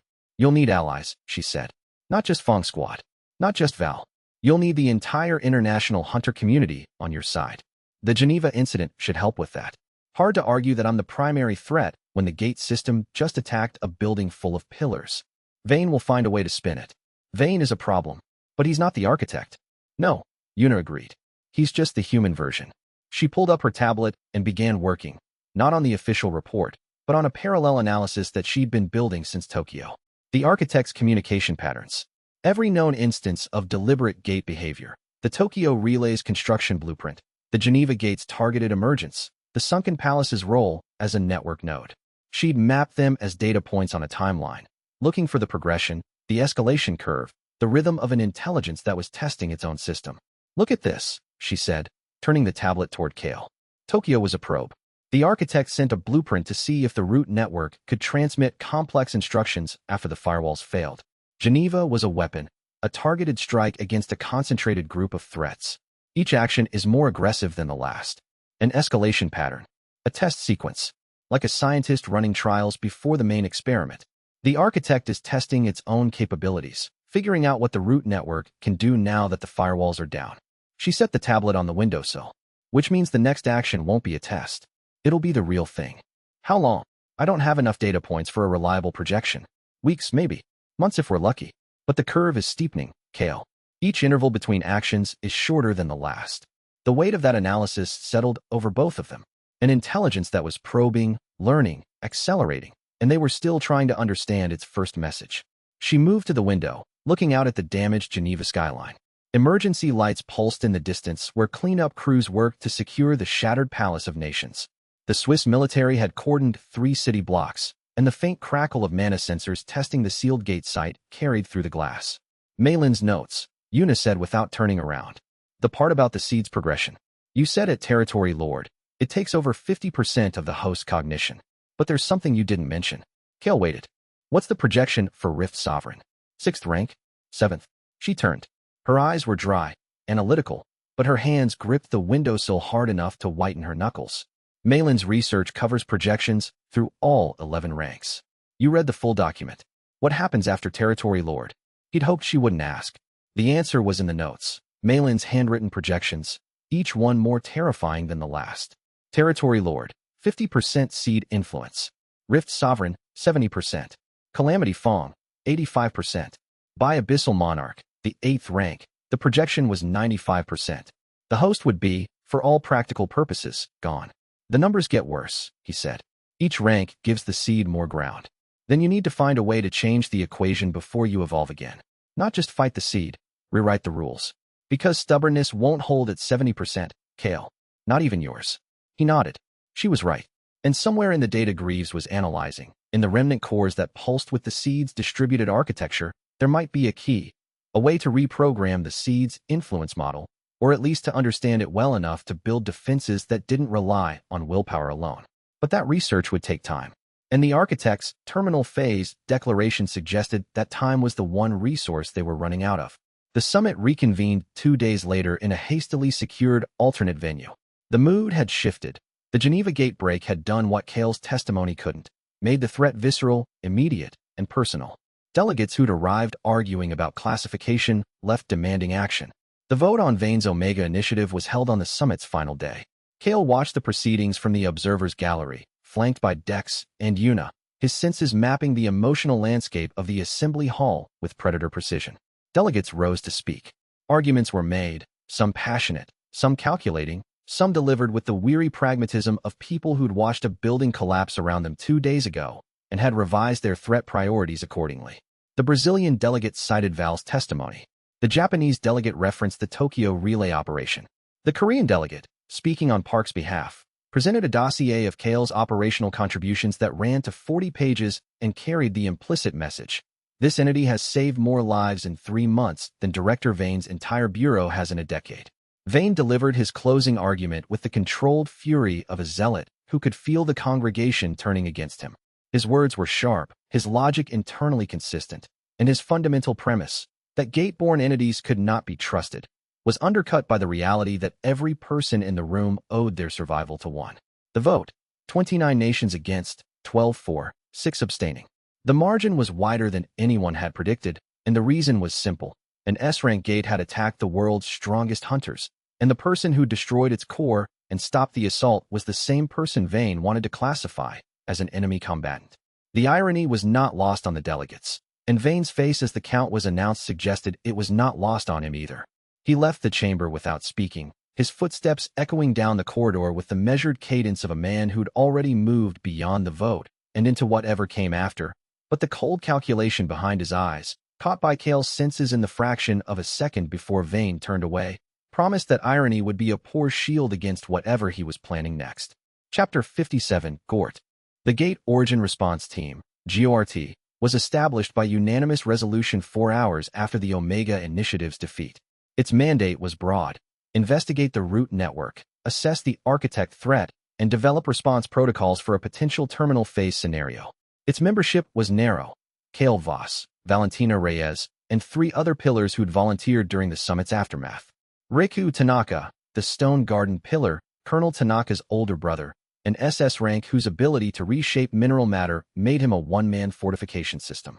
He'd fought in more S-rank gate breaks than anyone alive and spoke with the measured economy of someone who counted words the way accountants counted currency. In the entire Geneva battle, he'd spoken exactly 4 sentences, each one a tactical command that saved multiple lives. Alexei Volkov, the Russian pillar whose gravity manipulation had compressed a wave of monsters into a basketball-sized sphere. Massive, bearded, with a laugh that echoed off walls and a combat style that treated physics as a suggestion. He'd approached Kael after the summit with a bear hug that nearly cracked Kael's enhanced ribs and a declaration: any being that fights like you is either human or better than human. Either way, I want you on my side. Priya Sharma, the Indian pillar, thread of fate, whose ability allowed her to perceive and manipulate causality within a limited range. She was quiet, precise, and terrifying in the specific way of someone who could look at you and see the 6 most likely ways you'd die. She'd said nothing to Kael during the summit, but after the GORT announcement, she'd approached him with a single statement: your thread is knotted. You have more futures than any entity I've ever read. I find that fascinating. What does that mean? Kael had asked. It means you are genuinely unpredictable. In my 30 years of reading fate lines, I've never encountered a being whose future branches so wildly. She'd paused, her dark eyes measuring something Kael couldn't see. The architect is attempting to prune those branches, to narrow your futures down to 1. If it succeeds, you become what it designed you to be. If it fails, you become something new. And which outcome do your threads predict? Both. Simultaneously. That's why I volunteered for GORT. 5 members. 3 SS rank pillars. 1 Apex Hunter. and a mandate to investigate the greatest threat the Gate-era world had ever faced. This is either humanity's best hope or its most elaborate suicide pact, Dex observed during the flight home. Fenrir, who'd been transported to Geneva via a military cargo aircraft that the Wolf had thoroughly confused by being too large for the standard containment protocols, huffed in agreement from the cargo bay. Optimistic as always, Eunice said. I'm being realistic. 5 people against a cosmic intelligence that designed the entire gate system. The math isn't great. 6 people, Kael corrected. You're part of the team, Dex. Gort's roster is 5, but Fong's squad is the operational core. 7 people, Sable added from Kael's shoulder. Cat's count. 8. Fenrir rumbled from the cargo bay. The word was clearer than any he'd spoken before. Mu's language lessons were taking effect, and the Wolf's near-sentient mind was accelerating through the syllables of consciousness with a determination that matched his size. Dex grinned. Fine. 8 people against a cosmic intelligence. The math is slightly less terrible. But the numbers, Kael knew, were less important than the quality. Gort's mandate gave them something no previous effort against the gate instability had possessed, a unified command structure that bridged national boundaries, combined the analytical depth of Fong's squad's intelligence apparatus with the raw power of 3 SS-rank pillars, and placed at its center a being who could interact with the gate's system from the inside. For the first time since the gates opened, humanity had a team designed not just to react to dungeon threats, but to investigate their origin. The first GORT operational meeting was scheduled for the following week. Val would coordinate from Sao Paulo, where the 3 S-rank breaks were still being contained. Riku would establish a monitoring station in Tokyo, using his stone garden ability to create sensor arrays from the bedrock beneath the city. Alexei was heading to the Russian Far East, where a cluster of gates had been exhibiting synchronized behavior that matched the root network's destabilization patterns.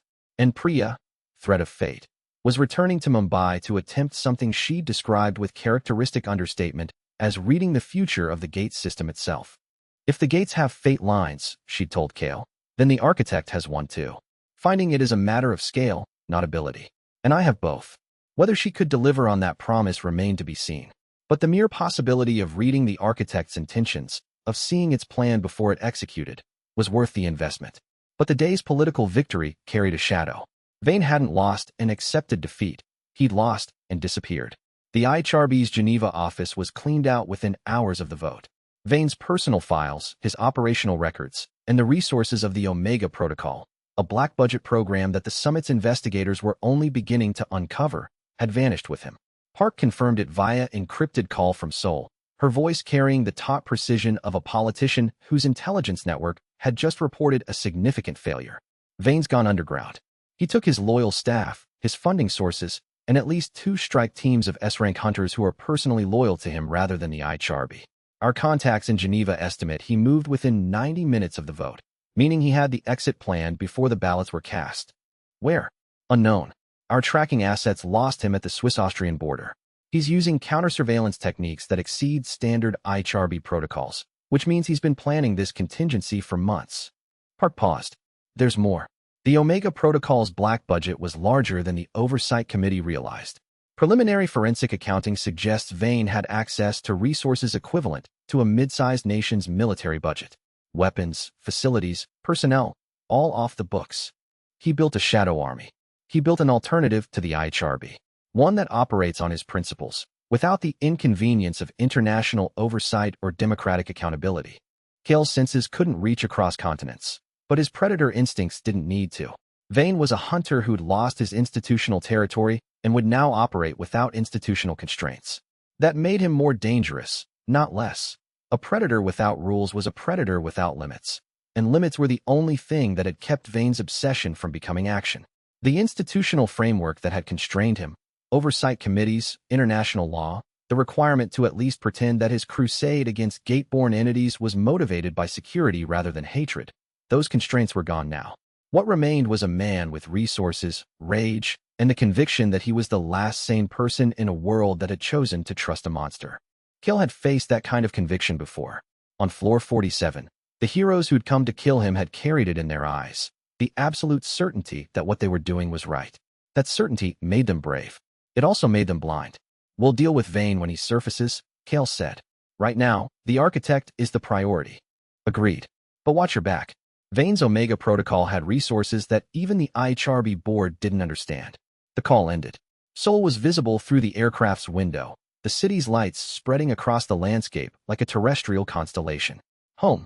The word still felt new, still carried the weight of a concept Kael was learning rather than one he'd been born understanding. But it was his. Chosen, not assigned. Defended, not occupied.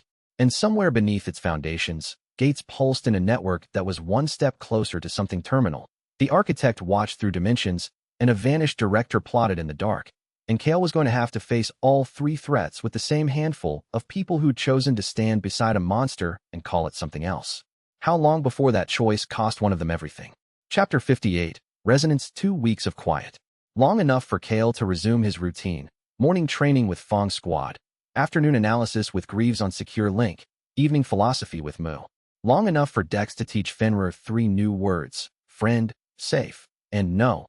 The last of which was critical, given Fenrir's tendency to eat anything smaller than himself. Long enough for Yuna to compile a strategic assessment of the architect threat that ran to 200 pages and was classified at a level that required Park's personal authorization to read. Long enough for Li Hua to strike. The first sign was a fluctuation in Seoul's gate monitoring network. Mira noticed it, a 0.3% variance in 3 of the city's 17 registered gates, too small for standard sensors, but visible to Silver Thread's hypersensitive detection framework. Anomalous resonance, Mira reported during the morning briefing. Gates 4, 9, and 12 are oscillating at a frequency that doesn't match their baseline profiles. What frequency? Kael asked, though his senses were already reaching for the answer. I've isolated it. She pulled up a waveform on the holographic display. It matches no known gate signature in the IGSI database. But it matched something. Kael recognized it the way you recognize your own heartbeat. Not through analysis, but through identity. The frequency was the dormant seed signature.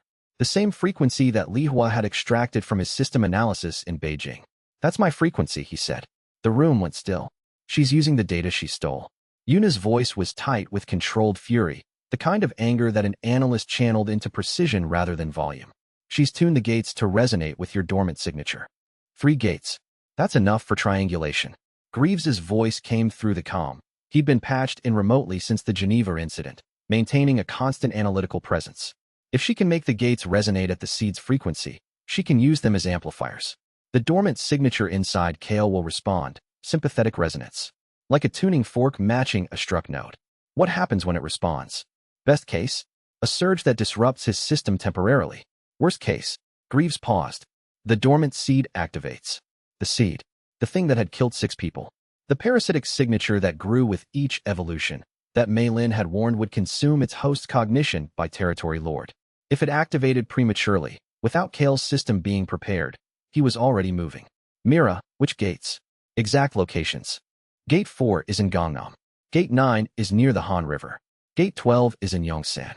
She paused, her silver threads flickering with new data. There's a 4th anomaly. Gate 15, on the northern perimeter. And a 5th, Gate 2, downtown. 5 gates. Not 3. 5. She planned this with surgical precision, Yuna said. She had sleeper agents in the association. People who could access the gate monitoring network during maintenance windows. How do you know about sleeper agents? Because 3 members of the monitoring team didn't show up for their shift this morning. Their access credentials were used to install resonance anchors in the physical gate infrastructure during last night's scheduled maintenance. I've been tracking anomalous personnel behavior since we got back from Beijing. It was only a matter of time before Li Hua activated whatever assets she'd planted. 3 agents. 3 trusted members of the Korean Hunter Association who'd been sect plants for years, waiting for Li Hua's activation signal. Kael felt it then, not through analysis or domain sense, but in his bones, the 5 gates, tuned to his frequency, beginning to resonate. The dormant seed stirred, not the gentle flicker Greaves had described during his lab analysis.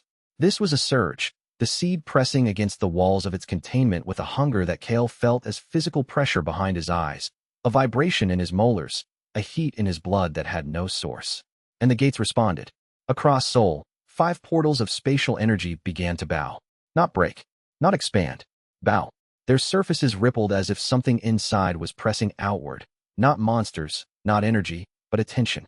The monsters behind the barriers stopped their endless dungeon routines and turned toward the gate's surfaces. Pressed against them.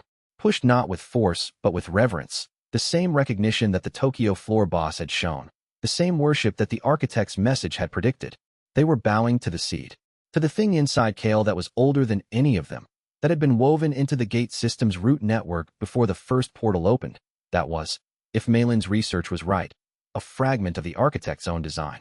5 gates, bowing, and the entire city's monitoring network screaming alarms as the impossible happened in real time. Kael, Yuna's hand on his arm, her mana signature pressing against his aura, warm, human, the specific frequency of a person who cared. Stay with me. Don't let it. I'm here. His voice came through gritted teeth. The seed's resonance was building, each gate's oscillation amplifying the next in a feedback loop that threatened to tear through his containment and activate the dormant signature in full. I need to shut them down. The resonance anchors, they're physical devices. If we destroy them, the frequency stops. 5 gates. We split up. Kael's tactical mind, his mind, not the seeds, not the systems, his, partitioned the problem. 5 gates. 5 anchors. 5 targets that needed to be reached and destroyed before the resonance reached critical threshold. Yuna and Junho, gates 4 and 9. Dex and Mira, gates 12 and 2. I take gate 15 alone. Why alone? Dex asked. Fenrir growled beside him, the wolf's silver-black hackles raised, sensing the wrongness in the mana around them. Because gate 15 is the largest. The northern perimeter gate. If Lihua planted a trap, that's where it'll be. All the more reason not to go alone. All the more reason to send our strongest people to the other 4 gates. If any anchor survives, the resonance network stays active. I can handle a trap. I need you to guarantee the other gates are clean. Kael. Yuna grabbed his arm. The grip was harder than her usual touch. She wasn't being gentle, she was being urgent. The seed's resonance is affecting you. I can see it. Your eyes are pulsing, your shadow is moving on its own. If you enter that gate and the resonance intensifies, then I'll need to destroy the anchor fast. Which is why I'm going alone. No squad members near me if the seed surges. The logic was sound. She hated it anyway. He could see the hate in the tight line of her jaw and the way her fingers didn't release his arm for 3 full seconds before pragmatism won over protectiveness. Calm check every 5 minutes, she said. Miss one, and I'm coming after you. Understood. The squad moved. Deployment was immediate. No briefing, no preparation, no time for the careful planning that Kael preferred. The resonance was building, and each minute brought the seed closer to activation. As they split up, Sable materialized on Kael's shoulder with a statement that was both assessment and warning. The big gate feels wrong. Something waiting. I know. Something strong. I know that too. Going anyway? Going anyway. Sable pressed closer against his jaw. The shadow cat's purr was a frequency of its own. Not the seed's resonance, not the architect's design, but the small, specific vibration of a familiar that had chosen its person and would follow that person into whatever waited. And what waited at gate 15, Kael's predator instincts told him, was something that had been built from his own blueprint. A mirror made of stolen data and a woman's 17-year obsession with turning nature's accident into a weapon she could aim. The question was whether the weapon would fire the way Lihua intended, or whether it, too, would make a choice she hadn't planned for. Chapter 59. Sun Gate 15 occupied a containment facility on Seoul's northern perimeter, a military-grade installation built to house the city's most volatile portal. The gate itself was A-rank, but its proximity to the DMZ had made it a security priority, and the facility reflected that. Reinforced barriers, automated defense systems, and a permanent garrison of B-rank hunters who maintained constant surveillance. The garrison was unconscious when Kael arrived. Not dead. Unconscious. Laid out in their positions with the precision of someone who'd moved through the facility like a ghost, neutralizing each guard with enough force to disable without killing. The work was surgical, professional, and carried a mana signature that Kael's system cataloged with a new classification. Entity. Unknown. Mana signature. Predator system variant. Artificial. Threat level. High. A copy of his system.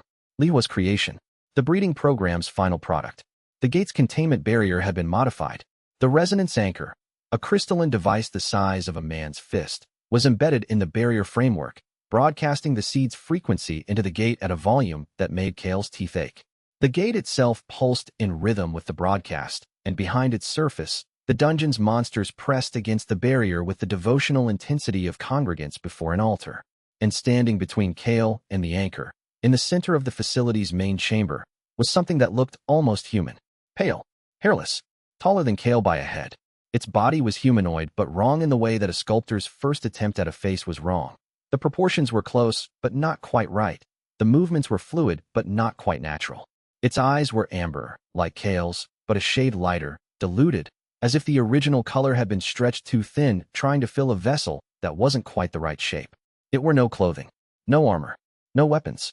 Its hands hung at its sides, and its expression, if it could be called that, carried the specific blankness of a mind that had been given consciousness and instructions, but not context.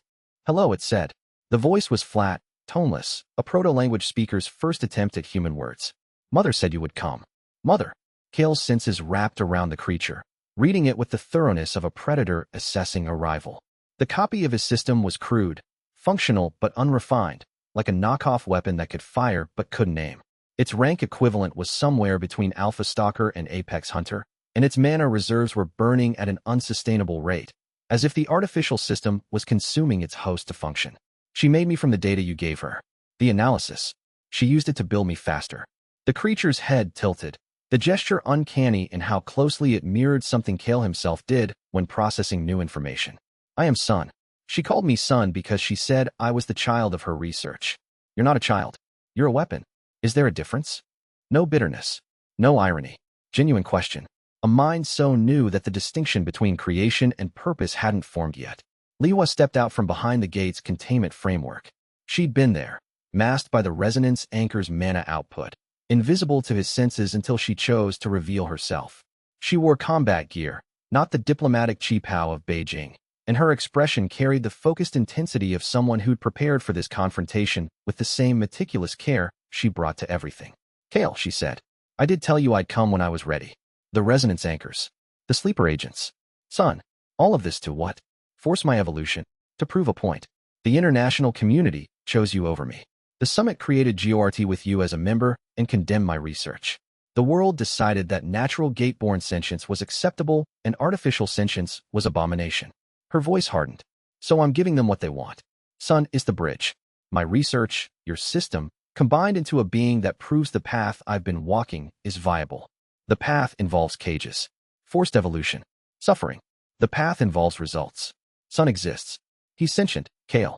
Fully sentient. In 3 weeks, using the data from your system analysis, I accomplished what took nature decades to do with you." Kael looked at Son. The creature looked back. Its amber eyes, diluted, strained, burning with a system that was eating it alive, held an intelligence that was real and a pain that was also real. "How long does he have?" Kael asked. "The artificial system is consuming his mana at an unsustainable rate. I can see the degradation." Liyue's jaw tightened. "Long enough." "Long enough for what?" "To fight you. To demonstrate what my research can produce in combat conditions. After which, I'll recover him and refine the process." "You can't recover him. The system is consuming his core structure. In hours, maybe less, there won't be enough of him left to recover." Silence. The kind that happens when someone hears a truth they've been avoiding. Liyue's composure cracked. Just for a moment. Just a fracture. And in that fracture, Kael saw something he hadn't expected. Doubt. Not about her methods. About her math. She'd calculated Son's operational window and gotten it wrong, and the realization was hitting her in real time.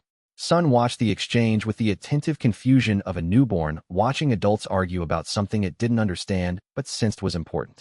His artificial system churned, demanding combat, demanding prey, the predator hierarchy resolution that was its fundamental operating logic pulling at him like a current. But beneath the system's demands, something else stirred. The same spark that had ignited in Kael 3 months ago, the same spark that had kindled in Fenrir on the sect's 5th sublevel, the same spark that had flickered in the near-sentient creatures in their laboratory cells. The recognition that consciousness came with choice, and choice meant you didn't have to do what you were built for. "Son," Kael said, "you don't have to do this. Mother says fight." Son's voice carried the specific inflection of a being caught between instruction and instinct. "But fighting hurts. The system hurts. Everything hurts. I know. My system hurt when it was new too. Did someone make you fight?" "No. I chose to." "There's a difference." "What difference?" "Choice means you can also choose not to." Son's eyes, amber, diluted, burning, moved from Kael to Liyue and back. The artificial predator system in his core churned, demanding combat, demanding the hierarchy resolution that was its fundamental operating logic. But beneath the demands, in the space where consciousness lived, something was happening that Liyue's research had never accounted for. Son was choosing. "I don't want to fight you," he said. The words came slow, each one a weight lifted from a mind still learning how to carry itself. I don't know what I want. But not this. Not hurting. Son. Lihua's voice carried mandate of heaven as authority. Engage the target. The compulsion hit Sun like a hammer. His body lurched forward, the artificial system responding to SS rank authority with the same involuntary compliance it imposed on human hunters. For 2 seconds, Sun was a weapon, controlled, directed, lethal. Then Kael's aura surged. The counter-signal that had freed Dex in Beijing hit Sun's copied system and found the same vulnerability. The artificial framework was built from Kael's data, which meant it responded to Kael's frequencies. The compulsion shattered. Sun stumbled, fell to his knees, looked up at Kael with eyes that were clearing, the artificial system's demands receding, replaced by the raw, overwhelming experience of a mind making its first free decision. Not mother, he said, looking at Lihua. Jailer. The word hung in the air. Lihua's face went white. Not with anger, with recognition. The same word the Beijing test subjects had spoken when they awakened. The same accusation, delivered by the creation she'd called her child. Sun turned back to Kael. The artificial system was failing. Kael could see it, the degradation accelerating as the copied framework consumed the mana structure it was built on. Sun had minutes, not hours. What am I? Sun asked. You're a person, Kael said. A short-lived one. But a person. Is that enough? It's everything. Sun smiled. The expression was wrong. Too wide, too uneven, a face that hadn't been designed for smiling learning how. But it was real. It was the first and last genuine expression of a being that had existed for 3 weeks and was choosing, in its final minutes, to be more than what it was made for. The artificial system collapsed.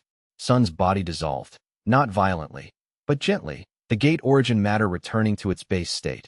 The copied predator framework releasing its stored energy in a wave that washed over Kael and was absorbed by his system without his consent.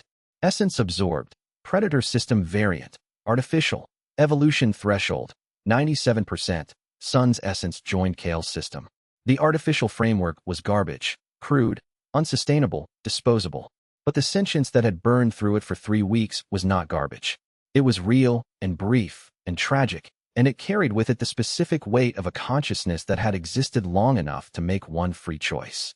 Lihua stood in the facilities chamber, watching the space where Sun had been. Her hands trembled at her sides. The confident strategist, the SS rank sovereign, the woman who'd spent 17 years building a program to create exactly this.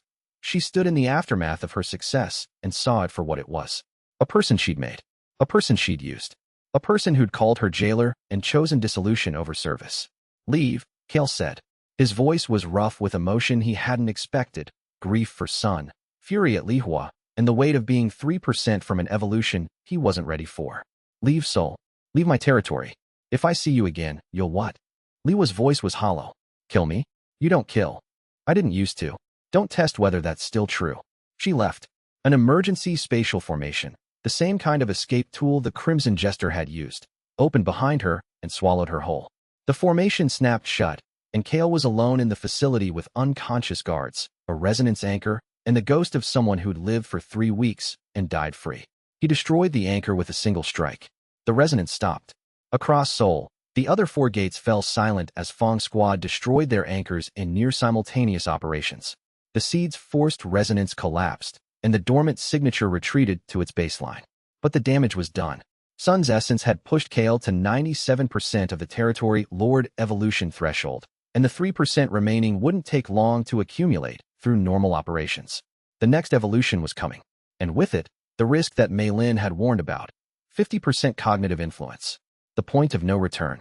Kael stood in the silent facility and felt the weight of it. Sun's last smile, Lihua's hollow eyes, the seed's patient hunger, and made a decision that his system logged without commentary. He would evolve. He would fight the seed from the inside. And he would do it not because the system demanded it, but because Sun had shown him what happened when you let someone else control your evolution. You became a weapon, you burned bright, and you died without ever getting to choose who you wanted to be. Kael refused to be a weapon. He refused to burn bright and die. And he refused, with the specific, stubborn, earned defiance of a being that had walked out of a dungeon and into a world that didn't know what to do with him, to let anything decide his future except himself. But the decision to fight the seed was a battle plan, not a guarantee, and the 3% of threshold he still needed would arrive whether he was ready or not. Chapter 60. Territory Lord. The evolution came 3 days later. Not in combat. Not in a dungeon. not in any of the dramatic circumstances that his system's historical records suggested were typical for rank transitions. It came in Moo's noodle shop at 6 in the morning, while Kael was drinking tea and reading the Analects of Confucius and listening to the old man hum a folk song from Sichuan province. The 3% threshold crossed when Kael's system finished integrating Sun's essence. The process had been gradual, 3 days of slow assimilation, the artificial framework stripped for compatible components, the sentience that had powered it preserved as a memorial pattern in Kael's core. Sun's existence left a mark, not as power but as memory, and it was the memory that completed the evolution. Because the apex predator framework didn't evolve on power alone. It evolved on accumulation, and accumulation, Kael was learning, meant more than consumed essence and defeated enemies. It meant experiences absorbed, relationships formed, choices made. The system counted everything, weighted everything, and when the total reached the threshold, evolution was inevitable. Evolution threshold, 100%. Rank transition, apex hunter territory lord. Warning: this evolution will fundamentally alter host's relationship to physical space. Warning: dormant signature influence will increase. Initiate. Not here, Kael said aloud. Moo looked up from his cooking. The old man's eyes, sharp, ancient, carrying decades of experience with beings in transition, read the situation in an instant. Evolution. Yes, I need open space. And I need it now. Moo turned off his stove with the practiced economy of a retired warrior who'd been interrupting meals for emergencies since before Kael's dungeon existed. The river. South bank, past the bridges. Open ground, minimal civilians, and the water will ground the energy discharge. They went to the river. Not just Kael and Moo. Yuna met them there, alerted by a message Kael sent with hands that were starting to shake as the evolution's preliminary tremors began. Dex arrived with Fenrir, the massive wolf sensing the predator energy shift and pressing close to Dex with the protective instinct of a bonded familiar. Sable rode Kael's shoulder, the shadow cat's form flickering with sympathetic resonance. Dr. Greaves was on comm, recording everything. Junho and Mira established a perimeter. Junho's barriers forming a translucent dome around the area, keeping the public out and the energy in. Myra's silver threads created a detection web that would flag any external interference. Park watched through a remote drone feed from her office, her expression carrying the weight of a politician overseeing something that could either save or end her career. The evolution will change your territorial mechanics, Greaves narrated, his voice carrying the controlled excitement of a scientist witnessing something unprecedented. Territory Lord rank means you can claim physical space as your domain. Within your territory, your abilities are amplified, your senses are expanded, and your control over gate origin phenomena is, Dr. Kael interrupted. The seed. When the evolution starts, the dormant signature will push. How hard? Silence. Then, carefully, hard. Malin's data suggests the seed attempts a cognitive takeover during each evolution. The transition state, when your system is restructuring, creates a vulnerability window. The seed will try to expand its influence during that window. How do I fight it? By being yourself. Whatever core identity you've built over these 3 months, your choices, your relationships, your preferences, your hatred of coffee, that's your anchor. The seed replaces identity. If your identity is strong enough, it can't gain purchase. Kael looked at the people around him. Yuna, standing close, her hand on the comm piece, connecting her to every member of the squad. Dex, one hand on Fenrir's shoulder, the other on his weapon, ready to fight whatever emerged from the evolution. Moo, standing apart, his hands folded, his face carrying the serene certainty of a mentor who'd watched a dungeon boss learn to be human and believed in the outcome. Sable, pressing against his jaw, purring.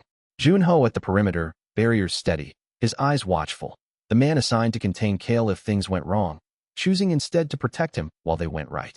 Mira, her threads spread wide, her quiet vigilance a promise that nothing would interfere. 7 people, 7 anchors, 7 reasons to hold on to an identity that a cosmic parasite wanted to erase. I'm ready, he said. Evolution initiating. Warning, cognitive vulnerability window, approximately 4 minutes. Warning, dormant signature activity detected. Influence expanding. The evolution hit like a wave. Not pain. Though there was pain, deep in his core where the system's architecture was being rewritten. Not power, though power flooded through him in quantities that made his previous capabilities feel like a candle beside a forest fire. The evolution was a transformation of perception. The way he experienced physical space changed in a fundamental way, as if he'd been seeing the world in 2 dimensions and now saw 3. Space had depth, weight, ownership. Every square meter of ground within his range, and his range was expanding, pushing outward from the riverbank in a sphere of territorial awareness, registered as potential domain. Claimable, defensible, his. The predator instinct surged. Claim it. This space, this city, this territory. Claim it and become what you were born to be. And behind the instinct, deeper, the seed moved. It was not subtle. Kael felt it like a hand reaching for the controls of his mind. Not violently, not aggressively, but with the patient inevitability of something that had done this 6 times before and expected the 7th to be no different. The seed's influence pushed against his identity, pressing into the spaces between his thoughts, trying to fill the gaps with its own imperatives. Consume, claim, expand. The variable must serve the design. The voice was not a voice. It was a directive, encoded in the same proto-language the architect had carved into dungeon walls, carried on frequencies that bypassed cognition and went straight to the architecture of the self. Kael felt his personality compress, his preferences fade, his relationships dim. The hatred of coffee, trivial, meaningless, just a chemical reaction. The love of rain, irrelevant, a sensory response with no survival value. The sound of Yuna's voice, data, analyzable, reducible to frequency and intention. No, Kael pushed back. Not with power, not with the system's tools, with himself, with the identity he'd built in 3 months of surface existence. The hatred of coffee that was his and not the seed's, the love of rain that a dungeon boss shouldn't have felt but did, the philosophy books from Mu that contained questions he hadn't answered yet, the sound of Yuna's voice saying "Stay with me," in a hotel room in Beijing, the weight of Dex's loyalty earned through honesty and shared combat, the rough purr of a shadow cat that had chosen him and would not be reduced to data. Sun's memory. The 3-week life of a being that had made one free choice and died with a smile that was wrong and beautiful and real. These are mine, he told the seed. Not yours. Mine. The seed pressed harder. The cognitive vulnerability window was closing. 3 minutes, 2, and every second was a war fought on the battlefield of identity. The seed showed him what it offered. Total clarity, absolute predator logic, the removal of doubt and grief and the messy, contradictory weight of human emotion. A clean existence. Efficient. Optimal. Cold. And Kael. Gorvath the Unbroken, Variable 7. The Floor 47 boss who walked out of a gate and into a world that had coffee and rain and philosophy, and people who chose to stand beside a monster and call it something else. Looked at the seed's offer and said, with the full force of an identity forged in 3 months of stubborn, imperfect, earned humanity. No. The seed retreated. Not defeated. It was too old, too patient, too woven into his system to be defeated by a single refusal. But pushed back. Contained. Held at a distance that was larger than Malin's projections, larger than the seed expected, because Kael had something the previous 6 variables hadn't. He had people who knew what he was and chose to stay. The evolution completed. The vulnerability window closed. And Kael Voss, Territory Lord, 5th rank, the strongest gate-born entity the surface world had ever produced, opened his eyes to a world that was fundamentally different. His territorial range extended 2 kilometers in every direction. Within that range, he could feel everything, every heartbeat, every mana signature, every grain of soil and drop of river water. He could claim any space within range as his domain, and within his domain, he was not merely strong. He was sovereign. The dungeon lord's authority, translated to the surface world, within his territory, his word was physics. But he didn't claim the city, didn't claim the riverbank, didn't claim anything. Because claiming territory was what bosses did, and Kael was something else. Something that had a territory of the heart instead of the ground. A domain measured not in meters, but in the people who stood within it, who chose to be there, who made the space worth defending not because it was his, but because it was theirs. Kael. Yuna's voice. Close. Real. The anchor. He looked at her. His eyes were different. The amber deeper, shot through with veins of gold that pulsed with territorial energy. His shadow moved independently, and Sable had merged with it. The shadow cat's form now a permanent extension of Kael's presence that could manifest anywhere within his territorial range. I'm here, he said. His voice carried harmonics, the territorial authority resonating through his words, giving them a weight that made the air itself pay attention. I'm still me. Your humanity index? He checked. Humanity index, 34%. Status, post-evolution, stable, seed influence. Contained, current cognitive penetration, 23%, 34%. Up from 28. He paused. The seed tried. It didn't work. This time, he agreed. We'll deal with next time when it comes. Dex approached. Fenrir at his side. The massive wolf's hackles up, reading Kael's new territorial energy with the wariness of a creature that recognized dominant force. Then Fenrir relaxed, not because the force diminished, but because the intelligence behind it was the same person who'd freed him from chains. You look different, Dex said. I feel different. Good different. Kael considered. The world had depth. Space had weight. His perception had expanded in ways that would take weeks to calibrate. And inside him, the seed sat in its containment, patient, watching, waiting for the next opportunity. Different, he said. We'll figure out if it's good. And then the pulse. It came from inside him. From the seed. Not an attack, a signal. Involuntary.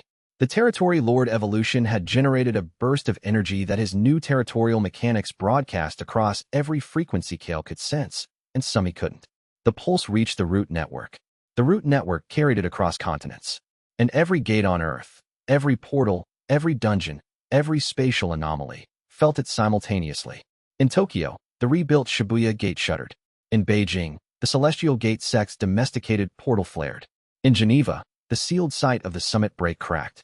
In Sao Paulo, Rio, London, Moscow, Delhi, Cairo, every gate, everywhere, registering the same signal.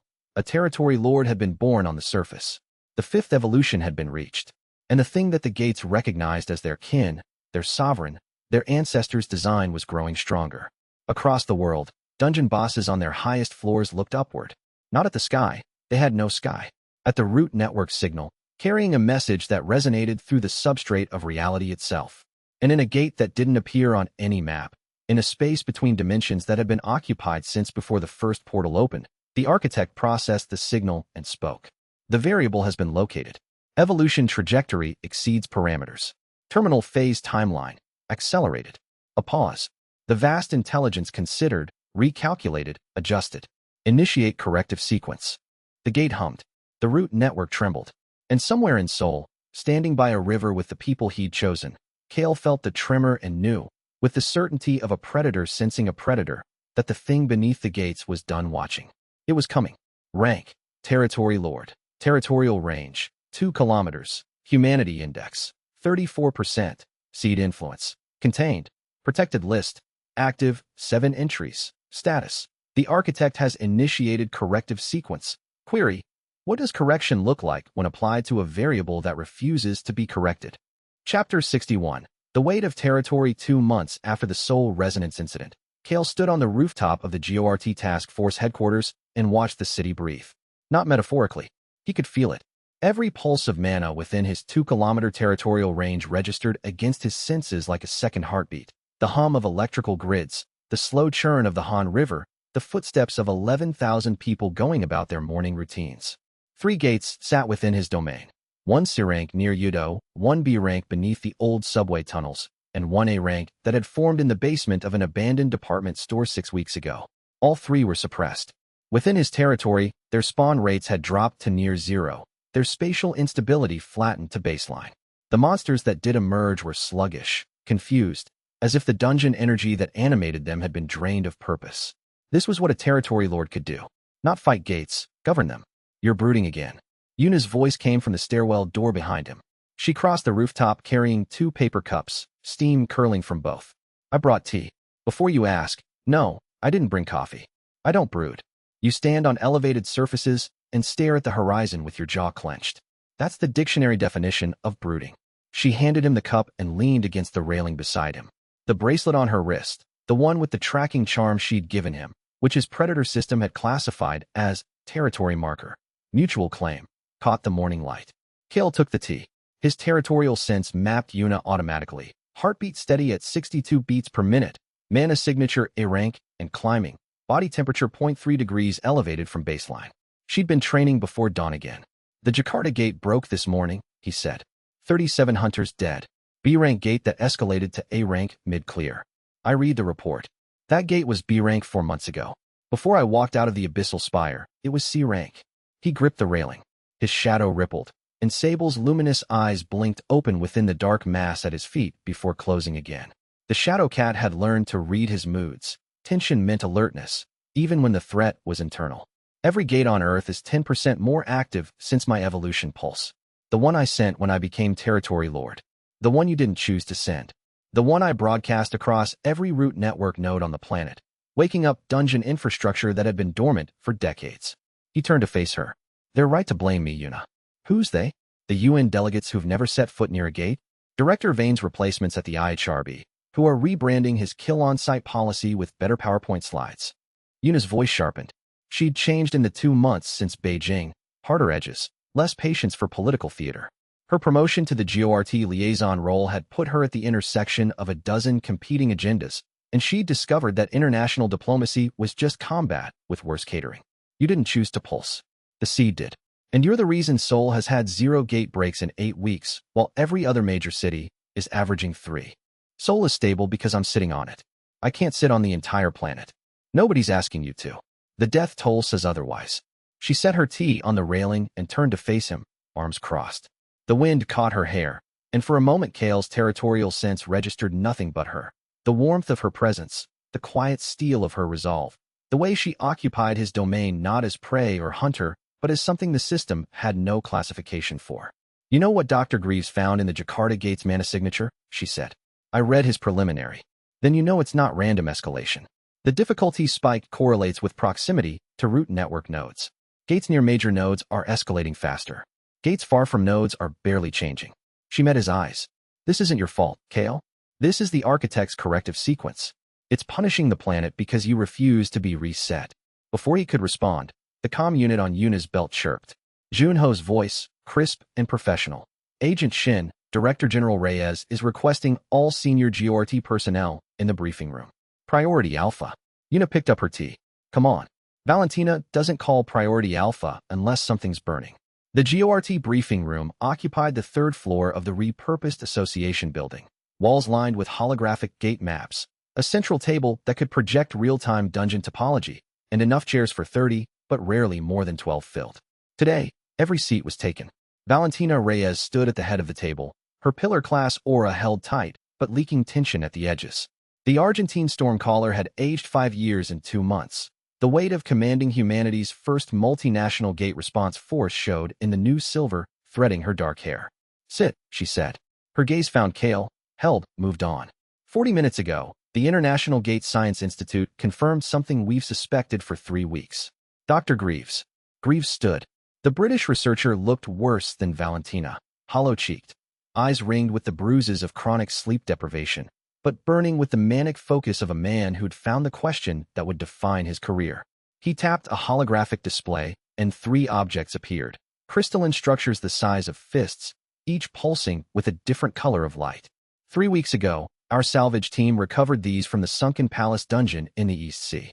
They are Apex Predator cores, remnant cores, to be precise. Each one belonged to a previous user of the system that now resides in Kael. Silence. Then Dex, sitting in the back with Finrar's massive head on his boots, said what everyone was thinking. Previous users. You're telling me there were others. At least 3 before Kael, Greaves said. These cores contain residual mana signatures, personality imprints, and, this is the critical part, memory fragments. Whoever held the Predator system before Kael left pieces of themselves behind when they died. Kael felt something cold settle in his chest. Not the seed.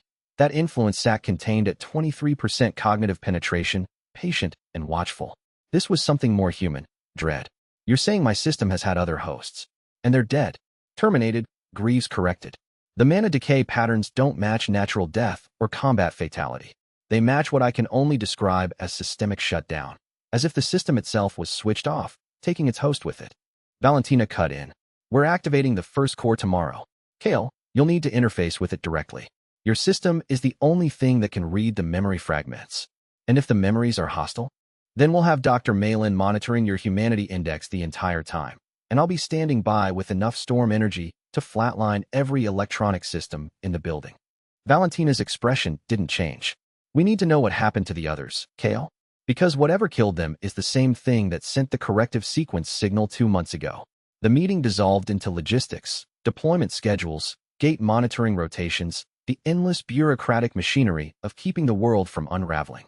Kael lingered by the holographic display, studying the 3 cores. His Apex Predator system tagged them with a classification he'd never seen before. Object: Apex Predator Core, Remnant, Status, Dormant, Classification, KIN, deceased. Warning, memory interface may trigger resonance cascade.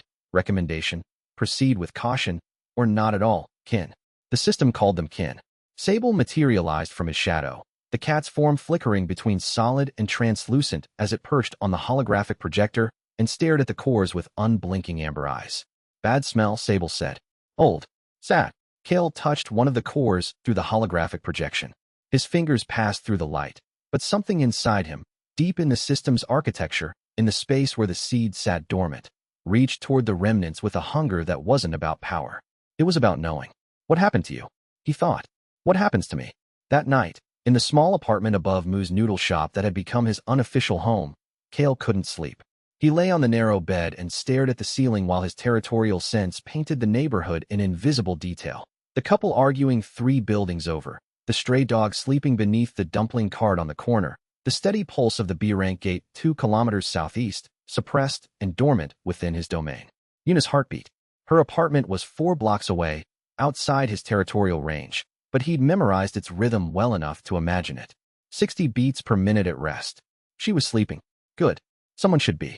The door opened without a knock, because only one person in Seoul considered knocking optional. You're awake, Old Man Moo said. He was carrying a tray, 2 bowls of broth, a pot of tea, and a plate of scallion pancakes that smelled like 3 a.m. comfort food. You could tell from downstairs? I could tell from the way the building's mana settled. When you sleep, your territory relaxes. When you're awake, it tightens. Moo set the tray on the bedside table and sat in the chair by the window with the ease of someone who'd done this 100 times. His S-rank aura, vast and calm as a deep ocean, made the air feel heavier without being oppressive. Eat. Kael sat up and took a bowl. The broth was perfect. Ginger, sesame, a depth of flavor that no system notification could quantify. They found cores from previous Apex Predator users. I know. You don't seem surprised. Moo poured tea. His weathered hands were steady, his expression the same unreadable calm that had survived 30 years of retirement and a lifetime of things he'd chosen not to discuss. I'm not. How long have you known there were others? Since before you were born. Moo met his gaze. In the dim light of the apartment, the old hunter's eyes held depths that Kael's territorial sense couldn't map. I knew the first one. Nadia. She was strong. Stubborn. She loved opera and hated mornings and had a laugh that could make the most cynical person in the room smile. A pause. She was my friend. The word landed like a stone in still water. Kael set down his bowl. What happened to her? What happens to all of you if you don't find a way to break the pattern? Moo drank his tea. The architect happened. When Nadia became too strong, too independent, too human, it switched her off. Like a light. One moment she was laughing, the next she was gone. No body. No mana residue. Just an empty space where a person used to be. You kept her core. I kept what was left. Sealed it. Hid it. Moo's jaw tightened, the only crack in his composure. Told myself I'd give it to the next one, if a next one ever came. Took 40 years. Why didn't you tell me sooner? Because you needed to become who you are first. If I'd told you 6 months ago that you were the 4th iteration of a disposable weapon, you wouldn't have fought to be human. You'd have fought to survive. Those are different battles, and only one of them matters. Kael considered this. The broth cooled in his bowl. Outside, his territory pulsed with the quiet rhythms of a sleeping city, and somewhere far beneath the surface, the root network carried signals he couldn't yet read. Tomorrow they're activating the first core, he said. I know. I'm going to see how Nadia died. Moo refilled his teacup. Then make sure you remember how she lived. That's the part that matters. The old man left the way he came. Quiet. Unhurried. Leaving behind the scent of ginger and the weight of a 4-decade secret that was finally, reluctantly, shared. Kael finished the broth, and when he finally slept, his dreams were not his own. In them, a woman with steel-gray eyes and calloused hands stood at the edge of a gate that glowed like a dying star, and she said, in a language Kael didn't speak but understood, "Don't let them turn you off. And whatever you do, don't trust the lock on the black door." Chapter 62. Mutual claim morning arrived with Sable sitting on Kael's chest, one paw pressed against his nose. Breakfast, the shadow cat announced. Yuna comes. Kael opened his eyes to find the cat's luminous gaze 2 inches from his own. Sable had grown since merging with his shadow. The familiar could now manifest a body the size of a small panther, though it preferred the dimensions of an ordinary house cat for reasons it described as tactical cuddling. How do you know Yuna's coming? Heard her. Sable tilted its head. She sings in the shower. Bad singing. Good heart. Kael pushed the cat off his chest and swung his legs over the bed. His territorial sense confirmed it. Yuna's mana signature was approaching from the northeast, moving at walking pace, accompanied by the faint signature of takeout containers. He was dressed and had the apartment's narrow kitchen table cleared by the time she knocked. Unlike Mu, Yuna always knocked. "You look terrible," she said, setting down a bag from the convenience store on the corner. Rice balls, egg sandwiches, 2 bottles of water. The efficient breakfast of a field operative who'd learned that anything fancier got interrupted by gate alarms. Mu visited at 3 a.m., and he knew the first Apex Predator user. Personally, kept her core hidden for 40 years. Kael unwrapped a rice ball. The mundane act of eating still grounded him in ways that embarrassed the Predator architecture of his system. His system classified food as inefficient energy source, recommend direct mana absorption, and every morning he ignored it. Her name was Nadia. Yuna sat across from him, close enough that their knees almost touched beneath the small table. She'd changed out of her field uniform into civilian clothes, jeans, a gray sweater, the familiar tracking charm at her left wrist. Her hair was still damp. Sable had been right about the shower. "You're scared," she said. "Not a question. The system calls the cores kin. It's never used that word before." "Kael." She reached across the table and took his hand. Her fingers were warm, strong, calloused from weapons training. His Predator core tagged the contact as territory marker, mutual claim, reinforced, and somewhere in the depths of his hybrid consciousness, a gate-born entity who'd spent 10,000 years as a motionless combat algorithm felt something that no system notification could capture. "I'm not going to disappear," he said, "if that's what you're worried about. I'm worried about what those memories will do to you. You absorbed Sun's essence and carried his grief for weeks. These are 3 entire lifetimes. I need to know how they died." "I know you do." She squeezed his hand. "Just promise me you'll come back from it. Not the system, you. The person who hates coffee and reads philosophy and argues with a shadow cat about bedtime. Sable doesn't have a bedtime. See? That's the person I'm talking about." She smiled, and the expression softened the hard edges that 2 months of crisis management had carved into her face. "Come back to me, Kael. Whatever you see in those cores." He turned her hand over in his and traced the bracelet with one finger. The tracking charm pulsed faintly, not with magic, but with her mana, a signature so familiar that his territory recognized it as part of its own architecture. He'd never told her that. The bracelet wasn't just a gift, it was integrated into his territorial awareness. When she wore it, she was part of his domain. Not as property, as foundation. Without her, the territory was just space. With her, it was home. "I'll come back," he said. "I've gotten good at that." She kissed his forehead, quick, warm, the casual intimacy of someone who decided that the space between a human and a monster wasn't worth measuring. Then she stood. "Briefing in 40 minutes.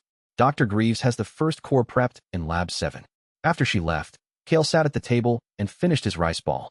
Sable materialized beside the water bottles and batted one onto the floor. "Lovesick," Sable observed.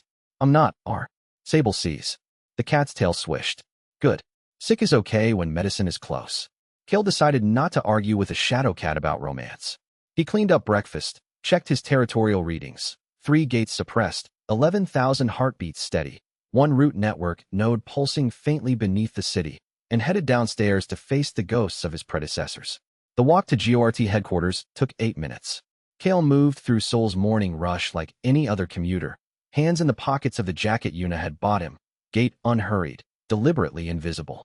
His human form was convincing enough for street-level anonymity. The amber eyes drew glances, but not recognition, and the slit pupils only manifested when he pushed mana to his senses. But the city knew him, even if its people didn't. Within his territory, every surface carried his signature. The pavement registered his footsteps. The air carried his mana scent. Pigeons on telephone wires watched him pass, with heads tilted at angles that suggested intelligence beyond their biology, because within a territory lord's domain, even animals developed a faint awareness of the sovereign presence. He could feel Dr. Greaves's lab from 2 blocks away. The remnant cores put out a resonance that vibrated against his system like a tuning fork pressed to bone. Lab 7 was a converted conference room in the GORT building's sub-basement. The walls had been lined with mana-dampening panels, the furniture replaced with medical-grade monitoring equipment, and the 3 remnant cores sat in individual containment vessels on a central table. Greaves was already there, along with Dr. Malin Chun, the neurological specialist who'd been tracking Kael's humanity index since his first week out of containment, and Valentina, arms crossed by the door like a storm waiting for permission to break. "Before we begin," Greaves said, adjusting his glasses with fingers that trembled slightly from caffeine overload. I need to set expectations. Memory interface with remnant cores is unprecedented. The cores have been dormant for years, decades, in the case of the first one. The memories may be fragmented, nonlinear, or emotionally overwhelming. Your humanity index will be monitored in real time, and if it drops below 15%, we abort. Agreed, Kael said. He looked at the first core, a crystal the size of his fist, pulsing with steel-gray light that reminded him of someone's eyes in a dream. Let's start with Nadia. Greaves activated the core's containment vessel. The mana-dampening panels hummed as the crystal's resonance flooded the room, cold, sharp, tinged with something that tasted like winter and gunpowder and the distant echo of an aria. Kael reached for the core. The moment his fingers touched it, the world dissolved. He was standing in a laboratory that smelled like antiseptic and fear. The year was 1983, and the woman staring at him from behind reinforced glass had gray eyes and a jaw set hard enough to crack stone. Nadia Volkov, variable number 1. The memories came in waves, not sequential but emotional, each one carrying the weight of a lived experience compressed into sensory data. He felt her confusion at waking in a human body after millennia as a dungeon construct, her rage at the scientists who treated her as a specimen, her slow, stubborn discovery of music, opera, specifically, the soaring notes of voices that made no tactical sense but filled something hollow in her chest that she didn't have a name for. He felt her bond with a handler, a young Soviet officer named Arkady who was supposed to be her keeper but became, over 3 years of shared danger and whispered conversations through cell bars, something closer to a brother. He felt her power grow, the same apex predator system, the same hunger for essence, the same territory mechanics that let her suppress gates across eastern Siberia. And he felt the moment when the architect came. It was 1991. Nadia had reached the 4th rank, apex hunter, and her territory covered 100 kilometers of Russian wilderness. She'd been sent into a gate that had resisted every attempt at clearing, and inside, on the final floor, the architect waited. Not as it had appeared to Kael, not as spatial fractures and folded dimensions. To Nadia, the architect wore the face of a clock, a massive, featureless dial with hands that moved in directions that didn't exist, ticking down to a deadline she couldn't see. Variable number 1, the architect said, and its voice was the sound of gates opening and closing across the world. You have exceeded test parameters. Your humanity index has reached 41%. This was not the designed outcome. Resetting. Nadia fought. She fought with everything she had. The predator instinct, the territory mechanics, the raw power of 3 years of gate energy consumption. It didn't matter. The architect reached into her system and found the dormant second signature, the one Kael carried inside himself, the one Dr. Greaves called the kill switch, and activated it. The system turned off. Her power drained. Her mana collapsed. And Nadia Volkov, who had loved opera and hated mornings and learned to laugh, because a young officer taught her that laughter was not a combat response but a choice, dissolved into light and silence, and the fading echo of an aria she'd never finished learning. Her last thought, preserved in the crystal with perfect clarity, not like this. Not before I hear the ending. Kael pulled his hand from the core and found himself on his knees on the lab floor. Tears he hadn't authorized streaked his face. His humanity index was flashing. Humanity index, 41%, 41%, Maylin said from behind her monitor. That's the highest reading we've ever recorded. She was brave. Kael's voice was raw. He wiped his face with the back of his hand and stood. The predator architecture protested the vulnerability, weakness, sentiment, inefficient, and he told it to shut up. She deserved better than what she got. Can you continue? Greaves asked. The other 2 cores, not today. Valentina's voice, commanding. Give him time to process. We'll do the others tomorrow. Kael looked at the remaining 2 cores. 1 blue, 1 red. 2 more lives. 2 more endings written by the same faceless clockmaker. He touched the pocket of his jacket, where a piece of paper held a phone number he'd memorized weeks ago. Moo's number. I saw her, he told the old man when the call connected. I saw Nadia. A pause. Then Moo's voice, rough. Did she go down fighting? She went down singing. Another pause, longer. Then, good. That sounds like her. Kael hung up and stood in the sub-basement lab, surrounded by the ghosts of his predecessors and the faint hum of a system that had killed 3 people before him and might, if he let it, kill him too. The kill switch was inside him, dormant, waiting, and the architect, out in the spaces between gates, was counting down. Chapter 63, The Archive of the Dead. The second core belonged to Eduardo Santos. Kael touched it the next morning, in the same lab, with the same monitors tracking his vitals and the same people watching. Yuna stood closer this time, within arm's reach, her hand resting on his shoulder as a physical anchor against whatever the memories brought. Eduardo's life hit him like a summer storm, bright, turbulent, warm at the center. Brazil, 2003. The Gate era was 12 years old, and the world was still learning the rules. Eduardo emerged from a gate in the Amazon basin, a floor 39 boss from a jungle dungeon, his body reshaping itself from a mass of vines and predatory flora into the form of a lean, dark-skinned man who laughed at the absurdity of having legs. His apex predator system designated him Variable Number 2. Where Nadia had been forged by cold and discipline, Eduardo was shaped by abundance. The Brazilian wilderness fed his territory mechanics like fuel on fire. His domain covered hundreds of miles of jungle within his first year, and he used it not to suppress gates, but to coexist with them. He studied the monster ecology, learned to communicate with lesser dungeon entities, and built a network of gate-born creatures that functioned like a second ecosystem layered over the natural world. He was, Kael realized, the first person to try what Kael himself had been attempting: peaceful integration between dungeon-born and human life. It worked. For 8 years, it worked. Eduardo cooperated with local hunters, provided intelligence on gate behavior, and became something between a folk hero and a nature spirit in the communities near his territory. He fell in love with a park ranger named Lucia who called him her impossible man and taught him to dance foro on the banks of the Rio Negro. Then the architect intervened. Not directly, not with the clinical precision it had used on Nadia. The architect was subtler with Eduardo. It triggered a gate break in Sao Paulo, a massive, catastrophic event that killed 4,000 people in 6 hours. Then it planted evidence, mana signatures in the break pattern that matched Eduardo's system. News outlets picked up the story. Governments demanded action, and the hunter coalitions that had been Eduardo's allies turned on him overnight. He tried to explain. He tried to prove his innocence. The evidence was perfect, manufactured by an intelligence that had been designing tests for longer than human civilization had existed. Eduardo's allies abandoned him. Lucia begged him to run. He refused, because running would prove what they already believed. They killed him on a Tuesday.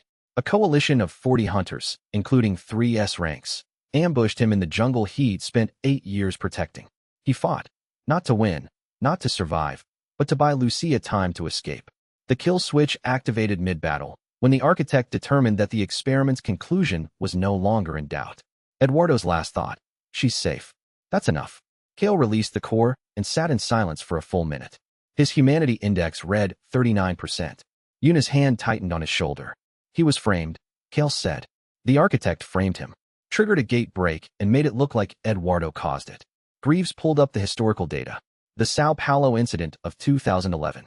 4,217 casualties. It was attributed to a rogue, gate-born entity at the time. The investigation was closed within weeks. His expression darkened. If what you're saying is accurate, the architect murdered 4,000 people as a control variable. It's not murder to the architect. Kael stood. His legs felt unsteady, his mind full of someone else's grief. It's data collection. We're not people to it. We're test subjects. The third core, red as blood, warm to the touch, belonged to Hannah Takeda. Kael hesitated before touching it, not from fear of the memories, but from something worse. His system's pre-scan had tagged this core differently. Apex Predator Core, Remnant Number 3. User, Hannah Takeda, Variable Number 3. Age at termination, 16. Status, incomplete. User was terminated before achieving rank 3, 16 years old. She'd been a child. He touched the core. Hannah's memories were sharp, fragmented, fast, the cognitive architecture of a teenager. Thoughts pinging between intensity and distraction with the chaotic energy of someone who hadn't yet learned to organize their inner world. She emerged from a gate in Osaka 5 years ago, a floor 22 boss from a crystal dungeon, her monstrous form dissolving into the shape of a Japanese girl with silver hair and eyes that reflected light like gemstones. She didn't understand what she was. The Predator framework gave her notifications she couldn't read, power she couldn't control, and instincts that terrified her. She hid in Osaka's entertainment district, stealing food and sleeping in manga cafes, trying to figure out why her body kept generating mana when other people's didn't. A hunter found her. Not the Association, Omega Protocol. Director Vane's covert elimination unit, dedicated to the extermination of gate-born entities. They detected her mana signature within hours of her emergence. Hannah ran. She ran for 3 weeks, across Japan, using abilities she barely understood. She killed no one. She hurt no one. She was a frightened child in a world that had decided she was a threat, and her humanity index read 73%, the highest any user had ever reached, because Hannah Takeda had walked out of a dungeon already more human than monster. Omega Protocol caught